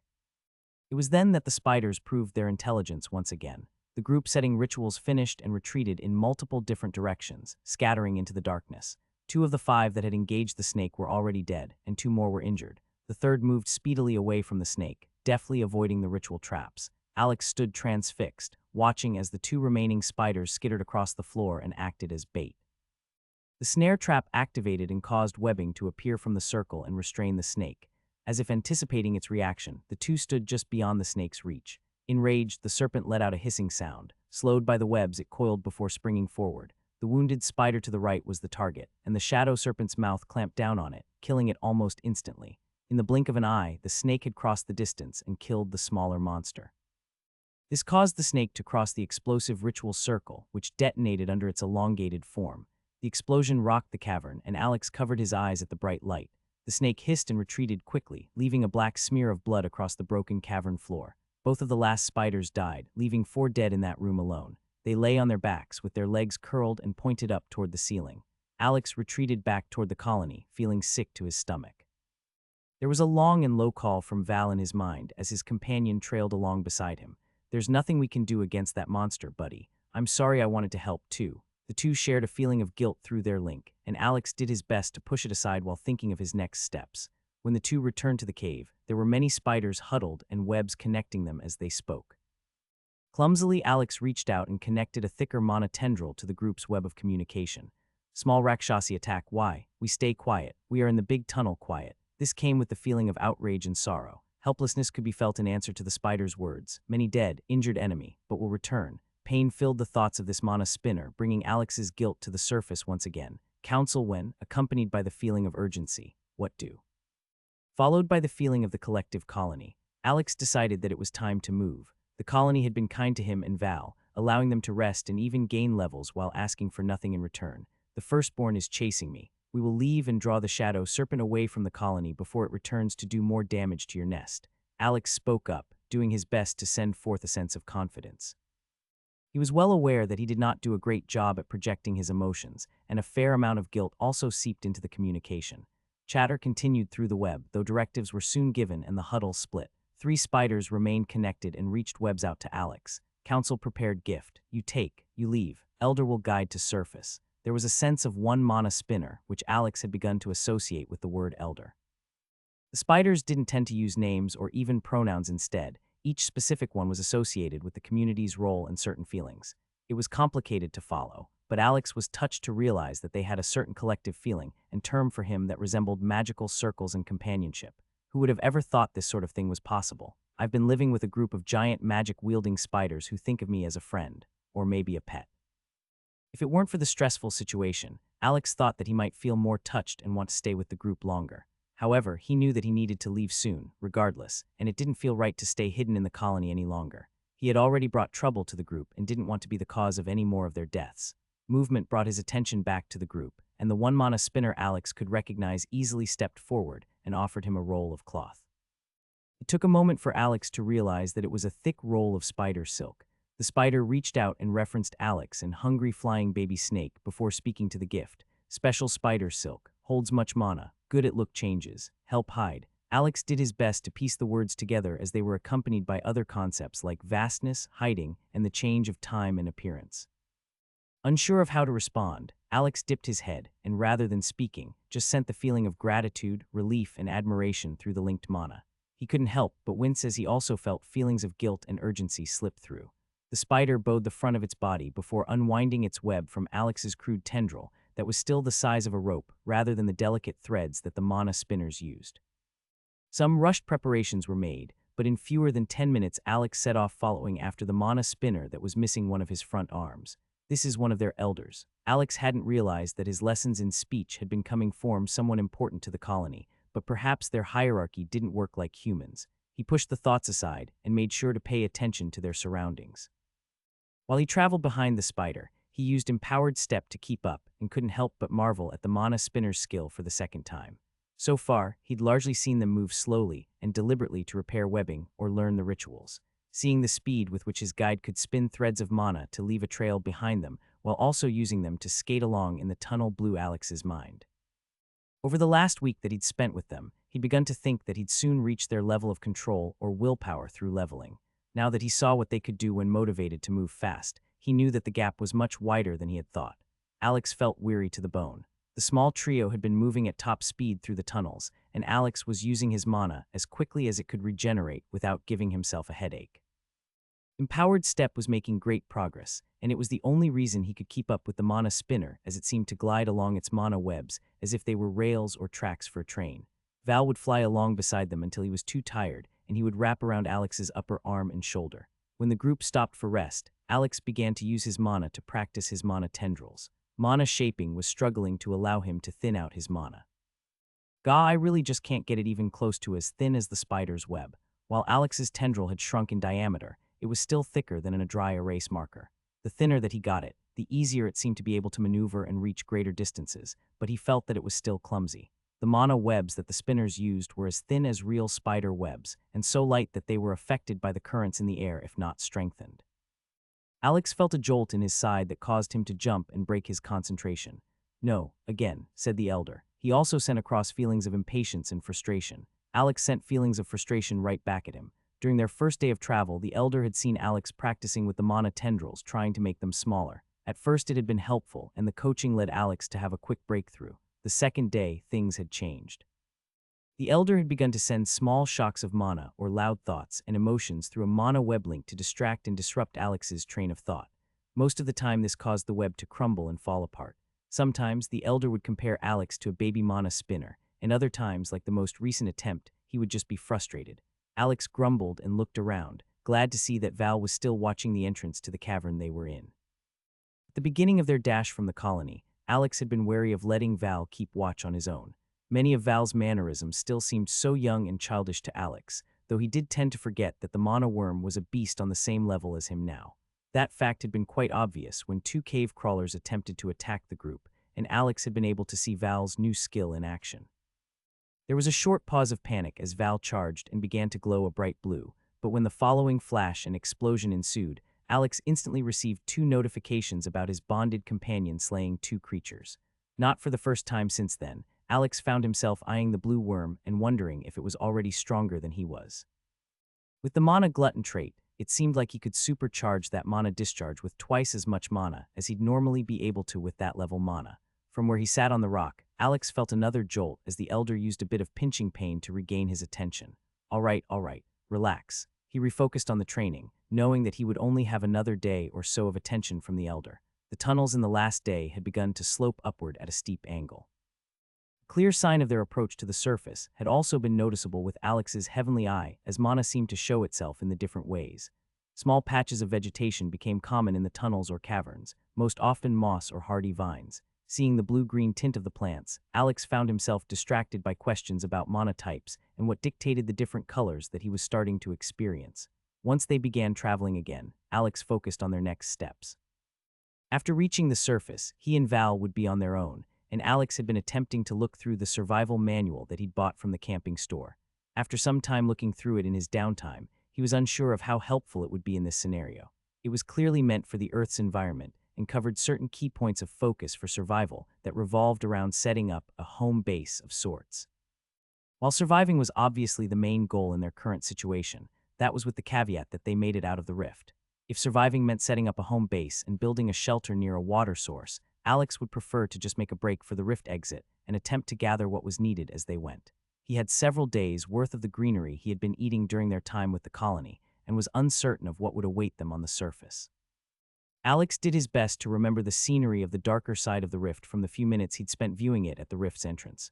From that distance, the forest seemed dark and dead, the trees completely barren and looking like a haunted forest, not likely to have deer or rabbits frolicking around for an easy source of meat, Training, sleeping, or moving at all times caused the 2 days of travel to the surface to pass in a blur, and by the end of his 10th day in the rift, Alex was happy to take a deep breath of fresh air, finally back on the surface. Even though the sun was setting, Alex could see his surroundings with normal vision without a lantern or chem lights for the first time in over a week. Tears came to his eyes briefly, and he realized that reaching the surface was a major milestone for his return home. Subconsciously, ever since he'd washed up on the small sandy landing by the river, the rift exit had just felt like it was a world away, impossibly hard to reach. Reaching the surface made it feel like there was a relatively straight shot to his freedom. His thoughts were brought back to the elder as a manhwaedit reached out to him for communication. Alex tended a tendril of mana and could feel the sense of thought that the elder sent through the vibration of magical energy. Must faster return. Be safe. There was a short exchange of emotions and parting words before Alex reluctantly let the elder mana spinner break off the connection. While spiders had always been a bit creepy at the start, the large arachnids had been the source of safety and growing power for Alex over the last week. Even if they did view him as some sort of pack animal, they were kind, and he knew he wouldn't have survived in those tunnels without them. He suddenly felt very vulnerable when he realized he was back on the surface with just his own wit and strength to rely on.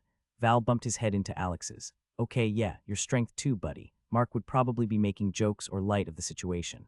Oh God, Mark, with a super-powered sense of energy, is a terrifying thought. Sarah would be analyzing the situation for sure. She's so analytical. I bet it would be a lot easier to get out of here with her making a plan. His heart ached a bit at the thought of his friends. Alex didn't feel like he'd been a very good friendly lately. He'd thrown himself into the entire awakened experience while keeping Sarah at arm's length and Mark in the dark. That reasoning didn't sit right with Alex, and he knew that he was beating around the real reason he hadn't said anything. I'll remedy that as soon as I get out of this mess. He tightened his jaw and straightened his shoulders as he touched the sword belted to his waist. I'll get out of this rift, no matter what. Feeling motivated, Alex turned in a 360 to survey his surroundings. The first thing he noted was the temperature difference. While it wasn't hot in the tunnels, Alex wouldn't classify it as cool either. In contrast, the wind of this dark forest was already nipping at his cheeks and causing the hair on his arms to rise from the chill. He had a good view through the forest, as there seemed to be very little underbrush, and the trees were barren of leaves.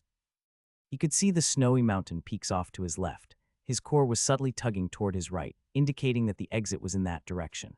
He turned to look that way and saw uneven terrain and sparse growth, though more than he had seen below. His heavenly eye was catching sight of more mana than he had ever seen with it. The air carried some tint of gray to it, while the plants also carried gray, green, and brown colors. The trees themselves drew Alex's attention as they were black spots in the vision of his left eye, indicating that they didn't have any mana in them at all. With the sun beginning to set, Alex had a hard time seeing with either of his eyes. The right was adjusting to the dim light, while his left attempted to make sense of the flood of sensory information. Alex decided to enjoy the scenery more on his way out of the rift.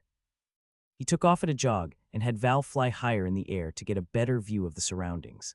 While Alex had been learning to communicate with the mana spinners, he and Val had come up with something of their own way to communicate. Val had grasped the concept of sharing emotions from observing the spiders and had begun to imitate that through their bond link. The emotions weren't nearly as complex as what the mana spinners could send, but sending through the feeling of excitement, fear, or hunger was quite easy for the little worm. Alex was determined to begin teaching Val how to speak English when they returned home. It was clear from looking at his companion's status window that he wasn't lacking in intelligence. In Alex's mind, it wasn't a matter of if the little guy could learn to speak, it was a matter of when. They'd been jogging through the dry swamp for less than an hour when Val signaled that there were others in the area. When he flew down and landed on Alex's shoulder, it pointed in the direction they were coming from. Alex was relieved that it was from the opposite direction of the rift exit. Guess that means we just need to pick up the pace. And so they did. Alex began using empowered step to enhance his speed and covered 3 or 4 times the distance he would have been able to at a normal run. He gained distance until Val could no longer see or sense them from the air, and then found a small alcove of trees to hide in when changing their direction slightly to get out of the way of pursuers. Not for the first time, Alex marveled at the wonder of stats. My body has changed so much in the last 10 days. I can run further and faster than an Olympic-level athlete, and almost all of the fat has fallen from my body. The changes weren't just physical, either. Running from the pursuers was significantly different than his initial flight from the Celestial Lotus sect members 10 days prior. As his magical power and control had increased, he was able to use empowered step with more power and with greater mana efficiency. He was just beginning to feel good about himself and give a small pat on the back when a rustling of leaves to his left caused him to instinctively jerk to the side. He turned his upper body away from the noise as he fell, doing his best to shield himself and the shoulder that Val was resting on. After the fact, Alex would realize that this small movement was the only reason that he lived through the ambush. In a mad scramble, Alex got his feet under himself and felt hot liquid run down his arm, and it was clear to him that his shoulder was cut badly. Val flew upward and Alex drew the rapier into his hand, unsure of if he should run or fight. Alex scanned the trio of dark, garbed individuals as they stepped from the shadows of surrounding trees. The one in the lead flicked his blood-smeared rapier to the side dismissively. "Hai Fang, you missed him. Wait until I tell senior brother about this," the shadowed figure to the left said. Unsure of how to handle the situation, Alex activated his heavenly eye and attempted to scan the trio in front of him. Hai Fang level 35.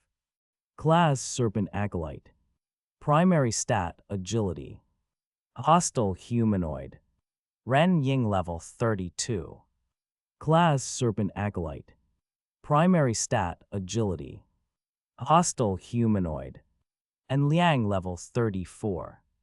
Class Serpent Acolyte. Primary stat Agility. Hostile Humanoid. There's no way that we can fight against these 3. We're still too low-leveled. Fuck. Just as he was frantically thinking of a way out of the situation, Alex saw Val silently descend behind the trio. His eyes widened as he saw Val begin to glow. Alex dove away from the group, ignoring their mocks and jeers at his flop to the ground. Uncaring, Alex covered his head and waited for the explosion. It followed a few heartbeats later, ruffling his clothes and sending dirt spraying over his back. He didn't get any notifications, so he knew that the fight wasn't over yet. Despite bracing for the impact, Alex's ears still rang as he searched the nearby area. He found the 3 sprawled acolytes easily. 2 were unconscious and badly injured, while the third was missing a leg and screaming at the top of his lungs. Alex's eyes widened, and he lunged forward with his rapier, just as he'd done hundreds of times against the trapped higher-level monsters in the tunnels. He was terrified that the noise would alert others to come and investigate. As soon as the sword sunk into the young man, all that Alex felt was relief as their surroundings grew quiet. It wasn't until the notification appeared, and he saw blue motes of light form that Alex felt sick to his stomach, and the realization slammed home that he had just killed another human. You have slain human level 34.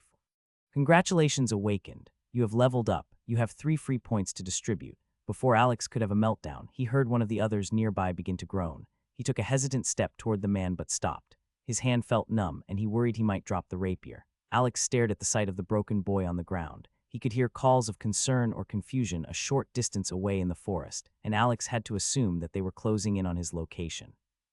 It's them or me at this point. Alex had to convince himself that this was okay. He didn't want this fight. Not only had these 3 started the fight, but they'd attempted to ambush and kill him without any warning or an attempt at resolution. He firmed his will and moved swiftly, letting his body take control of the situation where his mind was wavering. Alex stabbed both of the others, waiting for 2 more kill notifications before he continued to run. As he ran, blue motes of light streamed after him. Alex and Val ran, slowing only when it was absolutely necessary. In an attempt to distract himself from recent events, Alex worked on his mana shaping, gaining several more levels through desperation and willpower. He convinced himself that if he had the ability to leave trails of mana webs as the mana spinners did, then he could have been alerted before the ambush and perhaps left before the fight even happened. The webs could help them be safe. This continued for several days. Alex and Val would run hard and long, stopping only when necessary. His shoulder throbbed, and he used some supplies from the first aid kit he brought from the camping store to clean and bandage the gash. Though his shoulder ached, he knew that if he could get out of the rift in time, he'd be able to get to a hospital and get it taken care of. Getting out of the rift was proving to be much more of a challenge than he thought it would be. Even though Alex was changing their path and doing what he could think of to throw others off of their trail, small groups seemed to constantly find the two. This caused Alex to get progressively less sleep. Less sleep then meant that he was moving slower as he had to flee or fend off ranged attacks. He had less time and less mana to then work on his mana shaping, causing him to feel like he was fighting a losing battle. Alex knew that he'd only been able to make it this far from his sheer stubborn pride of not wanting to give up after coming this far and his enhanced stats. That played a part, too. After 3 more days of running and operating on barely any sleep at all, Alex decided to lay a small trap and see how the groups kept finding him. He set up 2 snaring rituals and hid himself in a tree that had clear line of sight of anyone who may be approaching his direction. Not more than an hour later, a group of 4 crested the small rise. It took Alex several long heartbeats to notice a small black serpent leading the group of 4 humans. Its head was raised and its tongue was flicking in and out in a rhythm. Knowing that the group was too much for him and Val to handle, he abandoned the ambush and decided to run and think about the information he'd gathered. The snake was tasting the air. Are they using the smaller snakes as a way to track me? Like a hunting dog tracks game, it puzzled Alex for the rest of the day, and he couldn't figure out what would allow the group to track him so consistently. It has to be magic of some kind, right? How do I fight against the unknown magic? Val cooed in his head and sent the feeling of safety, darkness, many legs, and mana. Alex recognized this feeling as how Val referred to the mana spinners in the colony. The mana spinners, what about them, buddy? We only saw them fight once. It seems like they hide instead of fight most of the time, when we saw. Alex cut off and a thought struck him. They hide. Of course, Val, you brilliant blue bastard. Despite the fatigue and injury to his arm, Alex continued to run. Even though their situation had barely changed, Alex now realized what he should be working on instead of the mana shaping exercises. I don't need mana webs. I need to be able to hold in this mana that's leaking from my body. Alex looked down at himself, and through his left eye saw the small wisps of blue smoke that curled from his skin. After the thought settled in, he was willing to bet that the snakes were able to track his leaking mana like a hound on a scent. A plan formed in his mind, and a feral grin crossed Alex's face on his 13th day in the rift. Alex took an extra hour to make sure that he was able to maintain his current state. It felt odd to know that his eyes were open, but for the first time since he had released the Celestial Lotus Sect head, he couldn't see anything at all. The vision in both of his eyes was completely dark. Even when he looked down at his own arms in the tightly confined space, he couldn't see any mana leaking from his skin. It's almost time for some payback, Val. It had only taken the small mana worm a day to figure out how to hold in his natural mana, whereas it took Alex almost 2 full days. After realizing that he was being tracked through his leaking mana, Alex searched for a way to hide his presence while he learned to get it under control. The solution had been surprisingly simple, and he wanted to kick himself for not seeing it earlier. The trees. As he'd noted earlier with his vision, they prevented any mana from traveling or soaking into the wood. He'd begun to see the blank spots in his vision as obstacles to avoid but otherwise ignore. After he had the thought, it was just about finding one of the dead trees that had a large enough hollow center for him to hide in it. Unable to stretch his muscles more than a few inches in either direction, Alex had slept for several hours before practicing holding in his mana. At first, he'd thought about it as if he were holding his breath, but with his core. That didn't seem to work at all, and it took several hours of experimenting for him to figure it out.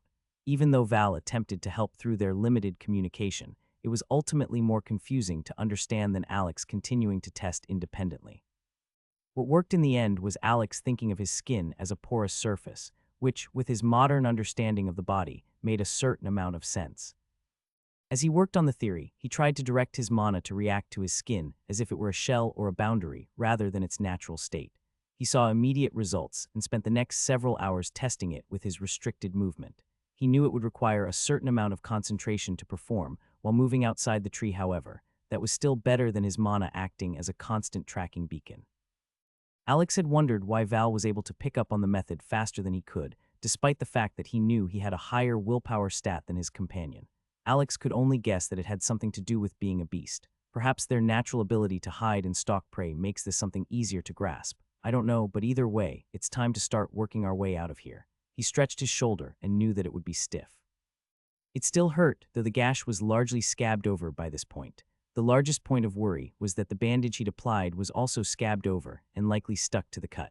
I'll just need to be careful with how I move my left arm. Knowing that he needed to find more water and food soon, Alex shimmied his way back out of the hollowed tree and sat on a branch. The breeze was chilly but refreshing after his confined space for the last 2 days. He'd taken those 2 days to plan and think through how he would tackle these patrols and escape through the rift exit. The first step, regardless of the plan, was going to be to use one of the consumable manuals from the altar room. Sitting on a high branch, he looked around.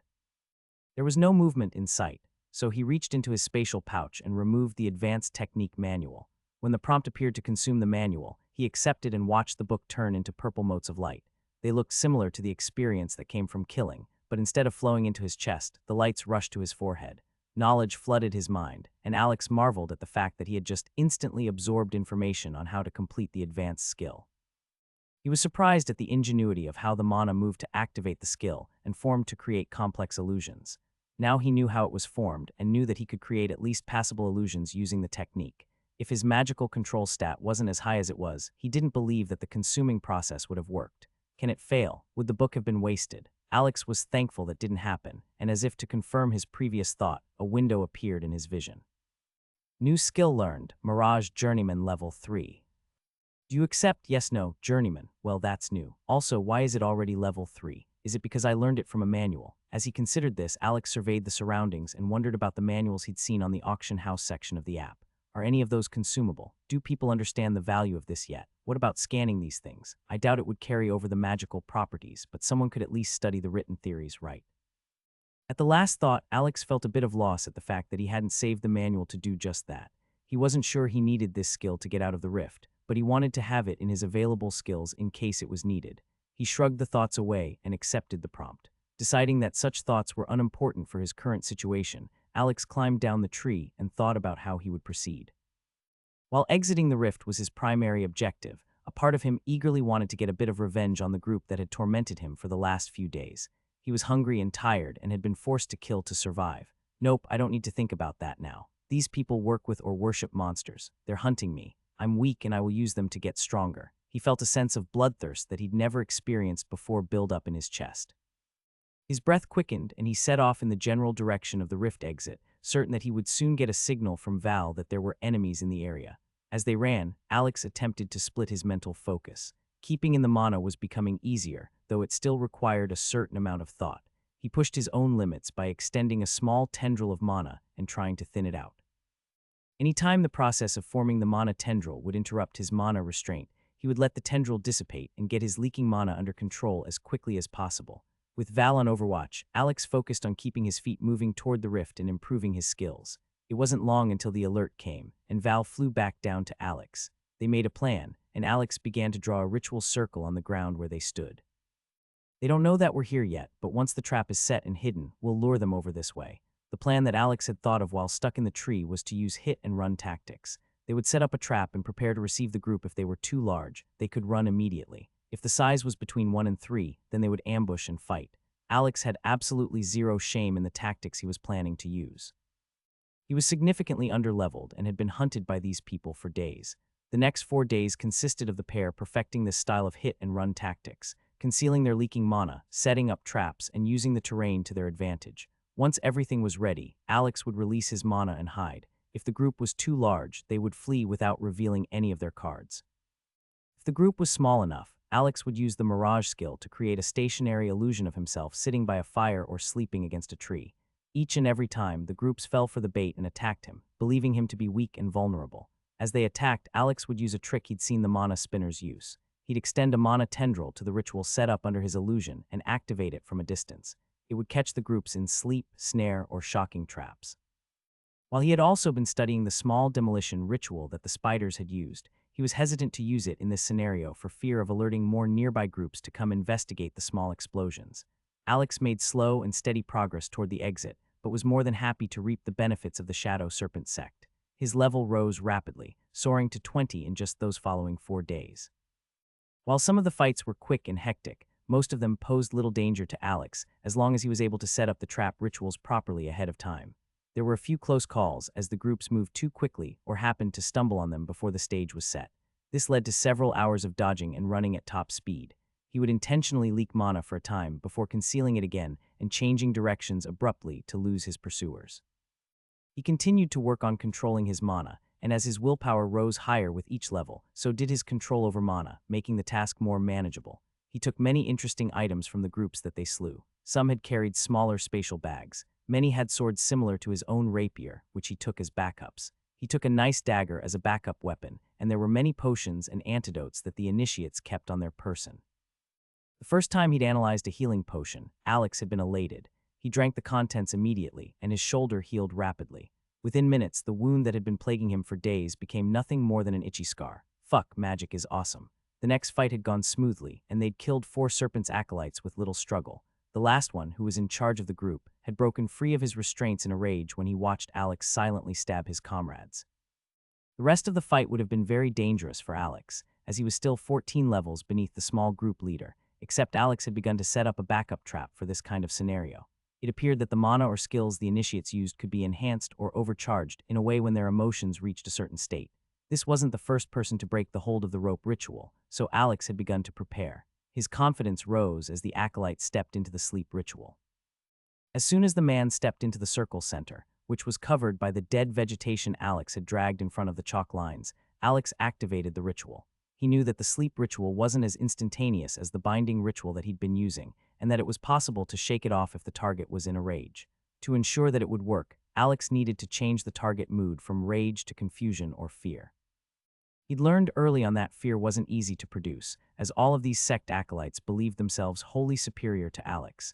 The arrogance was blinding. It wasn't until it was too late that they ever realized their mistake, so he'd found that confusion was easier to work with. Alex used Mirage to make it look like he vanished. This would only work if Alex held perfectly still and concealed his leaking mana. That could be dangerous, as all the enemy had to do was continue running forward and stab his rapier where Alex had last been seen, which is why he and his companion had added the final layer of deception and confusion. Alex scanned the man to confirm his name before projecting his thoughts. "You're up, buddy. His name is Rook Shuan, got it, Rook Shuan." Alex smirked as a woman's scream came from the opposite side of the sect's team leader. Following the scream, a voice in the distance called the man's name. Rook Shuan came the disembodied and creepy-sounding voice. The man spun in confusion several times, unsure of where Alex had vanished to and what was calling him by name. As he spun, his rage sputtered out, replaced by confusion. It was this change in mental state that allowed the ritual to take effect. Within moments, Rook Shuan, level 41 Serpent's Acolyte, fell asleep on the hard forest floor. Hungry food mana. Val came flying from the woods as the man slumped to the floor. Alex snickered before answering his companion. "Good job, Val. Yes, you can check if he has any mana stones. Only take one." Alex had not been the only one improving in the last week. Val leveled alongside him, and his intelligence continued to climb. The mana worm monitored Alex's thoughts and internal dialogue and began to mimic some words on his own. Val had quickly learned to ask a question followed by an emotion, and Alex would do his best to decipher the request. He'd then tell the worm what the word was, and they had begun to communicate this way. The first time Val had yelled, "fuck," into his mind, it had caused Alex pause. Do I need to start watching what I think? I basically just taught a toddler how to curse in his first handful of words. "Fuck," Valthurian yelled again in response. The loud curse word came immediately and without hesitation, like a toddler discovering its new favorite word. It was accompanied by a feeling of joy and satisfaction. Alex had groaned and continued on at the time. He now approached Rook Shuan and gave Val a pat on the head. "Nice job." The scream was a nice touch. For a moment, Alex wondered if it was sad that Val had learned to mimic some of the screams of the sect members they killed, especially this early in his life. Nothing to do about it. This is the situation we're in, and it's the best way to get out of here. Alex began removing Rue's clothing. His own clothes had become torn and shabby long ago, and he was long since able to smell his own stench. His confidence had grown, and he decided that it was time for a wardrobe change and a larger attack before they broke off and finished the run toward the rift exit. The dark black and purple sect robes would allow Alex to blend in with a slightly larger group and begin an attack that they'd never expect. Val was sniffing at a pouch that was attached to the man's sash, and Alex noticed that it was another spatial pouch. While not all of the members had them, it was at least the fifth he'd found. He'd tested and been disappointed to note that he could not put one spatial pouch inside of another, even if one of them was empty. This led him to have one spatial pouch that he used while emptying any others that he found, and keeping them folded into a normal mid-sized pouch that he'd found from one of the other initiates. While it might be greedy, Alex couldn't stand the thought of leaving something so novel as a spatial pouch behind. Even if they were small on Earth, they would fetch a handsome price, he was sure of it. He emptied the most recent pouch, raising an eyebrow as several purple and several blue mana stones fell onto the ground. This guy was loaded. Hey, no, just one. Alex jumped toward Val as the little beast scooped up one blue and one purple stone. The little glutton was swallowing them before Alex could even close the distance with an empowered step to catch the bond. Grumbling, he scooped up the items that had been emptied from the pouch. His main spatial pouch was tied to his right hip, and he put most of the contents in it. The mid-sized pouch was slightly smaller than the size of a shoebox, and he kept it strapped lengthwise across the backside of his belt. He reached behind himself and opened the regular pouch, storing the most recent spatial bag with the other four. Alex gathered the man's clothes in his arms and set them on the ground by the others that he'd killed first. He walked back and killed the now-naked sect team leader. Blue lights flew toward his body, and golden lights danced down around Alex before he dragged the man's body to one of the many sinkholes that filled the dry, swampy forest environment. The entire ordeal had Alex questioning his humanity. He knew that if he stopped to give what he was doing any more thought, he'd likely throw up and have a meltdown. It was one thing to strike at someone who'd ambushed him, but here he was doing the reverse. He brought his pursuers into traps, killed them, and then looted them like they were monsters. He looked down at the dark-colored robes he had stripped off of the man and felt his throat tighten and his jaw clench. For the sake of continuing on, he mustered his willpower and shoved the thoughts aside. A cinder frog watched him curiously as he slid the man into the pool. Alex heaved and looked back at the frog while waiting to ensure the body began sinking. Once it did, Alex returned to the others and cleaned his sword before returning it to the spatial bag at his hip. All right. Now we just need to go clean off in that river we saw earlier, change our clothes, and move on to the last ambush. Home. Asked Val through their link. While Val could project sounds through Create Lesser Illusion, the voice still sounded slightly off, and the little worm seemed to prefer the mental form of communication to the stilted vocalizing. Yeah, then we're headed home, buddy. At the thought of home, Alex thought of Mark and Sarah. His thoughts began to spiral to his last week filled with survival and killing and the look that Sarah might give him. Alex quickly squashed the thoughts and feelings again, telling himself that it wasn't the time or place to think about something like that. At that moment, and until he left the rift, he needed to remain ruthless and confident. As he stripped off his clothes and stepped into the extremely cold river water, Alex firmed his resolve once more. He washed and dressed in the robes of the sect leader. Abandoning the clothes and tattered camping backpack that he'd been using, Alex felt like he was making a conscious step away from his humanity and the life he had on Earth. He was a killer now, and he did his best to shed the guilt of that thought along with his camping clothes. I guess it's time to review my ill-gotten gains and make our final preparations. Alex held his hands out to the warmth. The fire and small natural shelter were a welcome change to the chill of the forest. He'd found an enormous tree that had fallen over. Its roots brought up huge clumps of dirt when it tipped to its side, causing a small crater in the ground where the roots had once been. This refuge allowed him to easily nestle in and create a small fire without fear of being seen or the wind blowing it out. He'd set up a ritual around the camp to keep any sounds he or the fire made from escaping to the surrounding area. The only way he could be found would be from the light or happenstance. Val was also circling the area, watching for anyone who might be coming in his direction. This allowed Alex some peace of mind and time to think through the ambush he'd planned for the following evening. He stared into the fire, holding a cut piece of the silk that the elder mana spinners had given to him. It had an odd blue sheen to it, and while it was light and mostly see-through, it had a bit of a sticky texture. Alex held the silk mask to his face, marveling at its transparency. Even without activating Mirage, the material clung to his features, smoothing them into an eerily featureless visage that reminded him of a mannequin. This could work, but let's see how it handles the illusion. Activating Mirage, Alex infused the mask with mana, causing the silk to become even more transparent. The illusion of his old face settled into place, but as soon as the mana flowed through the material, he winced. Shit, Alex was forced to squint his left eye. The silk's mana conductive properties, combined with his heavenly eye's ability to perceive mana, created an effect not unlike staring directly into a bright blue light. It was disorienting and potentially dangerous if he needed to rely on his enhanced vision.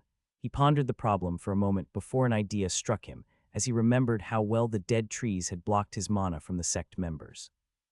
Standing, Alex walked out of his ritual circle and began to cut at the side of one of the dead trees. When he had a small piece broken off, he held it up to his left eye, pleased to find it blocked his vision entirely. Perfect. This should solve the problem. Carefully, Alex positioned the wood beneath the mask, covering his left eye. When he activated Mirage again, he found the bright blue light was gone, replaced by simple darkness on his left side.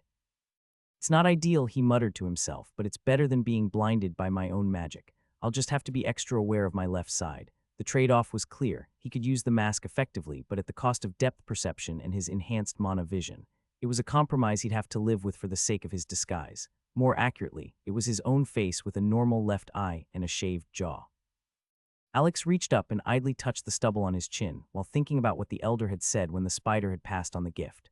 Good at look changes. Help hide. He hadn't understood at the time, but now he realized that it was meant to be a cloth that would be very receptive to mana and absorb skills easily. He didn't have any idea how the mana spinners knew he'd learned the Mirage skill, but the ability to use the silk to make a detailed mask solved one of his big fears. While he was doing his best to stay grounded in the situation he was fighting through, part of his mind couldn't help but wander to once he made it out. With the time that had passed in the rift, he was close to having been gone for 2 full days at this point. He's sure that Mark and Sarah would have noticed something was wrong by now. My parents would probably just think I'm being dramatic and not answering my phone or something. Shit, my car is still out there. Stress filled his chest as he thought about how screwed he'd be if his car was towed.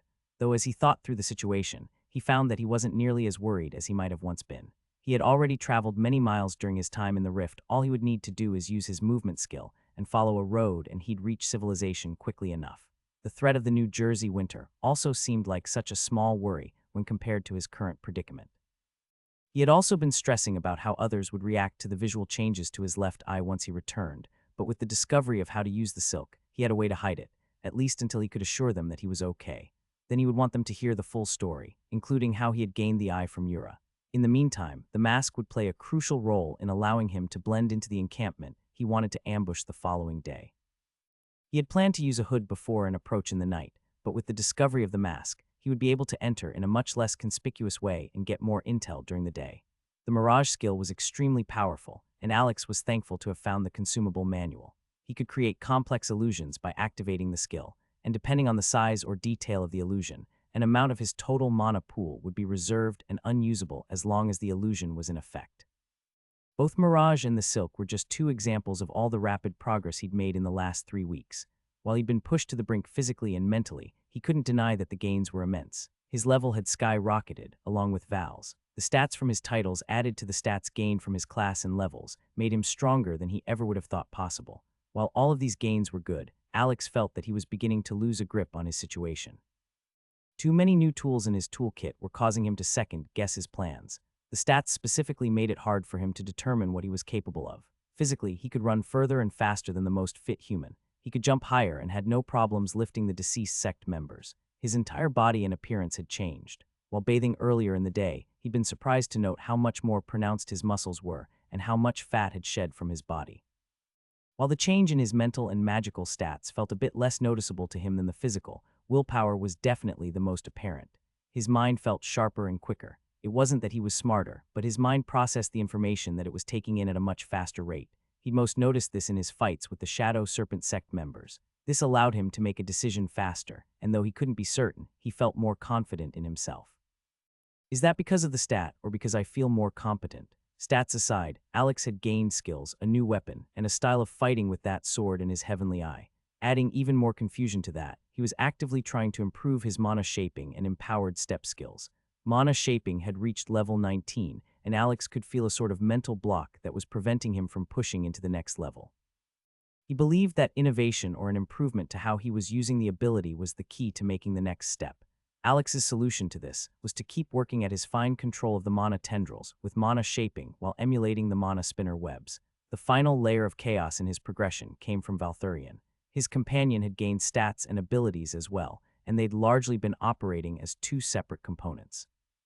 There were combinations of their abilities that he wanted to practice and train in using. The most prominent was that after a bit of testing, Alex learned that Val could use the mana infusion ability that the worm got from their bond to send mana directly into Alex's body. Now that Val was level 21, his base mana pool was 500. When Mana Glutton was taken into account, it doubled to 1,000, and if fed to Alex, it would effectively triple his available mana.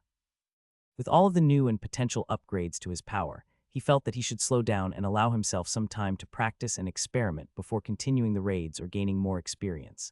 But what's the option there? to wait in this nightmare for another week, dodging these guys that are hunting me. Alex knew that things had been going too smoothly so far and that it would only be a matter of time until he ran into a group with someone too strong for his rituals to handle. Even if they had someone who was too fast or too smart, his traps wouldn't work properly.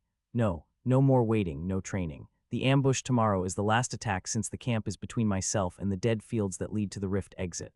As soon as the attack is finished or enough damage has been done, I'm sprinting out of this place.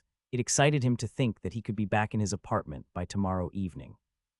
That thought of comfort was almost enough to make him abandon the ambush the following day and just try to sneak around the small encampment. It's just 15 people, and the attack will be set up to hit all of them at once. They won't ever see it coming. While the groups had gotten more careful when traveling through the forest, Alex had done surveillance on the camp, and they were much more lax when in greater numbers. He pushed his hesitations aside and began to review the supplies he'd gathered and the preparations that he'd made. Now that he'd had some time to calm down and think about his next actions, he realized there were many things in the forest that he wanted to take back with him. He grabbed several logs and branches of the dead trees. Alex found it fascinating that they didn't conduct any mana and seemed to block any flow on the other side. He had also killed and stored the corpses of some of the wildlife or lesser monsters of the swampy forest area, wondering if someone from the guild would be interested in studying them. He continued to mentally catalog the items in his spatial bag and back pouch. When he felt satisfied that he was as ready as he could be, Alex tightened the stolen black cloak around himself and settled back against the tree's roots to review the plan. Everything with the plan and preparation of his ambush had gone smoothly. In the morning, he snuck into the camp. Alex couldn't help but feel like he was in some sort of movie as he set a fire at one end of the camp, near the tent of the person who was in charge. While the camp of 15 men ran to put out the fire before it could spread, Alex snuck into the mess hall tent. Just from watching the group for a day, he knew that this was the area where most everyone in the camp congregated together at least once per day. Once he'd snuck into the eating area, it had been nerve-wracking to crawl under most of the wooden tables and draw explosive and slowing ritual circles under most tables. The entire time, Alex had been worried that someone would enter to find him doing something suspicious. There were no issues, and once the fire was put out, most things went back to normal. Alex had staged it to look like a lamp had fallen over in a nearby tent to cause the fire.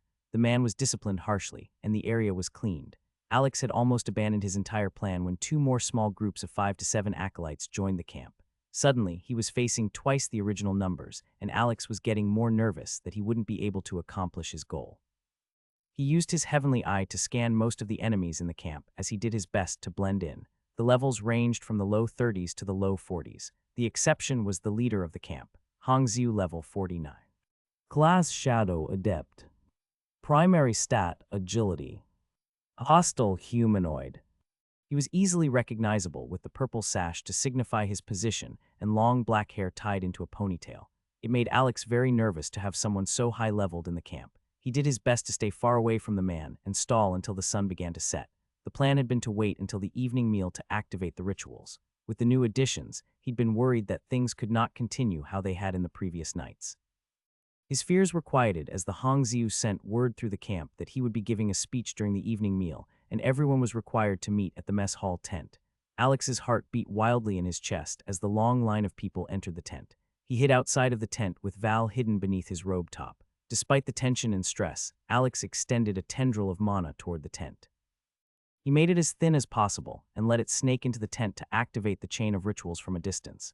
Everything in the plan had gone perfectly. He had even received a notification and several windows to signify that he'd broken through to the next level of his mana-shaping ability. He dismissed them and forced his breath to steady. He was hesitant and couldn't help but feel that he was the bad guy in this situation.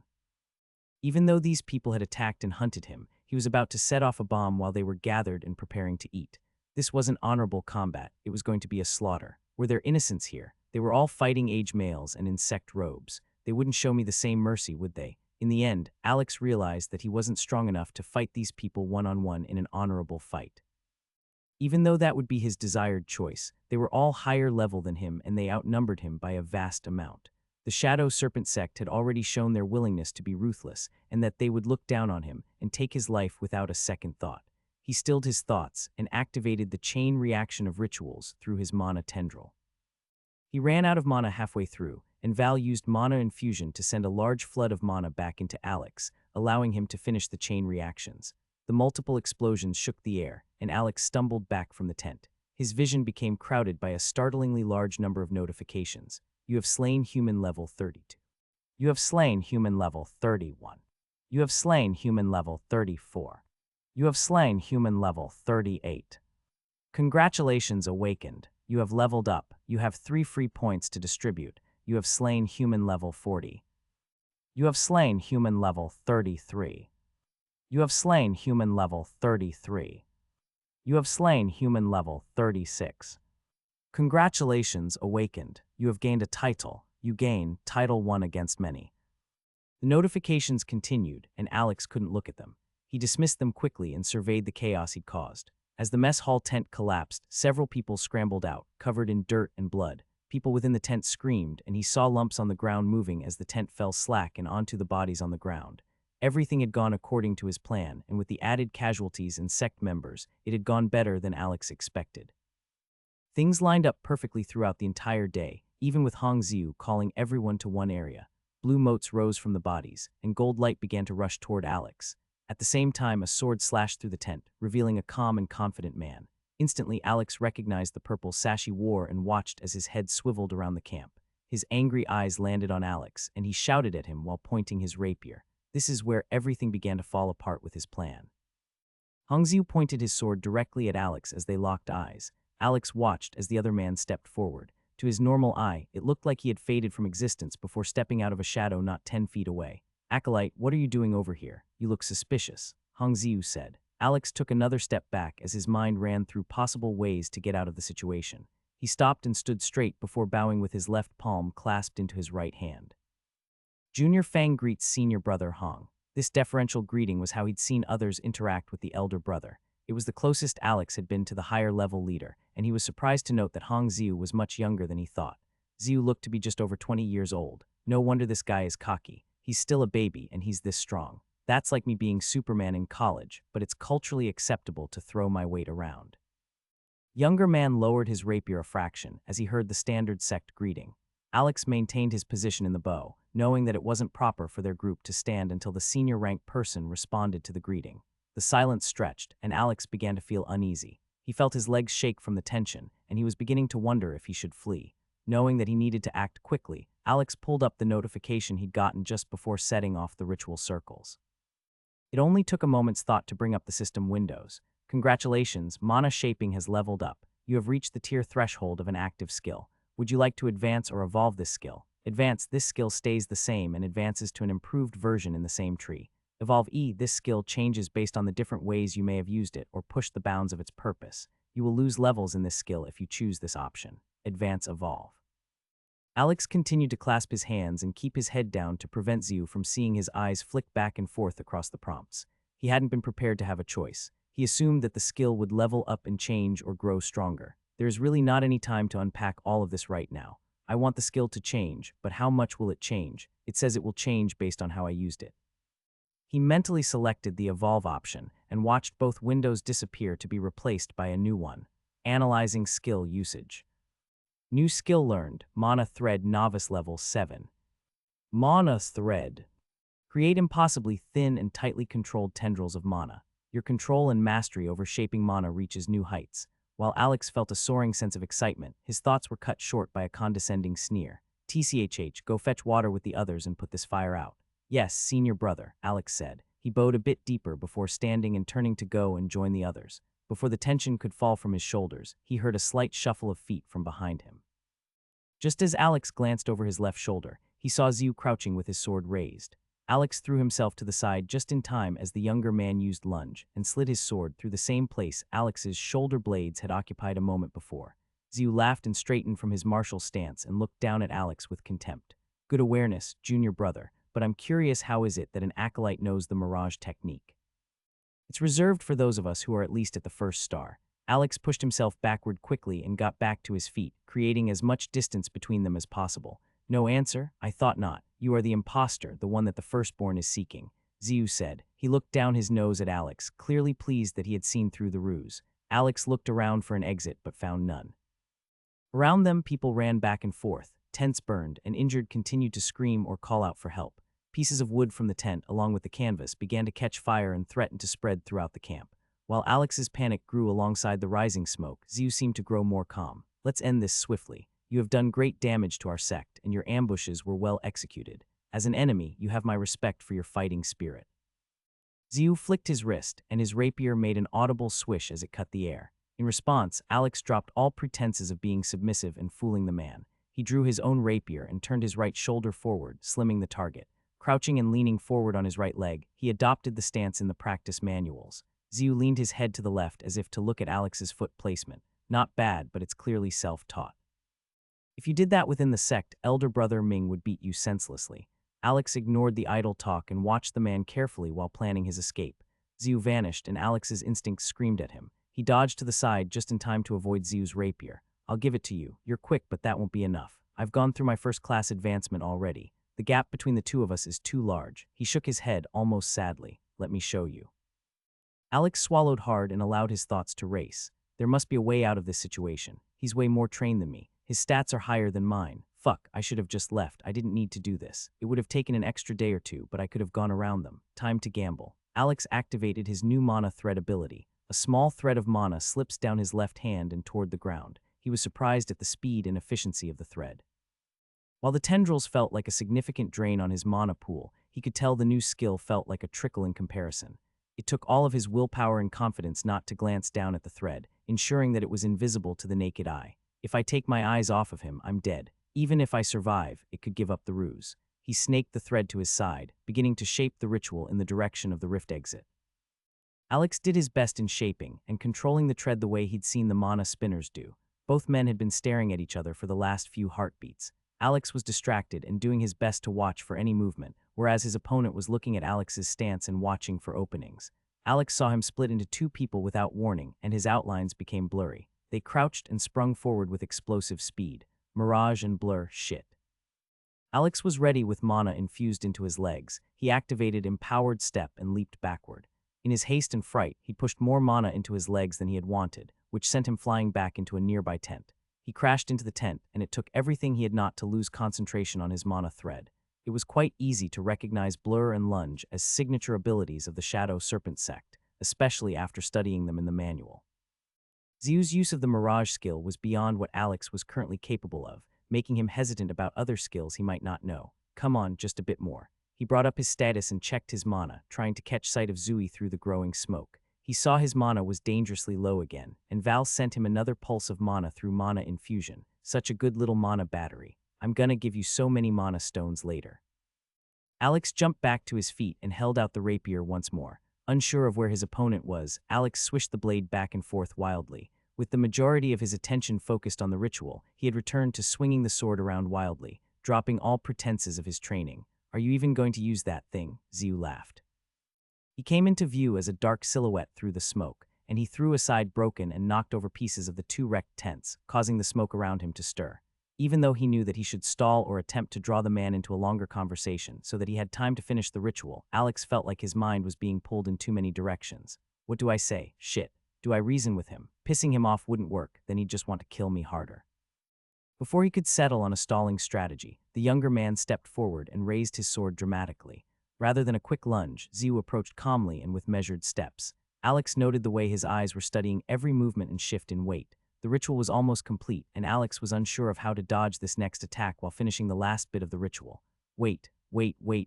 Hold on, do you even know why you're trying to kill me? Alex held up his hands. No more waiting, I'm tired of this game. Let me just get these useless things out of my bag. I was always told that your entrance into the afterlife is based on what value you carry with you.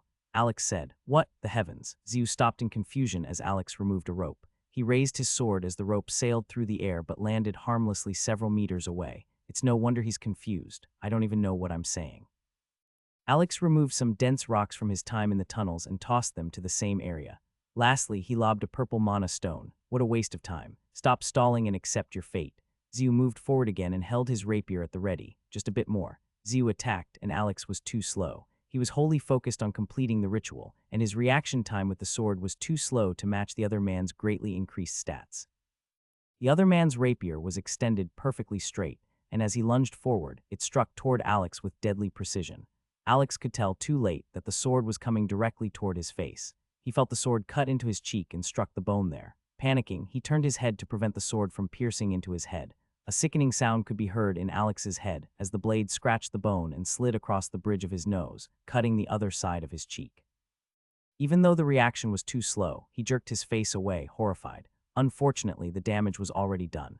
While he didn't think he'd die immediately, he began to feel lightheaded as he knew the cut was severe. He could see part of his skin hanging down, even from the bottom of his normal vision. It was bleeding profusely, and his face stung.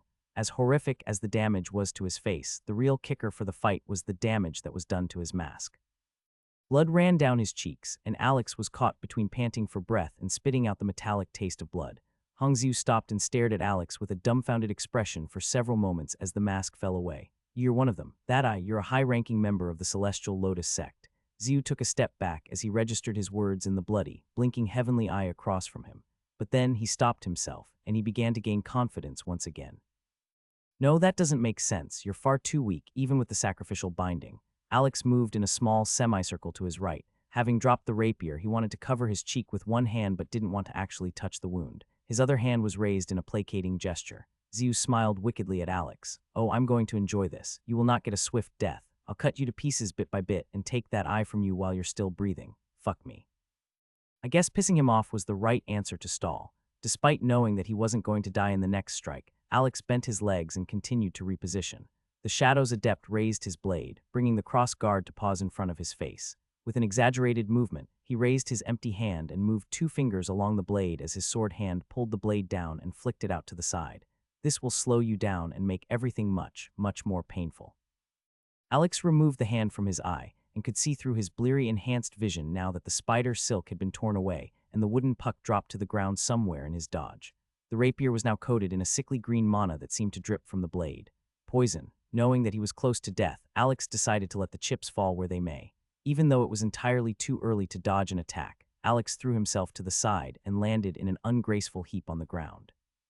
He groaned as he landed hard on his side, and dry dirt flew up to cling to his bloody cheek.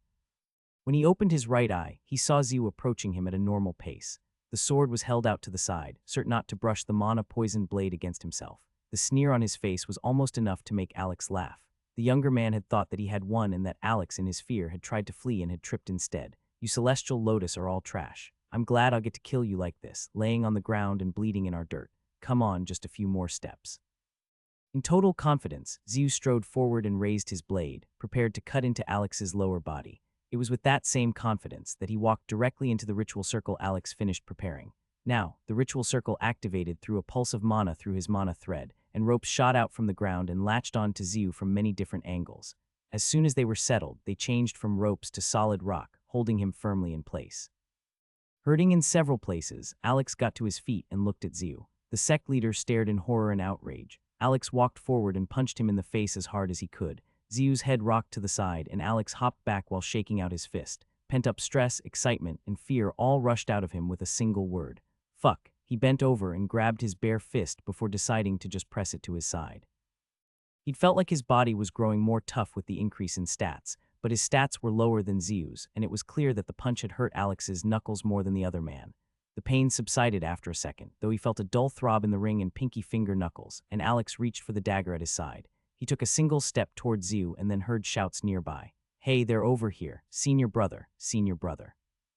Alex groaned in frustration and took off at a sprint. He used empowered step to speed up the retreat. He had placed the ritual in such a way that he had a direct route to run toward the rift exit. His core pulled in that direction, showing him the way to freedom. He crossed through the last 100 meters of wooded terrain before he emerged in the open plains. He remembered seeing this field of sickly yellow tall grass when he entered the rift. Almost home, almost home. He continued to run, so close that he could almost taste it.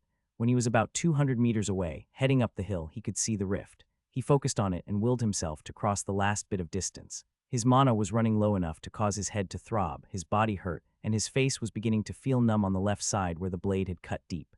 Just as it felt that his escape was guaranteed, the grass far ahead of him parted.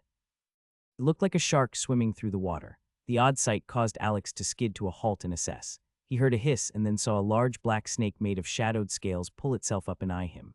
The ruby-red eyes were cold and reminded Alex of 2 beads, staring without emotion or fear. Its tongue flicked out several times, and instinctively, Alex clamped down harder on his own personal mana to ensure that none was leaking from his body. He looked past the monstrous snake and toward the glowing blue tear in space that would lead him home. Fuck, this sucks so much. Alex knew that there was no way to get around the serpent. It was too fast and too strong. Part of him wanted to use the analyze skill to see its status window, but he knew that the distraction might cost him his life. Alex only saw one way out of this situation, and unfortunately, it wasn't his way home. He jumped back and turned inland, back toward the forest. As soon as the snake began to move at an angle to cut him off, Alex spun around and used as much mana as he could to empower his legs. He ran directly at the chasm that divided the two sides of the rift and threw himself with all of his power to the other side. Despite the space being close to 20 feet, Alex could tell that he would make the jump. He hit the other side and rolled several times across the ground from his momentum. Bits of grass and more dirt clung to his bloody face, and he heard a cry of pain from Val as he rolled. He raised himself to his hands and knees, spitting grass and blood, to see the large serpent on the other side staring at him. Sorry, buddy. Is it my imagination or do I see frustration there? The thought caused him to smirk, and the snake hissed in turn. It backed away and began to head up the hill toward the rift. I'm safe for now, but it seems to realize I want to go toward the top of the hill. Does it know about the rift? Alex let himself collapse for a moment, feeling glad that he was on the other side of the large crack from the snake. Wait, up the hill the crack. Alex got to his feet and could see the grass parting in a wake as the beast made its way up the hill. Alex remembered his view from the apex of the hill where he'd emerged from the portal. The crack starts there. If the snake makes it up to that point, it can just go right around the crack and come down on this side of the river. Alex whimpered as he turned and began to limp away from the hill. He reached into his spatial pouch as he moved and brought out a healing potion. He drank the red liquid and was relieved to feel it take effect quickly. Next, he removed a mana stone and gave it to Val before removing another for himself. He used mana siphon on it, allowing him to use mana to empower his travel once more, heading further inland, away from the rift and toward the cherry tree forest. Alex was exhausted. He'd been running for an hour straight, using his mana as he got it to increase his speed. He wasn't sure if the firstborn was even chasing him at this point. He just didn't want to stop and find out. The potion he'd drank had done its job, and the cut on his face had healed, though the blood had long since dried onto his face and neck. He cackled at a thought that jumped into his head. I wonder what Mark or Sarah would think if they saw me right now. Crazy hair, haven't bathed with soap in weeks, facial hair growing a bit wild, and my left eye looks like it's been replaced with a solar system. I think my face is scarred despite the healing potion, and I've got dried blood all over my face, neck, and hands. Not to mention that I am running around in what anyone from Earth would think looks like ninja clothes. It was an odd kind of dark humor that he was surprised to think in his tired state of mind. He knew that it was only their disbelief that would amuse him. The thoughts of a follow-up conversation were sobering. You killed people. He did his best to steer his thoughts away from this and back to the present. I need a plan. He blinked rapidly as he approached the cherry blossom forest. The vision in his left eye began to overwhelm him as he looked around. It was a stark contrast to the other side of the rift. Everything in the forest ahead of him contained mana. From the green grass to the blooming cherry blossoms, colors and movement bombarded him. He closed his eyes and thought about what to do next and regain his bearings. All right, so last time I was here, some people tried to kidnap me. I can assume that's going to happen again. Last time they thought I was a spy. Alex looked down with his normal eye and sighed. Well, this time they're definitely going to think I'm a spy. Val flew back down as Alex stopped in the tall grass. He went to his knees and took a quick breather as his companion gave him a quick headbutt. Watch, Val said in response. Yes, watch. Good job. Alex said as he patted the worm's head. Keep it up and let me know when you see people. I'll give you mana if you do, okay? Mana, Alex laughed tiredly. He reached into his spatial pouch and pulled out a piece of wood from the other forest. He used the knife in his pouch to begin whittling off a piece of the dead wood. When the piece came loose, he returned the larger piece to the pouch and stared at the knife for several minutes. He couldn't help but remember the fact that he was going to try and stab a restrained man in the chest only a short while ago. Sighing, he continued with his small project. After 10 more minutes of working with the small wooden puck, he had something resembling a small disc about the size and shape of an Oreo. Damn, I want an Oreo. Mana, no, better than mana. No, oh yes, I swear if you stop eating my mana stones, I'll be rich when I can sell them all. I promise you'll get an Oreo when we go home. Home when, those two words tore at Alex's heart and he didn't respond. He wanted so desperately to get home and out of this nightmare. Yet here he was, moving further and further away from the rift exit once again. He cut another piece of the spider's silk to make a fresh mask and placed the puck over his left eye. Happy that this method worked, he had a way to temporarily block out the overwhelming amounts of mana in his vision while still having a normal appearance. Just to make sure, he removed the mirror from his spatial bag and looked at his face after using Mirage on the mask. At least now I won't get a headache from walking in the forest. I can't tell if the eye would make these people freak out or hero worship me if they recognize it. Alex prepared himself for the worst, knowing that if he surrendered himself to the sect members that would inevitably find him, he could talk them into understanding what had happened. The best-case scenario was if he could talk directly to Yura, as the celestial man would know that he wasn't a spy. Would it just be best to strip down and run through the forest naked? Then they might just think I'm a crazy person. Crazy is better than enemy spy, right? He felt too tired and hungry to worry about what the Celestial Lotus sect might think of him. He had run out of food almost 2 full days ago and had been able to eat some of the sparse field rations that the Shadow Serpent sect members had on them. They thought I was an enemy spy when I was in my normal street clothes.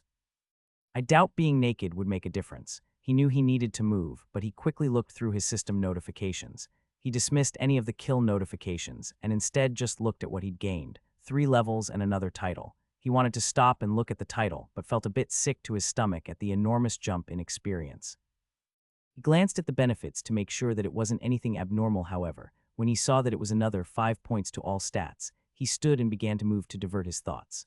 Alex ran on and was surprised that it took as long as it did for a sect patrol to run into them. When Val spotted them, Alex called him back down and had the small mono worm hide in his shirt under the robes. As the group approached and began yelling at him, Alex raised his hands to show that they were empty. While there were no attacks, the group was clearly more rough than they needed to be. Several of them seemed to love the idea of free punches on an enemy who couldn't defend themselves. Alex tried to explain himself more than once, but was silenced with physical violence each time. The first time he'd been hit, he'd tried to yell at the man to tell him to stop. The second time he'd tried to reason with the group to understand why they wouldn't listen to him. After the third time, Alex did his best to turtle up and protect Val and vital parts of his body. He stopped trying to talk with them and decided he'd take a different approach to the conversation when they got to wherever the sect stayed. They took his spatial bag and the larger pouch on his back. The idea that everything he'd accumulated and survived with being taken caused him to almost have a panic attack. Of course, they'd take your stuff, dumbass. You have a small pocket dimension on your hip. There is no telling what you could be hiding in there. I'm really committed to this now. Alex berated himself. On instinct, he tried to use his heavenly eye more than once to inspect the sect members who tied him up. It annoyed him that his eye was still covered, and he couldn't remove the deadwood puck without removing the mask first. There was no real way for him to tell, but for some reason, Alex felt that this set of sect members was lower level than he was. The thought surprised him since he wasn't sure what gave him that idea. He pushed it aside. The system had clearly said that the rift rank had increased. His hands were tied and a bag was placed over his head. The group walked with Alex for some time, and after an hour, Alex heard the sounds of civilization. They were not the sounds of his home, with traffic, yelling, and city birds, but the sound of a few horses, people talking, kids running, and guards calling out.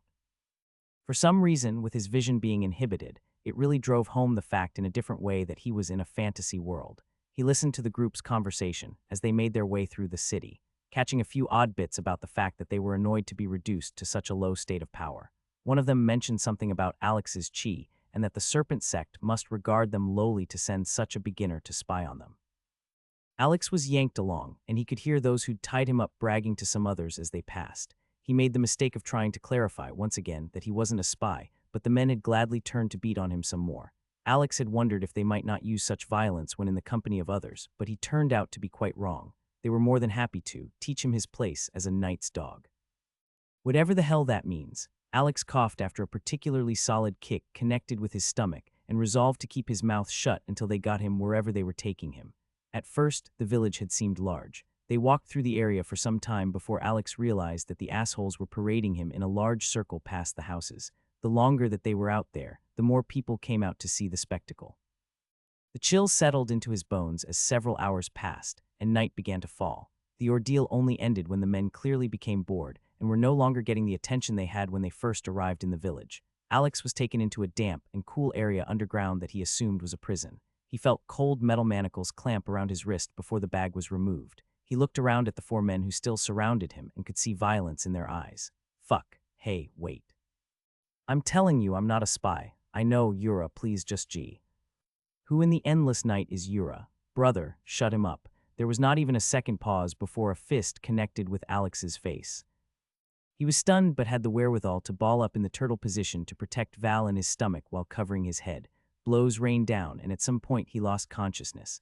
Alex woke to someone splashing cold water on him. Strip him, came a cold voice. The voice made him jerk awake, and rough hands began to pull at his clothes. Alex tried to push back, but he was struck hard before he could even gain his bearings.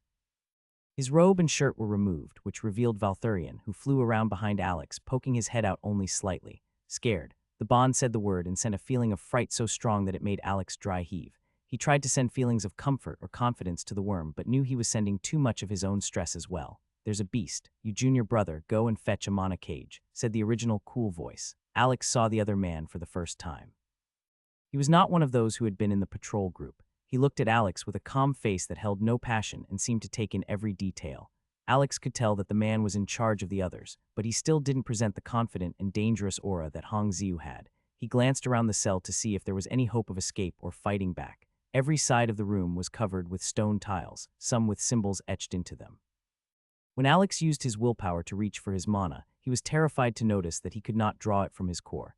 He felt the hackles on his neck stand up and he glared at the man. "Play this smart. They'll just beat me senseless again if I try to yell or make demands. Please don't hurt him, I'm not a spy. Please just let me tell you what's going on. I know Yura." Alex was slapped on the head. Internally, Alex screamed in frustration.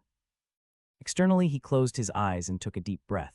"Well, at least he didn't punch me. I'm going to start losing some teeth here soon. This one apologizes, senior brother. He keeps talking about this, you're a person. He must have some faulty information on the sect," said the man nearest to Alex. He looked at Val warily and took half a step away. "Wait," said the senior brother. "Hit him again." Alex looked up in bewilderment. "Wait, what?" Blow rocked his head to the side and Alex hissed in pain. He felt his lips split and blood fill his mouth. "My increase in constitution has got to be doing something for me here. There's no way I would have been able to take a beating like this before. His face doesn't react when you strike him." "Are you not angered, Knight's dog?" said the senior brother. The man had black hair tied back into a ponytail, and he squinted his eyes as he leaned forward to look at Alex through the bars. "Yes, senior brother.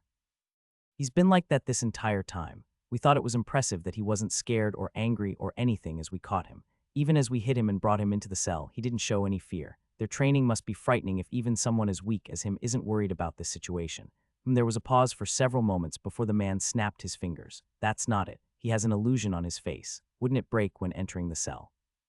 The senior brother gave the man in the cell a flat look. "No, the ancient scripts suppress the use of chi. It doesn't destroy chi within. If it did, as a cultivator, you would die from stepping inside." Bending forward at the waist, the man nodded eagerly and called himself an idiot while praising the other man's wisdom. It wasn't long before they found the mask and pulled it off, causing the puck to fall to the ground. Several of the younger brothers within the cell gasped as his face, scar, and eye were revealed.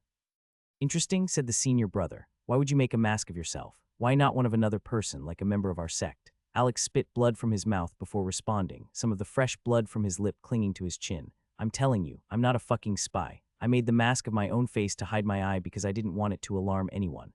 Alex looked at the man, attempting to convey sincerity and confidence through his gaze. Someone returned with a cage, and they forced Val into the small metal container. Alex had yelled and tried to rise as the companion called out loudly. Feeling the fear through their bond was heartbreaking, and Alex almost welcomed the blows that sent him back to the ground. The pain was more welcome than the terror from Val. "We will not harm the beast. Calm yourself. How do you have that eye? I keep trying to tell you. Yura gave it to me. The heavenly eye was a reward for releasing him." For the first time, the senior brother responded with emotion. He stepped forward quickly and grabbed the bars. "What did you just say?" "Yura gave it to me. Look, I know it's hard to believe, like how do you give someone an eye, but..." "No, not that. What did you call it? The heavenly eye." The actual name was longer, it just sounds ridiculous to say. Alex tried to remember the name but gave up and pulled up the description. Bound items. E-rank growth item, heavenly eye of the celestial sage. Rarity unique. Type ocular enhancement. This ocular enhancement replaces the eye of the wielder, granting the passive ability to perceive mana and its movement within the environment. As the wielder's control over magic increases, the clarity and strength of this vision will enhance accordingly. The eye lets the user focus their will to reveal detailed information about items, materials, or entities through the system. The accuracy and detail of the information obtained are contingent on the wielder's willpower being greater than the target's, with more details accessible as the gap in willpower widens. Heavenly Eye of the Celestial Sage. He read aloud. How the words trailed off as the other man stared at Alex with a look of shock. "What do you mean how? I keep telling you how, asshole. You just keep punching me. Yura gave it to me when I let him out of those shadow chains in the tunnels." The senior brother recoiled as if Alex had struck him. There was a silence and the two stared at each other before the man straightened. His calm composure returned and he looked down his nose at Alex. "I will verify this story. Junior brothers, tell no one of this until I have confirmed it," he said while holding eyes with Alex. He looked like he would turn and leave right then, but he stopped. He turned back and added, "Beat him again. Don't break anything." I doubt it's true, but even if he is telling the truth, I don't like how he looks at me. Know your place, outsider. Fuck. Several minutes later, the three juniors left the cage, patting each other on the backs and laughing. They bragged about certain shots and seemed pleased with themselves. I won't forget a single one of your faces. Too tired for even his rage to fuel him, Alex spat out some more blood and forced himself into a seated position. He leaned his head against the wall, frustrated that Val was in the smaller cage just outside of his cell. He sent feelings of comfort to his bond before laying his head back and dozing off. "It's all right, buddy. We'll get out of here and I'll make sure they pay twofold for what they've done here. Bastards." Mana. A smile brushed across Alex's face as he fell asleep.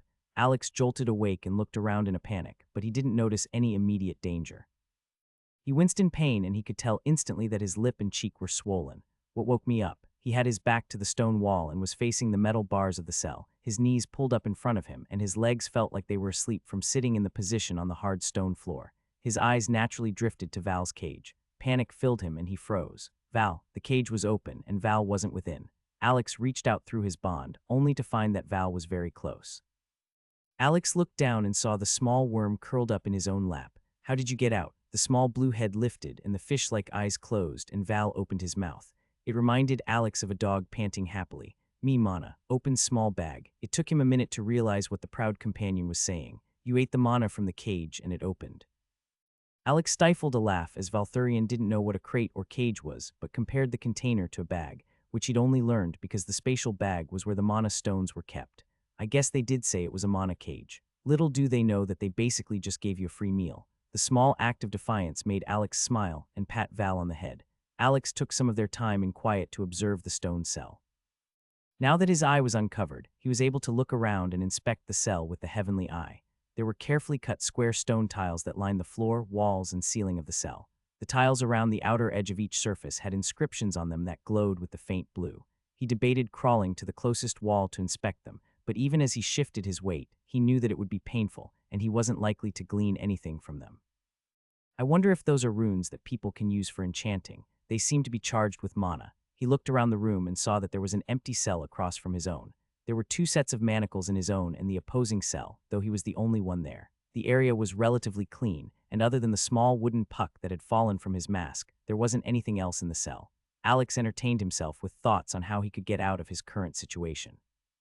While the start had been rocky, things had largely gone according to plan, minus the whole feeling helpless and thinking they might hurt Val. Letting out a sigh, he had to acknowledge that things really hadn't gone to plan. He hadn't thought that the sect would be so hostile or belligerent. In the end, he'd been able to tell them that he knew Yura, and based on the senior brother's reaction, he was sure that things would begin to fall into place. He let his thoughts drift to more satisfying thoughts of a revenge fantasy. Surprised at how easily his thoughts turned to physical violence, he thought back to just a few weeks before when he'd been hesitant to stand up for himself at work. Compared to that, he was contemplating how best to trap or subdue a small group of snobby-robed individuals and beat them senseless. After a short time, Alex heard someone descending the wooden stairs into the holding area. "Val, someone is coming. Fly out of the cell and stay near the ceiling. Use your create lesser illusion skill to hide. Don't move, okay?" Val flew out of the confined space and used his skill just as the person came into view. Alex reached over to pick up the small piece of wood that he'd used to cover his eye before. As the man stepped into view, Alex tried to use the active function of his heavenly eye to inspect the man. He hoped that since it didn't use mana and wasn't a skill, it would still work inside of the enchanted space. He felt a pulse from behind his eyes before the information appeared in the air over the younger man's head. Lin Zhu level 19. Class Lotus Disciple. Primary stat Strength. Secondary stat Constitution. Most used ability Passive Chi Cultivation. Non-hostile humanoid. He got a lot more information than he was expecting to. The mana that Alex could see from the man was the same yellow gold of Yura's skin. "Hello, this one apologizes for any inconvenience my brothers have caused to you." The young man bowed deeply before opening the metal door. Inconvenience. Alex watched as the disciple walked into the cell and smoothly moved to place a set of clothes in front of Alex before unlocking the manacles that kept him chained to the wall. The disciple looked at the now open mana cage. "Was there not a beast companion of yours in there?" Hesitantly, Alex nodded. "He broke out and I told him to fly out of the city." He decided to give no further context and let the silence hang in the air. The disciple uncomfortably cleared his throat. my name is Lin Zhu. I am but a lowly disciple, but I've been sent with instructions to prepare you for a meeting with the sect head. To Alex, he looked to be a child. His face was slightly round and his eyes were wide. He had short, cut black hair, and his cream-colored robes lacked the yellow-gold stitching of the others Alex had seen so far. Alex sighed and got to his feet. He knew that this wasn't the person he needed to get angry at or lash out at. What a dirty move to send this innocent kid. None of those bastards even came back, probably too guilty to look me in the eye after they found out my story was true. Where are my clothes? Alex asked. He bent to pick up the new set on the ground. There were dark brown pants, a white shirt with a loose neck, and a robe. The robe was cream-colored like the disciples, with the addition of a large lotus on the chest that became whole when the robe was tied. Alex found them to be softer and more loose-fitting than the clothes he'd taken from the Shadow Serpent sect member. Alex dressed, and the man retrieved his spatial bag and the larger mundane bag he'd used to hold the other 4 spatial pouches. He held them out in 2 hands while bowing again. The weapons within were removed and await you in the Elder's armory. Otherwise, you will find everything as you left it. Zeus said, "Where are the others who brought me here?" Alex stepped out from the cell and reached down to access his core. The mana answered his will without issues, and he was relieved. He used mana thread just to feel the sensation of his mana being used. Some of the sect's warriors have been sent back out on patrol and will regrettably not be here to greet the honored guest. The young man bowed again. Alex took a deep breath and closed his eyes. His face was swollen, and his lips cracked from being hit multiple times the day before. After taking a few deep breaths and making sure that he remembered the pulsing sensation of pain in his cheeks and brow, he reached into the pouch for a health potion and drank it down.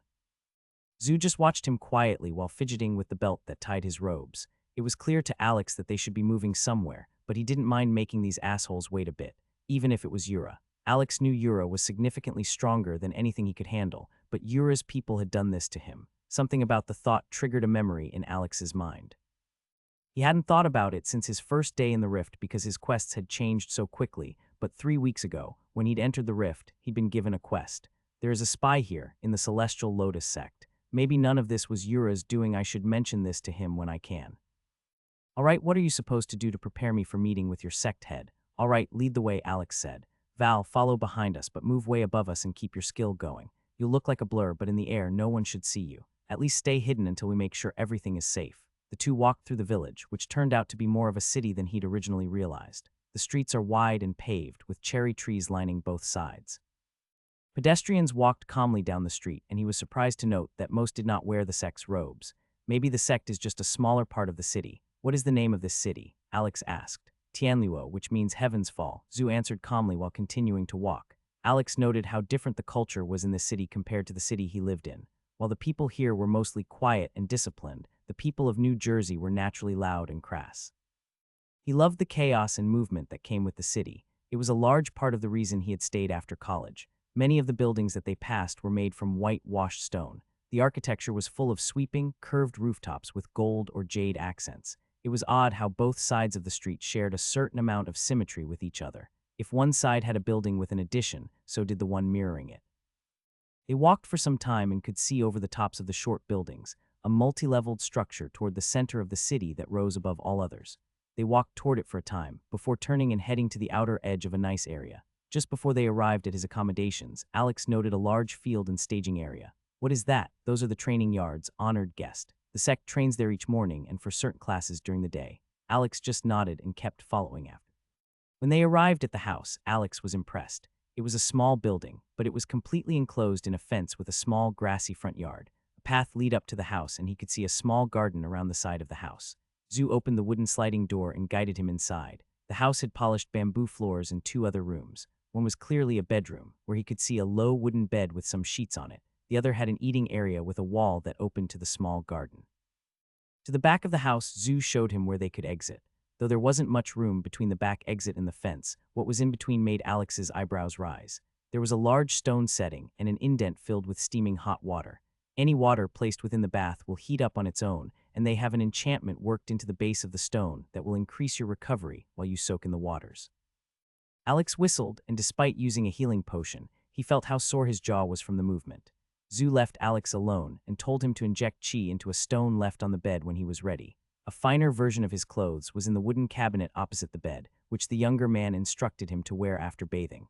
While the bath was certainly a luxury, Alex noted the lack of particular accommodations he wouldn't want to live without.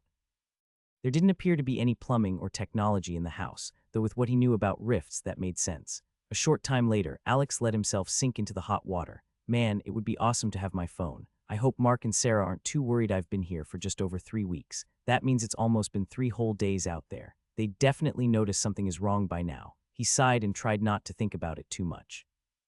Alex reached out to his bond with Val and felt that the mana worm had found an interest in the plants that were growing in the garden.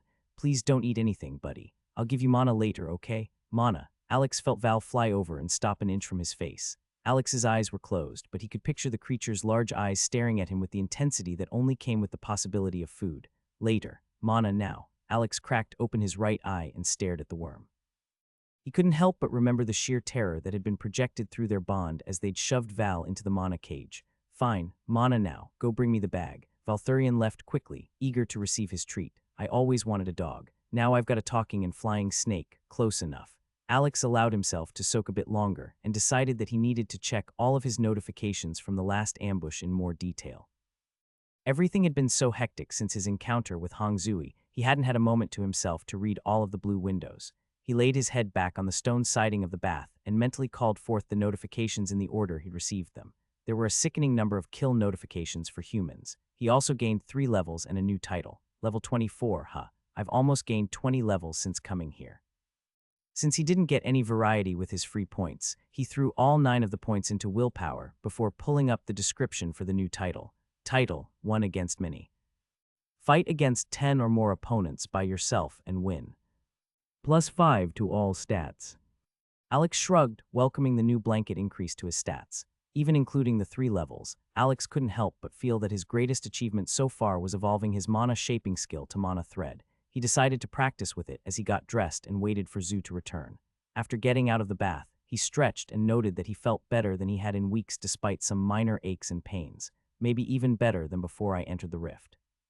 He flexed his muscles and stretched his back. When he entered the bedroom to get dressed, he scanned the area. He found the clothes similar to those he'd put on before. The new ones seemed to be made of better materials, though. After putting on the trousers, he turned to the polished metal in the corner of the room that created the hazier effect of a mirror. Good God, the image of the person in the mirror was not what Alex expected to see. While he was still the same height, almost everything else about him had gone through drastic changes. His muscles were more defined, and barely any fat was left on his body. For the first time in his life, he had 6-pack abs. His shoulder and face were scarred. His hair was longer on his head than it had been for some time, and he even had the makings of a beard growing on his face. If I saw a picture of this person a few weeks ago, I would have said that there was no way it was me. He stepped closer to the mirror and got a better look at his face. While the healing potion had done quick work on the cut across his nose and cheeks, it was far from perfect. The fresh pink skin stood out from his normal skin tone, and as he touched it, he could feel the area where the skin was slightly puckered on the top side of the scar. Even with the large scar, his eyes were drawn to the heavenly eye. From a distance, it looked like he had heterochromia, but up close, it was much more obvious how unnatural the eye was. Instead of his natural brown, the eye was colored a light yellow with the outer edge teetering on golden orange. There were flecks of white in it that in Yura's larger size he'd thought looked like stars. Fuck. The changes weren't just physical either. Alex could tell, just by the way he was standing in front of the mirror, that he was more confident and self-assured than he ever had been. Is that from the stats, or because I've actually fought for my life and come out on the other side? He stopped admiring himself and continued getting dressed. Alex debated pulling out the recovered mask and putting it on his face before the meeting, but figured that this was going to be a time when he could not care about his appearance. I'm sure I'll be wearing a mask a lot when I get home, at least until I can explain what happened to me in here. Instead of the mask, he tied a small ribbon of the mana silk around his head to hold the wooden puck in place. While the walk to the house hadn't been too bad, he did close his eyes several times in the livelier areas, worried about getting a sensory headache again. With his improvised eye patch, he would be able to avoid that in his meeting with Yura. Ooh, I wonder what he looks like in the mana sight from the heavenly eye now that I actually understand what I'm seeing. Wait, or I wonder if I could see his level now. He remembered his panicked and accidental attempt to scan Yura just after he was released. At the time, Alex had been so overwhelmed with running for his life and the searing pain in his left eye that he hadn't even realized what he'd done. He sighed before pulsing his mana through the stone to signal Zhu. It was only a few minutes before Zhu arrived and guided him from the fenced yard. Once back on the streets, the younger man was willing to answer some questions for Alex as they walked. He said that the senior brother's behavior was indeed out of line. Zhu told Alex that much had changed regarding discipline and values in the last decade. Alex remembered that Yura said he'd been imprisoned for that long, and he asked if the sect head's absence was part of the reason for the change in culture. The disciple hesitantly nodded in agreement. It was clear that he felt uncomfortable talking about anything that could be construed as negative toward his sect members, so Alex decided to drop the topic until he could speak with Yura about it. I guess I shouldn't judge the whole group based on the actions of a few, right? I just need to calm down. My original plan is still probably the best option. Getting help from Yura is probably my shot to get out of here. The pair walked on and came to a busier section of town. The quiet discipline was replaced with excited merchants selling their wares. Many people lined the streets and stopped at stalls along the way. The main street that they were on traveled in a straight path to the Grand Pagoda, which he could see so clearly above the other buildings. Several branching side streets held more stalls and vendors. To his left, there was a street that had a growing crowd and raised voices. Despite Zoo's insistence on continuing to the pagoda, Alex let himself wander to the crowd. "Let's just see what's going on," Alex said, craning his neck to see. Alex hoped to see some feat of magic or celestial artifacts. Ever since he'd met Yura and felt the six-armed man's presence, he realized that there was still so much more out there that he had yet to experience. While Alex hadn't been able to relax in weeks, the bath had worked wonders for him, and he desperately wanted to take a moment to unwind and hopefully see something amazing. His hopes were dashed as he politely made his way through the crowd. There, on a blanket next to a stall, was a teenager sprawled on the ground. There was blood streaming down his forehead, and he covered his head with one arm weakly. A portly yet muscular man stood over him with a thick leather strap that looked like a blackjack. Alex took an instinctive step forward to intervene, but Zoo grabbed his arm firmly. "Please do not step in. This is not a matter that concerns you. You are an honored guest, but still an outsider." Hesitantly, Alex stopped. He looked back in concern at the boy, wondering what could be the cause of a grown man's need to beat someone who looked to be in their early teens. He can't be more than 15 or 16. Something didn't sit right with Alex as he looked closer at the boy. Alex's skin was the lightest of those he'd seen in Tianluo, and even though the boy was more tan than Alex, his base complexion was still too light to be a native. The largest difference was his hair color. While almost everyone around had black hair grown out to a length, the boy was sandy blonde and messily cut around his ears. On impulse, Alex lifted the cloth covering his eye to use his eye. Samuel Grant, level 29. Class Verdant Healer. Primary stat Wisdom. Secondary stat Vitality. Most used ability Minor Heal. Alex stared at the words above his head for several long heartbeats. The name didn't make sense. That was an American name. Is he from Earth? How the hell is he here? He read the status readout again and noted the lack of a hostile or non-hostile tag. His brain continued to lag, and the urgent whispers from Zoo were drowned out by the slowly building rage that flooded Alex's mind. He watched the boy sit up and lower his guard, and then the portly man grinned viciously and raised the small weapon for another strike. Alex didn't think or hesitate any further. Before the strike could land, he activated Empowered Step and crossed the distance in a single movement. Sam was hunched over with his hip to the ground and an arm raised to block the next blow. Zhao Jing was in a particularly foul mood that day, as he begun to hit Sam the very moment that the boy had sagged to the ground. "I just can't do it anymore. I'll either throw up or pass out if I use the skill again." His handler didn't care about such things. Zhao Jing cared about only one thing: money. The first blow struck and rocked Sam's shoulder, causing him to grunt and readjust his blocking arm. He began to reel in his consciousness to that small place within himself where he could find some peace from the pain. "Just heal one more person, and I'll let you stop for the day." Sam could hear Jing's voice, though it sounded very far away to his mind. "He's just tricking me. Does he really think I'll keep falling for that?" If Sam healed another person, then Jing would beat Sam harder and for longer, saying that he must have quit too early or that he was trying to store up mana and reduce profits. Sam felt a few more blows come down before they stopped. There was a pause, though he didn't look up. Sometimes Jing liked to wait until Sam thought everything was over to start again. "If you don't get up and heal my next customer, we won't be going to see your friends tomorrow." This caused Sam to bring his head up in an instant. This was a new low, even for the burly merchant. While the servants of the celestial sect weren't his friends, he found more peace with them than the sect's warriors. He tried to sneak them small amounts of healing to aid with aches and small sicknesses, though anything too much and Jing would think he was wasting precious healing that could be charged for. The man towered over Sam, his form a round silhouette against the setting sun and a wicked grin on his face. Tears welled up in Sam's eyes. How did it all end up like this? Why is it like this? I want to go home.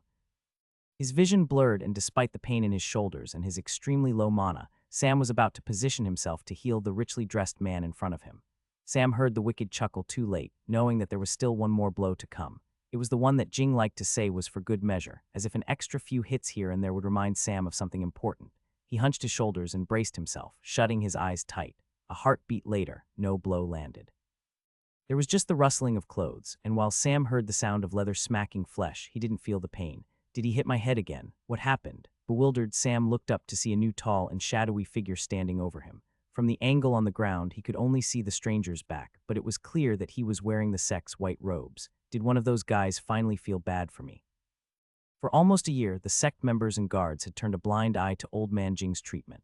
For the first few months, Sam couldn't figure out why. He had thought that people in any world would feel bad for beating a teenager, and he didn't see anyone else getting hit like he was. It had taken some time to really understand what was happening. Let him go now. Sam heard a deep and angry voice. It was a frighteningly quiet kind of anger that Sam didn't hear often in the portal world. Most of the time, Jing liked to yell and cause a scene while beating him up. This was the opposite. He squinted his eyes and looked up again to notice that the man had caught the metal weighted strap in mid-swing and was now standing just a few inches from Jing with his body between Sam and the merchant. Sam couldn't tell if he wanted to scramble away from the man or get further behind him. Something about the danger in his voice made the boy believe that he could back up those words. "And who do you think you are? Move along before you get hurt. Do you know who my family is?" Jing's sneering voice sent a shiver down Sam's spine. While Sam didn't know who his family was, it was clear that they had a big name in the city. Whenever Jing said things like this in an argument, the other side almost immediately backed off. Sam sighed, sure that he knew what his mysterious savior would do next. The man would step back to apologize. Jing would laugh in his face or maybe spit, but then the merchant would take things even further. He knew that the round man liked to humiliate people, especially if they caused any kind of trouble for him. "No, I don't give a fuck who your family is. You need to let him go now." Jing took a breath to retort, but the man interrupted him. "I swear, if you say another word, I'm going to punch you." His voice was calm but seemed to shake with rage. Why is this so much scarier than the yelling? Sam heard Jing make a tusk sound and raise his other hand in surrender. "All right, friend, all right. Let me get his key from my pouch. It's a lie." The man released his hold on the strip of leather, and Sam watched from the lower angle as Jing turned to hide his arm from the stranger and prepare for a swing. Sam closed his eyes tight, feeling regret and sadness. There was a rustling of robes and a different sound than expected. Sam's head whipped up, and he saw that Jing was bent over and holding his throat while coughing loudly. "Dumbass, but man, it felt good to hit your smug face." Sam saw the man shrug as he spoke to himself. He turned and crouched down to put himself at eye level with the teenager. His voice changed completely, no longer dangerous with a hard edge. There was an overwhelming amount of compassion that Sam hadn't heard since he was with his family. It instantly brought tears to his eyes. "Are you okay?" "My name is." The man paused as he saw Sam's lip quiver, and tears sprang forth. Hey, it's all right. You don't need to worry. This won't happen to you again." Sam did his best to compose himself, but the gates were open, and the tears continued to flow unbidden. When Sam saw his face, he knew that the stranger must be a high-ranking member of the sect. A large scar ran from one cheek to the other, crossing the bridge of his nose. It was clear that the man was a warrior, if not from his calm confidence, then from the proof on his face. Even more telling was his eye. Since coming to this strange world, Sam had heard tales that their sect head would return one day. One thing that had been consistent in those stories was the powerful eyes of the celestial sage. He'd had difficulty picturing what a celestial glow among shining stars in the night would look like and had often thought it was an exaggeration. Is he the sect head? No, that doesn't make sense. They say his skin shines and is bald. Sam looked up and saw the disheveled long hair atop the man's head and the unkempt beard. "Val, watch out for him, okay? We have some company." "Val, who is that?" Sam wiped his eyes as he heard rushed footsteps approaching. He knew the sect's people would likely respond before the guards. That was part of the reason Jing liked to work on the streets so close to the Grand Pagoda. "What's going on here?" someone called as they pushed through the crowd. "Senior brother, this one begs forgiveness. Our honored guest does not know the way of things here in Tianluo," said another person in sect robes, though Sam noted that he was a disciple by the way he spoke and that the robes were unadorned. Wait, an honored guest." Sam let out a strangled cry as he pushed himself into a sitting position and up against the wooden stall that Jing used. There was a floating blue monster only a few inches from Sam.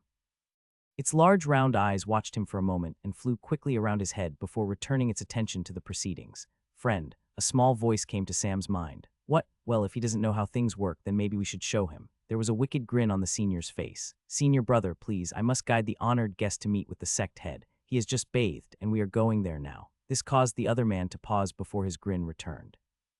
"Very well, but the boy stays here. He does belong to friend Zhao." Even with his back turned, Sam could see the head of the one they called honored guest shaking.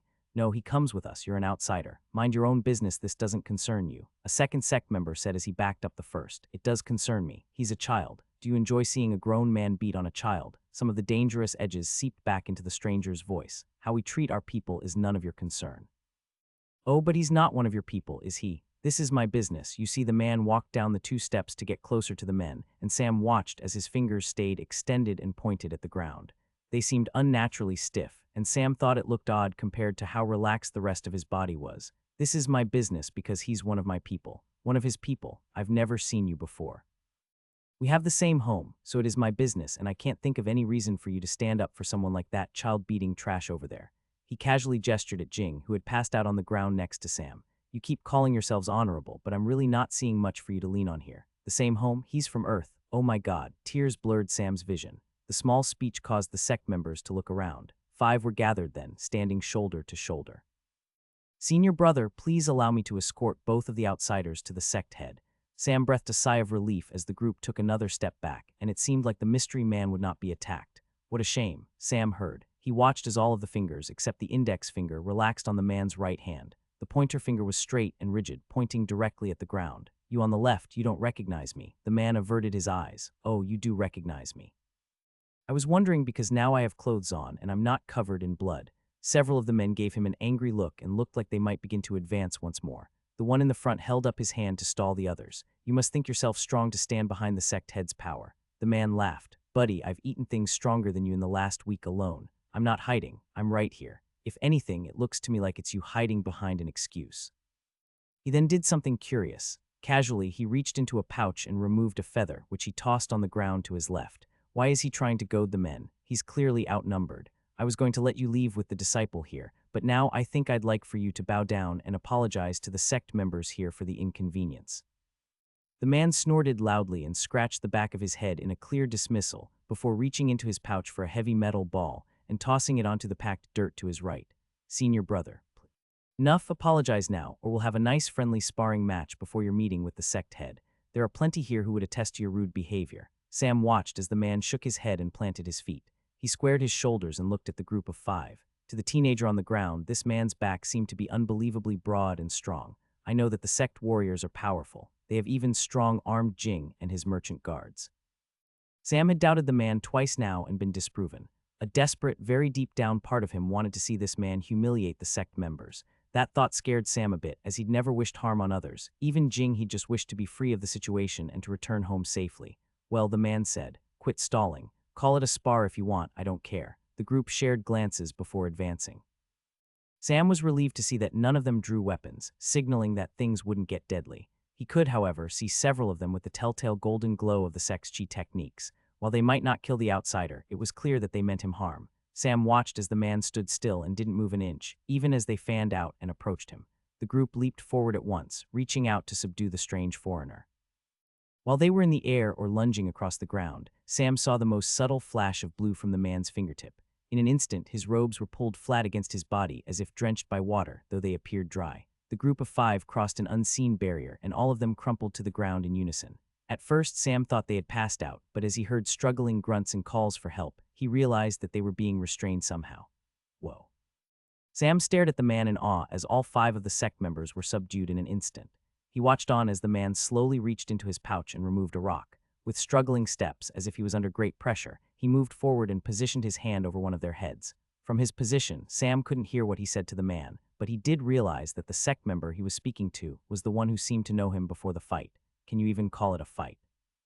There was a pause and no answer. The man said something again before letting go of the rock. The pull toward the ground made the rock fall with greatly increased speed, and it cracked into the ground only an inch from the man's skull. Several long heartbeats passed, and when the group stopped struggling, the man told them that the fight was over. I'll be taking Samuel with me if you have issues. You can come find me at the sect head's office. Just remember, I'm stronger than you. I came here willingly because I know Yura. I could have fought back. A flash of anger crossed his face as he glared down at the man below him. Instead of hearing me out, you stripped and beat me, and I don't think this makes us even close to even. A collective sigh of relief was heard from all 5 men on the ground as the pressure was released. The outsider turned and walked swiftly to Sam. As he did so, he reached up and pulled down a strip of cloth to cover his left eye. Can you walk? He asked. Sam nodded, too awestruck and nervous to trust his voice. Am I really saved, free of this nightmare? Tears sprung to his eyes again. The small blue creature shimmered into a blur as if it flew up into the air, and Sam wondered if it had really been there at all. He felt a hand on his shoulder to guide him. Sam lowered his head and wept, doing his best to wipe the tears and not let the sobs escape. As they walked toward the main street, they passed the men on the ground. When they passed, he could see a small crater in the dirt next to the man's head, where the rock was still embedded. The sect member had sat up but was just staring at the indent with wide eyes. In front of them, the young disciple, only a few years older than Sam, led the small trio through the crowd that parted before them. When the trio stepped through the sliding door and into the sect head's office space, Alex heard the tail end of a conversation. Judging by the robes and their elaborate embellishments, Alex assumed that he was a high-ranking sect member. Immediately, Alex recognized Yura. The bald celestial man was speaking to the man calmly, with his arms behind his back. Even from the end of the exchange, it was obvious that the elder was restraining himself from an outburst. Noticing their entry, Yura dismissed the man, who huffed and turned quickly with a flourish of his robes before departing. Sect head, this one presents the honored guest, and Umzu looked to Alex. Alex looked at the boy and shrugged. His name is Samuel. While the young sect member recounted events, Alex looked around the office. They'd come to the uppermost floor of the Grand Pagoda, where it seemed like the entire floor was just for the sect's leader. In this spacious room, there were minimal furnishings, only a few scrolls or paintings of a lotus hung on the walls. The floors were made of dark wood, and the doors remained the same sliding type that he had seen in his own temporary quarters. Alex's eyes were naturally drawn to Yura, who stood by one of the windows overlooking the city with his arms clasped behind his back. It took Alex a moment to notice what was off, and it was that he only had 2 arms. Okay, maybe this isn't Yura. I saw him change his size to fit easier in the cavern. Can he change his arms too? He was tempted to remove the puck covering his eye to inspect the man, but it likely wouldn't work if the sect head was as strong as Alex believed. Alex's thoughts were turned back to the retelling of events, and he couldn't help but scratch his head and shift his weight. Damn, did I really look like that? That sounds kind of cringy. Maybe I should have just hit him right away instead of talking. He was thankful that the disciple actually remembered to mention that Sam was from the same home as him. Hopefully, Yura understands what that means. I need to ask him more about the system. The information he gave me in the cave was so much more than I knew on Earth. Zhu bowed and glanced at Alex once on his way out of the room. You've grown, little human, Yura said as he turned to the 2 humans. When Alex saw the man's face, he saw only 2 eyes, though they were both the same as his gifted heavenly eye. Is that really you? Is your name even Yura? I tried to tell your people your name, and they just kept hitting me, saying that they didn't know someone by that name. It is really me. Have you not tried to check? I'm hurt that you're not using my gift. I'm guessing that it would be rude and that it wouldn't work anyway, Alex said. Yura gave them a boyish grin, which seemed a bit out of place on the serious face he'd just seen the sect head using with the elder. You're correct, it would not work. But why are you concerned with rudeness? You just killed a man in broad daylight while surrounded by a crowd. Not only that, but when confronted on the matter, you then subdued 5 of my men. I saw the blue experience motes come out of him, but I really didn't mean to kill him. It was just one punch. Shit. Okay, I've got to play this smart. Maybe I just pretend I'm giving a pitch to a CEO at work. Alex looked at the regal celestial humanoid that stared at him with black and gold eyes, waiting patiently. Yay, no, that ain't gonna cut it. What would Jake do?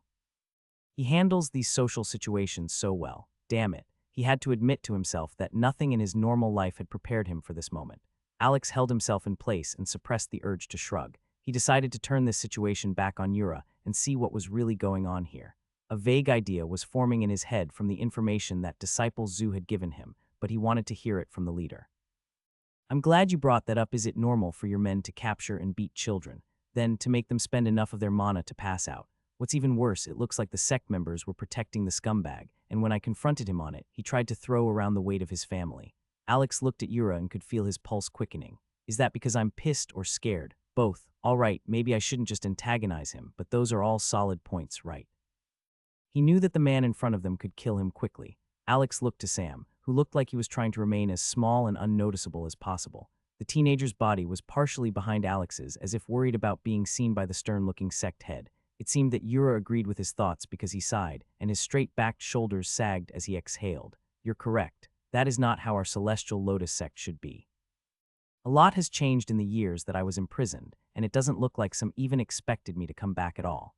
Alex shifted his weight, debating whether to share what he knew. There's something else you should know. The system. The Rift quest changed when I accepted your hidden quest, but it did say originally that there is a spy in the celestial lotus sect. Yura's expression didn't change. I'm aware there are those within these walls who would never have been allowed to remain before my imprisonment. His calm response surprised Alex. The sect has festered in my absence. Some wounds will need to be cut away before they can heal. Alex started to press the issue, but something in Yura's steady gaze made him stop. The celestial man seemed to have things well in hand, despite his casual response. Yura walked toward Alex, causing him to tense up, but then Yura stopped and crouched down. Samuel, Yura said with a startling amount of compassion. Alex glanced at the younger boy from the corner of his right eye and saw him lift his head to look at the sect leader. I am truly sorry for what you've been put through because of my people. Yura let his complex and unsettling eyes linger for a moment before standing and brushing off his robes. There was a long pause as Alex stood dumbfounded. Wait, that's it. Don't even know how long he's been here, but judging by the fact that he's higher level than me and has just been forced to heal over and over, I'm going to guess it's been a long-ass time. You just say sorry and dust yourself off. His voice rose slightly in disbelief. What would you like me to do for him? I cannot turn back time and prevent it from happening. This is the way of things in most places. The way of things. Alex realized that his eyes were open abnormally wide and his fists were clenched. He forced himself into a more neutral position. Yes, while it's not this way everywhere, many believe that only the strongest should rule, that those with the power to take what they want should do so. If it leads to fighting, then that will only lead to a victor who would be more suited to rule. Alex sputtered in response, unsure of how to even answer. How is it done on your home planet? The question was asked genuinely and took some of the fire from Alex's chest. It's done through holding a vote of the entire population to choose a leader based on policies.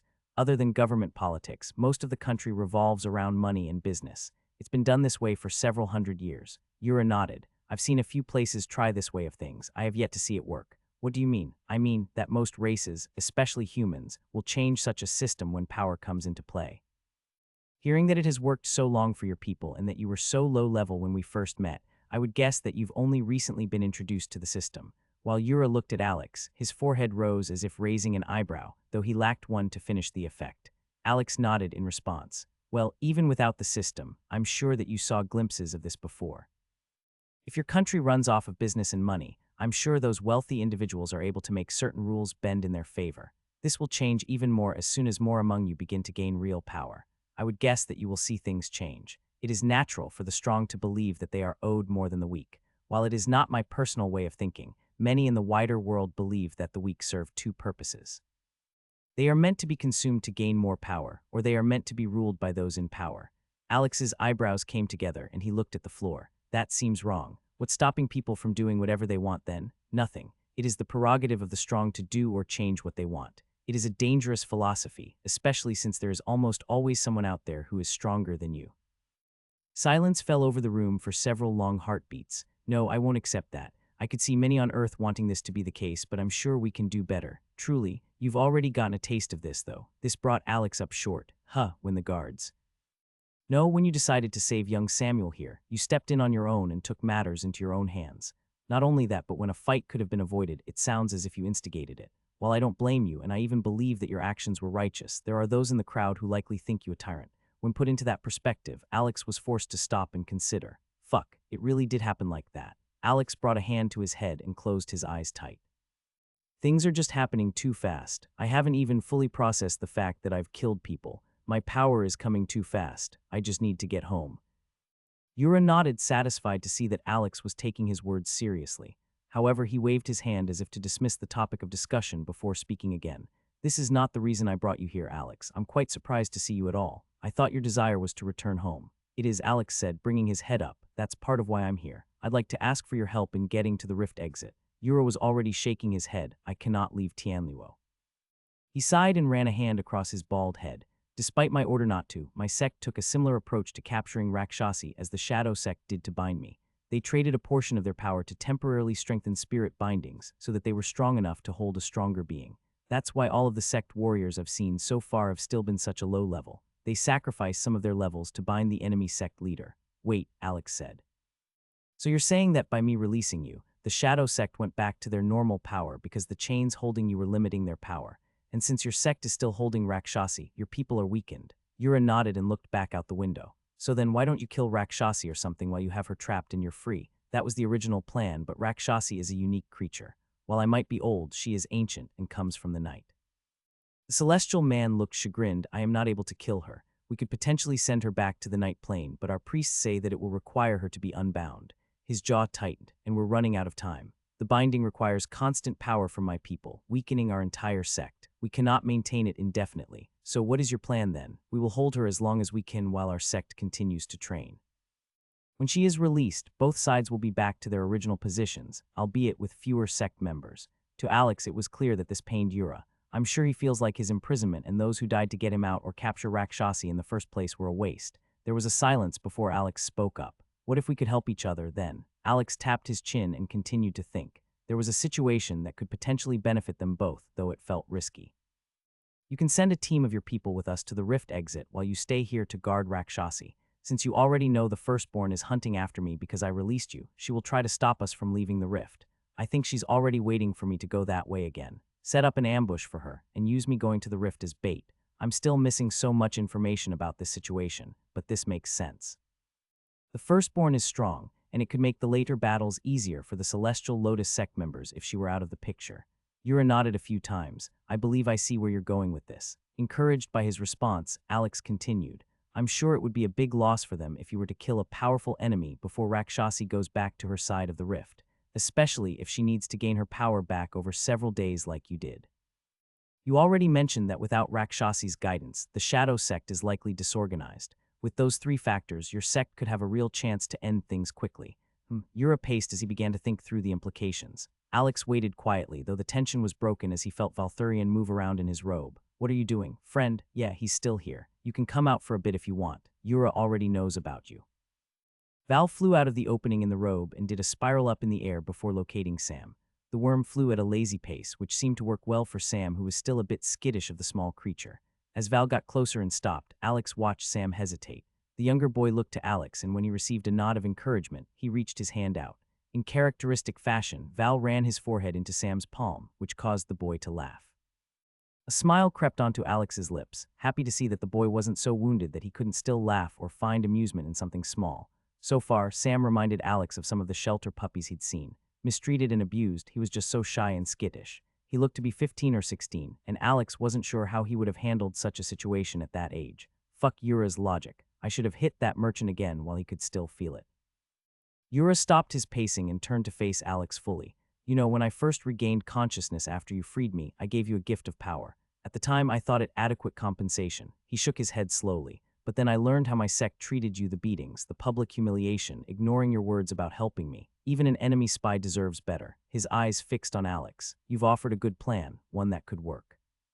And while I still believe you were compensated for freeing me, I owe you something for how my people treated you after. He clasped his hands behind his back once more. I have 2 requirements before agreeing to this. Okay, Alex said, waiting for the hammer to drop. The first and most important is that you will not just be the bait and abandon my people like your fodder. There will be a fight, and I want you to help my people win it. Fuck, help, I'm no match for that oversized reptile. Neither are my people while their strength is reduced. The strategy will need to be well planned and well executed. I know that you have a strong will to survive, or you would not have made it here from that hell deep beneath the Shadow Sect's territory. As Alex thought about it, it did seem like a fair requirement. Fuck, I just want to get out of this place. All right, I agree. As long as you can agree that Samuel's not part of the attacking group. If there's a chance for him to get out of the rift, he can leave immediately. He might help with healing if it's needed before that, but otherwise, treat it like an escort mission for him. Alex did his best to look strong and confident. He would not bend on this fact. Regardless of Samuel's life outside of the rift, he was still a child and he'd been through hell. If anyone was making it out, it would be him. Yura nodded, agreed. The second requirement is that we will wait to begin the plan. We will continue to hold Rakshasi in her bindings, and you'll only make the attack once we can no longer afford to have our forces weakened. How long are we talking here? I just want to go home, Yura. Since I found you in that cave 3 weeks ago, I've just wanted to go home. There are benefits to be gained in doing it this way, even for you. My way to sweeten the deal will be to offer you personal training during that waiting period. Not just from me, but from our sect's martial masters as well. Why would you do that? I have 3 reasons. First, your better training means a better chance of success for my people. Second, I was once like you, lost in a world beyond my understanding. But most importantly, I owe you a debt. Not just for freeing me, but for the shameful way my sect treated you. A gift of power was not enough to balance that scale. Real training, the kind that will help you survive beyond this world, that's how I start to make things right. Alex went to speak, but Yura held up a hand to forestall the question. You mentioned earlier that people here do not know my name as Yura. You are right, Yura is not my birth name. But the first time I left my home planet for training and competition, I met someone who was stronger than I could comprehend at the time. They helped shape and develop my foundations, and they gave me the name Yura as their nominal disciple. It is the name I always use when traveling and meeting those outside of our world. I want to ask you so much more about the other worlds and how you seem to know about the levels and rifts while no one else seems to understand. Everything here mentions techniques and chi, while everything in the system I've seen talks about skills and mana. Yes, this is one of the things we can cover if you accept my requirement for the deal. If I say no, you won't help us get to the exit. Yura shook his head. I won't endanger the lives of my sect members without the agreement. We could be patient just the same and allow Rakshasi to leave her bindings and start fighting with a fresh force rather than gamble elites on a strike at the firstborn while they are still weakened. Alex sighed and looked over to Sam. The younger boy was having a good time moving his hand around in the air while Val attempted to nuzzle his palm. Samuel, do you mind waiting to go home? We'll probably have a better chance if we wait a bit. Sam looked at the older boy with a strange look that Alex couldn't identify. He hesitated and then shook his head. All right, we'll wait. How long will you be holding her bindings? 4 weeks would be the most we could hold, though it will likely be less. I'll ask our scouts how much time we have before the Shadow Serpent sect has regained enough of its power and coordination to strike. Once that time comes, we can no longer remain in this weakened state by holding Rakshasi. Fuck, 4 weeks. Alex took a deep breath and let it out slowly, his shoulders sagging from exhaustion. Okay, 4 weeks it is. What do we do first? Gain some more levels. Yura laughed and shook his head. No, little human, you do not need any more levels. You have already risked growing too much, too quickly. Even from what I've seen, you have gained a lot of power. But you should know that right now, you are a big fish in a small pond. As things progress for your world's integration, you will still be challenged. Alex paused to think about how he'd been marveling at the fact that Olivia was level 10 just a few weeks ago. God, was that really only a few weeks? It feels like another lifetime. I wonder how Olivia is doing. Man, I really hope I get to see her again. Oblivious to Alex's internal drifting, Yura continued, in the wider worlds, you would be seen as a speck of dirt beneath someone's boot. I don't say this to insult you, but just to point out that you are not even close to the strongest thing, even in this broken world, let alone the wider worlds. Alex gulped, I get that. Can I ask how high of a level you are? Yura smiled patiently as if talking to a child. All right, no need to be an asshole. I won't give that information out, but you can know that there are 200 levels to be gained in the lower realm, and that I am past the halfway point. Alex's jaw dropped, which widened Yura's smile. We need to train you and create a foundation before you reach your class advancement. I would like for you to come tomorrow with your bond to perform some tests in front of my instructors. We will have you do some light sparring and test your strengths. In private, I will also ask you questions that you might think are sensitive about your system, but I suggest you answer them. We have many instructors here and they are specialized. The more I know about you, the better we can pair your instructors. We will split training into 4 weeks and train you as much as possible, though you must be willing to put in the effort. Fuck me, am I about to get a training montage?